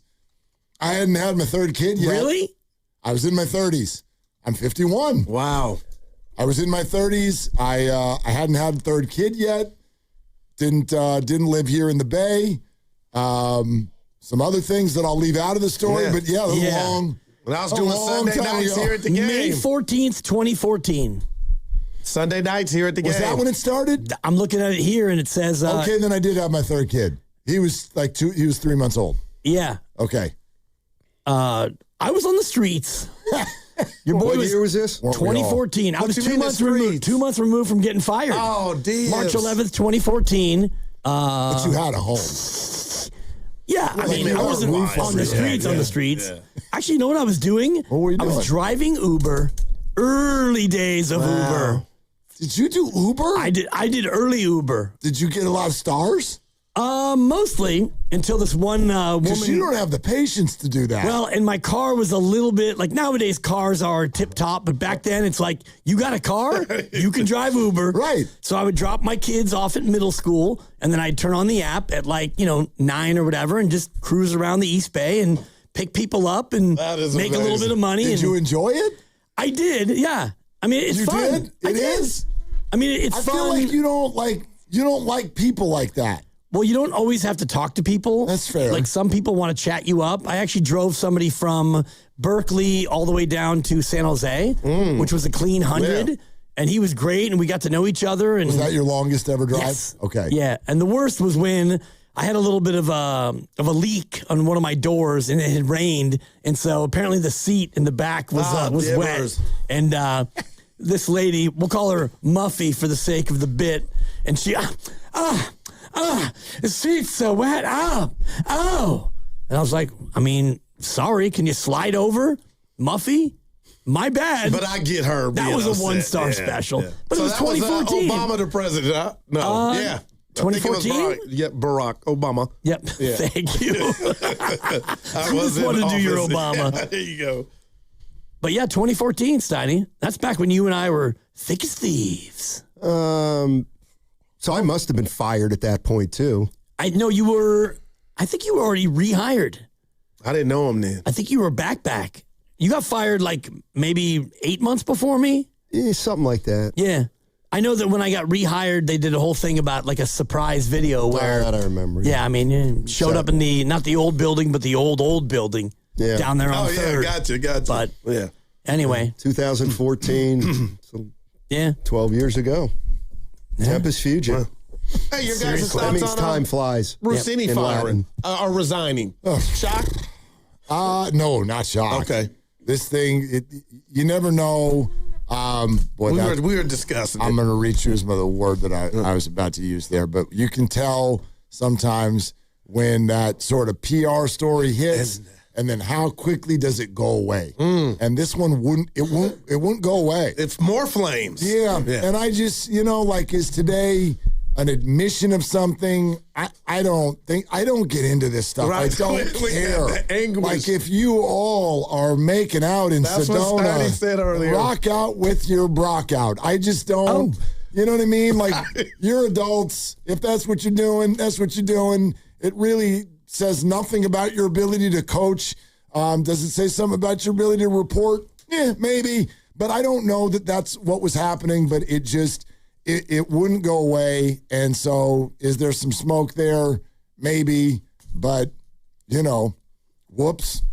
Your thoughts when you heard it? I mean, I just heard about it when I got in here, and I thought that it might be indicative of the reality that maybe something was actually happening, but I'm kind of with Mark. Like, it doesn't even matter. That. Jump into that. I hear you. Whatever, do what you need to do. And I was a little bit more struck by the fact that by her doing this, I think that when football comes around and Mike Vrabel's asked about it, he doesn't really have to answer it anymore, because she won't be working in the media for the NFL most likely anymore. So you can ask him, and he'll say, it's private business. It's none of your business, whatever. How come he doesn't have to step down? And I was double standard, right?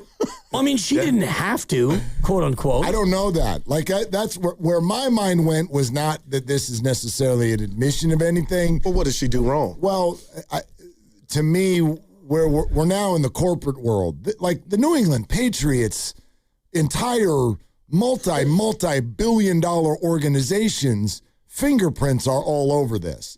And the owner was in the massage. He had a massage parlor game. Sure, but that stuff falls off of people like that. Whatever. And the Athletic is owned by the New York Times. These are massive corporations, and they don't want this. And so is this what makes it go away? I don't know. Like that, my mind is like, how much did y'all pay her to just quit and walk? Wow. She probably got a lot. That'd be my guess. You're listening to 95.7 The Game, KGMZ FM and HD1 San Francisco, on Odyssey Sports Station, always live on the free Odyssey app. Now broadcasting from the Laughing Monk Studios. Playing game tomorrow, Warriors at Lakers. Nope. Clippers. Yeah. That's right. Yeah. 3, 2, and... It's fine. It's Tuesday. It's, worst day of the week. What happened to you two? I can always... Something's going on. When you said he's mad at you, no, I don't mean I've never been mad at him. I don't mean like for real, but like no, nothing's going. The energy is his energy's down. Why? No, what? Stop. I love this man. I'm not mad. I didn't say you're mad. No, but what's up? Nothing. He thinks I accused him of something. What'd you accuse him of? No, we're not doing this. And it went across. Yeah, I hear you. I'm trying not to. Let's talk about pods. Okay. Oh, we gave great. You guys did awards. We did grades today. And you guys were great. Yes. Did Guy get the other A? Yes, he did. Because I had to get on board. I had to jump on board. Okay, what about pods? The A. I don't want my Twitter mentions to be ruined again. Oh, okay. We both gave him the MVP yesterday. And you got hate? I mean, it's ongoing. I'm going full Kawakami right now. You get hate if you spell his name right. Why'd you spell his name right? And you didn't spell Krzyzewski right. I brought up pods. Why'd you spell his name right? Fitz got hot at me like, it was the internet. And I'm like, no, the baseball game booed him too. That was a good follow-up. Yeah, because I'm like, that's not the internet. What is it, man? And then Bob went to, I hope all you sad people get fixed. Dibs, I hope what's your life about gets pods, fixed. Man? It's a lot. I mean, part of it is I do Seriously, my own family turning on me. Well, I mean, and it's courageous of you as a black man to defend a white guy. But that is so. I know you're playing, but that's on Twitter. I'm getting some of that. Dude, like, I can see why you're. That's just wow, man. It's social media, thing, right? I know, but that's the one where you're like, how do we get here? Right. You ever dream and you just wake up and I'm like, What the hell brought us here? He has no affiliations to nothing that would turn you or anything that would turn you off or make NBA. Gosh. It's the NBA. Right. So we're going to pick out one brother and one white guy and turn a whole... Maybe I'm a part of it because I love Kuminga, but I just don't... I also love Kuminga, which... It just... Everything like social media, it becomes more of the echo chamber. And I love what Fitz was saying to you guys earlier. And he's like, Guru, put down your phone. And you told the great story about catching a pass and knocking your phone, Mo Bamba, you and Bob Seams, and you caught a stray from Mo Bamba. And I thought that was funny. And so this whole thing, like our station posts all those videos. And yesterday it was he and I, Mark and I, talking about Pods as MVP. And so every time I open up my Twitter, it's 20 plus on the mentions. And I've read 0 of them. That's incredible. I've read none of them because I know how it goes. And it goes, either Pods defenders or, I get it. Like, I see. Silly behind the curtain thing. So when the station puts those up, often... they will do, if you guys speak IG, you'll know, like, they do that thing where you invite collaborators. Oh, yeah, right, gotcha. By the way, you know what that is, right? It's a collaboration sensation. So you get invited as a collaborator, and if you hit accept, that means it goes on your page, too. And in theory, it's a wonderful thing. Like, we're all on the same page here. It's kind of like a little mini cross-promote. Right? Yep. My feed and their feed, and everybody can debate. So Grandy sent me 2 right away. He sent me 2 back to back. And one of them was a Dunleavy take, and the other one was you and me giving Pods the team. I missed the MVP. MVP. Which one did I accept? Probably the Dunleavy one. You're damn right. The other one I ignored. I'm like... Yeah, I actually went the other way. 95... Why? Because I didn't get to the Dunleavy one in time. Okay. I normally don't check my Instagram messages except for when Goo sends messages. So I mean, you're the last one. Yeah, well, I mean, and some of yours I don't actually open, but some I do. Willard, I got some complaints. No complaints. But I got Steiny don't open them. Yeah, they're too rando. Like I got no issues. Yeah, I got you. Out of complete left field. Where is he? Yeah, we're looking at Draymond in the studio He's got to be in LA, right? He's in a kitchen, but. He's in a kitchen. Right, but... I don't know if it's his kitchen. It can't be his kitchen. They're in L.A. Yeah. He probably... Well, doesn't he have a pad in L.A.? Oh, maybe. He makes enough. I mean, I just was wondering, like, first of all, it's a nice kitchen. But there's nothing on the counters. It does look a little like barren. Yes. Like the back of a hotel kitchen or something. Maybe he's in a suite. Maybe they all got Airbnbs. I mean, they're going to be down there for, 3 nights or more? What did you make of them staying down there? I didn't like it. I told Grandy last week, I said, if it's me and you lose to the Clippers and you have the Clippers again, fly home. Fly home, fly back, because... The comforts of home are, I think, better than being in L.A. It's an hour and 10-minute flight on a private jet. That's from the mind of someone who's you, right? 57-year-old man. The easy with that. No, but Dibs. If I'm he's using the F word on me now. If I'm an NBA player.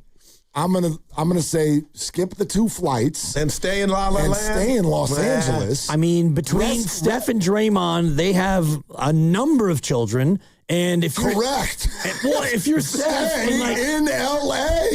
First of all, Steph has a staff. I think I just walked that one off. Like, that's the answer right there. You didn't if you're Steph Curry. And Steph Curry is like, he's a dad who likes his children. We all like our children, but who doesn't love a break? Dibs.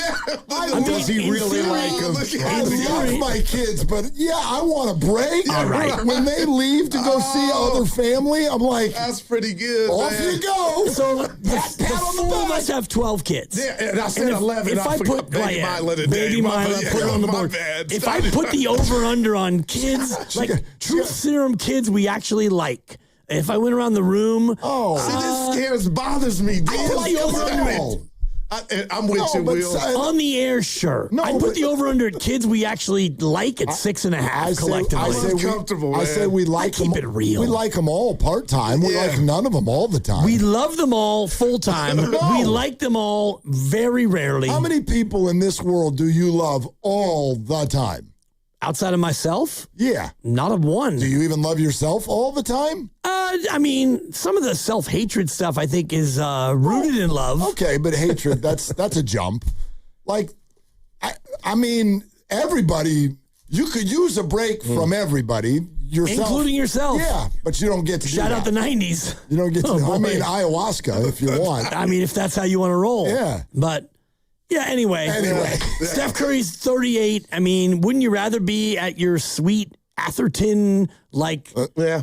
I gave you flowers yesterday. Yeah, I was bragging on you on the show, Dibs, about your stance on you're not all in. You guys had a great conversation if there's a minute restriction.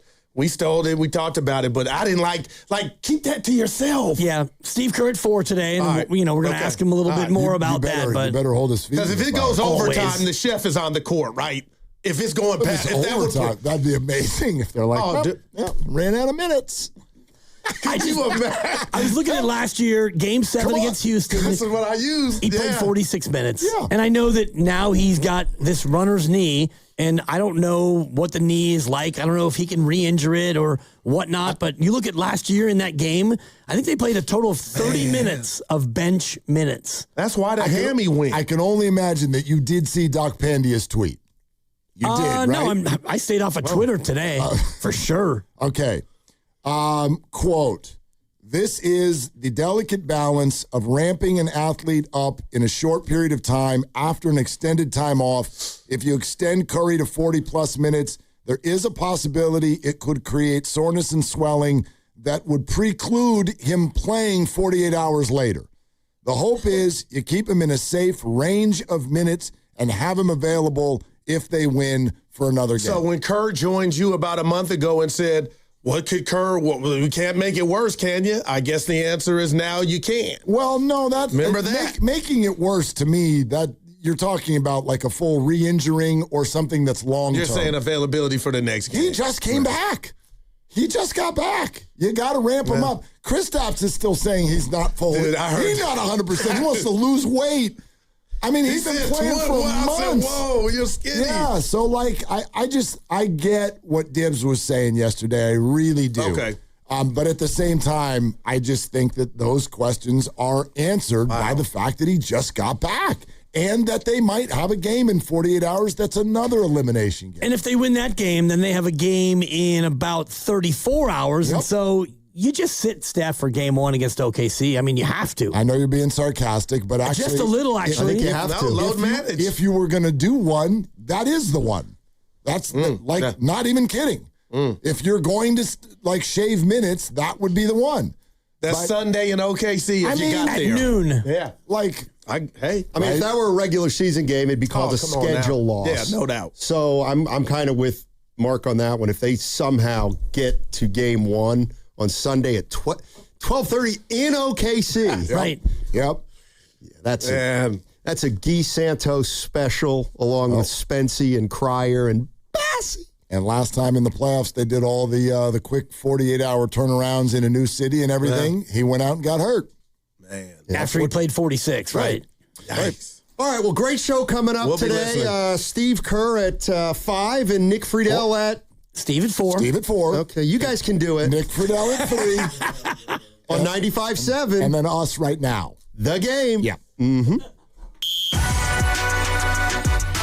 Are they the smartest show in the Bay Area? You guys are an intellectual feast for the smart sports fan in the Bay Area. Wow. You're pretty much the smartest guys on the radio. I agree. Good Lord, how big is your ego? Are they the funniest show in the Bay Area? Give it a laugh. Come on. You're a funny guy. Come on. Give me a laugh. You are funny, dude. Hit that S again. Are they the coolest show in the Bay Area? And no white boys. They're cool. That's what people are saying. You guys are phenomenal. This is one of the most perfect ways that I could end my day, getting a chance to talk to Mr. Mark and Dan, you know? We'll let you be the judge. Oh. All I know is it's a couple of Bay Area boys talking sports. I know nothing. Thanks. It's Willard and Dibs on 95.7 The Game. All right, let's do this. Yeah, it is going to be... It's going to be an interesting day. It might actually be better than most kind of a Tuesday today. We still got another full day of a breather before the play-in game happens, I do want to take the opportunity to let everybody know that there is a big old watch party happening at Thrive City on the plaza tomorrow, and you and I will be blessed enough to be there. So we're going to do the show down right outside of Splash tomorrow, and if you are planning on coming to the Thrive City watch party, come on by and say hello to your afternoon drive boys, Willie and Dibby. But that's tomorrow. Let's work our way toward that. Yes, Nick Friedel wrote a big article in The Athletic today about the future of Steve Kerr. He joins us at 3. And then Steve Kerr himself joins us at 4.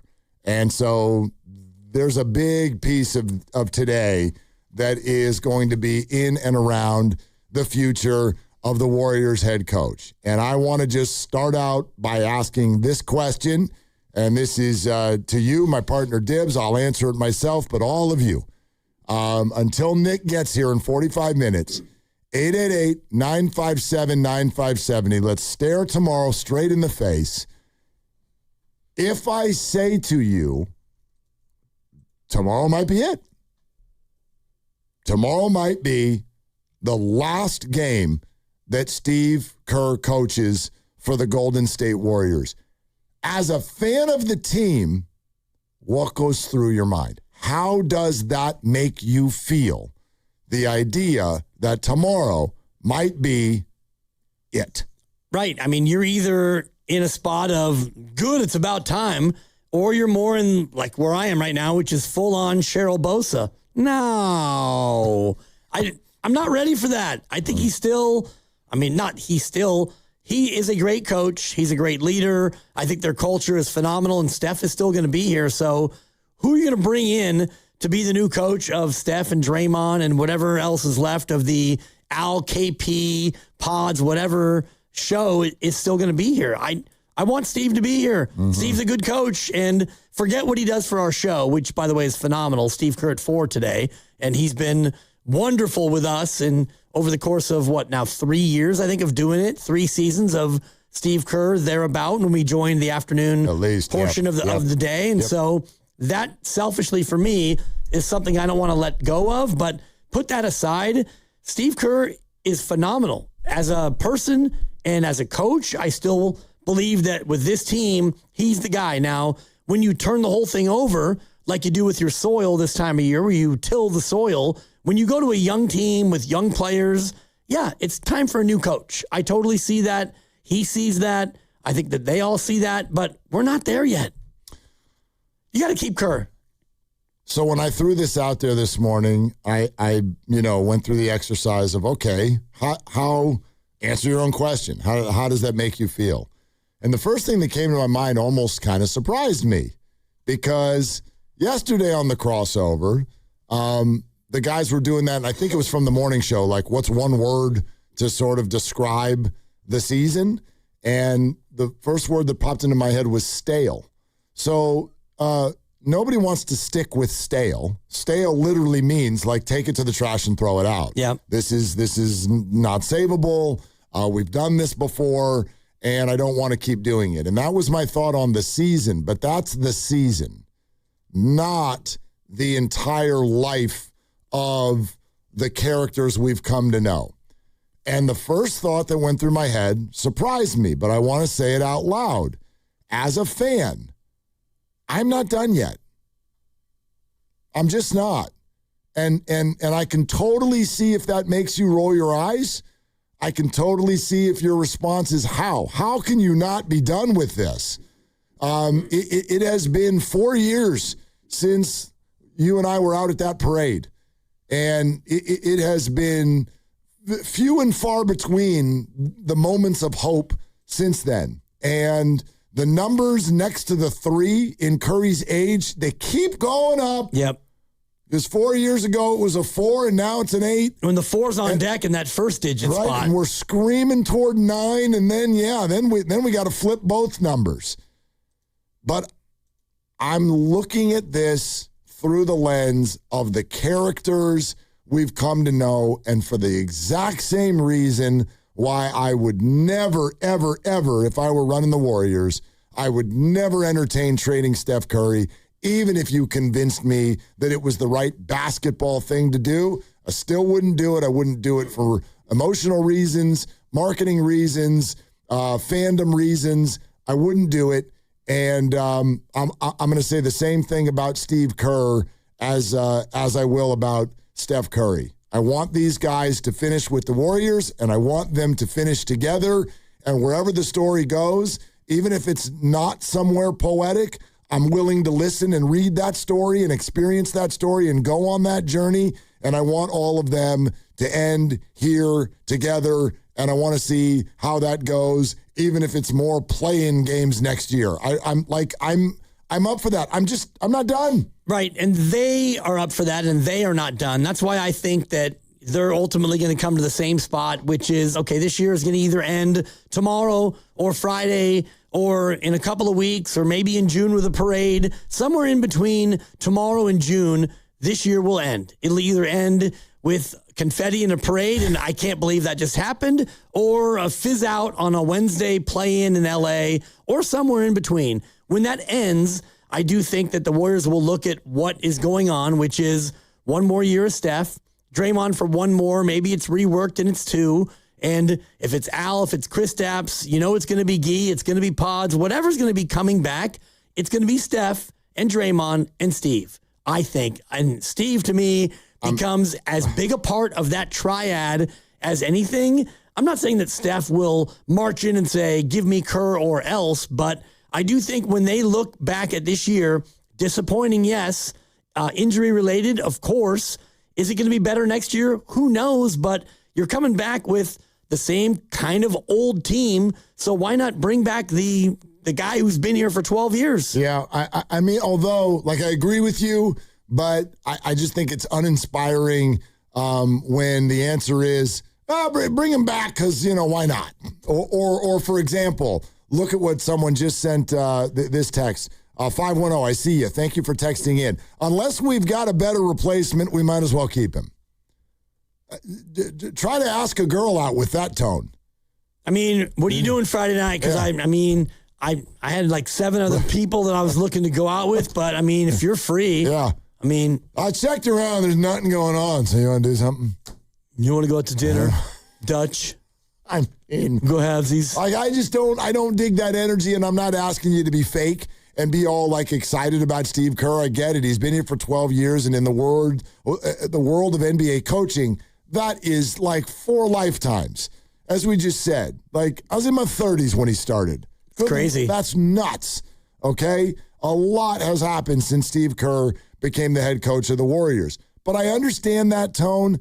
I'd almost like to take it in a different way, though, as opposed to saying, unless we got something better to do, we should do this. Do you realize how awkward it would be if somebody else coached next year? Just forget about the future. Depending on who, I guess. I guess. It's kind of like what you just said. If the Warriors have signaled to us, even through the direct words of Anthony Slater just a few weeks ago, the whole thing has come down to next year. Next year. All the contracts end. Steph and Draymond and Jimmy and his return, and then do you sign Kristaps to a 1-year deal? Everything is all about next year. What a weird idea to have somebody else coach it.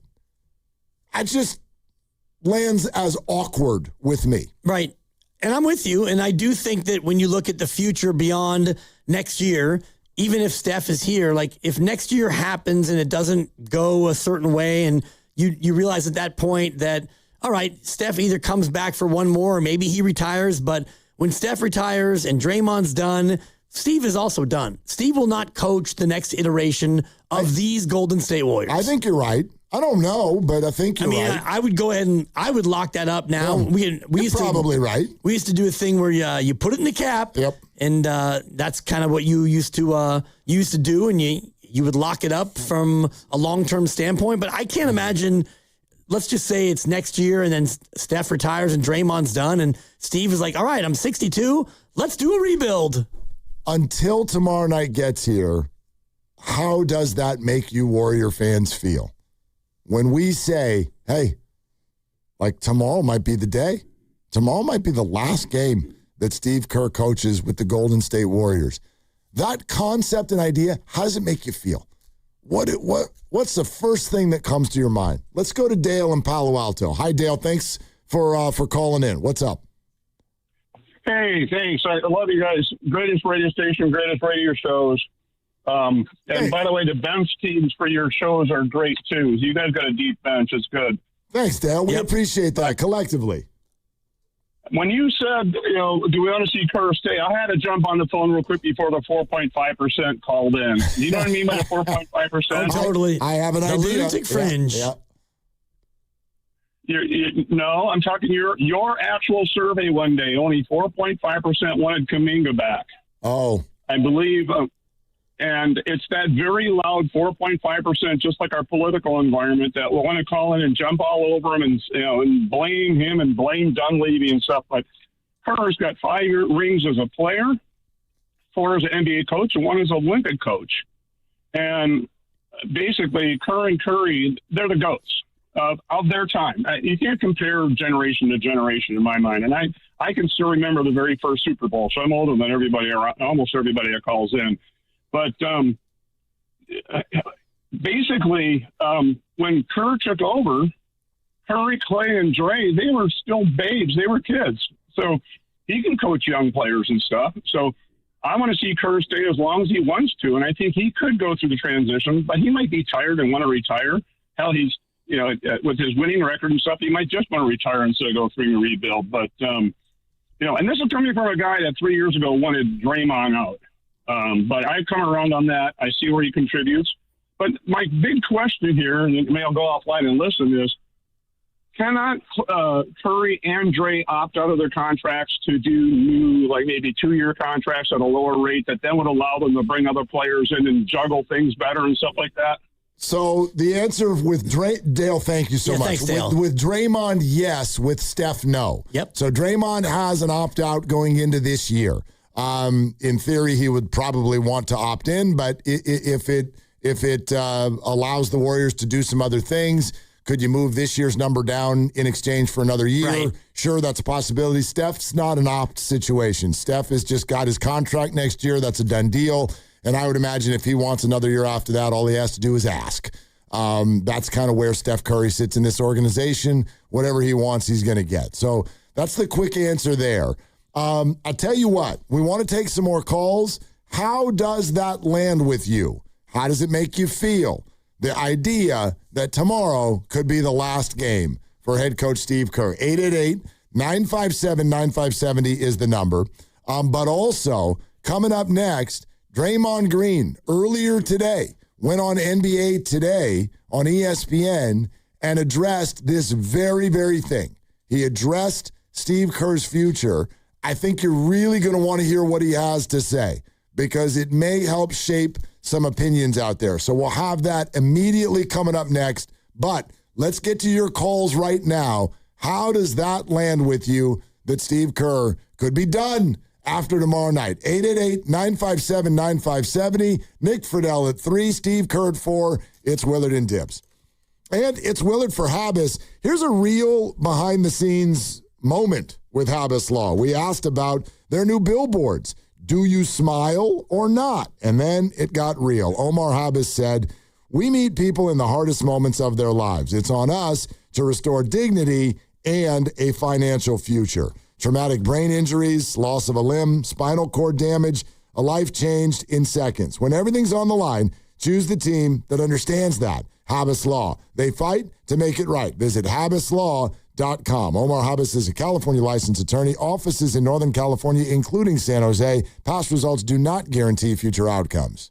Download to see if you qualify. Not all customers will qualify. Transfer fees may apply. No Albert subscription required. Albert is not a bank. Albert Instant Loans are issued by FinWise Bank, member FDIC. Not an actual client. Terms apply. Kylie, what's wrong? I just got hit with a car repair bill. I'm behind on rent, and I feel like I can never save any money. Have you tried the Albert app? Albert is your financial assistant, helping you find ways to save and create custom budgets to actually grow your money. Plus, you can get up to $10,000 for big expenses, or advance up to $1,000 fast when you need cash right away. Albert can get me up to $10,000 $10,000? Exactly. Albert spots you in a pinch and helps you grow your money in the long run. I'm downloading Albert right now. Download the Albert app and use promo code GAIN to borrow up to $10,000 for whatever you need. The Albert app helps you budget better and save more money so you reach your financial goals faster. Download the Albert app right now and use promo code GAIN to borrow up to $10,000. Use code GAIN to borrow up to $10,000. Running a business means wearing multiple hats. So if you're like me, you probably started out using your personal phone, taking client calls and texts nonstop.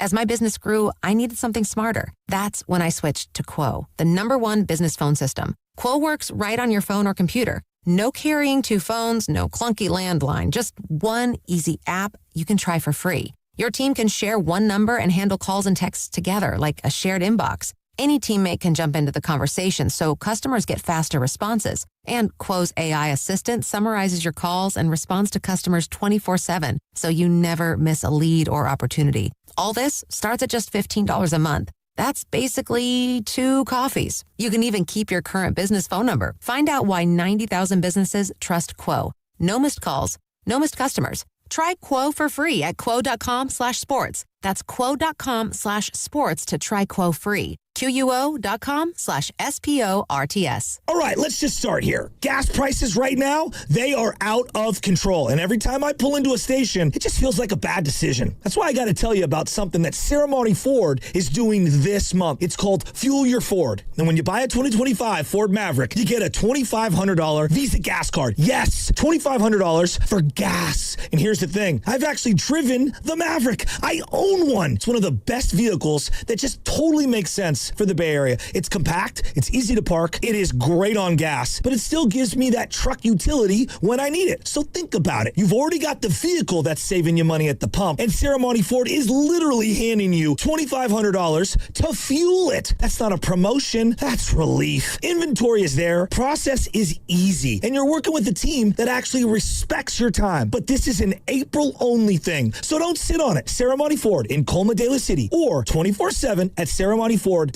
Ceremony Ford, your Bay Area Ford dealer. We all hear the radio ads about the IRS. They tell you to be afraid, to be scared, and they try to frighten you into calling. I'm not here to do that. Tax Relief Advocates is different. TRA is here to tell you that if you owe money to the IRS, whether it's $5,000, $50,000, or $500,000, we have a solution. It doesn't matter if you're sitting in your car, at work, or with your kids. No matter where you are, call now. 800-575-9834. Don't lose hope. TRA can eliminate or reduce what you owe to the IRS. Generous programs are now available that can give you a fresh start. Our passion is taxes and helping individuals fix their IRS problems. We have over 1,000 5-star reviews on Google and an A+ with the Better Business Bureau. You don't need to be afraid of the IRS any longer. End your tax nightmare today by visiting us online at TRA.com or call 800-575-9834. That's 800-575-9834.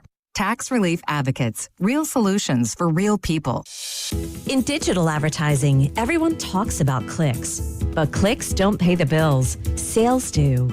Outcomes from Viant is a new way to advertise that prioritizes your bottom line. Our AI-driven technology looks past the noise to find the customers most likely to buy your product.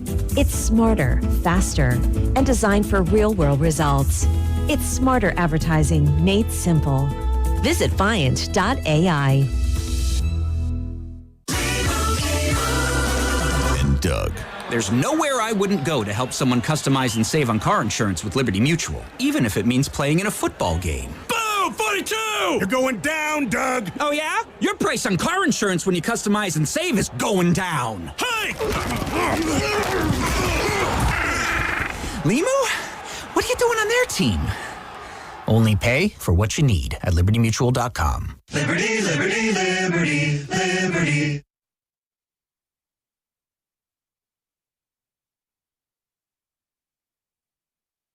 Bay Area is Draymond Green. You're listening to Willard and Dibs on 95.7 The Game. Coming to you live from the Laughing Monk Studios.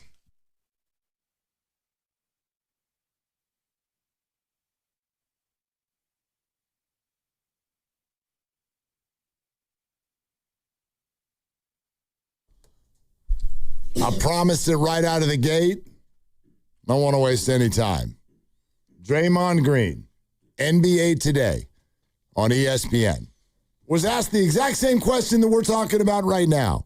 Has it crossed y'all's mind that this could be it? We need the Chris Paul. You coaching? We should play it at 4. Right? Hey, Steve, just one question. You coaching? He'll be next year? He'll be like tomorrow night. Right, yeah. of course. Yeah. Tomorrow night. And then he'll be like, and hopefully Friday, and hopefully Sunday. And then we'll take it from there. Yeah, and then probably Wednesday, and then who knows? You know a question I want to ask him? Because he's been very public with a few things. We already know how he's going to answer. Are you coaching next year? We're going to get to the end of the season and we'll see. We're not there yet. But he has also already been very, very clear with regard to, I don't want to leave Steph Curry. I don't want to leave Steph Curry. I don't know if anybody's gotten an answer from him on, could you see yourself coaching the Warriors beyond Steph Curry? I think, like, you just made an assumption, and I think it's a fair one. Yeah. That he doesn't, but I don't know if I've heard him outwardly answer that or say that. So, I don't know. We'll throw that in a 4. But anyway, Draymond Green, has it crossed your mind that tomorrow may be your last game with Steve Kerr? No, because I know Steph Curry still wants to continue to play. I want to continue to play. But more importantly, I know Steph doesn't want another coach. I would say to myself, and I don't mean that as much as Steph does. You know, when you've been through what we've gone through, the success that we've had, what's Steph going into year 18? Year 18, you're like, oh, we're going to get a new coach now. No one wants that, you know. And so what Steve has brought to this organization, his winning ways that he brought to this organization, the success, we won 4 championships under Coach Kerr. There's, 26 franchises that doesn't have 4 championships? And we have 4 with this head coach? He's written his ticket. Yeah. He's written the ticket, done everything he's needed to do to deserve to leave when he's ready. Okay, so there's another one from Draymond, and I want to play it, but that's an interesting thing that he just said there at the end. And I wonder how Warrior fans feel about that aspect of this. And how do you feel about that aspect of this? Does Steve Kerr get to leave whenever the damn well hell he wants? Yes, he does. I mean, to the extent that, you know, when all this ends, if they want to rebuild and they don't think that he's going to be the guy to rebuild, then maybe not. But as long as Steph and Draymond are here, as long as we're still doing this, and by this I mean we're throwing old after old, and we're going to do everything we can to bring in vets for Steph Curry. And Steph, I'm sure, wants Steve to be around, and Draymond does too. And if you're keeping those guys here, then yeah, Steve gets to stay as long as he wants to stay. If he wants to leave, if Steve does, of course you can't stop him. But I cannot imagine the organization this offseason looking at this year and saying, you know what?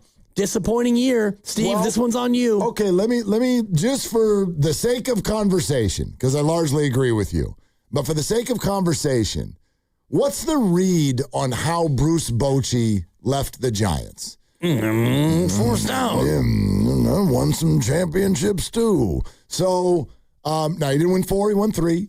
Okay. Right. But Bruce Bochy, I think, and Steve Kerr largely had kind of, for the most part, the same vibe with fans coming out of that. And Bruce Bochy also was overseeing what was an awful year at the end of his time here with the San Francisco Giants. He didn't have the controversy, if that's the right word, or whatever. He didn't have the social media outrage that kind of follows Steve Kerr around right now. He was just a beloved figure, but follow the breadcrumbs. Y'all think Bruce Bochy quit?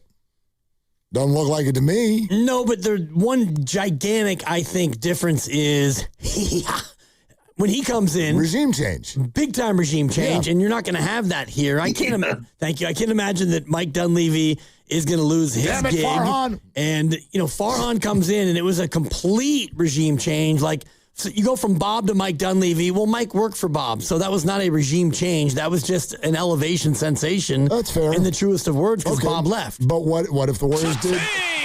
I'm with you. I don't know. The Warriors are not changing general managers, but what if they did? Well, then Steve Kerr probably is gone. You think? Well, honestly, on his own accord or on theirs? It would be a mutual parting of ways, which is what we love. That's how the Giants made it sound like Bochy was retiring, and then checks notes.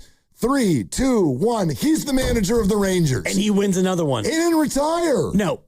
He didn't retire. Well, and honestly, if Steve Kerr still wanted to coach and this happened with the Warriors, he might go out there and go coach somewhere else. Yeah. Maybe he goes to Milwaukee and, the long-awaited reunion with Giannis. I don't know. I think about football where if you take the GM out, the head coach almost always goes out because the GM needs to hire his own head coach. And sometimes the quarterback goes too because you want to have GM, head coach, quarterback. You want to have alignment, which has been kind of the word of the year so far. So if you don't do anything with Dunleavy and Steph and Draymond come back, if Steve wants to come back, I think he comes back. I want to revisit that statement, though, that Draymond makes, which is Steve has earned the right to leave whenever he wants. There's also this, though, where Draymond brings in the names of the owners and talks about the decision that sits in front of them. I know Joe, Peter, they're very honorable, they're very loyal guys, and more importantly, they're very smart guys. And when you have someone that has had the success that Steve Kerr has had, you're talking a Hall of Fame. If he stops today, he's a Hall of Fame coach. And he came here to an organization that had not won a championship in 40 years, since 1975.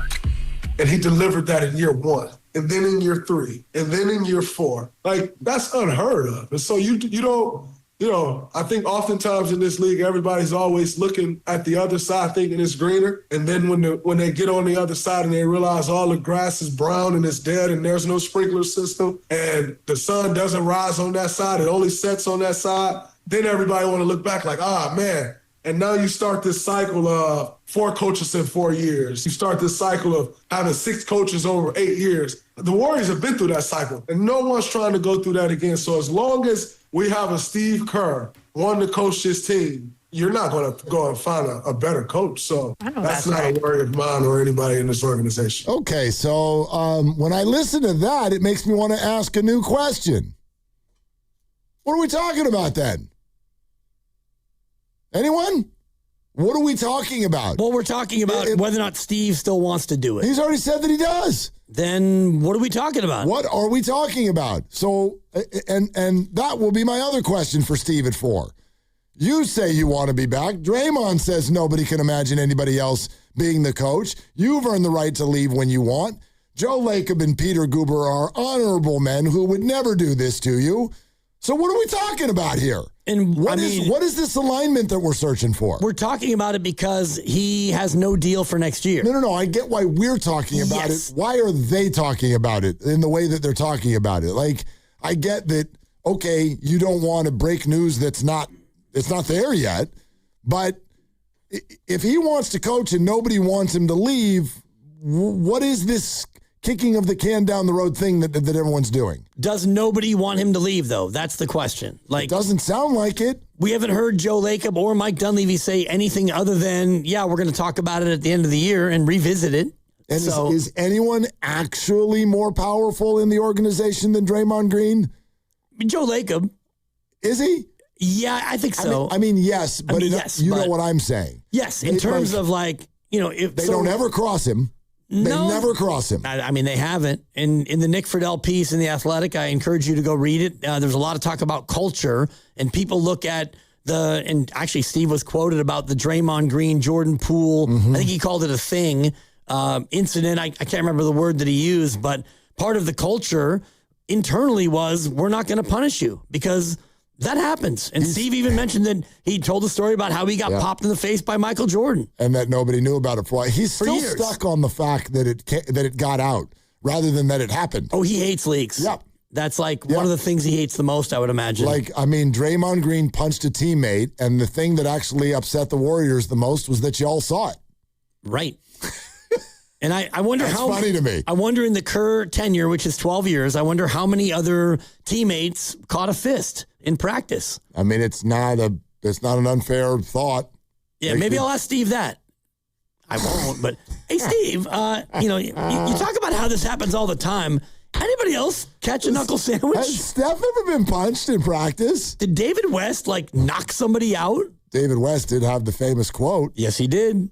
We've been through a bunch of stuff this season y'all don't even know about. Y'all don't know. You never found out. That's right. And so I do think that the leaking of the video was more appalling to Steve than the actual incident. And so, yeah, you get through 12 years. And as I mentioned in the crossover, only 7 coaches have done a longer stint with one team, more than 12 years. And that, to me, was a remarkable find in my research. There have been 359 coaches in the association. Not all. 359. That's fascinating. And only 7 have had more than 12 consecutive years. That's crazy. So that's what we're talking about. So back to Draymond's statement about he's earned the right to leave whenever he wants. I wonder if y'all agree with that. Here's how I would say it. I agree with it, but maybe not for the reason that that would be obvious.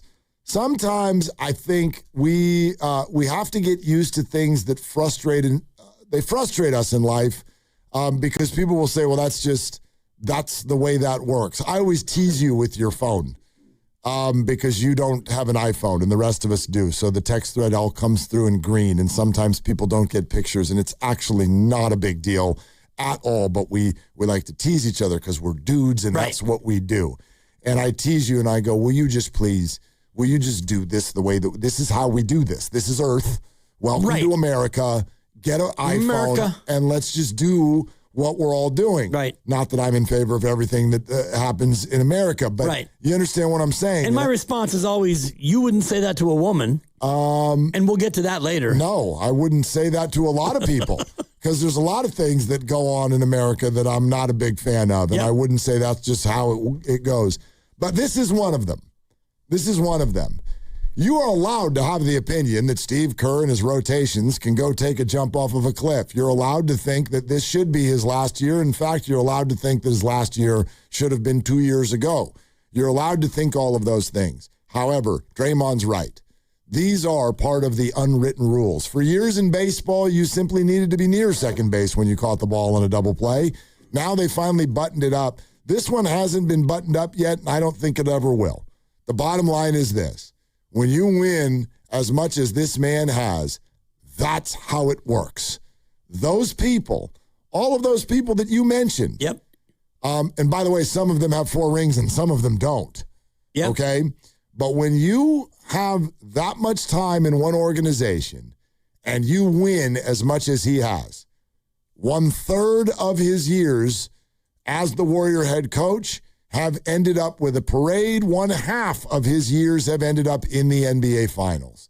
When you do that, you're unfireable. Sorry, I didn't make the rule, and neither did he.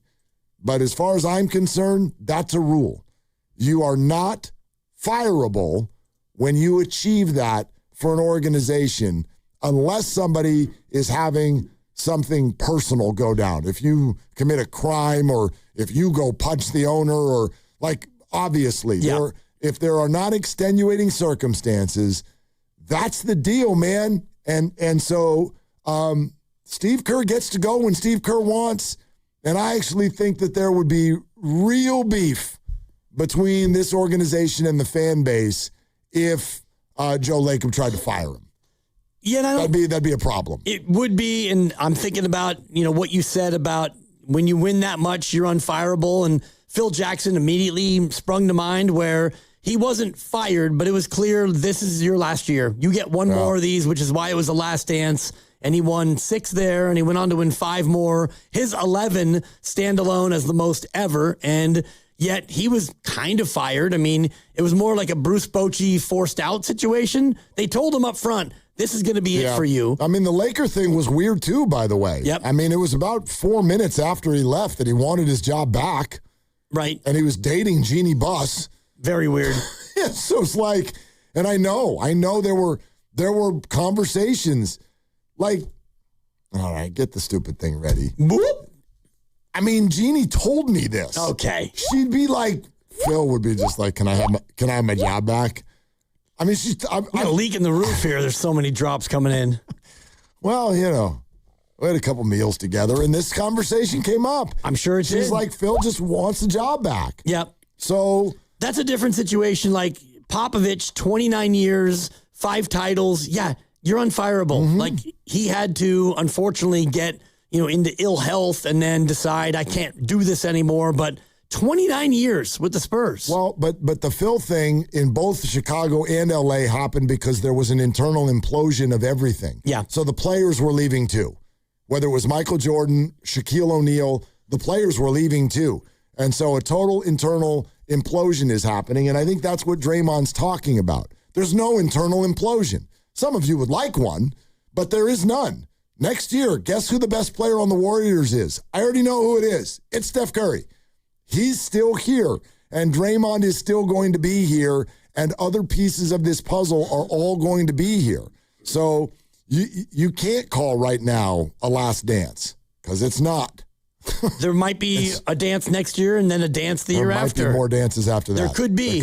And, just for fans who are so eager for them to get younger, they're not ready to get younger because Steph Curry and Draymond Green, I think, are more akin and more likely to want to play with vets, which is why this year you brought back Melton and you brought back GP2, and I think that you'll end up keeping him, and you brought in Al Horford, who's the second oldest player in the association. And so, yeah, Kristaps is in his early 30s. He might be too young to actually play on this team next year because vets want to play with vets, and it may not be a winning formula, and I don't think that it is, but you're going to do everything for Steph Curry, quote unquote, which is what we all say, but that doesn't necessarily involve getting a 25-year-old free agent to come here. Yeah. Yeah, no, I get it. This is a fun one. The 415 just texted in. I want Steve to stay, but for the sake of argument, is it firing someone if you simply don't extend them a new deal at the end of their contract? No. See, I think different, or at least circumstantially different. In this case, I think yes. Put it this way. He wants to stay. So is it by the letter of the law firing? Okay, fine, no, but yes. I had that happen once, and I can believe you me, it felt like I was getting fired. Yeah. I got called in, and they're like, so we're not renewing your contract. That felt like I got fired. I know that. Man. I didn't want to go, and I did.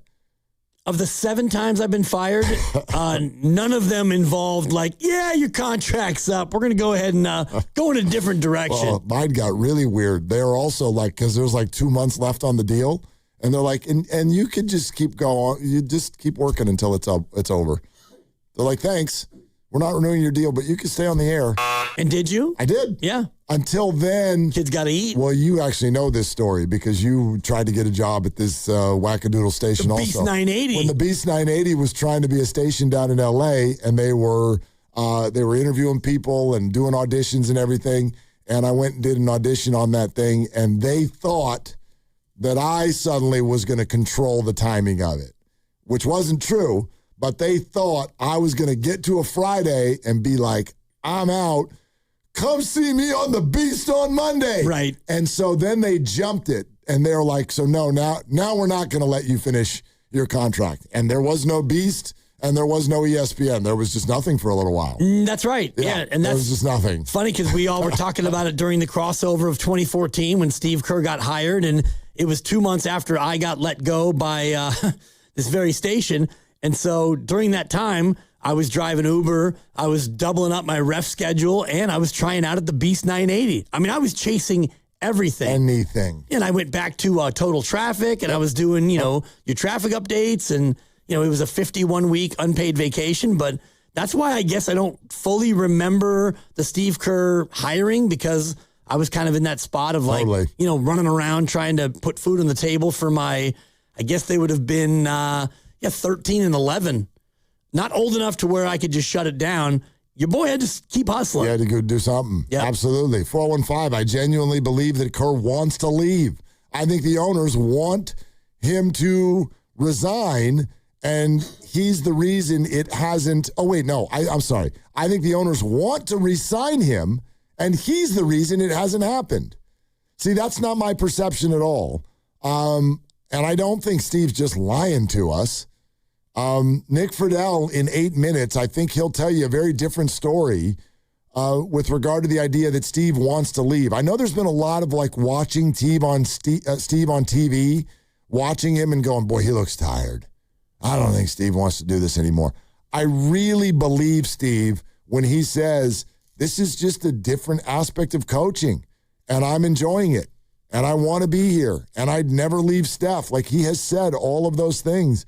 I don't think Steve is miserable right now. I really don't think he wants to leave. I don't either, and you could read the piece in The Athletic from Nick Friedel, who'll join us shortly, and the opening vignette he tells is about them being in Detroit, and it's an off day, and it's a workout, and head coaches don't always go to those things, but there he is, Steve Kerr, in there to watch these guys work out and seeing what he can do to get them to be better. And it was like game 68 or whatever in the season, and he's still out there grinding to get better. They had lost 5 in a row. Yep. And he was like, and that sucks, but you don't understand how fun it is to get everybody into a room, young players, coaching staff, get everybody into the room and try to go get a win in the NBA.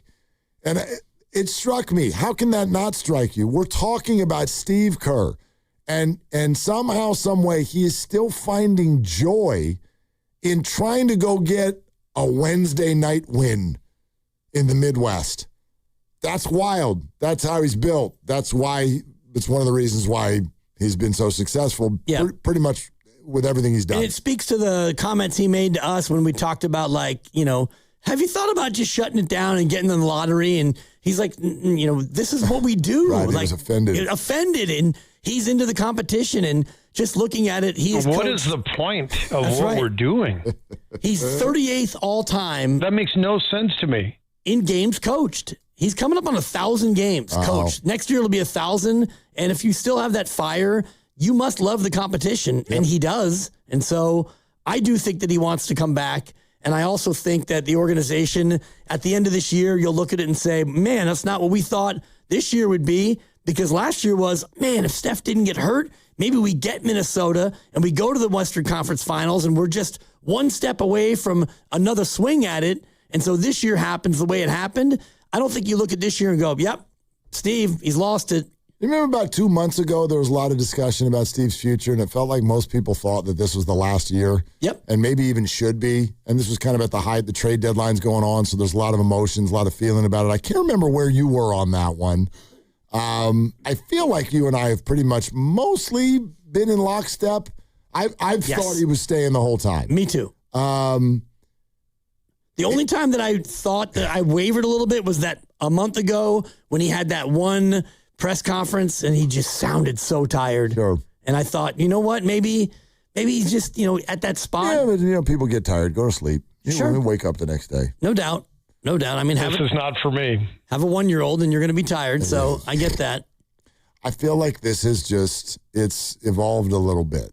I do feel like the Warriors and Steve keep making it sound like there's the unknown and there's some mystery here. And I think a lot of us have arrived at a spot where we don't really necessarily buy that anymore. Is that kind of where the fan base is at?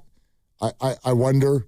Because it does feel to me, especially when you listen to Draymond's words, it's like, how exactly would this turn to where someone else is coaching the Warriors next year? If that's the way everyone thinks. If he's like, Steph doesn't want to, are you kidding? A different coach? Dan Hurley. Well, what about everything for Steph? Right. Isn't that the end of the conversation if Steph wants Steve? Isn't that it? If Steve wants to keep coaching, then yeah, it's over. He said he'd never leave Steph. Right. So, I don't know, but we're going to pin him. I'm going to extend him on the show today. 37-45 might be time for a shakeup. Yep.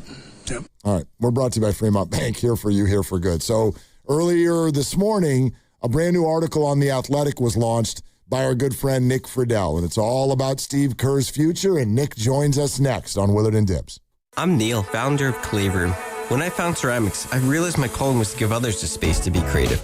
So I set out to open my own studio. Having a Chase Ink card has allowed us to grow it and bring people together. Now we're molding a creative community. With the Chase Ink Business Cash Card, you can earn up to 5% cash back on business essentials, so your business can go from here to possible. Chase for business. Make more with yours. Real business owner compensated for their participation. Cards issued by J.P. Morgan Chase Bank, N.A. member FDIC. Subject to credit approval. Terms apply. The basketball playoffs are right around the corner, and now you can trade every game on Kalshi. You can also trade on who wins each series, the conference finals, and the championship on Kalshi. You're trading against other people in a live market. No house, no odds makers, and as the odds move, you can buy in or out anytime throughout the postseason. For a limited time, download the Kalshi app and use code FAN to get $10 when you trade $10. Kalshi. Kalshi. Trade on anything. Your Toyota's been through a lot with you. Traffic, rain, potholes, you name it. But it keeps showing up mile after mile. So maybe it's time to give a little back. For a limited time at your local Toyota dealer, get 3 new tires and get the 4th for $1. Because a ride that's always there for you deserves to be taken care of.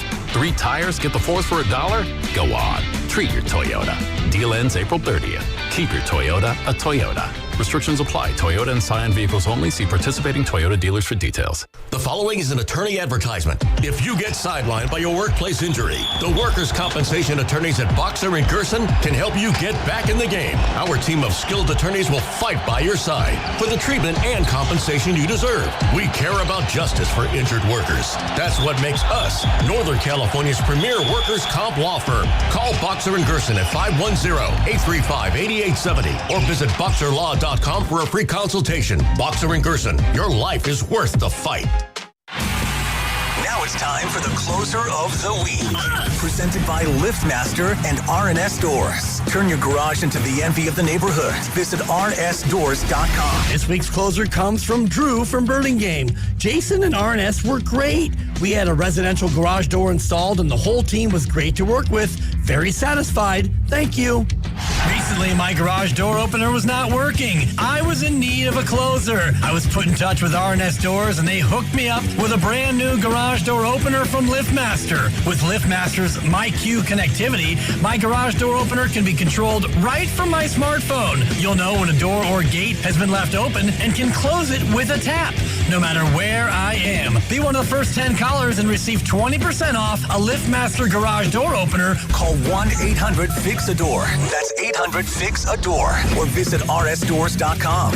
R&S Doors. Look for the red truck. By texting 64,000, you agree to receive recurring automated marketing messages from Real Success. Message and data rates may apply. No purchase required. Terms apply. Available at ourrealsuccess.com. Do you want to learn how to make money flipping houses and acquiring rental properties right here in the Bay Area without using your own money? You'll learn to flip houses and secure rental properties in your spare time to get on track towards real wealth building. We're offering a handful of motivated individuals the opportunity to attend our workshop right here in the Bay Area for free. That's right, we'll give you 2 free tickets when you text FLIP to 64,000. The Bay Area is the perfect market to flip houses and build rental income. Don't miss this opportunity. Come to a complimentary live 2-hour workshop next week right here in the Bay Area and learn how to start making money flipping homes and building long-term wealth with rental properties. To get 2 free tickets, text FLIP to 64,000. Text in the next 10 minutes, and registrants will also receive a free copy of our Funding for Deals guide. Text FLIP to 64,000 for 2 complimentary tickets. Text FLIP to 64,000. Did you know about 1 in 3 people with plaque psoriasis may also develop psoriatic arthritis, which causes joint pain, stiffness, and swelling? Does this sound like you? Listen to what it sounds like to be a million miles away. Tremfya guselkumab, taken by injection, is a prescription medicine for adults with moderate to severe plaque psoriasis who may benefit from taking injections or pills or phototherapy, and for adults with active psoriatic arthritis. Serious allergic reactions and increased risk of infections and liver problems may occur. Before treatment, your doctor should check you for infections and tuberculosis. Tell your doctor if you have an infection, flu-like symptoms, or if you need a vaccine. Imagine being a million miles away. Explore what's possible. Ask your doctor about Tremfya. Visit Tremfya.com or call 1-800-526-7736. Hello, San Francisco Bay Area. Open an eligible Bank of America checking account in participating financial centers only for an opportunity to reserve 2 complimentary tickets while supplies last. Experience special musical guests, games, giveaways, food, and more, all at a legendary venue. Learn more at BofA.com/BofA Visa Watch Party. What would you like the power to do? Bank of America, proud to be the official bank of FIFA World Cup 26. Bank of America N.A. member FDIC. Terms apply. All rights reserved. The 2026 Mountain Winery Concert Series is here with Jeff Foxworthy July 19th, John Mulaney October 18th, and many more. For the complete 2026 schedule, tickets, and more, go to mountainwinery.com. Tickets on sale now. We've all been there, sleepless nights, wondering if your business's security service is really protecting what matters. At Bay Alarm, we can put your security insecurities to bed. Our advanced technology and personalized support ensure you can rest easy knowing we're here for you. BayAlarm.com. You're listening to 95.7 The Game, KGMZ FM and HD1 San Francisco on Odyssey Sports Station and the home of the Golden State Warriors and Valkyries. Always live on the free Odyssey app and now coming to you live from the Laughing Monk Studios.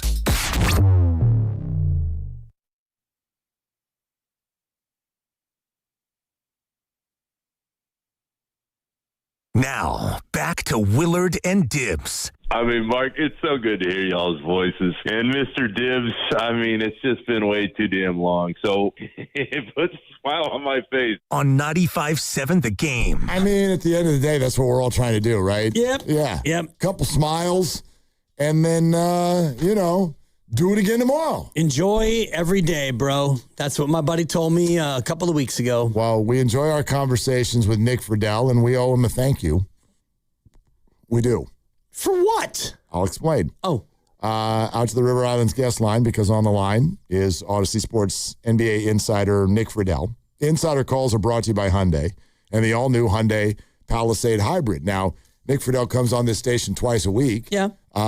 Usually it is on this show on Tuesdays. Usually it is on the morning show on Thursdays. So all of a sudden he's looking at his week and he's thinking, which day should I drop the Steve Kerr future story? Now, you can wait till Thursday. It still plays. The season might be over. It still is a subject matter at that time.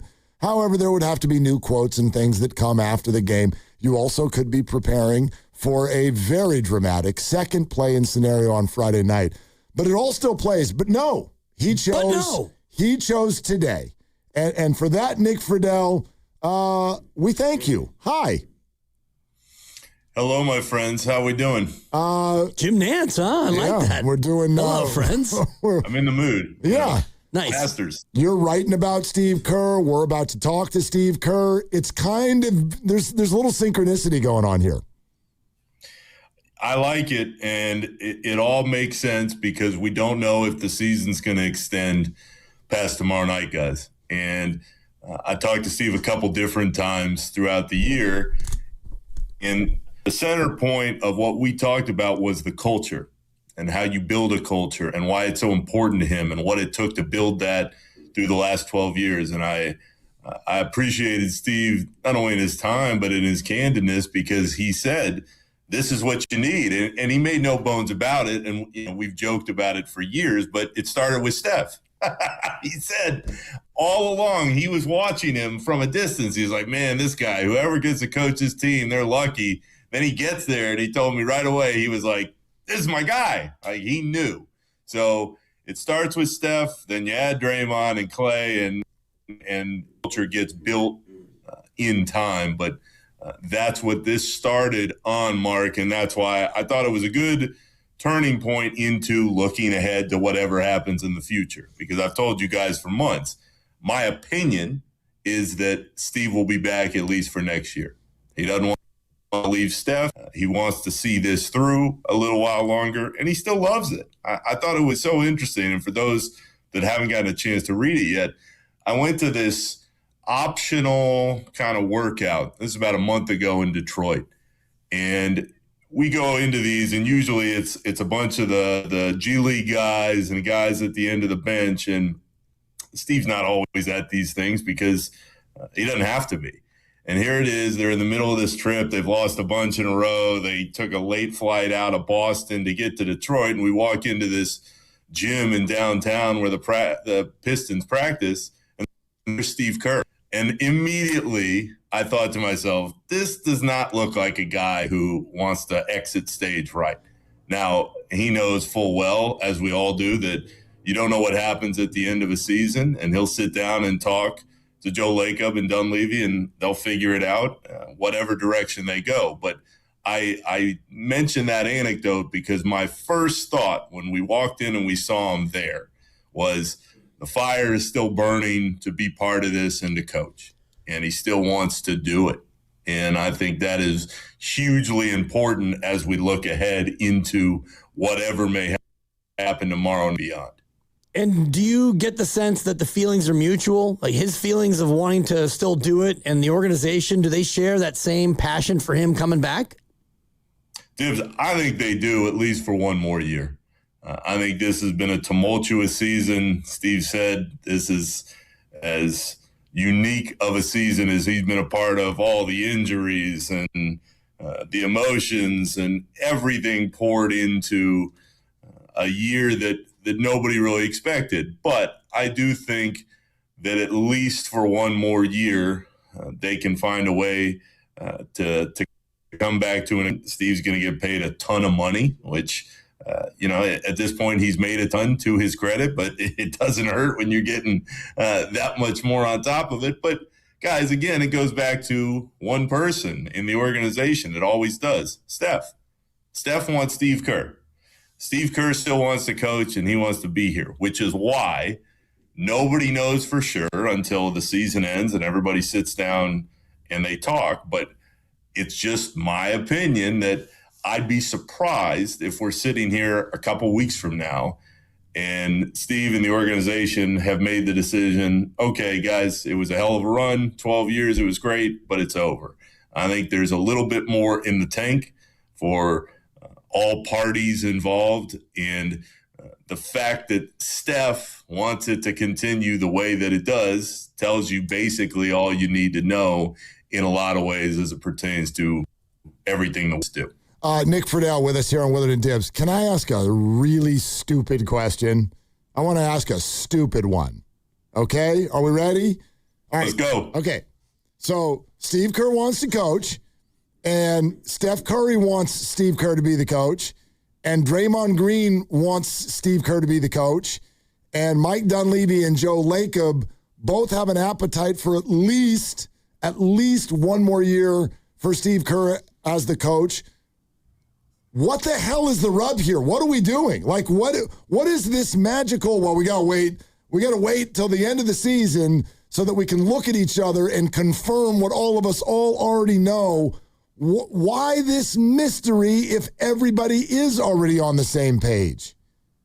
Mark, my read on it was always that I wasn't sure, at least in the beginning of the year, if Steve kind of wanted to keep going.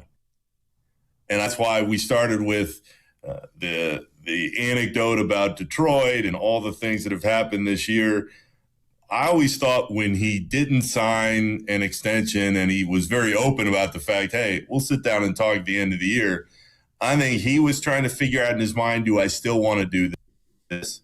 That the front office and the Warriors and Lacob and Dunleavy wanted to figure out, hey, do we still want this? That's why there's this little air of what's going to happen here. But to everybody's credit, the messaging has been the same. We'll sit down, we'll talk at the end, and we'll see where it goes. My point all along, broadening this thing out for a second, is who in the hell are you bringing in that's going to be a better fit for Steph, Draymond, very likely Jimmy Butler, and whatever other veteran they may or may not bring in later on than Steve Kerr? Steve Kerr wants to still do this, then he's probably the guy. So it's a story that has kind of lingered and hovered throughout the year, but it hasn't drawn away attention from anything else, especially because this team has dealt with so many different things.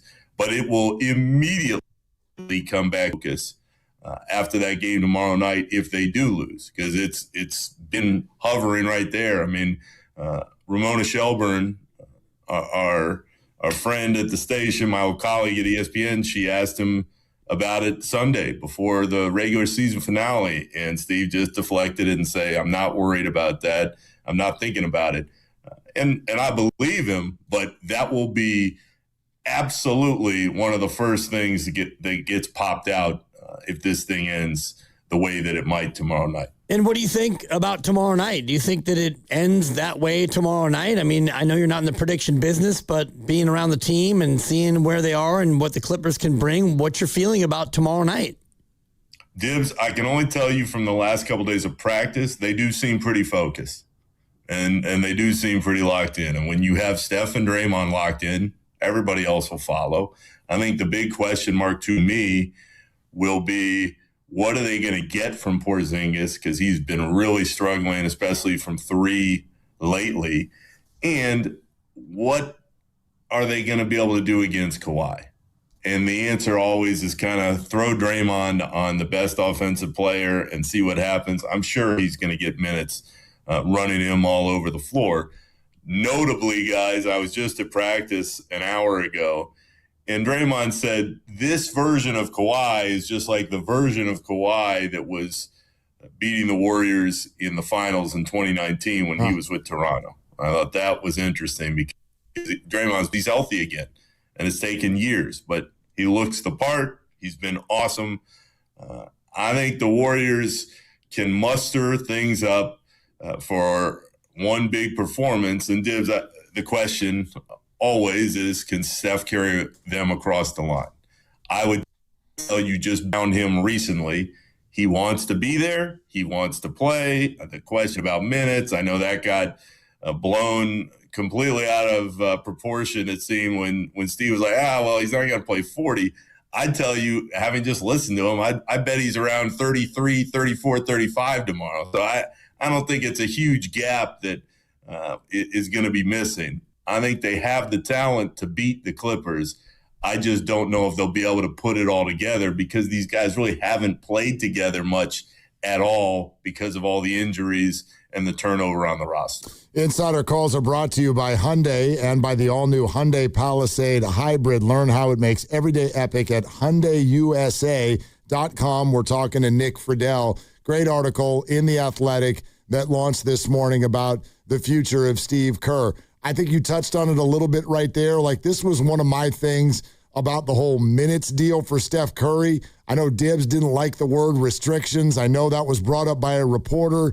But to my way of thinking, it's kind of like, what happens in the late third quarter or early fourth quarter if it feels like something is slipping away, but putting Steph in would kind of blow up their minutes plan? What do you think they would do in that situation? Mark, the answer is they're not going to compromise Steph Curry. Okay. Let's start there. They know he's only been back for like a week. He had his ice pack on his knee just now. It is something that is, again, hovering around the organization as it should be. The guy's 38 years old. He's one of the best players we've ever seen. They're not going to put him in a compromising position. Again, though, I go back to when you're listening to Steph and you know the competitiveness inside and you know the competitiveness in Draymond, I think those extra minutes will be there when they need him. There's no way this dude is playing 40-plus minutes tomorrow night. But to the scenario that you brought up, if the game is slipping and they need Steph to stay in there, I think he'll stay in there, figure it out down the stretch as the game proceeds. But he wants to be out there. They want to win and keep it going. And guys, I'd also throw this in there. I thought it was a really interesting answer. Porzingis yesterday is talking about, I just haven't played with Steph. I still am not used to him. I wish we had more time. We're trying to figure it out on the fly to see how it works and where everybody likes the ball and where they like to be on the floor. The best way to do that is to keep winning.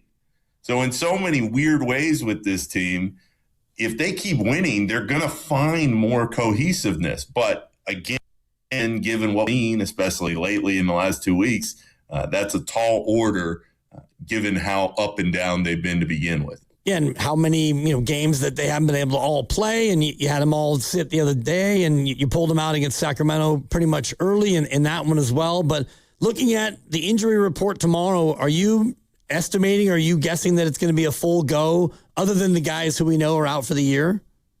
Dibs, Kerr just answered your question at practice, and he said everybody who's healthy enough, everybody who is active, they'll be there. That's why, again, how it all out is fascinating because we really haven't seen the way they wanted it to be all along.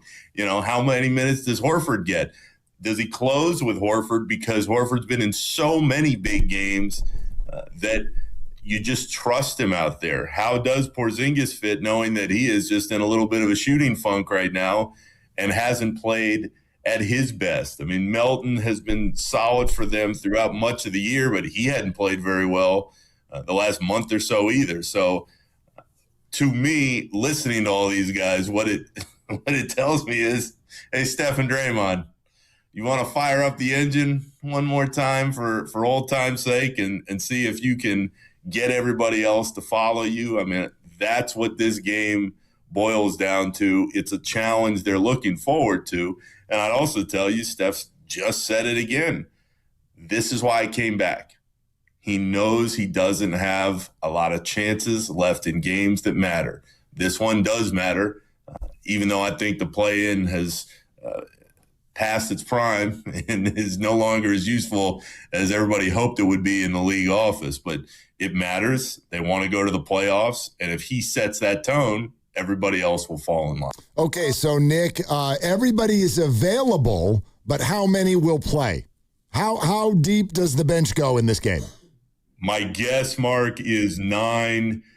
I'll be curious to see if Seth Curry gets a few minutes off the bench, trying to open things up if they need a little offense, because we know he can hit shots. But I don't think he's going too deep tomorrow. He's going to play the guys he trusts the most, and he's going to see if they can keep the game tight and Steph can hit a couple shots late. Who are the 9?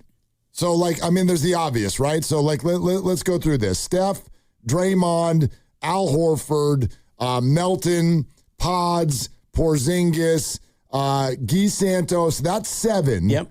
GP2. GP2 is in. Okay. Do you think, does Will Richard play in this game? If he does, it'll be very limited. Okay. Does Pat Spencer play in this game? I don't believe so. Wow. I think it would surprise me, Mark, only because Pat has had really good moments, but I just think there might be a couple better options. And again, this goes back to, do you go with Seth? Do you go with Pat? Somebody's going to get a few minutes. One of those guys, Will Richard, is in that category. And I think Steve's just going to ride whatever hot hand there may be as far as who's playing well in that moment. But what about Bassie?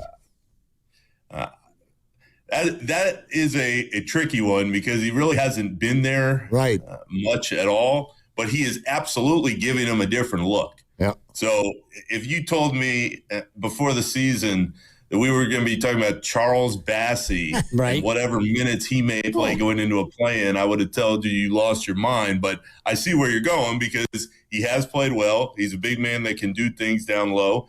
And when you have that, as Kerr just said, though, it's ringing in my head, and I'm sure he'll tell you guys the same here shortly.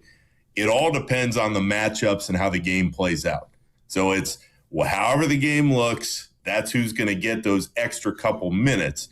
But you can bank on, at least to me, as I listen to them, they're going to play the guys that have been there and know exactly where to be more often than not. And it's going to depend on Steph versus Kawhi. Know this matchup very well. They know they're going to have to throw bodies all over Kawhi and get him off his game. And if they do that and they at least slow him a little bit and Steph gets hot, then they should be playing somewhere else on Friday. It's fascinating because I'm thinking about, even if Bassie doesn't play, all of a sudden the Warriors have this big lineup. Have you talked to Steve at all about how different it is over the last month or so to have actual size out there? It is funny because you see him kind of get that little grin on his face, yeah, it's different. You know, and Dibs, I tell you, on top of Bassie, think about Horford, Draymond, Porzingis. That's the other part to this, because you can go really big. How exactly that all fits, we'll see. But, Mark, I mean, to me, it ties back to what we're talking about all along. We're talking about all these different combos and possibilities and who's going to be out there. The reality for the Warriors is they haven't really played there much. All these different guys, it's like a hodgepodge of, hey, who's healthy? Who can actually give us minutes? I mean, Pods will be there. He's been out there throughout and played in every game, and he seems to have found a little groove lately. But anybody who's running well tomorrow, who is not in that core group that we're talking about, they've got a chance to at least take their 3 or 4 minutes and turn those maybe into 7 or 8 and see if they can help in the second half. Nick, I always laugh about the whole, what percent is a player? Because, they'll be like, about 80%. Like, where do these numbers come from? But I am curious. We know Steph's not 100. What do you think he's dealing with in terms of pain and limitation right now? I mean, Mark, I would only guess, but my guess in both watching him and listening to what he's saying is we're at about 80% of what he could be. Because there's no doubt he's still having some pain or lingering soreness in that knee, or else he wouldn't be coming to the podium and spending all the time post-game getting the treatment on it that he is. So I don't think he's anywhere close to 100% by any stretch. And I think that's part of why there's going to be such an extra eye on the minutes and how he looks. But for the most part, what I would tell you is I think Draymond seems to be fine. Nobody's 100% in the middle of April after an 82-game regular season, but I think they actually feel good. I mean, Porzingis was pretty funny yesterday. He's like, it's like, Kristaps, how you feeling? He's like, I feel good. I just feel heavy. He thinks he's gained a little weight, and that's why he's not as light on his feet as he was in Boston. So as it all comes down tomorrow, they're going to give it everything they have. And for a team that, because of that culture, we started the conversation on culture, and we're kind of bringing it full circle. But I will always give this iteration, this year's version of the Warriors, credit in that they have played hard no matter who has been out there. And there are plenty of teams, guys. I mean, hell, take a look at half the NBA this year, it seems like, who would have just folded it up and said, screw it, we're done. Not only did the guys who kept playing not do that, here comes Steph, who has no business to a lot of the fan base being out there saying, no, I want to play. I want to get them across the line here in this game. I want to be there for Draymond. I think, as somebody who's covered the league as long as I have, I think that's admirable. On a baseline level, no matter what happens, it's admirable that this team is just giving whatever they got, and they'll see if they can win on Wednesday. Did you pack for OKC? Absolutely not. So if they get to OKC, I need to buy 3 more shirts. Wow. I've got enough to get. I told Steve I was frustrated because what I thought was going to happen no matter what is they would be off Monday. I had it lined up to go see Springsteen and to go repack my bag and to get back, take the flight on Tuesday back to LA. No. Not only have they stayed there, which I think obviously benefits them and they'll be in a better state of mind seeing all this sunshine, but they practiced yesterday in LA, today in LA. We'll see if they have a shoot around in the morning, but it messed up my travel plans for sure. Man, well, we'll talk to you next Tuesday as we get ready for Game 2 in Oklahoma City in your underwear. No. I mean, at that point, Mark, I might go all the way in. I may have a cowboy hat, perfect, and the bolo tie, and a bathing suit. Whatever it takes to get to Game 2. Rest assured that if I get to Oklahoma, I will be living the clothing dream. I can't wait. Nick, thank you so much. Great work, guys. I've enjoyed it all year. I know we got next week, but thanks. Absolutely. Thanks, Nick. There he goes. Odyssey Sports NBA insider Nick Friedel. Insider calls are brought to you by Hyundai and the all-new Hyundai Palisade Hybrid. Okay, Steve Kerr in a half hour, and there's one other Draymond comment we haven't played yet, and it's directly related to what Dibs was kind of upset about yesterday. So we'll get to that next. Your call's welcome. 888-957-9570, Willard and Dibs. Elevate your kitchen at the Miele Innovation Center at Friedman's Appliance in Pleasant Hill. Out of your dreams and into your kitchen. Select the qualifying built-in kitchen appliance package that is right for you. With unrivaled technology and luxury-grade quality, when you bring home a Miele, you're bringing home true innovation. Now, for a limited time, save up to 10% with the purchase of a qualifying Miele kitchen package. Visit the Miele Innovation Center at Friedman's Appliance in Pleasant Hill or at friedmansappliance.com. A lot of Bay Area banking customers are faced with a choice. Which financial institution best fits what they're looking for? It might make sense to consider a bank's history. Take Fremont Bank. For 60 years, we've provided stability and consistency with an emphasis on relationships. We've grown one customer at a time, not through mergers or acquisitions, because that's how you can do business when you're independently owned and community focused. Fremont Bank. Here for you, here for good.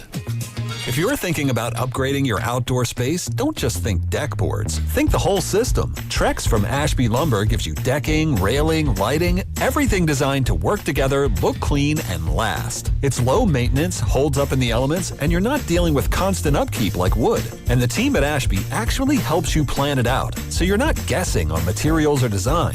Stop by Ashby Lumber in Berkeley or Concord. Check out Trex in person and get your project started.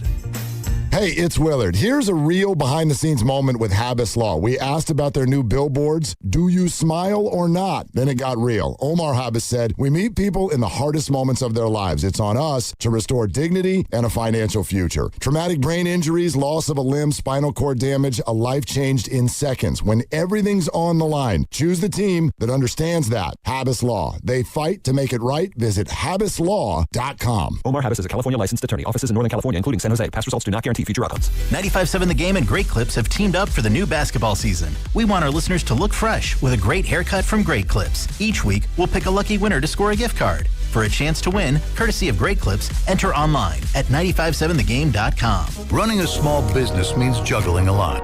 Your network has to handle it all. That's where a fiber-only provider falls short. You need a partner who gives you a greater advantage. Introducing the Total Solutions Advantage only from Comcast Business. A first-ever combination of the largest, fastest fiber-powered network, the most reliable Wi-Fi, gig speeds with equipment and security included, and a 5-year price lock. Plus, it's all backed by a 30-day money-back guarantee. The Total Solutions Advantage only from Comcast Business. A new standard for small business with reliability, security, and savings in one. Switch today. Get started with a great offer as low as $60 a month. When you add it all up, no one does business like Comcast Business. Offer ends 6/1/26. New customers only. Requires 300 megabits per second internet and security edge. 1-year agreement, eco-bill, and autopay required. Equipment, taxes, and fees extra. Most reliable Wi-Fi based on Open Signal Awards USA Fixed Broadband Experience Report, May 2025. 1877 Cars for Kids. KARS Cars for Kids. 1877 Cars for Kids. Donate your car today. 1877 Cars for Kids. KARS Cars for Kids. 1877 Cars for Kids. Donate your car today. Ready to get rid of that old car? Donate it to Cars for Kids. Call 877 Cars for Kids to speak to a friendly live agent. Donation is super easy, and your car can be picked up as soon as tomorrow. Go to carsforkids.org now or call 877 Cars for Kids to donate your car today. 1877 Cars for Kids. KARS Cars for Kids. 1877 Cars for Kids. Did you know you can donate real estate too? Go to carsforkids.org. That's cars with a K. My name is Whitney Allen, and I'm a widow. My husband, Ryan, died. We never thought we'd ever have to use life insurance, but the unexpected happened. With Ethos, signing up was fast and 100% online. You can get a quote in seconds, apply in minutes, and get same-day coverage. No medical exams, and you can get up to $3 million worth of coverage. I am grateful we were prepared. Get your free quote at ethos.com/radio. That's ethos.com/radio. Paid spokesperson. Time spent on application may vary. Online health questions required. This is the story of the one. As a maintenance tech at a university, he knows ordering from multiple suppliers takes time away from keeping their arena up and running. That's why he counts on Grainger to get everything he needs, from lighting and HVAC parts to plumbing supplies, all in one place. And with fast, dependable delivery, he's stocked and ready for the next tip-off. Call 1-800-GRAINGER, click Grainger.com, or just stop by. Grainger, for the ones who get it done. Pump up the volume. Business moves fast. Pump up the volume. When you ship with USPS Ground Advantage, you can keep up with confidence. Visit USPS.com/Ground Advantage to learn more.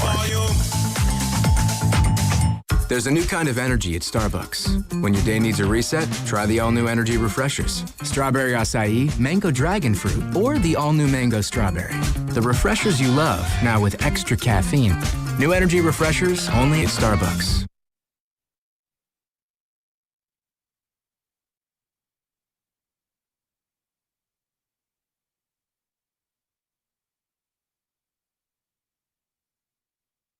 Dub Nation, it's Steve Kerr. You're listening to Willard and Dibs on 95.7 The Game. And you never know when I'll be on the River Islands guest line. So make sure to keep it locked on 95.7 The Game. Yes, we do. Going to be on in 27 minutes. All right. Steve Kerr. Can't wait. Thank you. Yep. So, Steve. Yeah, all right. When are you announcing that extension? Yeah. Steve. What's the point? What are you doing in L.A.? Like, what have you been up to all these days? Practice, sure, yeah, but... Yeah, that's a great question. Oh. That'd be amazing if we got one of those today. Yeah. I doubt it. This is not for me. Hey, I do know what the bleep I'm doing. Well, debatable for some. Yep. Do you feel better about the whole minutes restriction thing after talking to Nick or no? I do, yeah. You do? I mean, okay. Sure. I mean, Nick made it seem like 34, 35 minutes, not out of the question, which I get that. I mean, I guess my fear had been, my sports fear had been, 30 minutes, that's it, hard line. We don't want to hurt the chef, and so we're not going to do anything more than that because we've been slowly ramping him up. He hasn't played 30 minutes since he came back, and so if it's 35 or 36, that's fine. I mean, I felt like in talking to you about this for 4 hours yesterday, I felt like you were more kind of bummed by the messaging than even the fact itself. Yes, the messaging. Right. Which, that's what I wish Steve had said. I'm not going to use the word restriction, but I'm just going to say that, we're going to be responsible. We're going to protect Steph Curry. I don't think we're going to walk into this game thinking immediately we're extending minutes no matter what. But so he's going to play his regular minutes and we'll see where we're at. But above all, under no circumstances do we not protect Steph Curry. I understand it. That's what I would have said. Well, and I understand it in terms of where we are with the play-in. It's the 10-9 game. You need to win 2 just to get a series against the defending champ. That's fine. But I'm still just stuck on last year, Game 7 against Houston, where he played almost all the minutes. And, yeah, that was a first-round playoff series, best-of-7, Game 7 on the road. And so at that point, I think that you kind of endangered Steph Curry. And I'm not saying that's what led to the injury. I think that that's a little bit of a leap for me. But you played him more minutes than he had played in. I'd have to look at the entire game log, but I would say maybe if ever. But it's a Game 7 situation. He's fully healthy at that time. But this is a Game 7 situation He's tomorrow. not fully healthy. Right. Not fully healthy. Turned out he wasn't fully healthy then. He was, and then he wasn't. Right. The injury happened afterward. Right. I mean, maybe there was a little bit of a twinge in there. We don't really know. No, I mean, you never know. Yeah. So anyway, just to let people know, this is what happened after the game on Sunday night and Steve is asked directly about the word restriction. Just to be clear, do you expect there to be any restrictions on minutes and playing time for Steph and Kristaps and Al on Wednesday? Yeah, there will be, but I don't know exactly what the number will be. But those guys, they're not going to play 40 minutes. I can tell you that. Okay, so that is what kind of started the discussion. Draymond on NBA Today on ESPN was asked about that very concept earlier today, and here's what he said. You just got to play the hand that you're dealt. And if this is Steph's last year, you're like, screw it, man. Like, forget the minutes restriction. Let's just give it all we got. This isn't Steph's last year. We got the best medical staff in the business, led by Rick celebrating. He's always going to make the right decision. He's always going to do things for the right reason. And there's alignment across our organization. And what's best for Steph Curry wouldn't be throwing him out there for 40 minutes in a playoff game, having been played 4 games in the last 2.5 months. So he's going to give what he can, and it's on the rest of us to pick up the slack where he can give and make sure we keep it going when he's not out there on the floor. Okay, there's something he said in there that I find very, very interesting, but I wanted, because you were the one that was initially sort of bothered by this, what does that answer do for you? That answer is interesting because it's not Steph's last year, but last year wasn't either. And so it was okay then because he was, I guess, fully healthy, quote unquote. And this year he's not, and he's still trying to ramp up. And I wonder, could he have ramped up sooner this year? I guess probably not. He tried. He tried. Remember all the don't call him a setbacks. He'd come back in 10 days and we're going to reevaluate and all the rest of it. So he clearly is not, feeling well enough to where he could play more than the 4 games he did coming back from the runner's knee. I don't know if it could be jeopardized by playing more, but, they're telling you that he's not going to be able to play more than 30-plus minutes. And so, Draymond, all you guys are going to have to go out there and make the most of the non-Steph minutes. I just thought there was 2 things that stood out. So one of them is, you're talking about it right there. And again, I just think this is all about word choice. If you call it a restriction, then it does feel like you're not putting your foot on the gas. I think what Steph feels he's doing tomorrow night is the exact opposite. I think he's jamming his foot on the gas with literally everything he's got. And Draymond said it right there. If what you have is 32 minutes, then give us 32 minutes. And Steph will give you 32 minutes, and it'll probably bleed into 33 or 34. But that's what he's got. So that is everything. That is all that chips into the middle of the table. At least, I'm just listening to them. They're the ones talking. But then go back to what he said also at the start.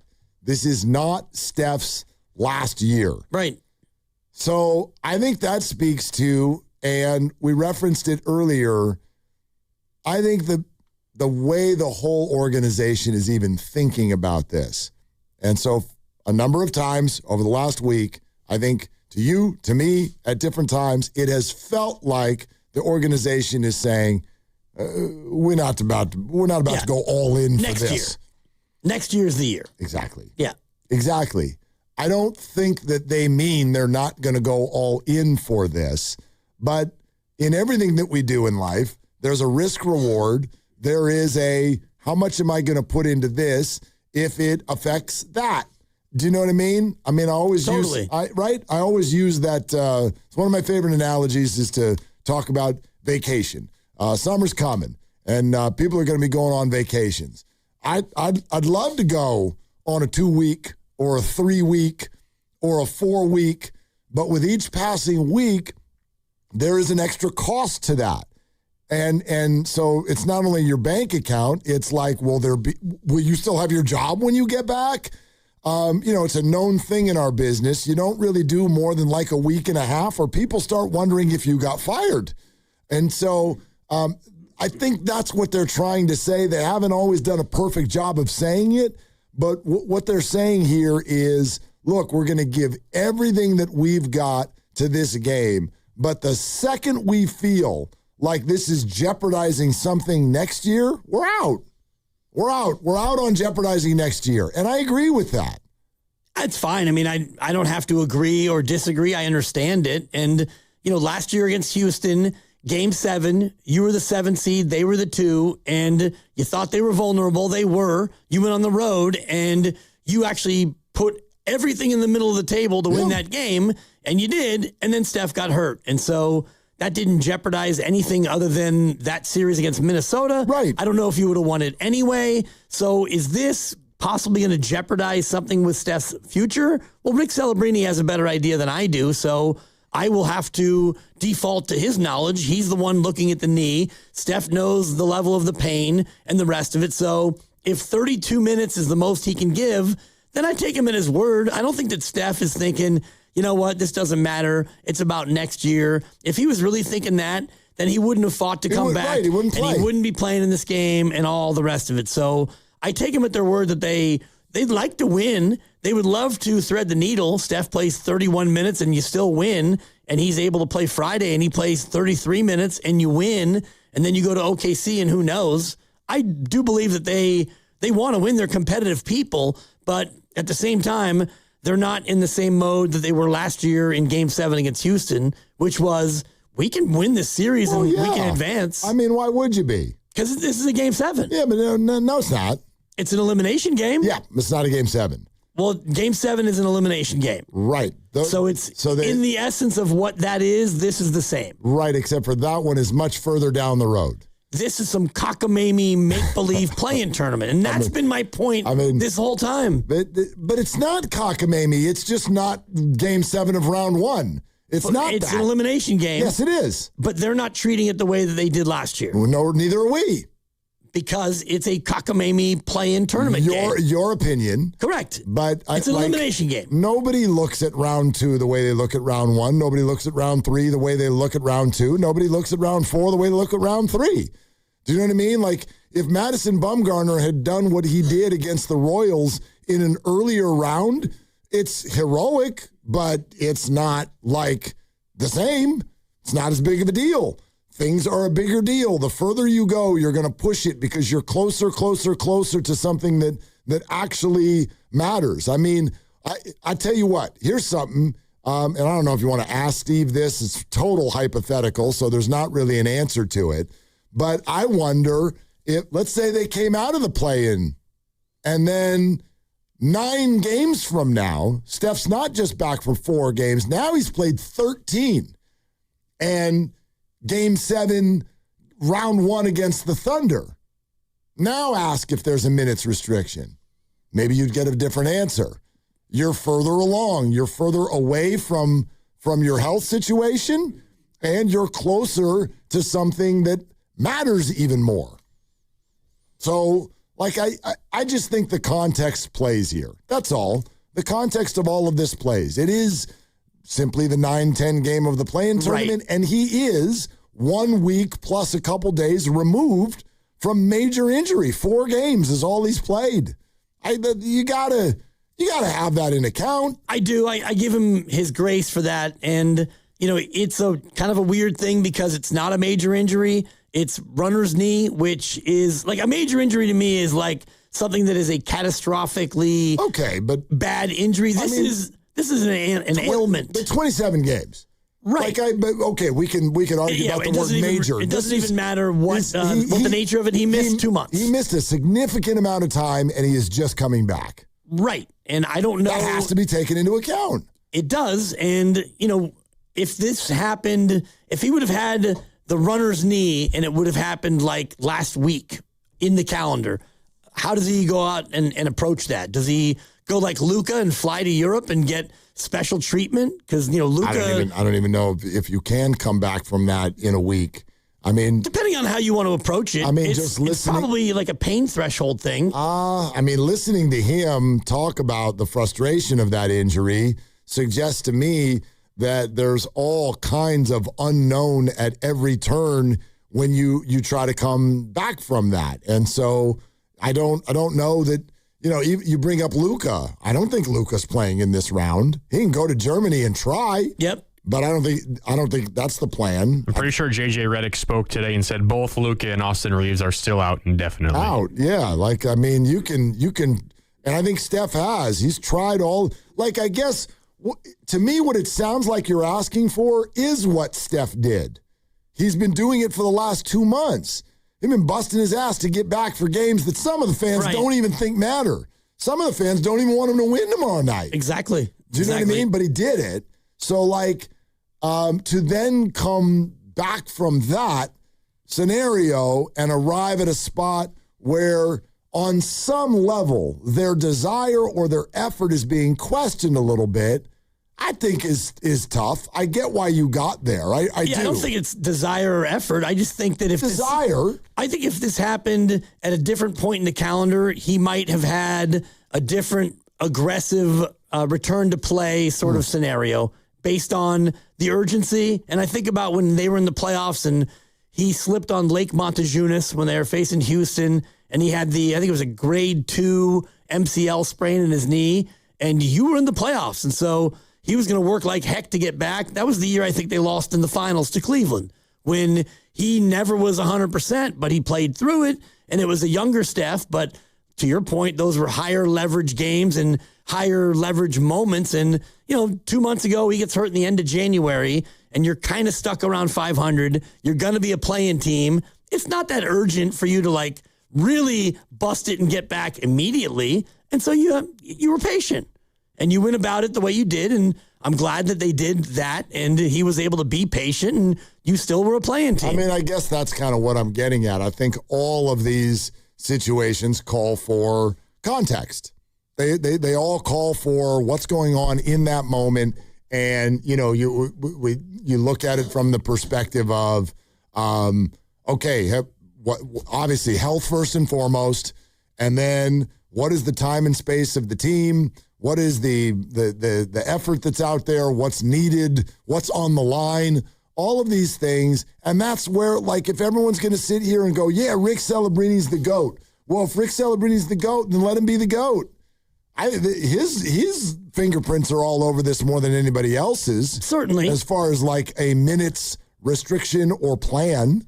Yeah, my issue is not with Rick or how much Steph worked to get back or minutes restriction or any of that. It's more about this idea of urgency, and I just don't feel the urgency from the Warriors because it's the 10-9 play-in, and I think about Kevin Durant when he had the calf strain in the finals, and that was urgency. You were in a tough one against Toronto, and so I'm sure Rick Celebrini was advising, and I don't know this, but I would guess that he was advising that, hey, Kevin, if you want to play, this could happen. And KD was probably thinking, yeah, I'm going to play. It's the NBA Finals, and whatever happens, happens. And the bad thing happened, and you end up losing the series, etc. But that was urgency. I'm not feeling the same level of that in this. Yeah. And again, it's all hypothetical because I don't know how much Steph's knee hurts. Right.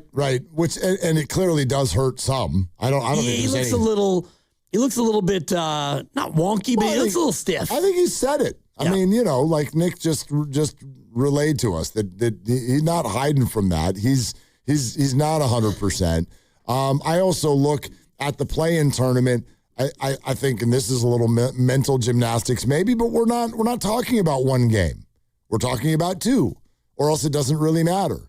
So why would you, that's where I think it's different than a Game 7. If you win a Game 7, you get another series. If you win this quote-unquote Game 7, all you get is another game. You don't get a series Game 7, yeah. Right. So, I'm going to look at these two potential games as one entity.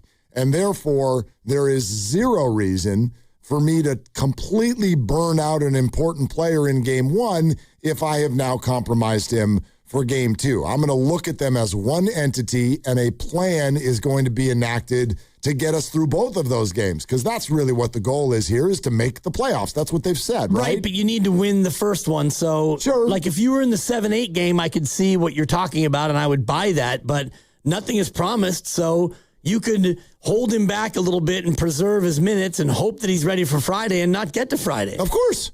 But there's also the story I told you about my Little League team where he didn't throw Adam Klink. He went with Scott Samet instead. Or maybe I told Grandy. Yeah, you told me that last week. Grandy. I've heard the story. Tournament of Champions. Yeah. We thought we were going to beat West Marin, so we threw Scott Samet, good pitcher, but nobody hit Adam Klink. We were saving Klink for the second game, and we never got to the second game. Yeah. Can't count your chickens, Dibs. Yes, Grandy, I struck out looking and started crying. Oh.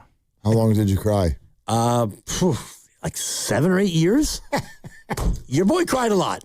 I mean, you still do. Yeah, less now. Really? Oh yeah. It's funny because one of my sons is a crier, and the other one not as much of a crier. Yeah, we're all built that way. LJ? Yeah. Welcome back, Lucas. LJ Crier. It's a 3. It's not even his kid. LJ is Shasky's kid. No, but Crier, LJ Crier. I got that part. It would have been funnier if it was Shasky. He was talking about his kid. Your kid's not named LJ. Not yet. Don't try to count me out. Don't do it, Dibs. Oh, for crying out loud. I mean, don't even bring that up. Are you familiar That's offensive. Are you familiar with Nick Cannon? Yes. Okay. Yeah, that's offensive. What about Phillip Rivers? What about Al Pacino, Robert De Niro? What about Al Pacino and Robert De Niro? They had kids north of 70. Great scene in Heat. Right. Those two have real gravitas when they're on the screen together, even alone, but especially together. You fight for that inch. Yeah. He just had a kid. His lady had a kid. He's like 75. I was going to say, you made it sound like they had a kid together. No, not the same kid. Anyway, what were we talking about? We were talking about the play-in game. And, oh, boy, it's a must-win. We were talking about holding Steph back a little bit for Friday. Scott Samet, Adam Klink. Sure. You know what? Can I admit something to you right now? Not with that face. You're not going to like it. I already don't like it. You're making that face I don't like. Because what you're saying is bothering me. You're asking them to be all in with massive urgency because this matters like nothing else, and you can't stop yourself from calling it cockamamie and blowing it off. So if you feel that way, why the hell do you even care how they feel about it? I mean, I really kind of don't, and I do care about what they feel about it, but they're telling me how they feel about it. And you feel even worse than that. I feel about the same way that they do. I don't agree with that at all. They don't think it's cockamamie. This guy just worked for 2 months to get back for this game. That's not cockamamie. Like, they want to try to make the playoffs. And you're kind of coming at them for not doing it all in, chips middle of the table, and you can't even get to the conversation without making fun of the entire process. Well, the process is, I think, lame. So, and I'm on the record as saying evident. that. Yeah, that's what I'm saying. But this is the process they have, so I'm all in on them going out and winning. And no, I want them to win. And I want to watch. Wanting them is not all in. That's not all in. I mean, what do you want me to say? I'm going to fly to L.A. and go to the game? The way you're talking about how they should be, then I would suggest you have face paint on tomorrow night. You're making it sound like this is like, holy hell, this is everything. And you don't think that. Well, it's really, it's everything as far as do they get to play basketball again this year? But they went 37-45. This is not everything. It's right. not. So you win Wednesday, you win Friday, and then what? You go to OKC and you shock the Thunder? You play as long as you can. Sure, you do. And if that's 31 minutes, then that's what he does. He plays as long as he can, and it's 31 minutes. My only point is, if this was a really, really important game, he'd play more than 32 or 33 minutes. Yeah, but no one's hiding from the fact that this is not as important as Game 7 in Houston last year. It's not. Well, it's an elimination game. That's what everyone's telling me. But yeah, exactly. Like, you get the context. I know you do. I do, yeah. I know you do. So why are you asking them to act differently than everyone else is? I'm not asking them to do anything, but sure you are. Well, I'm asking you to, they should care, and they do, and they should try to win, and they will. Are. Right, and if they don't, then it'll be, all right, we're on to Cincinnati. Actually, we're on to Cincinnati. I think they come home. Probably. They come home. Last night for the Sharks, it was a must-win, and they won, but it wasn't really a must-win because the Kings won anyway. Yeah, exactly. Will you use the word cockamamie in the Steve Kerr interview? You're going to have to stay tuned. Okay. You don't know that. That's his prediction. How'd you do that with both hands up, by the way? That was crazy. I moved really quick. No, yeah. His hands are up because he's trying to wave to me, and he thinks that I can't see him, but I can see him. We're brought to you by Fremont Bank. Here for you, here for good. Steve Kerr is going to join us next on Willard and Dibs. What's up, cousin? I want a new phone. Have you seen any good deals? Everyone has free phones, but when I switched to T-Mobile, I got more value and so much more. Like streaming included. And travel benefits. And the best part? The price of your talk, text, and data is guaranteed for 5 years. Get more benefits and more value. At T-Mobile, families save and get a 5-year price guarantee. Switch now at T-Mobile.com. Qualifying plan requires price guarantee on talk, text, and data. Exclusions like taxes and fees apply. See T-Mobile.com. Xfinity Tech Support, Matthew speaking. Hi, I live in a pretty remote place, like Jurassic Park remote. Wow. Will Xfinity Mobile work out here? Yep, the combination of reliable Wi-Fi and 5G makes it so that you can stay connected in all kinds of places. Plus, you get access to ultra-fast speeds and coverage, whether you're poolside or out live streaming with a T-Rex. Hold still, you're about to go viral.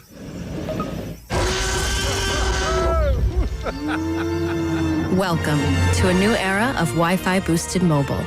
Cut your mobile bill in half with 2 lines of unlimited. Learn more at xfinitymobile.com. Xfinity, imagine that. Watch Jurassic Park with Xfinity. Restrictions apply. Xfinity Internet required. Savings comparison based on promotional rate for 2 lines of Xfinity Mobile Unlimited versus 2 lines of T-Mobile Experience More, Verizon Unlimited Plus, and AT&T Starter as of February 10th, 2026. Taxes, fees, extra. All right, I need avocados, bananas, salad, steak. Wow, does your grocery list have multiple pages? No, but I skipped lunch, so now it's like my stomach is doing the grocery shopping. And besides, I'm earning cash back with Upside. Upside? What's that? Hold up, you haven't heard of it? Upside is a free app that gets you cash back when you shop at gas stations, grocery stores, and restaurants. And they added Lucky and Food Max stores, so we're pretty much covered wherever we go. All those stores? Yep, so not only are we getting a great deal on groceries, now we can earn cash back as well. Okay, downloading Upside. Now let me copy your grocery list. Great news! Lucky and Food Max are now on Upside. Download the Upside app and use the promo code SAVE9 to earn a 10% cashback bonus on your first grocery purchase. That's promo code SAVE9 for a 10% cashback bonus. Use promo code SAVE9. Offers vary by user and location at participating merchants. Go to upside.com for terms and conditions. It's game day. Are your moderate to severe Crohn's disease or ulcerative colitis symptoms keeping you from the action? Skyrizi, risankizumab Riza, could help you get back to the game. Skyrizi is proven to help people feel significant symptom relief, achieve remission, and visibly improve damage of the intestinal lining. Skyrizi is a prescription injection medicine for adults. Don't use if allergic to Skyrizi. Serious allergic reactions, increased infections, or lower ability to fight them may occur. Before treatment, get checked for infections and tuberculosis. Tell your doctor about any flu-like symptoms or vaccines. Liver problems leading to hospitalization may occur when treated for Crohn's or ulcerative colitis. Control is everything to me. Ask your doctor about Skyrizi, the #1 prescribed biologic in Crohn's and ulcerative colitis combined. Learn more at skyrizi.com or 1-866-SKYRIZI. Hello, San Francisco Bay Area. Bank of America, in partnership with Visa, invites you to a FIFA World Cup 26 watch party. Open an eligible Bank of America checking account in participating financial centers only for an opportunity to reserve 2 complimentary tickets while supplies last. Experience special musical guests, games, giveaways, food, and more, all at a legendary venue. Learn more at BofA.com/BofA Visa Watch Party. What would you like the power to do? Bank of America, proud to be the official bank of FIFA World Cup 26. Bank of America N.A. member FDIC. Terms apply. All rights reserved. Okay, kids, let's get these firefighter uniforms on and start acting heroic. Welcome to SF Fire Credit Union. Why are you all dressed like firefighters? We'd like to open an account. You don't have to be a firefighter to do that. Anyone can get lower fees than banks, the top-rated mobile banking app, and service inspired by heroes. Wow. I guess we'll just keep the uniforms in case the barbecue gets out of hand. SF Fire Credit Union. Banking for heroes and anyone who wants to be treated like one. This institution is not federally insured. The credit union is not insured by any state government. Privately insured by ASI. Hey everyone, Boomer Esiason here. If anyone knows about diehard sports fans, it's me. I get to live and breathe the excitement of the season all year long. Now for advertisers, that passion matters. It's exactly why sports radio performs for brands. People who listen to sports on radio via streaming or on sports podcasts are nearly 3 times more likely to consider a brand that supports their favorite team. So if you are interested in reaching sports fans, we have the playbook for you. Check out our comprehensive ebook, State of Audio, Sports Fandom. Check out stateofaudio.com. I'm Bob Burke, founder and chairman of Burke America Parts Group, a family of brands that includes RepairClinic.com, an appliance and HVAC parts solution company that's grown into an international brand. Before AmericanEagle.com, we partially launched a new technology platform developed by another firm. American Eagle helped take our technology to a whole new level with digital marketing, software development, and business insights into our key markets, appliances, HVAC, and outdoor power equipment, and did so both on time and on budget. AmericanEagle.com has the resources, experience, and talent needed to produce solutions. Our new technology platform, developed by AmericanEagle.com, has produced tremendous results with higher traffic, conversion, engagement, and online revenue. If you have any home repairs you need to take care of, check us out at RepairClinic.com. If you need a world-class website or technology project, then I would highly recommend AmericanEagle.com. Call AmericanEagle.com at 773-NETWORK. That's AmericanEagle.com, 773-NETWORK. You're listening to 95.7 The Game, KGMZ-FM and HD1 San Francisco on Odyssey Sports Station and the home of the Golden State Warriors and Valkyries. Always live on the free Odyssey app and now coming to you live from the Laughing Monk Studios.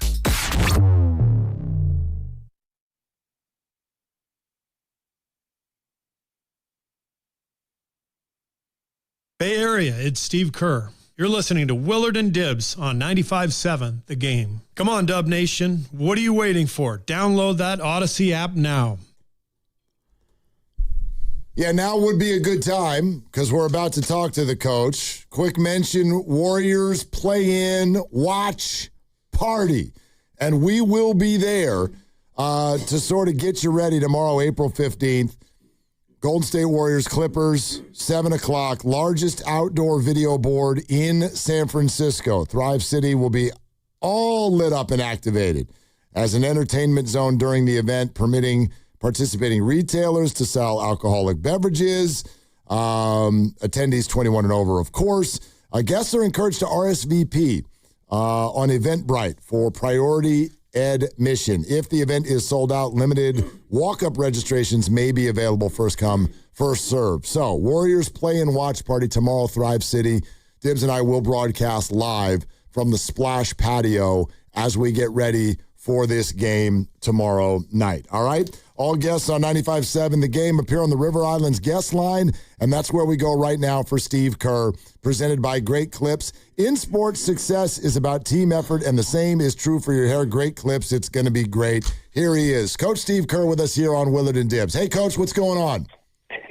I'm doing well. How are you guys? We're doing great. Want to just start out by kind of gauging how this process is feeling for everybody. I know there's been a lot made throughout the year of you guys having a hard time putting boots on the same ground for an extended period of time. So the fact that the Clippers were the opponent Sunday and again tomorrow night, in what way has that kind of helped you get ready for this one? Well, it's been nice to not get on a plane. That always helps. And everybody loves coming to L.A. We all went over to Draymond's house last night for dinner. He hosted the whole team and coaching staff, which was awesome. So some good bonding, and we've had 2 good practices getting ready for tomorrow. So, it's all been very positive down here. Is Draymond a good cook? What did he serve up for you guys? He's really good at catering, I can tell you that. That's always fun. No, it was awesome. It was really a fun night. He threw a great party, and it's always good to get the guys together in an informal setting like that. It just feels different. It feels good. And does that kind of help the vibe going into tomorrow? The fact that you didn't have to fly, you got to go to Draymond's house. What's the current mood after 82? Obviously, hopeful to get more than just one more game. But what's the clubhouse for the team vibe like right now?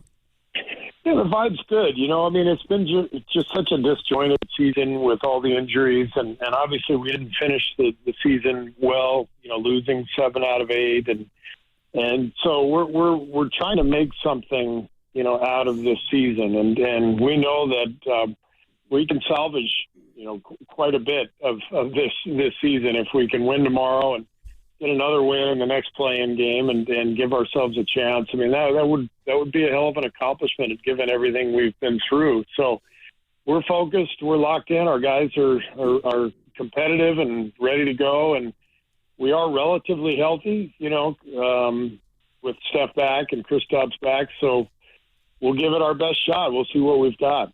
Steve, how far down the bench do you go tomorrow night? At least what's your plan on, for instance, how many players might play? It all depends, but we don't have other than Brandon Wojemski, I'm not sure anybody is even capable of playing more than 35 minutes. I mean, Steph just came back, obviously didn't quite get to 30 the other night. Draymond's been around 28 to 30 all year. Kristaps and Al kind of mid-20s. So that's just who we are right now as a team. And with Jimmy and Moses out, obviously, it puts us, in a bind in terms of the minutes we need. So we'll play our bench. We'll play guys, and the game will tell us what we need to do. But we've got to be ready to use our whole bench.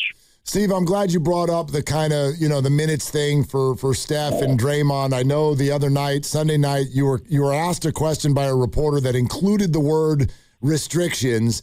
And when you're going into an elimination game, let's just say I have heard from some that sort of felt like the idea of minutes restrictions in a game like this sort of resonated for them, like maybe this game isn't kind of as important as other type elimination games that you've played in the past. How would you respond to that and expand on that?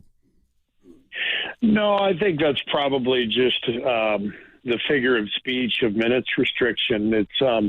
It's not like, hey, we want to limit this person, to a certain number of minutes. It's literally that person cannot play that many minutes. And so this is all about health. And so you have to be mindful of health as you play these games. And you have to be mindful of how many minutes can a guy play and be expected to be effective. So that's really what we're facing. Al has only been back for 2 games, and he's 39 and he's probably 24 minutes max. If we tried to play him much more than that, I think it's diminishing returns, and probably say the same thing about several guys. So it's not about how badly we want to win. It's just how many minutes guys can literally play and stay effective. Yeah, Mark was referring to me, by the way, Coach, just in case. Okay. All right. I didn't get that. Yeah. No, he was trying to be subtle and also protect his partner, which I respect. But I was saying that, it kind of speaks to me about a lack of desire to really go out and compete. But the way you explained it makes some sense. I'm just curious if it's them not being fit enough because they haven't played enough, or is there an injury risk, a re-injury risk by playing them more?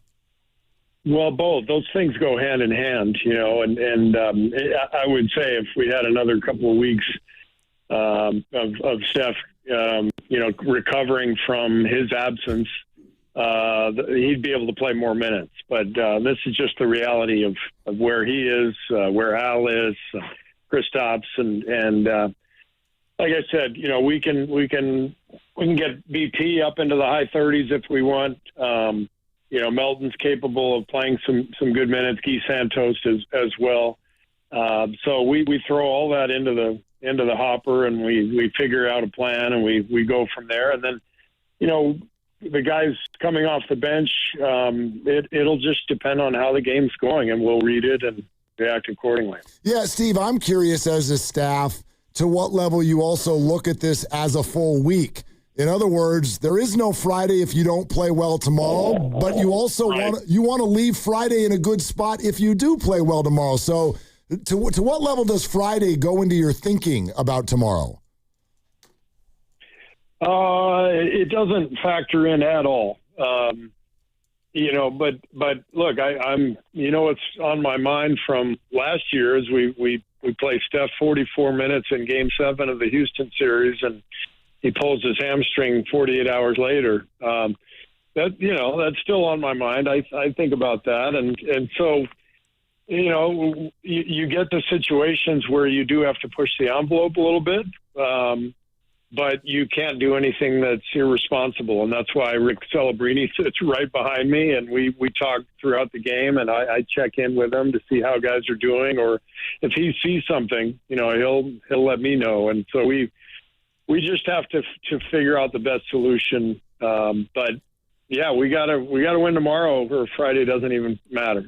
It would be Wednesday, Friday, and then a Sunday matinee. I won't even ask about load managing Game 1 until we get closer. But third year in a row, they're playing. We're not even. No, we've already decided. We're not going to send all the starters to Oklahoma City for Game 1. We'll just leave them at home, and then we've already made. I hope that you could understand the sarcasm in my voice there. But shoot, I was going to ask about Game. What about Game 2, Steve? How about that one too?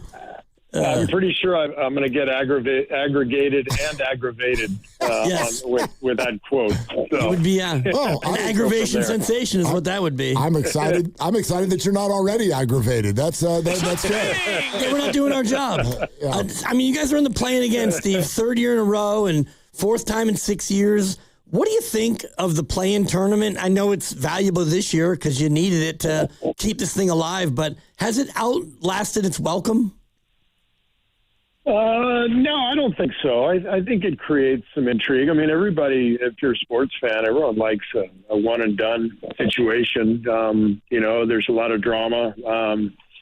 I'll be honest. I mean, it's completely self-serving. I've hated it when we were 7th and 8th, and I've loved it when we were 10th. So, it's simple as that. I mean, you definitely don't like it, if you're in that top 8. But, I'm all for what makes the league better. I think all in all, the play-in has been pretty successful. It's kept a lot of teams in the playoff hunt. It's created kind of an additional race amongst playoff teams that are in 5th or 6th, 7th, trying to get into that top 6 or avoid the 7 or 8 spots. So it's created some intrigue, and I think that's good. Have you learned anything from your past play-in experiences that you can apply tomorrow night? Yeah, I think so. I mean, having played in, I guess, 4 of these now, it's basically, I mean, it feels the exact same as a Game 7. So, the playoff experience that we have, that we've been through together, it all adds up, and I think we all feel good about our game plan tomorrow, and our chances, and the idea that you let it rip. You just there's no holding back anything, and it's fun. I mean, it's great to be part of this kind of competition, and our guys are looking forward to it. Steve Kerr with us on Willard and Dibs. Okay, Steve, you've answered this, and I think I know what you're going to say, but I gotta be honest with you about something that's just sort of coming up with the article that came out this morning about your future, et cetera. You have said you're still having a great time and you still want to do this. And Draymond has gone public and said he and Steph don't want anybody else coaching this team. And Joe Lacob has publicly stated, like, Steve Kerr can like we want Steve Kerr to be the coach kind of as long as Steve wants to be the coach. If that's how everybody feels, isn't that the alignment that you're talking about? Like what is the holdup if that's how everyone feels?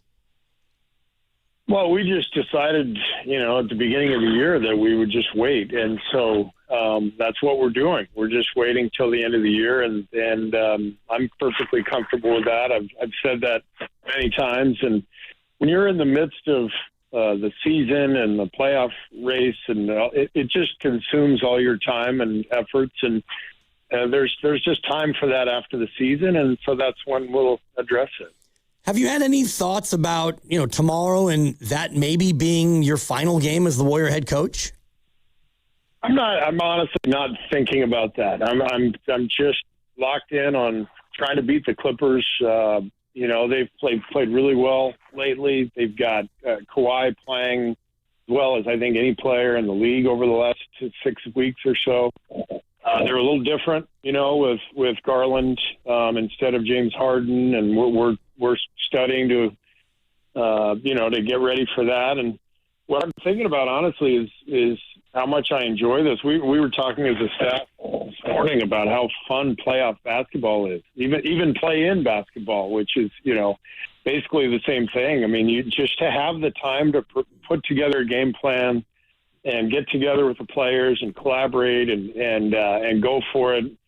It's still a thrill. I still love what I do, and I've been lucky to be here for 12 years with this group. And like I said, we'll figure all that other stuff out after the season ends. Yeah, Steve, I mean, you've answered a lot of these, but there's a hypothetical here that I'll admit it's a hypothetical, but I've heard you answer about the future. I've heard you say you never want to leave Steph Curry. I don't know if I've ever heard you answer whether or not you'd consider coaching the Warriors beyond Steph Curry's time.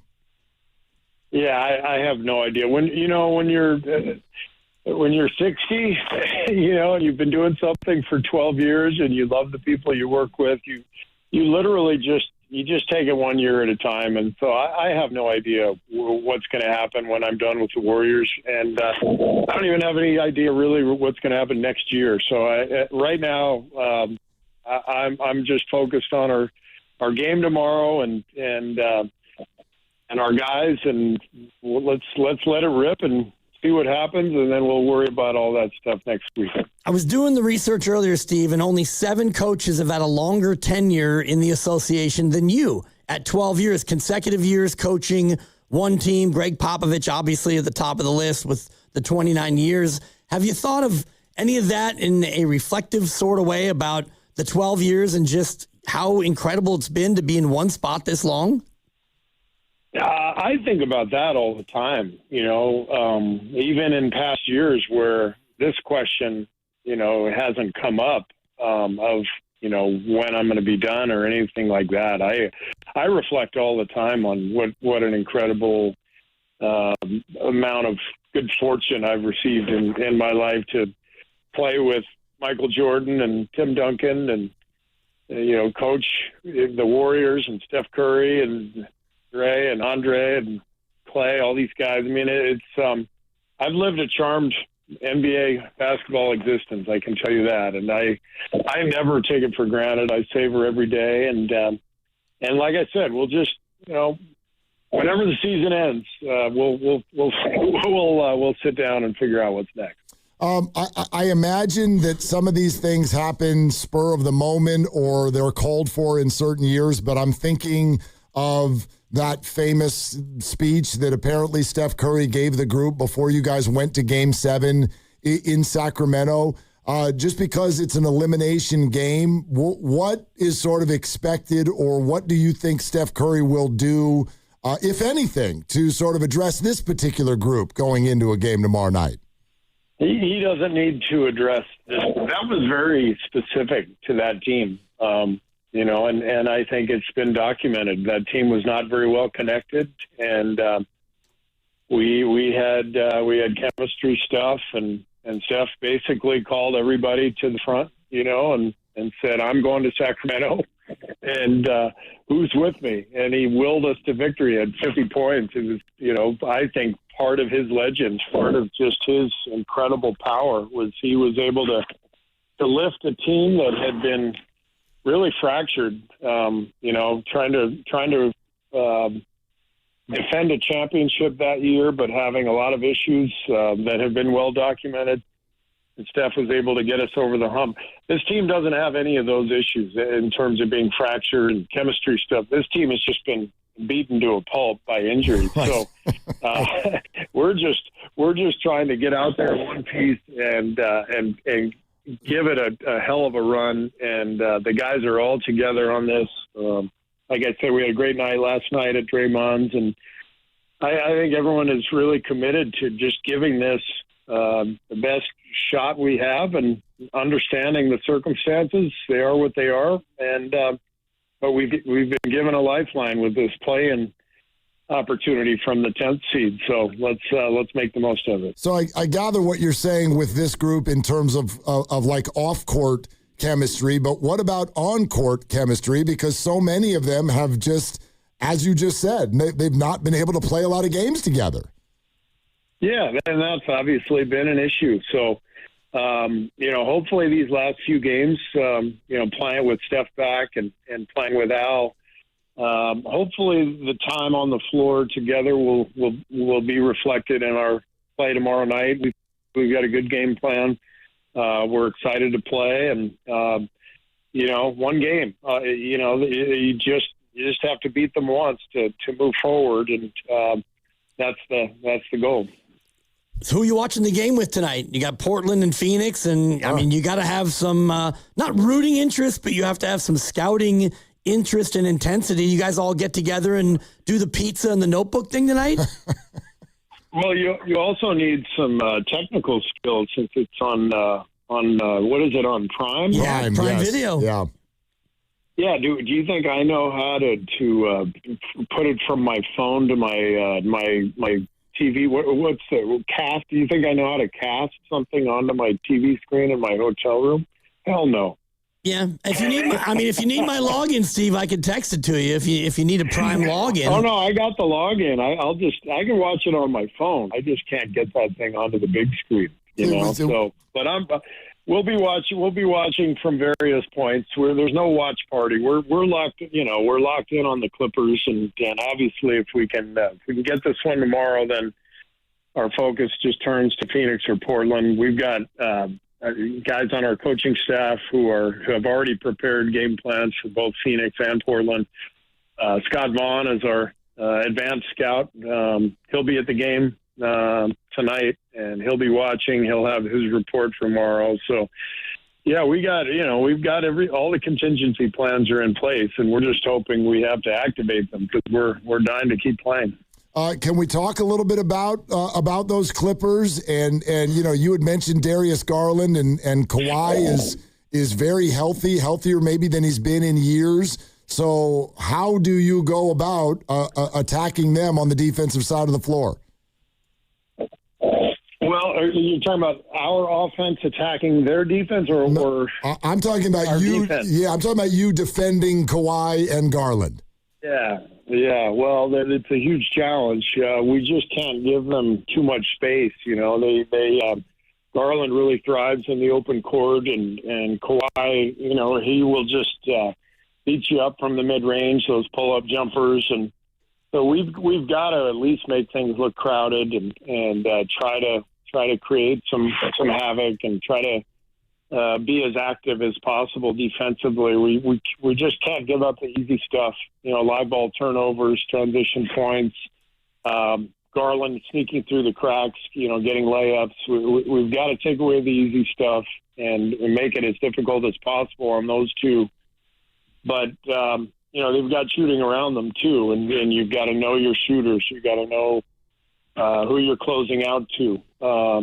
So we've got to be sharp, but that's what makes the playoffs fun is everybody's antenna have to go up, and you have to have game plan discipline. You got to be prepared, and our guys will be. Okay, Steve. Well, I tell you what, this is going to be one obviously we're all watching, and fingers crossed that when we talk to you next week, we'll be talking about the series against Oklahoma City. Man, how fun would that be? That'd be very fun. That'd be very, very fun. That'd be awesome. Yeah. All right. Well, thanks, guys. Appreciate it. All right, Coach. Thanks, Steve. Good luck. There you have it. Steve Kerr. Playing game tomorrow night, Clippers. Yep. Watch party. Warriors playing watch party April 15th all across the Thrive City Plaza, 7 p.m., largest outdoor video board in San Francisco. Thrive City will be all lit up. All the restaurants and whatnot are going to be ready to go. Retailers will be able to sell alcoholic beverages to attendees who are 21 and over. You are encouraged to RSVP on Eventbrite for priority admission, but even if the event is sold out, limited walk-up registrations may be available on a first-come, first-serve basis until capacity has been reached. Yeah. That's tomorrow night. Should be a nice night. I think the foul weather doesn't come in until late in the weekend. So is there foul weather on the way? I think we've got some more rain coming. I saw a little Sunday, Monday. That was very British of you to call it foul weather. Yeah, I mean. Foul weather. It's foul weather when it's the weekend and, you go trying to get out there and maybe play a little golf or something. So, yeah foul weather. But I think tomorrow is going to be nice. I'm seeing Monday and Tuesday, maybe late Sunday. Okay. Before any of the crap comes in. But tomorrow is like nice. Thursday and Friday are real nice. Yeah.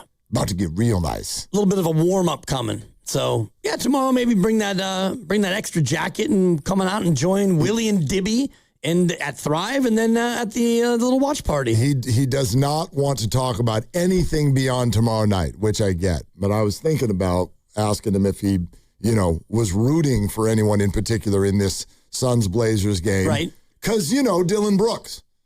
So go Blazers. Yeah, I suppose. But, I mean, the Blazers, so go Suns. I ain't letting Dylan Brooks take free shots at Steph's knee. No thanks. Well, I mean, you have had a very hard time beating Portland. And also true. And I don't know if you've done well against the Suns, and you haven't been great against the Clippers. Better. Well, the Warriors aren't very good this year. I don't know if you saw that. Yeah, I've been watching a lot of their games, Mark. Like all 82 of them. All right. 888-957-9570. Whether it is about the allocation of minutes, whether it is about his future, any of those things, all of that on the board for reaction. Coming up next, we are sponsored by Safeway. Your phone calls, welcome at 888-957-9570. This is Willard and Dibs. Head to Safeway this week for Signature Select boneless, skinless chicken breasts value packs, just $2.99 per pound, and chicken tenders in the deli all week long for just $5.99 per pound. Visit Safeway.com for more details. See you in the aisles.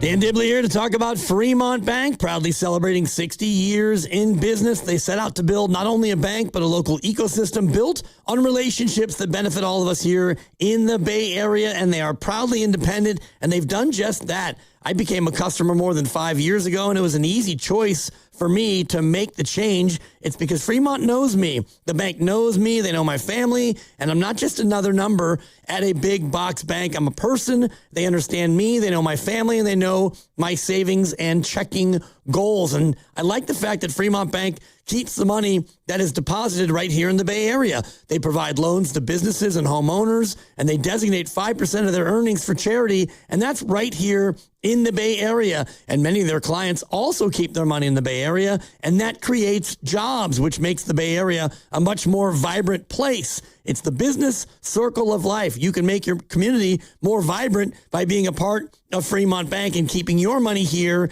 as well. Property values go up, schools get better, life becomes better when you keep your finances right here in the Bay Area. It's Fremont Bank, putting the community in community banking. The 2026 Mountain Winery Concert Series is here with Jeff Foxworthy July 19th, John Mulaney October 18th, and many more. For the complete 2026 schedule, tickets, and more, go to mountainwinery.com. Tickets on sale now. Running a small business means juggling a lot. Your network has to handle it all. That's where a fiber-only provider falls short. You need a partner who gives you a greater advantage. Introducing the Total Solutions Advantage only from Comcast Business. A first-ever combination of the largest, fastest fiber-powered network, the most reliable Wi-Fi, gig speeds with equipment and security included, and a 5-year price lock. Plus, it's all backed by a 30-day money-back guarantee. The Total Solutions Advantage only from Comcast Business. A new standard for small business with reliability, security, and savings in one. Switch today. Get started with a great offer as low as $60 a month. When you add it all up, no one does business like Comcast Business. Offer ends 6/1/26. New customers only. Requires 300 megabits per second internet and security edge. 1-year agreement, eco-bill, and autopay required. Equipment, taxes, and fees extra. Most reliable Wi-Fi based on Open Signal Awards USA Fixed Broadband Experience Report, May 2025. We've all been there. Sleepless nights, mind racing, wondering if your business's security service is really protecting what matters. At Bay Alarm, we can put your security insecurities to bed. Video security, burglar alarms, fire alarms, access control, 24/7 monitoring, and more. Our advanced technology and personalized support ensure you can rest easy, knowing we're here for you, your people, and your business. Visit bayalarm.com to talk to a local security expert. Bay Alarm, we got you. Hey, life doesn't give you a warning when everything changes. It starts with shock, confusion, and 1,000 questions running through your mind. Maybe it's a car accident, a serious injury, or a tragedy that changes your family forever. Suddenly, you're dealing with insurance companies' paperwork and pressure, all while trying to heal. That's where Beam Law comes in. They take on the legal fight, the negotiations, and the stress, so you can focus on recovery and taking care of the people who matter most. Beam Law is local, and they've recovered millions for clients across the region. That's why SF Weekly has named them Best of the Bay 4 times. So if you've been hurt or lost someone because of someone else's negligence, call Beam Law at 415-523-5555, 415-523-5555. That's 415-523-5555, or visit hurtinthebay.com. That's hurtinthebay.com, because it's not whether you get knocked down, it's whether you get back up. Beam Law. They've got your back, Bay Area. In sports, success is about team effort, and the same is true for your hair. At Great Clips, we save your haircut details in clip notes, so every member of the highly skilled team knows exactly how to create your signature look. And with our easy-to-use app, you can check in from anywhere and get a ready next text when you're up next for a cut. It's the confidence of a great haircut delivered by a team you trust. Download our app today. Great Clips. It's gonna be great. I need a little ranch, step to the ranch. There's a new flavor in town, the Jalapeno Ranch Club at Chick-fil-A. With that juicy Chick-fil-A original spicy or grilled chicken, a buttermilk ranch bun, candied bacon, pepper jack cheese, and jalapeno ranch sauce. It's got big ranch vibes with a little heat.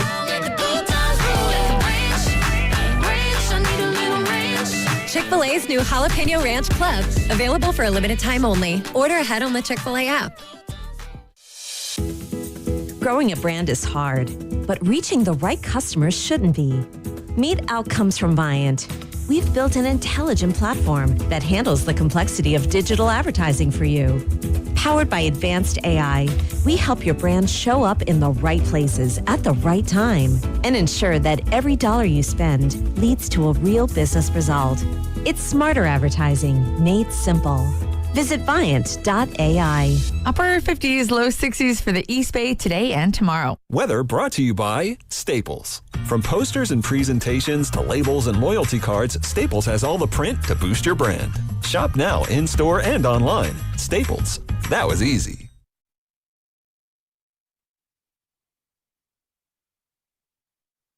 What is the point of what we're doing? What is that?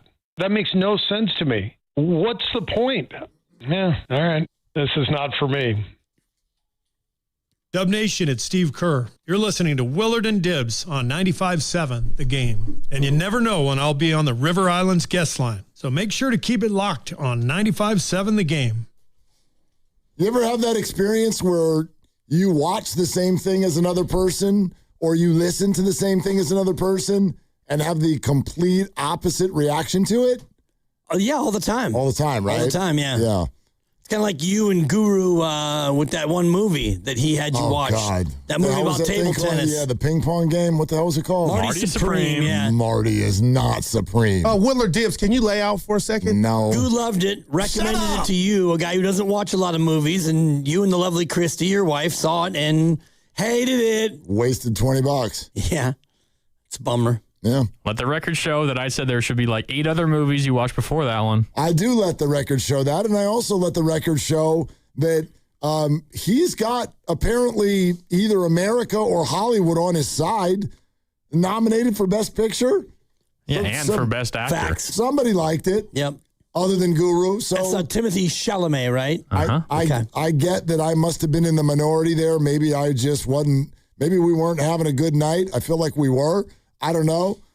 We don't watch a lot of movies, so like even the opportunity to sit and watch a movie, I cherish that. If I actually am awake all the way through a movie, that's amazing. I made it to the end. I hated every character in the entire movie. Yeah. And I don't need things to be a happy-go-lucky story, but I do. If I'm watching a movie, I'm supposed to care about what happens next. And I'm just like, I hope you all go to jail. Wow. Or like, you're all awful. You're awful. Remember the Seinfeld finale where basically the idea that they kind of got across was, as it turns out, these are just all bad people. Yeah. I was like, finales are hard. Yeah, for sure. But that's how I felt. That was comedic. This was not. This was just like, you're all terrible. I'm rooting for none of you. Yeah. So and Seinfeld was like 8 or 9 seasons too of a build-up. It's like, I'll go.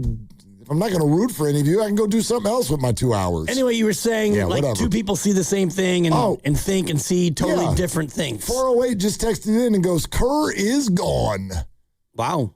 Okay. I didn't get that from that conversation at all. Didn't either. Kerr is here, and he ain't going anywhere. I really don't think so. I've never thought so. And just hearing him, I'm not getting the sense of, he's one game away from coming out on, if they lose tomorrow, he comes out on Friday in his exit interview and just says, deuces.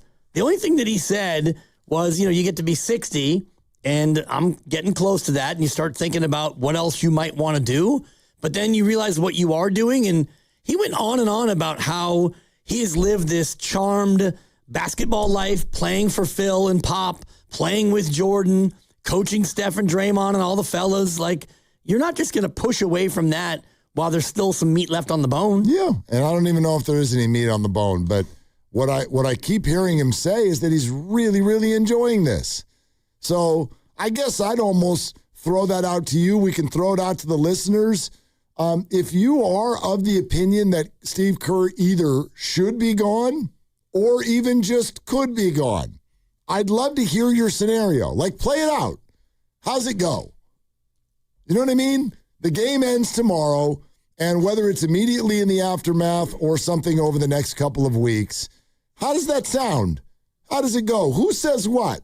Steve steps away? The organization wants to go in a different direction? Like, give me an idea of what is this scenario that's in anyone's heads that Steve Kerr is not going to be the head coach of the Warriors next year, because I'm having a really hard time seeing. Well, the only scenario I could see would be Steve decides to step away and he reflects on a long year and a great 12-year run and decides, I'm 60. Perhaps I want to do something else. Didn't he already go on record, and I believe him, saying, I'll never leave Steph? Yeah. He said that. Well, you're asking for scenarios. Right. But the other scenario would be you lose to the Clippers and Joe Lacob is running a little hot, and he decides, you know what? We're going to come up with a new GM, and that GM's going to come up with a new coach, and so we're not bringing Steve back. And Mike, I'm sorry, but it's a 3-year run, and that's going to be it. And we're going to go ahead and get some new people in here. Don't see any of these things as I don't either. You're asking for scenarios. No, I know, but like plausible scenarios. Those don't sound plausible. There is no plausible scenario. Okay. Like, what would be the plausible? What's the most plausible scenario where he doesn't come back? I don't have one. Right. So then he's coming back. That's what I tried to say to him. I go, Steve, I understand what you've all said, but with all due respect, I don't understand what the holdup is here. Every single person that matters in this circle has publicly said we want to be here next year. So what is it, like a really bad storm that would stop you from being the coach, or like, right? Does your car just get stuck in the driveway every day? What's happening here? What would lead to him not being the coach? It'd have to be something, and I don't even want to put it out in the ether, but something really, really bad. Okay, right. I get that. But I mean, what his answer was to that, by the way, was it was just kind of an agreement that we all had. We agreed at the beginning of the year that we weren't going to do this during the year, so we won't.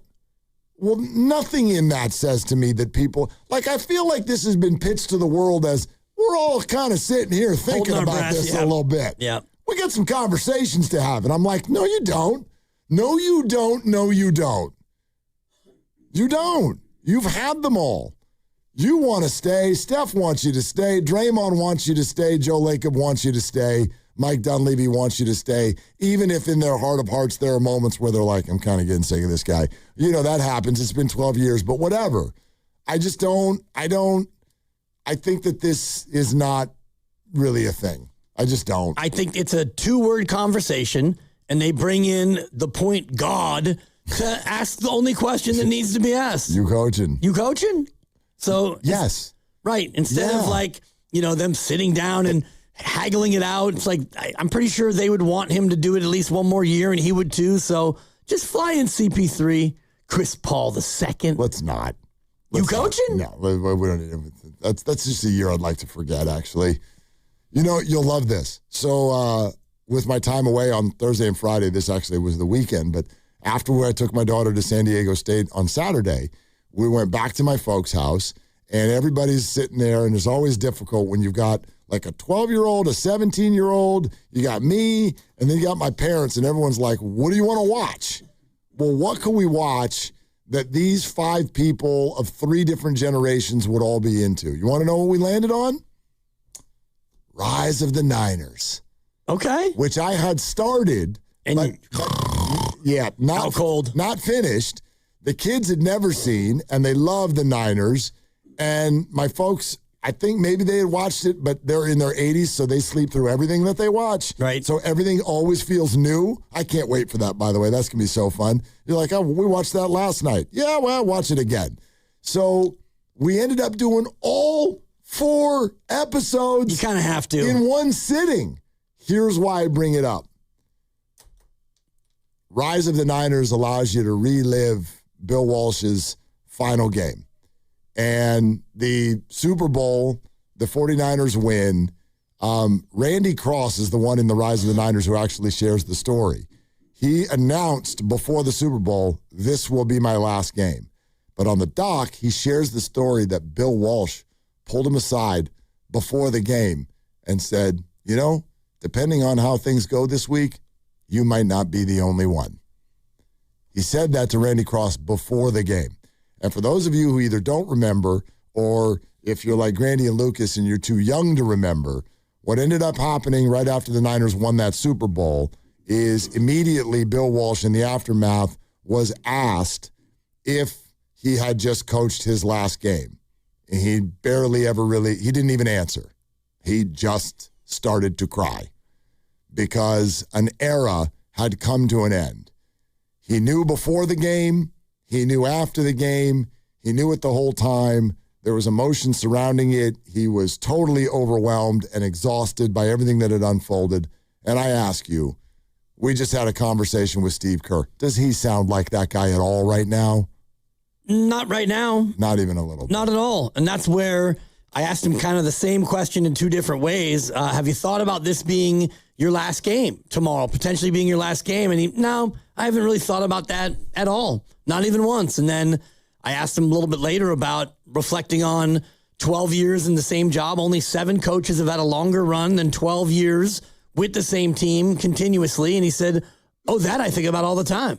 So he is reflective of what he's had and what he appreciates. But at the same time, no, he's not in that spot where, you know, emotionally he is ready to say goodbye to this team, and it could happen tomorrow. So I think that he's pretty confident that he wants to be back and that they want him to come back, and he's just respecting what they agreed to, which is not during the year. And so I would imagine when the season ends, Wednesday or Friday or down the road, there'll be a couple 2 or 3 day cooling off period, or maybe even a little bit longer.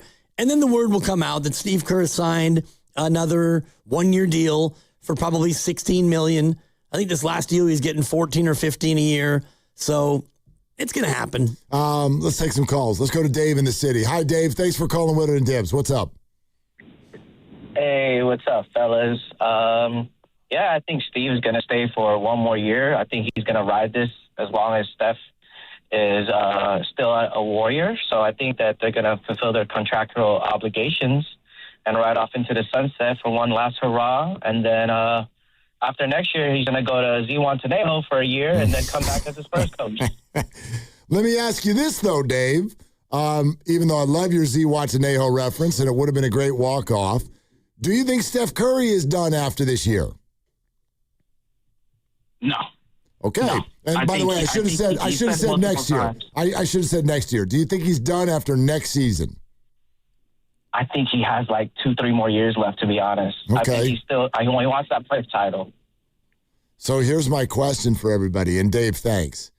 If this is not Steph Curry's last year coming up, and Steph Curry doesn't want anyone else coaching him, and Steve Kerr doesn't ever want to leave Steph, I want to start asking the same why question that I asked 2 months ago when everyone thought Steve Kerr was leaving this year. It's a pretty simple logic problem, right? Why this year? Now I'm going to say it again. Why next year? Why? Make that algorithm make sense.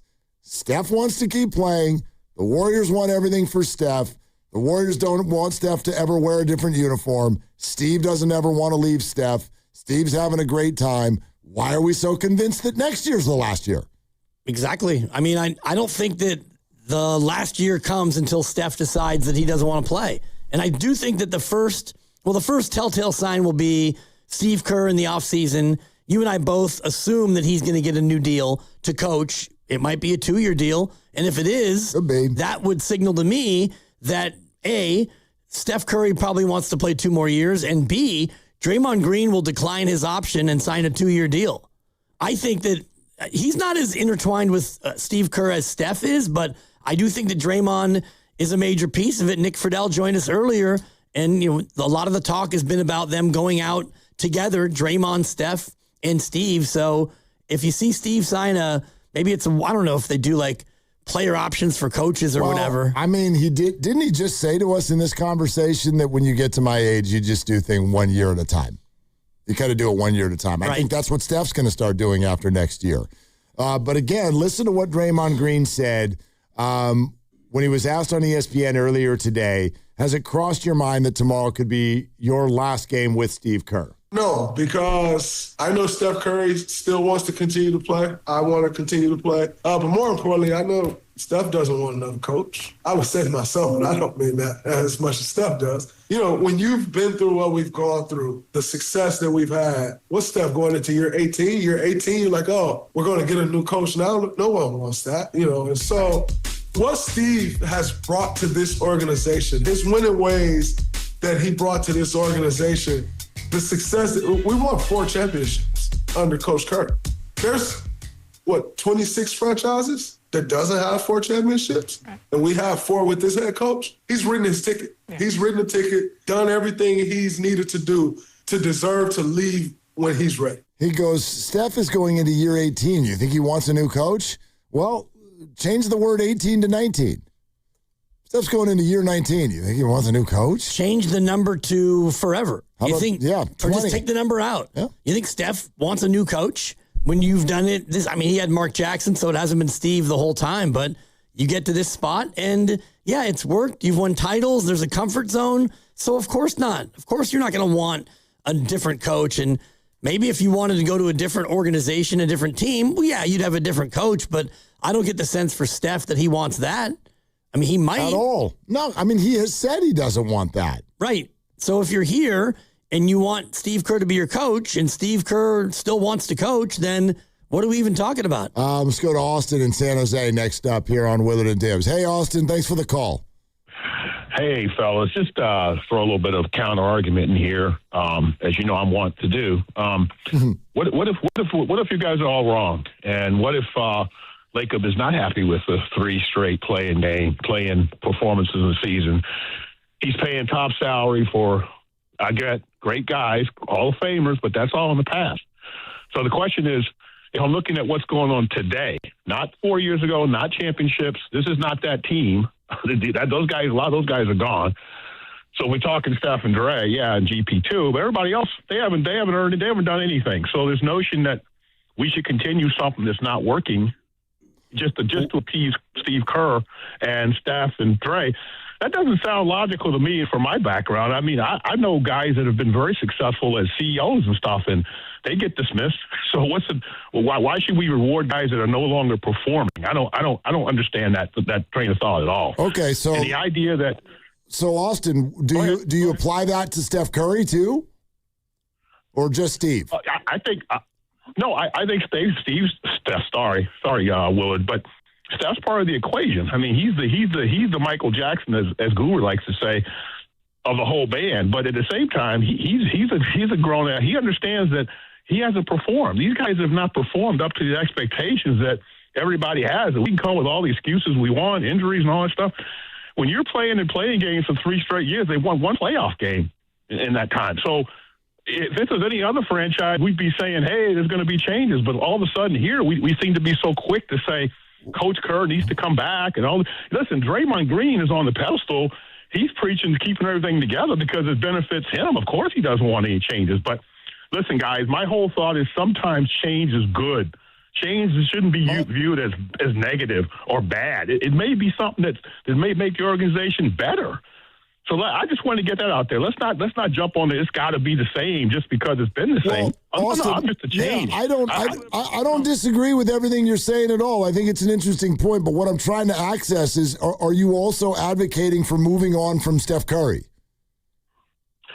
What that would look like, I think is obviously Willard, a lot more complicated than saying let's move on from Steph.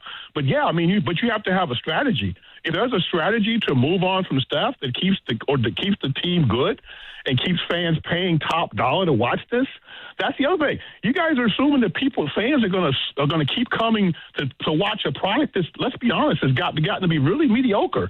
So if I'm Joe Lacob, I'm saying no, I want a top-notch product, and right now, this is not a top-notch product, guys. That's kind of what I wanted to throw out there. I appreciate the time. Thanks. Okay, Austin, thanks. I would look at it in a couple of different ways. First of all, I'd like to clap back on the whole. They haven't. They've won one playoff game the last 3 years. I seem to remember them beating the Rockets in a 7-game series just a year ago. That's 4 playoff wins right there. Yeah. So let's get that factual error out of the way. And then secondarily, that is a matter of opinion when it comes to the idea that people will not continue to pay top dollar to watch this product. My question to you would be, what product are you talking about? Because, yes, a lot of people feel like this Warrior thing has run its course. The arena was not as fun this year. Okay, I'll buy that. But what if the product is just Steph? Because I would argue, yes, people will still pay top dollar to see Steph Curry. I would say people still do. I would say the minute he returned against Houston a week and a half ago, the arena was completely on fire in a way that it had not been in the previous 2 months. So I fundamentally what Austin is saying, I think there's some fairness there. There's at least a conversation there. But to me, you are diminishing the core of the Warriors' earth, which is Steph Curry. He is still top product. He is still top dollar. And the world does revolve around him, and that's how they see it. You're allowed to disagree, but that's how they see it. And if, therefore, he still wants Draymond and Steve by his side, like, spoiler alert, he's going to get his wish. I mean, most likely. I can't imagine them rocking that boat, and you can think that the product has gotten stale or is mediocre or whatever you think, but the sellout streak is intact, and if you want to get tickets on the resale market, it's still north of $100 every game for the, quote, worst seat in the house. So the product from a money-making standpoint is not stale and it's not mediocre. Yeah, 37-45 is not good enough. And being in the play-in 3 of the last 4 is not what you want to be. But ultimately, it's a business. It's entertainment, as you always say. And Steph Curry is one of the most entertaining athletes that we've ever seen, and he still is today. Yeah. So all these things make it so you do what you did, which is continue to find other older guys and try to make a run. I mean, look, the bottom line for me is you can be bored by this. You can criticize this. The organization feels an unbelievable debt of gratitude to Steph Curry, and they're going to do him sort of the way that he would like it to go the rest of the way. They've made this very clear. You're allowed to disagree with it. I personally don't. That's kind of it. But much more to discuss. 888-957-9570. That's the number. We're brought to you by Fremont Bank. Here for you. Here for good. Tomorrow, Warriors, Clippers, play-in game number 1. The Suns and Blazers will play here in a couple hours, and we're talking it out here on Willard and Dibs. And Dan Dibley here. Now that spring is approaching, this might be time to upgrade your home's exterior and property. Golden State Lumber and Showroom works with contractors and professional builders to satisfy homeowners' plans to add decking, pergolas, fencing, and fire protection. Improving your home with modern siding is a good way to protect against fire, mold, and dry rot.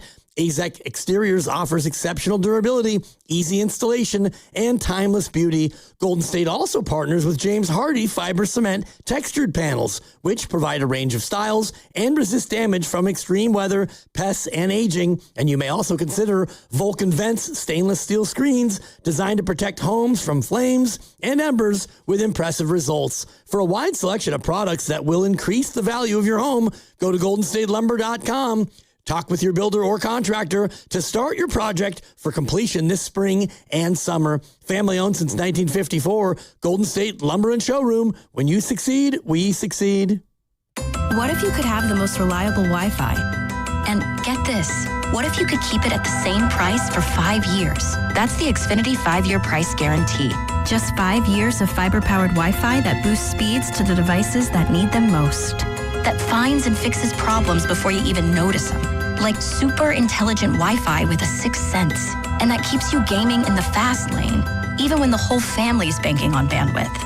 And here's the best part. No annual contracts, no hidden fees, and our best equipment included. Plus, get online in minutes with same-day Wi-Fi. Hey, let's face it, a lot can change in 5 years. Kids grow taller, dreams grow bigger, but your Wi-Fi, it would stay reliable and the price would stay put. The Xfinity 5-year price guarantee. Lock in your price and unlock the possibilities. Xfinity, imagine that. Select plans only. Restrictions apply. Powered by fiber. Connected to the premises by coaxial cable. Actual speeds vary. Hello, San Francisco Bay Area. Bank of America, in partnership with Visa, invites you to a FIFA World Cup 26 watch party. Open an eligible Bank of America checking account in participating financial centers only for an opportunity to reserve 2 complimentary tickets while supplies last. Experience special musical guests, games, giveaways, food, and more, all at a legendary venue. Learn more at BofA.com/BofA Visa Watch Party. What would you like the power to do? Bank of America, proud to be the official bank of FIFA World Cup 26. Bank of America and a member FDIC. Terms apply. All rights reserved. All right, I need avocados, bananas, salad, steak. Wow, does your grocery list have multiple pages? No, but I skipped lunch, so now it's like my stomach is doing the grocery shopping. And besides, I'm earning cash back with Upside. Upside? What's that? Hold up, you haven't heard of it? Upside is a free app that gets you cash back when you shop at gas stations, grocery stores, and restaurants. And they added Lucky and Food Max stores, so we're pretty much covered wherever we go. All those stores? Yep, so not only are we getting a great deal on groceries, now we can earn cash back as well. Okay, downloading Upside. Now let me copy your grocery list. Great news! Lucky and Food Max are now on Upside. Download the Upside app and use the promo code SAVE9 to earn a 10% cashback bonus on your first grocery purchase. That's promo code SAVE9 for a 10% cashback bonus. Use promo code SAVE9. Offers vary by user and location at participating merchants. Go to upside.com for terms and conditions. Powerful doesn't just happen. You have to make it happen. So the moment Total Wireless offers a free Samsung S25 FE with Galaxy AI, when you switch to Total 5G or 5G Plus Unlimited 3-month plan, you take the network as powerful as you with unlimited 5G data that won't slow you down. Now that's a total power move. Visit your neighborhood Total Wireless store. Device taxes and fees may apply. Requires new activation on a Total 5G Unlimited 3-month plan or higher. External port in and ID verification. Available only in Total Wireless stores. Limit to 4 devices per account. Dell PCs with Intel inside are built for the moments you plan and the ones you don't. For the time you forgot your charger at the gate. Passengers, we are now on our initial ascent. Or when you're bouncing between projects like a ping pong ball. We build PCs with long-lasting battery life, so you're not scrambling for an outlet. And built-in intelligence, so you can stay focused on whatever you're doing. Dell Technologies, built for you. Dell.com/Dell PCs. Straight Talk Wireless presents Pickup Truck Wisdom. Trust is earned. That's why I've stuck with Straight Talk. Same price since 2009 on Verizon's 5G network. Cause shoot, anyone can make a promise. Keeping it for years, that means something. Now plans starting at $25 a month with 4 lines. Find us at straighttalk.com and Walmart. Straight Talk Wireless. Straightforward. Always. Same price claim applies only to the base monthly price of our $45 plan from October 2009 to present. This is the story of the one. As a procurement manager for a hospital system, she keeps every facility in her network stocked and ready. That's why she counts on Grainger to be her single source for thousands of products, from disinfectants to lighting, air filters, and more. And with fast, dependable delivery, Grainger helps her keep every facility stocked, safe, and running smoothly. Call 1-800-GRAINGER, click Grainger.com, or just stop by. Grainger, for the ones who get it done.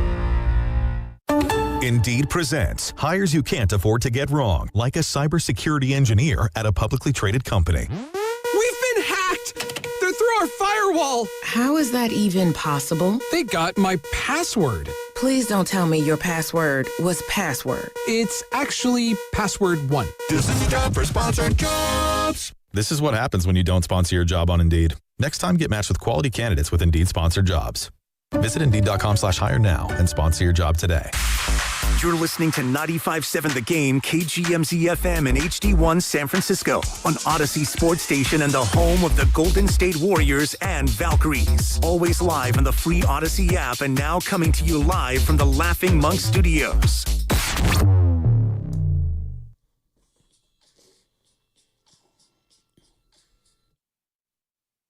Area, it's Steve Kerr. You're listening to Willard and Dibs on 95.7 The Game. And you can see us live on YouTube and Twitch right now. Just search 95.7 The Game and make sure to subscribe. I ain't afraid of no change. No.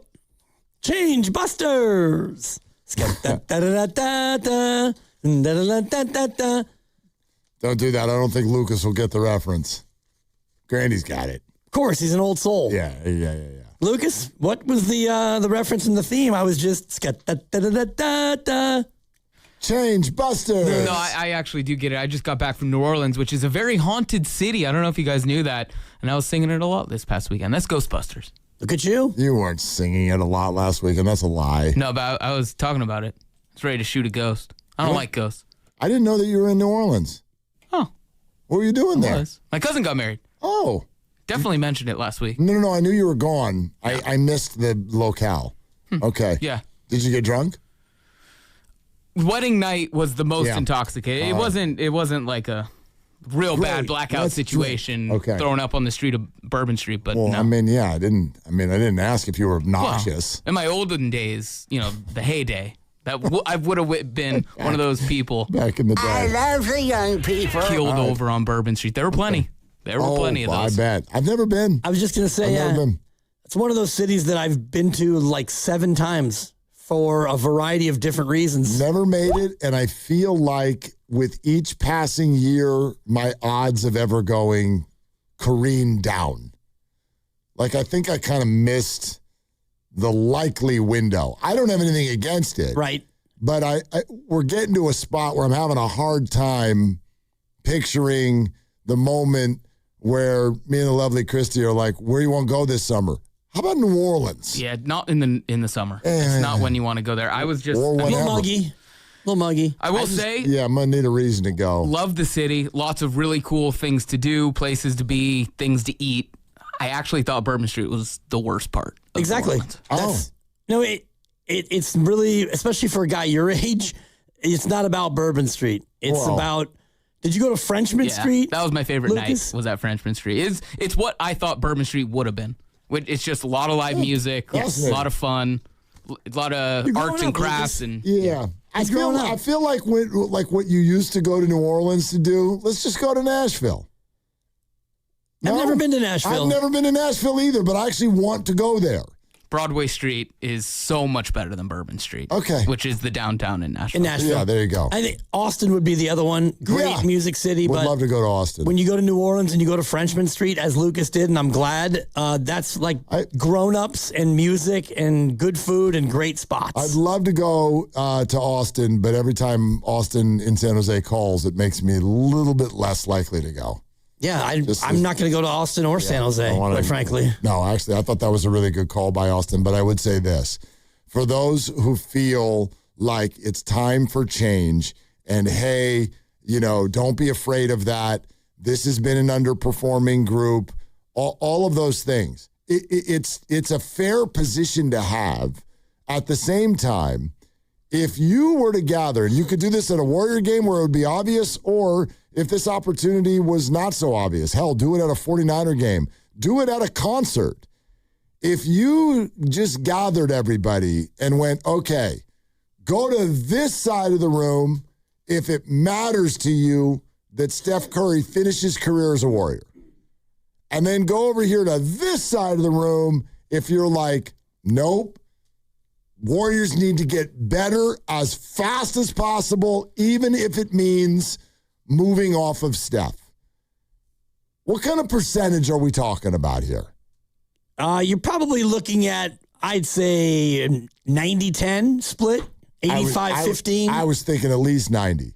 I think one side of the room has 95% of the people. And it's interesting because if you want to get better as soon as possible, that doesn't really happen unless you go into tank mode and win some lotteries and do it in the right year. We did this yesterday of teams that win the lottery in the wrong year and teams who happen to do it when you get Cooper Flagg or LeBron James or Victor Wembanyama. The Spurs have been 6 years without a playoff berth. This will be 7 unless they make the playoffs this year.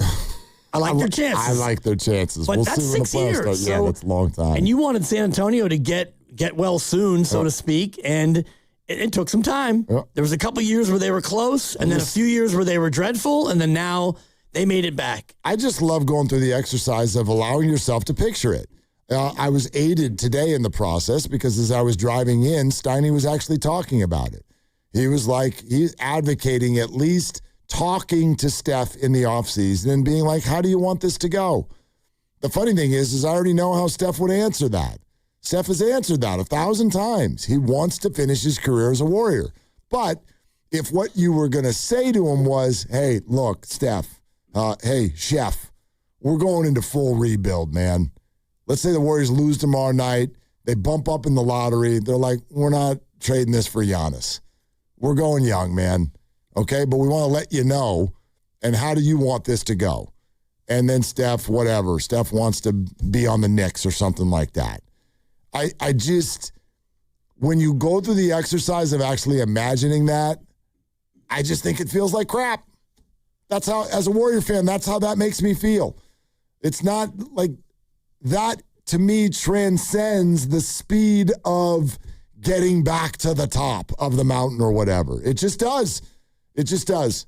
And I do think that a humongous majority of Warrior fans feel the same way. I think so too. And you could get to a spot where, you run out of years for Steph here and maybe he wants to go and chase a chip somewhere else. I don't think so. You just have me thinking about other one-team stars or one-team legitimate stars or superstars who eventually went elsewhere. And I thought about Tony Parker, who eventually left, and that thing was kind of ending in San Antonio. And the other one was Karl Malone, 18 years as a Jazz. And he joined the Lakers to try to get a championship. He took less money, but he didn't have a title. Steph has 4. Now, Malone is as big in Utah as Steph is here, but Malone didn't have one in Utah, and he wasn't going to get one. So he was in chase mode. I don't think Steph is. No, and it didn't go well, by the way. And he got hurt. You were down there, right? I sure was. 03? Yeah. 03, 04. Yeah, yep. Something in there. Yeah, absolutely. All right. So we're super heavy Warriors today, obviously, as we get ready for tomorrow night's play-in tournament game between the Warriors and the Clippers. So earlier in the show, we got the opportunity to go into his future and the game tomorrow night and everything else surrounding the Warriors as they get ready for this elimination game tomorrow night. Coach Kerr, as he does every single week, on Willard and Dibs. So let's do it. Let's let you hear exactly how that went down. Let's go out to Steve Kerr. All guests on 95.7 The Game appear on the River Islands guest line, and that's where we go right now for Steve Kerr, presented by Great Clips. In sports, success is about team effort, and the same is true for your hair. Great Clips, it's going to be great. Here he is, Coach Steve Kerr with us here on Willard and Dibs. Hey, Coach, what's going on? I'm doing well. How are you guys? We're doing great. Want to just start out by kind of gauging how this process is feeling for everybody. I know there's been a lot made throughout the year of you guys having a hard time putting boots on the same ground for an extended period of time. So the fact that the Clippers were the opponent Sunday and again tomorrow night, in what way has that kind of helped you get ready for this one? Well, it's been nice to not get on a plane. That always helps. And everybody loves coming to L.A. We all went over to Draymond's house last night for dinner. He hosted the whole team and coaching staff, which was awesome. So some good bonding, and we've had 2 good practices getting ready for tomorrow. So, it's all been very positive down here. Is Draymond a good cook? What did he serve up for you guys? He's really good at catering, I can tell you that. That's always fun. It was awesome. It was really a fun night. He threw a great party, and it's always good to get the guys together in an informal setting like that. It just feels different. It feels good. And does that kind of help the vibe going into tomorrow, the fact that you didn't have to fly, you got to go to Draymond's house? What's the current mood after 82? Obviously hopeful to get more than just one more game, but what's the clubhouse for the team vibe like right now? Yeah, the vibe's good. It's been just such a disjointed season with all the injuries, and obviously we didn't finish the season well, losing 7 out of 8. And so we're trying to make something, out of this season. And we know that we can salvage, quite a bit of this season if we can win tomorrow and get another win in the next play-in game and give ourselves a chance. I mean, that would be a hell of an accomplishment given everything we've been through. So we're focused, we're locked in. Our guys are competitive and ready to go, and we are relatively healthy, with Steph back and Kristaps back. So we'll give it our best shot. We'll see what we've got. Steve, how far down the bench do you go tomorrow night? At least what's your plan on, for instance, how many players might play? It all depends, but we don't have, other than Brandon Wojemski, I'm not sure anybody is even capable of playing more than, 35 minutes. I mean, Steph just came back, obviously, didn't quite get to 30 the other night. Draymond's been around 28 to 30 all year. Kristaps and Al kind of mid-20s. So that's just who we are right now as a team. And with Jimmy and Moses out, obviously, it puts us, in a bind in terms of the minutes we need. So we'll play our bench. We'll play guys, and the game will tell us what we need to do, but we've got to be ready to use our whole bench. Steve, I'm glad you brought up the kind of, the minutes thing for Steph and Draymond. I know the other night, Sunday night, you were asked a question by a reporter that included the word restrictions. And when you're going into an elimination game, let's just say I have heard from some that sort of felt like the idea of minutes restrictions in a game like this sort of resonated for them, like maybe this game isn't kind of as important as other type elimination games that you've played in the past. How would you respond to that and expand on that? No, I think that's probably just the figure of speech of minutes restriction. It's not like, hey, we want to limit this person, to a certain number of minutes. It's literally that person cannot play that many minutes. And so this is all about health, and so you have to be mindful of health as you play these games, and you have to be mindful of how many minutes can a guy play and be expected to be effective. So that's really what we're facing. Al has only been back for 2 games, and he's 39, and he's probably 24 minutes max. If we tried to play him much more than that, I think it's diminishing returns, and probably say the same thing about several guys. So it's not about how badly we want to win. It's just how many minutes guys can literally play and stay effective.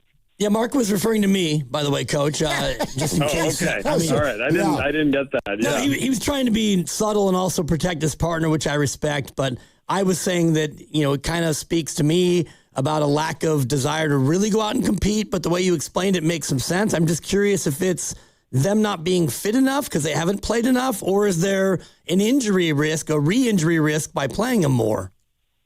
Well, both. Those things go hand in hand, and I would say if we had another couple of weeks of Steph, recovering from his absence, he'd be able to play more minutes. But this is just the reality of where he is, where Al is, Kristaps, and like I said, we can get BP up into the high 30s if we want.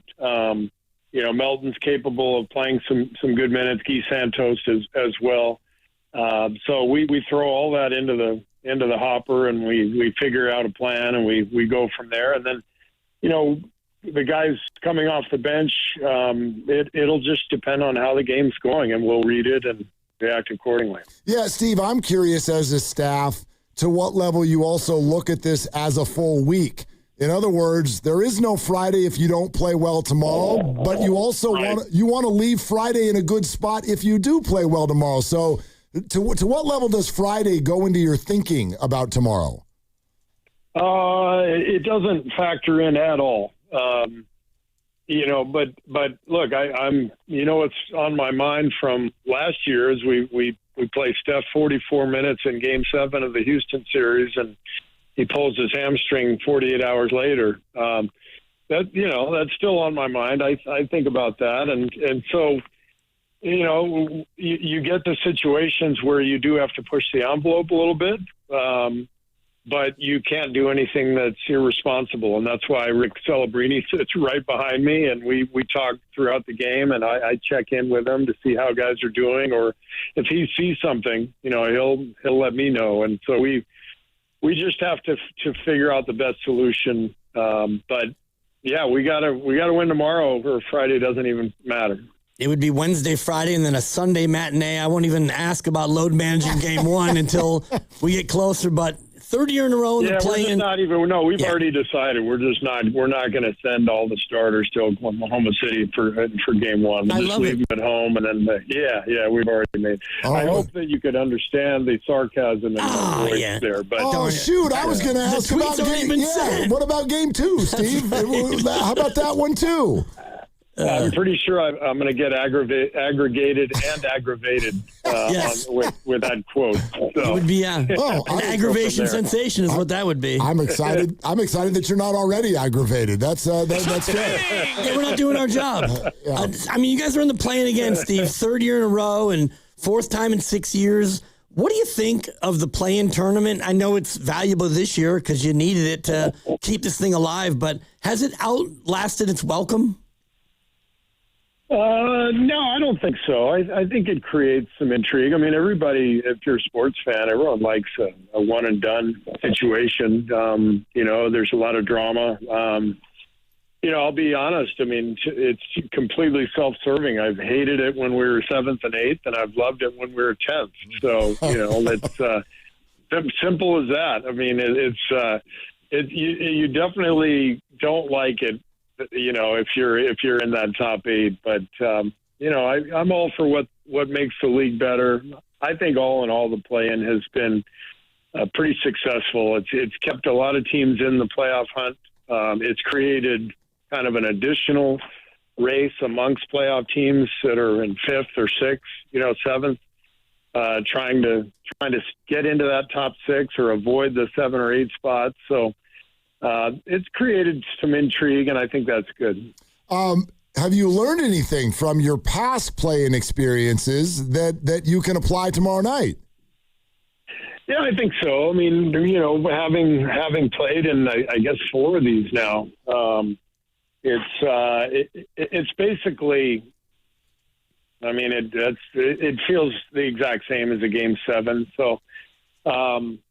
The playoff experience that we have, that we've been through together, it all adds up. And I think we all feel good about our game plan tomorrow and our chances and the idea that you let it rip. You just, there's no holding back anything. And it's fun. I mean, it's great to be part of this kind of competition, and our guys are looking forward to it. Steve Kerr with us on Willard and Dibs. Okay, Steve, you've answered this, and I think I know what you're going to say, but I gotta be honest with you about something that's just sort of coming up with, the article that came out this morning about your future, et cetera.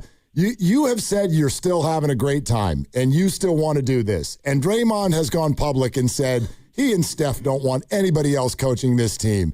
And Joe Lacob has publicly stated, Steve Kerr can we want Steve Kerr to be the coach kind of as long as Steve wants to be the coach. If that's how everybody feels, isn't that the alignment that you're talking about? What is the holdup if that's how everyone feels? Well, we just decided, at the beginning of the year that we would just wait. And so that's what we're doing. We're just waiting till the end of the year. And I'm perfectly comfortable with that. I've said that many times. And when you're in the midst of the season and the playoff race, and it just consumes all your time and efforts, and there's just time for that after the season, and so that's when we'll address it. Have you had any thoughts about tomorrow and that maybe being your final game as the Warrior head coach? I'm honestly not thinking about that. I'm just locked in on trying to beat the Clippers. they've played really well lately. They've got Kawhi playing as well as I think any player in the league over the last 6 weeks or so.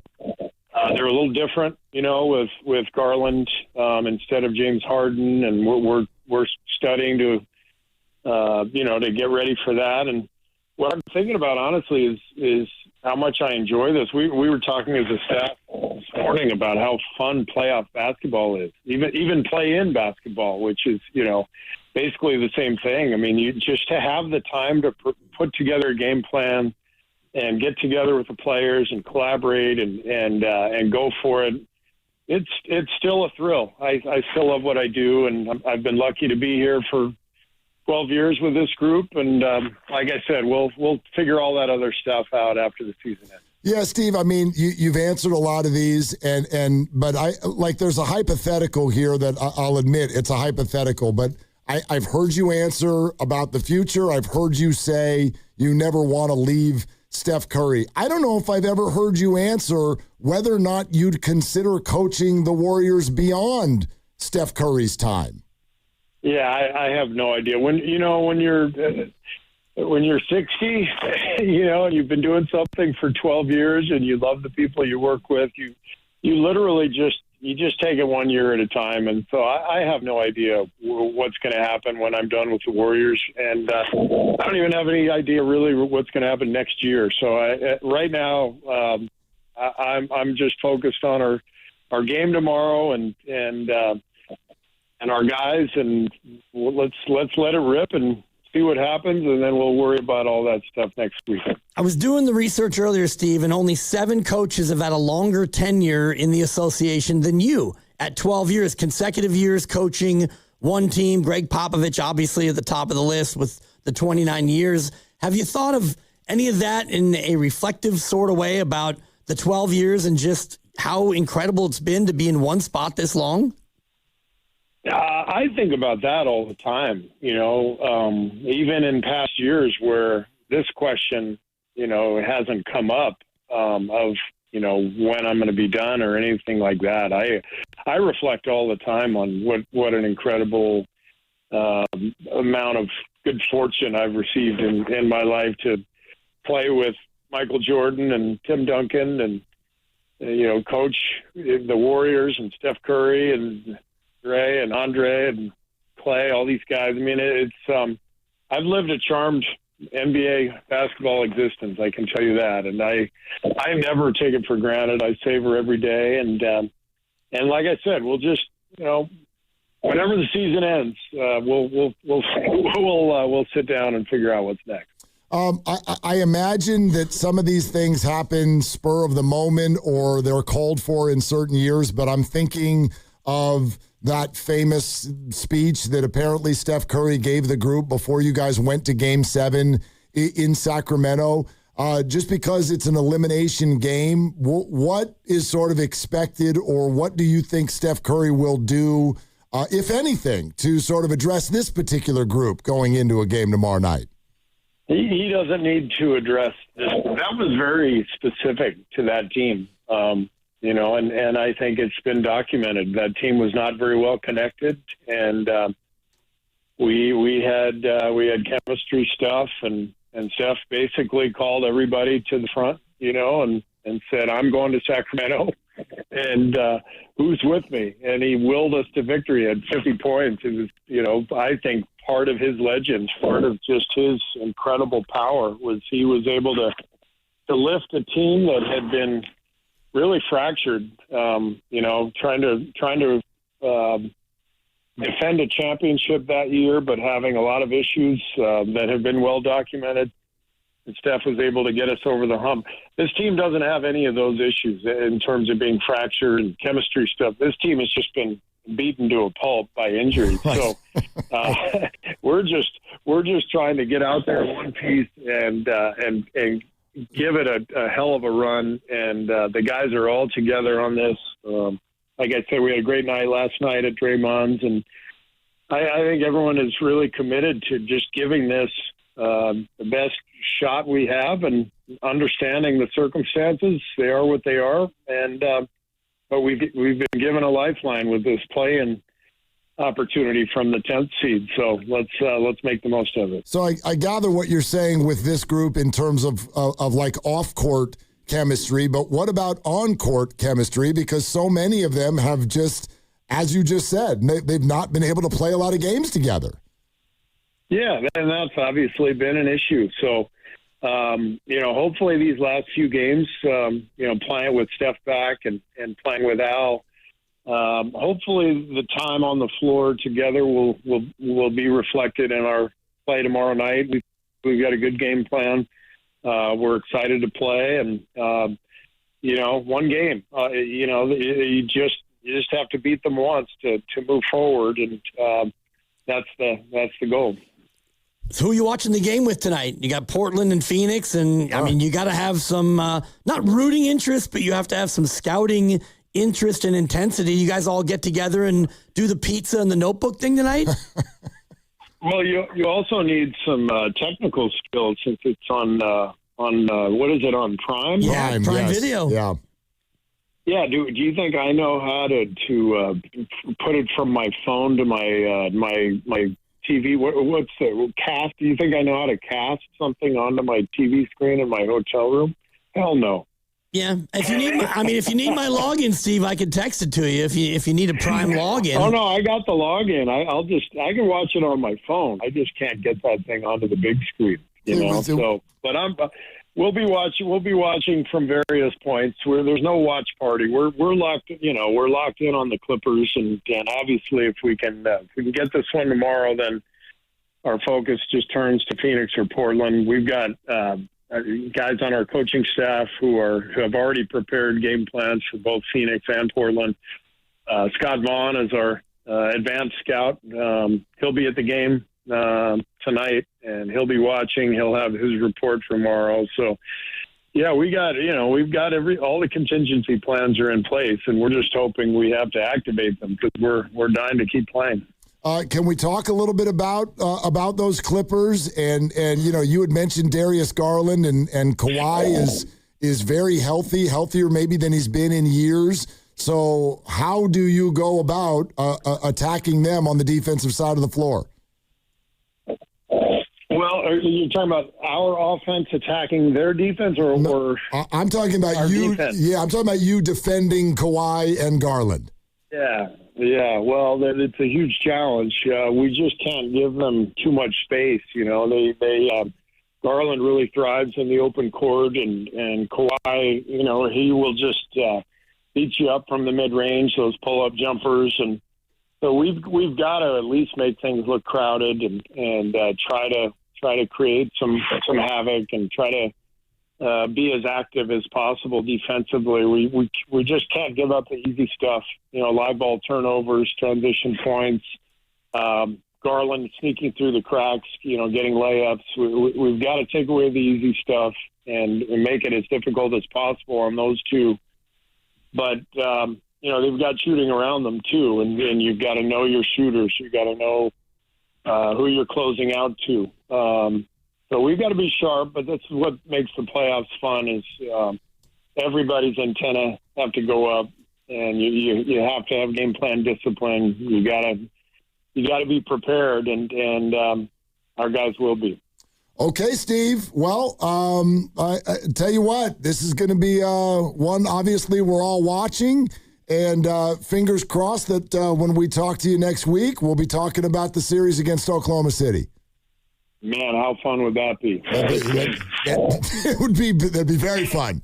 That'd be very, very fun. That'd be awesome. Yeah. All right. Well, thanks, guys. Appreciate it. All right, Coach. Thanks, Steve. Good luck. There it is, Steve Kerr right here with us on Willard and Dibs. And it's funny, like just listening to him there at the end, how fun would that be? And I started thinking about that. I'm like, I think it'd be fun. Right. Does everyone think it would be fun? That's go and take on OKC.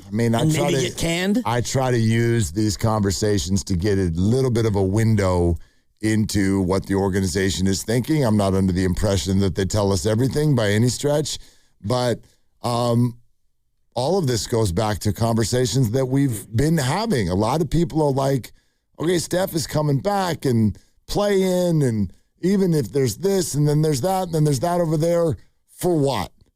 For what? So that you can go do what against Oklahoma City? I don't think Steve Kerr thinks that they would go in there and have some sort of great chance to beat them, but that's sort of a window into their thought process. Quote, how fun would that be? It'd be super fun. Yeah. And for some of the younger guys who aren't making $63 million a year, you do get paid for the playoffs. That's an extra little check, the little check-a-rooney that you would get. So, yeah, for Pat Spencer and for Leons and the other guys who are making a very small amount of money relative to, what the rest of the guys are making, I'm sure it'd be fun for them. I was reminded of something Trent Williams said after the 49ers defeated the Philadelphia Eagles in round 1 of the playoffs. By the way, Trent Williams, remember that situation? Yeah. Huh. Just got quiet. Trent Williams. Draft is 9 days. Week from Thursday? Yeah. Okay. And that's where anyway, deadline spur action. Sure. And when you get close to the draft, that's when you need to have this thing resolved. Yep. That'd be good. But anyway, Trent Williams, I think this is when I knew in my heart of hearts, I'm like, oh, they're going to lose in Seattle. It was right after the game against the Eagles. And Trent was not talking about, hey, we're going to go try to win the Super Bowl. Like, we're in round 2. Like, we got a chance to this, that, the other NFC Championship game if we win. He started, and I'm not going to have the exact quote in front of me, but I'm just kind of parroting what I remember hearing. But he goes, man, we went in there and we won that football game against some pretty long odds. And I told the guys, we just earned another week with our brothers. And he kind of left it at that. We earned not a shot at the NFC title game, not let's get revenge on the Seahawks. He was like, we get to do this now for another week. And as that sat with me, I'm like, oh, I think maybe even he knows that they're facing a little bit of a march here. No doubt. This is a pretty tough spot for the 49ers. Yeah, the odds were long. You went 12-5 with a depleted team, then you upset Philadelphia? Yeah, I got the same vibe from Steve Kerr when he just said, how fun would that be if we could go play Oklahoma City? I don't think anybody's under the impression you're going to go win that series. You can give it a try. You give it a try if they can get there, but it's the same kind of thought process. That in and of itself, to these Warriors and these circumstances, this is about to trigger some of you, is an accomplishment. I know that the Warrior fan base has been conditioned to spit that out. Anything but a championship doesn't matter. But I think they would view, with everything they've been through, circumstances as they are, getting to that series against Oklahoma City would be a significant accomplishment. Without a doubt. And for the younger players who have never played in a playoff environment, or even some who have, that also would be huge. For Pods to be in a bigger role playing a playoff game against the defending champ, there's value to that. And honestly, if you want to say, well, you'd miss out on the lottery, you have a 78% chance that you stay at 11 and a 12.6% chance that you fall to 12. That's 90%. And then you have a 9% chance that you get a miracle and you move up. So if you make the playoffs, then you're 15. If you're in the lottery, you're likely 11 or 12. We're talking about 3 or 4 spots, most likely. Which... It's not nothing. There is a scenario where that becomes an incredibly significant occurrence in the future of this organization. Depending on, who's left and who you happen to love. I think you can find a player at 15 that's as good as somebody you could find earlier. I mean, if you do it right. I think of this like blackjack. You know how people get all mad at third base if they hit when the dealer has a bus card showing? And I always want to tell the table, that could actually help you. That could help you. Dealer's got a 6 showing. Yeah, you just never know. Okay? And the person at third base got a 12. And they hit and they get a face card. Right? And then you go, don't do that. And then the dealer flips over the 10 and they get a 5 and they get a 21. Well, what if it was the other way around? What if the person who hit over there got a 5 and then they caused the bust? Here's what I mean by that. Maybe being at 15 will be better. Maybe being later is better. It just depends on, what you're going to do. If they had been later in the James Wiseman year, maybe they would have gotten Halliburton. You don't know. Maybe no, really. No, like you maybe just never know. Right, but maybe the person who is not projected as high is actually the better player. And that is my guy, Yaxel Lundenborg. He is mocked on a lot, like 17, 18. So if you are picking fourth, you're not going to take him. Or if you're picking 11th, you may be tempted, but you might think that that's too high for a guy. Why is that your guy, by the way? Because he is a grown man. Okay. He's 22, maybe 23. Yep. And he is just a monster. He's 6'7". He's very strong, and he can shoot the three. He might even be 6'8". He's just he's a big dude. He's a big guy who I think would fit as a plug and play right now. Like the ceiling's probably not as high as some, but the floor is right there. Yeah, and if you didn't show up kind of until the Final Four or the final game, you didn't get a really good look at him because he was very hobbled. And so was not shooting well, and quite honestly, probably shouldn't have been playing. But he wanted to power through. So yeah, I mean, who knows? That might be the guy. Yeah, or they could just a guy. They could draft somebody and then trade back with Seattle and pick up a second-round pick in a couple of years. Would you like to say something? I just don't understand it. Unless it is tell people what you're talking about. The Valkyries made a selection, Flau'jae Johnson at number 8. And we got all excited. We don't know a ton about her as a player. We got excited because she raps. Exactly. And she seemed to have a wonderful personality. And it turns out the Valks and Seattle had a prearranged deal to where the Valks would take Flau'jae Johnson for Seattle, and the Valks would move back 7 spots, and Seattle would take the player that they wanted, and you picked up a second-round pick 2 years from now. I just don't understand it. To me, it has to be salary cap related, but we don't know that. Maybe they weren't into Flau'jae Johnson. Well, then why not just stick and stay and take the player that you want there? Because you get another pick. In 2 years, a second-round pick. Yeah. Okay.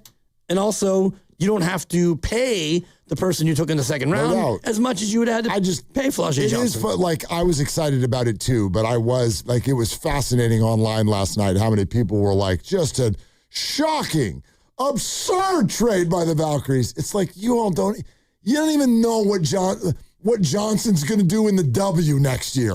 You have no idea. And so many people are talking about this like, oh, surefire prospect. Maybe not. I mean, again, getting overly excited about a draft day trade, I got no idea what any of these players are going to do. The thing that kind of bothers me now that you find out more about it is that they went into it with this as their plan. So I don't know why, the best player in the draft could have been there at 8, and you had already made this prearranged deal. Well, but that was based on who was available, and the players they wanted were not available. So that's why they did it. The player that the Valks wanted was available. No, that's what I'm saying. The Valks had a list of players who, if they got to 8, they were picking them. And those players, this is what I read, those players were gone. So once those players were gone, then yes, it's like, okay, plan B, let's execute the deal with Seattle. Yeah, I didn't really hear that from the GM yesterday. So. Not yesterday. No. She said it today. Gotcha. We should play for everybody what she said yesterday. We don't have to. No, we should. We can. If Mike Dunleavy said it, it would be a national incident. Well, we got some special guests coming up here on the other side. That too. I think we got a little time for both. All right. Okay. You make it work. We're sponsored by Inn at the Tides in Bodega Bay. Escape to the coast for an unforgettable evening at the Inn at the Tides. Join their upcoming Winemakers Dinner Series, where stunning ocean views meet expertly paired wines and seasonal cuisine. Reserve your seat now and savor every moment. The Inn at the Tides, where every dinner tells a story. This is Willard and Dibs. The 2026 Mountain Winery Concert Series is here with Jeff Foxworthy July 19th, John Mulaney October 18th, and many more. For the complete 2026 schedule, tickets, and more, go to mountainwinery.com. Tickets on sale now. Hey there, it's Bonte with a fresh springtime update from River Islands in Lathrop, where the good life can be your life. Everything is in bloom here, including the home selection. With neighborhoods designed for all kinds of lifestyles, it is easy to find your perfect fit. Looking for a bright kitchen, a home office, or space for guests? You'll find it here with homes from the low 600s to over $1 million. And the Town Center, located by Islanders Field Ballpark, is really coming to life. The Redwood Cafe opens this summer, and a new amphitheater is on the way for concerts and community events. Sutter Health is building medical offices, and a major grocery store is coming soon, making it a great place to gather and unwind. The Lakewood Club at Del Webb has just opened its doors, and a brand new K-8 charter school welcomes students this fall. All part of the exciting growth happening within River Islands. Isn't it time for you to discover the islands? Check it out at riverislands.com. The basketball playoffs are right around the corner, and now you can trade every game on Kalshi. You can also trade on who wins each series, the conference finals, and the championship on Kalshi. You're trading against other people in a live market. No house, no odds makers, and as the odds move, you can buy in or out anytime throughout the postseason. For a limited time, download the Kalshi app and use code FAN to get $10 when you trade $10. Kalshi. Kalshi. Trade on anything. Xfinity Tech Support, Matthew speaking. Hi, I live in a pretty remote place, like Jurassic Park remote. Wow. Will Xfinity Mobile work out here? Yep, the combination of reliable Wi-Fi and 5G makes it so that you can stay connected in all kinds of places. Plus, you get access to ultra-fast speeds and coverage, whether you're poolside or out live streaming with a T-Rex. Hold still, you're about to go viral.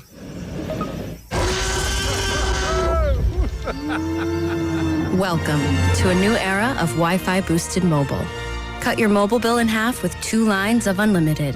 Learn more at xfinitymobile.com. Xfinity, imagine that. Watch Jurassic Park with Xfinity. Restrictions apply. Xfinity Internet required. Savings comparison based on promotional rate for 2 lines of Xfinity Mobile Unlimited versus 2 lines of T-Mobile Experience More, Verizon Unlimited Plus, and AT&T Starter as of February 10th, 2026.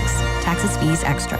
Neuropathy is a debilitating condition that is sometimes misdiagnosed. Symptoms can include pain, numbness, and tingling in your hands, legs, and feet. Neuropathy is a progressive condition that only worsens unless you get effective treatment. SF Bay Wellness is a leader in neuropathy reversal and uses FDA-cleared, non-invasive electric cell therapy to restore nerve function with no injections, no drugs, and no surgery. The treatments have a 95% success rate. If distance is a factor, ask about our virtual consultation option. Call SF Bay Wellness at 844-94-NERVE for the $99 neuropathy evaluation and receive a personal treatment plan that is tailored to your needs. Don't wait another day. Call 844-94-NERVE. That's 844-94-NERVE. Why keep suffering with the painful symptoms of neuropathy? You deserve to live a pain-free life. Start getting the treatment you need for your neuropathy symptoms. Call today. Hello, San Francisco Bay Area. Bank of America, in partnership with Visa, invites you to a FIFA World Cup 26 watch party.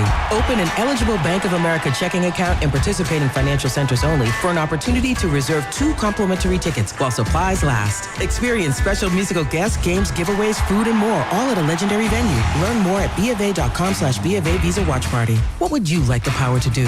Bank of America, proud to be the official bank of FIFA World Cup 26. Bank of America N.A. member FDIC. Terms apply. All rights reserved. I'm Pierre Palazzolo, VP of Digital Marketing for the American Management Association, a company focused on the management training skills needed to enhance the careers of business professionals. We did our research when it came to the best companies for website development and chose AmericanEagle.com. And we couldn't be happier. AmericanEagle.com worked closely with us to understand the front and back end requirements needed to launch an e-commerce website that could handle the complexities of running thousands of seminars nationwide. Our robust new website and improved SEO saw immediate increases in site traffic and web revenue. If you're in need of managerial effectiveness and success, visit our website at amanet.org. If you're in need of a website that provides an unparalleled consumer experience, I highly recommend AmericanEagle.com. Transform your business today. Dial 877-WebNow1 for a free digital consultation with AmericanEagle.com. In a world in need of a hero, one man rises to the challenge in style. He is Just driving the kids to soccer practice. Make every day feel epic in the all-new Hyundai Palisade Hybrid with up to an EPA-estimated 619 miles of range on select trims, advanced tech, and class-leading interior space. Visit HyundaiUSA.com or call 562-314-4603 for more details. And hey, come on, no cleats on the seats.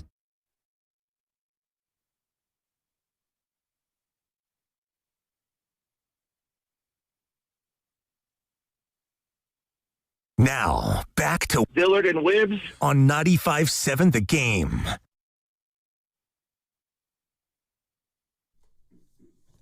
right, so we're going to do our own personal little cool crossover deal. I love it. Like, this is a crossover that's never been done before. Never this even been tried before. Hello, fellas. Yeah. Saint and Gucci are coming up in mere moments. Rain dinner. Yeah, exactly. Warriors Roundtable at 6. And we're going to hang out with the guys a little bit before they start and kind of get the conversation going. So we'll do that in a few. All right. The Valkyries GM, Ohema Nianen. So I just found this interesting. So you're talking about the trade that they made yesterday. Right. I just went to the restroom during the break, and I can hear KCBS down the hall, and they're like, the Valkyries stunning trade coming up next. Like they're promoting. This whole thing got so much attention. And I'm not going to rip it because I have no idea what the hell just happened. Yeah. I don't know if Flau'jae Johnson is any good. Maybe she is. Maybe she's not. Maybe who the Valkyries ended up getting is going to be the better player. So I have no issue with that. But this sure caught my attention. Can you imagine another general manager in any sport saying this in the moments following a major trade? It ended up being the story of the night, other than Paige Beckers and her girlfriend being paired up on the same team again with the number 1 overall pick. Outside of that, here we are, huge trade, and the GM is asked to explain the thought process on the trade, and here's the answer. Yeah, no, it's a good question. I think I'm going to take a beat to be able to eloquently give a response. I think first and foremost, it's been a really interesting and very exciting 4 days, 5 days since we were able to talk to athletes in general. So a combination of being able to talk to free agents and then college eligible athletes as well. So I don't have a lot of detail to share. 1, because I'm exhausted. 2, because I want to be very thoughtful when I'm talking about other humans and their basketball abilities and how they would or would not show up for our squad. And what I can say is, even through all of this exhaustion, I'm extremely excited about all of the athletes that we've signed or are about to sign. A piece of that is super responsible, where she's like, look, I don't want to say the wrong thing. We're talking about some trades and some human beings here, and I want to be thoughtful. But listen, the WNBA is having a huge run right now. It is so much more popular than it used to be. And I think you see this sometimes whenever somebody gains some stardom and it happens fast. They're not always ready for the media onslaught. They're not always ready for the media training, in other words, that they so dearly need. And so that is my comment on that, because there's nothing inherently wrong with what she said.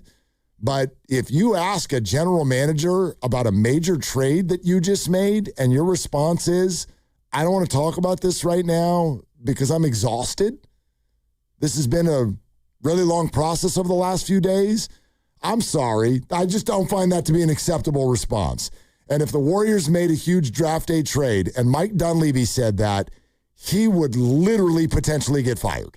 Yeah, it'd be quite a reaction. Wow. There's been a lot of reaction to her statement today from many people. But, yeah, I mean, I respect the fact that she wanted to take a beat, but you could have just, explained it quickly. Like, we thought there was value in moving back and getting an additional pick, and no disrespect to either player, but it's what we chose to do. Yeah.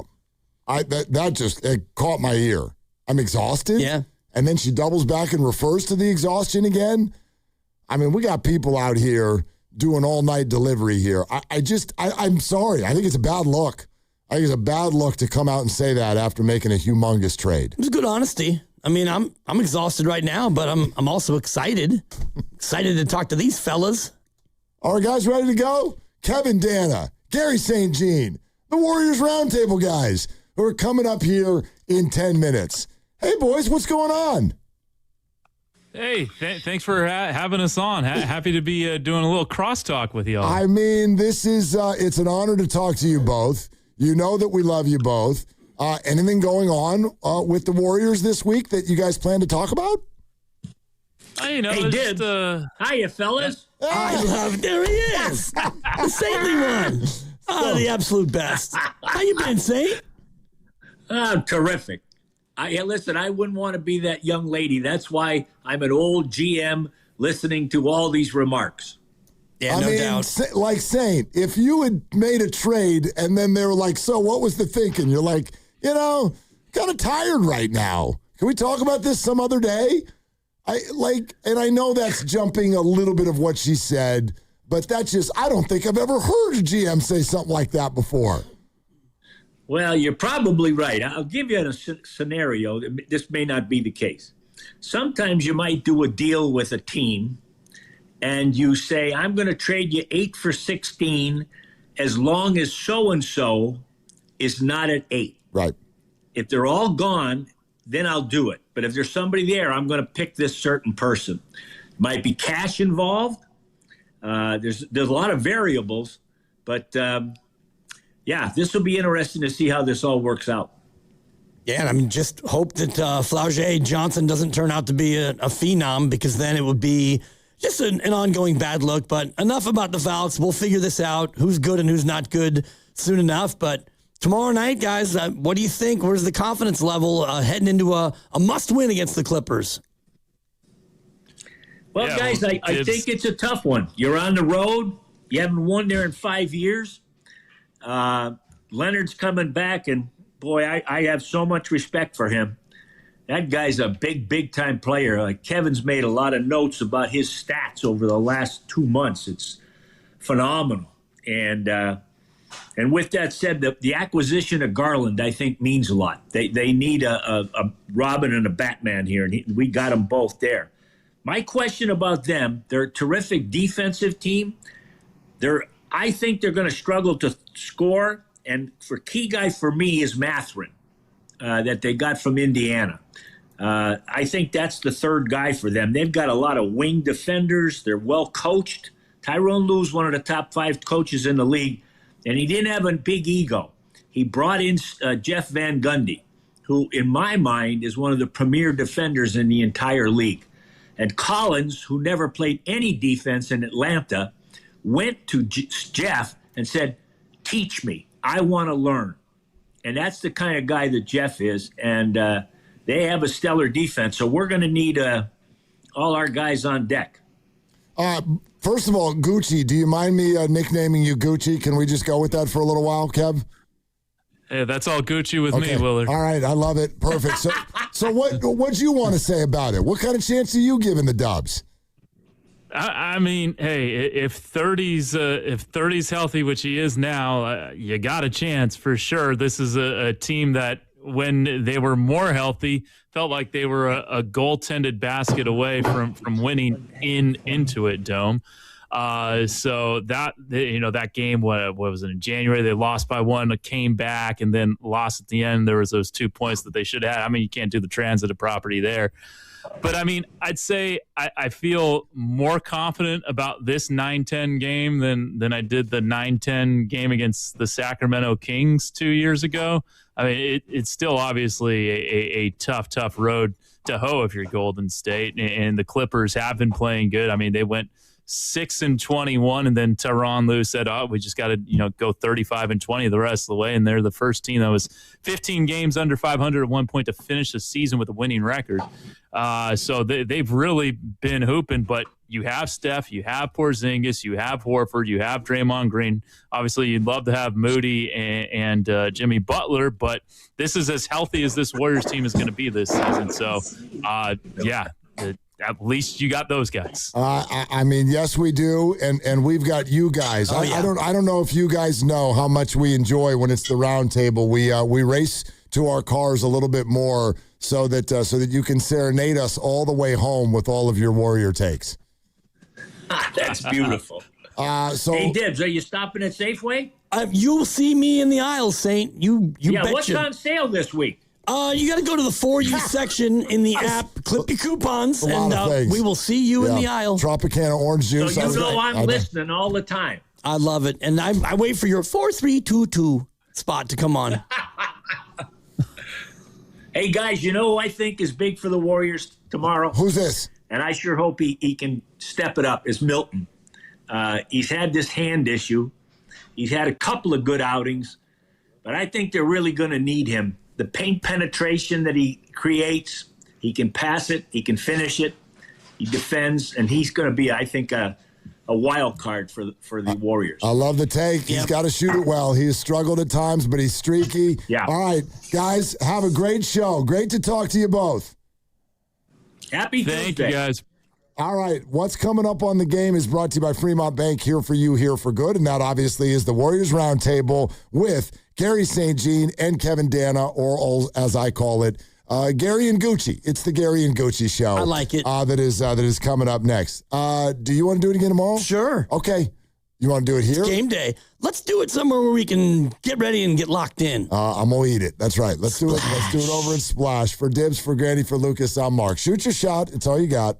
Football fans, history is calling as San Francisco heads down under for the first ever game in Australia. Join the action in Melbourne with true fan travel as San Francisco takes on Los Angeles at the iconic Melbourne Cricket Ground. Premium hotel stay, epic all-inclusive events, city tours, wildlife adventures, meet and greet with a red and gold legend, and unforgettable moments. Spots are limited. Don't miss out on your shot to experience San Francisco down under. Head to truefantravel.com. That's truefantravel.com. Hi, I'm Kamiko, the founder of Miko's Hot Chicken. When we started our family restaurant, we were also raising a family. But let me tell you, it wasn't easy. Our Chase Ink card was there to reward us on all of our business needs. Now we have a thriving location, and we're hungry for more. With the Chase Ink Business Unlimited card, you can earn unlimited 1.5% cash back on every purchase, so your business can go from here to possible.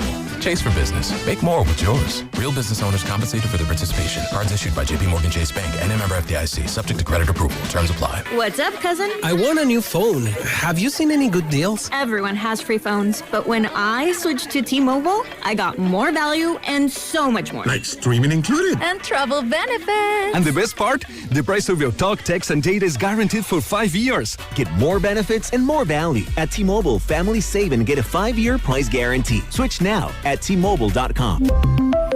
Qualifying plan requires price guarantee on talk, text, and data. Exclusions like taxes and fees apply. See T-Mobile.com. I checked Allstate first and saved hundreds on my car insurance. Really smart. Unfortunately, I didn't check if I left the pizza box on top of my car before driving home. Not smart.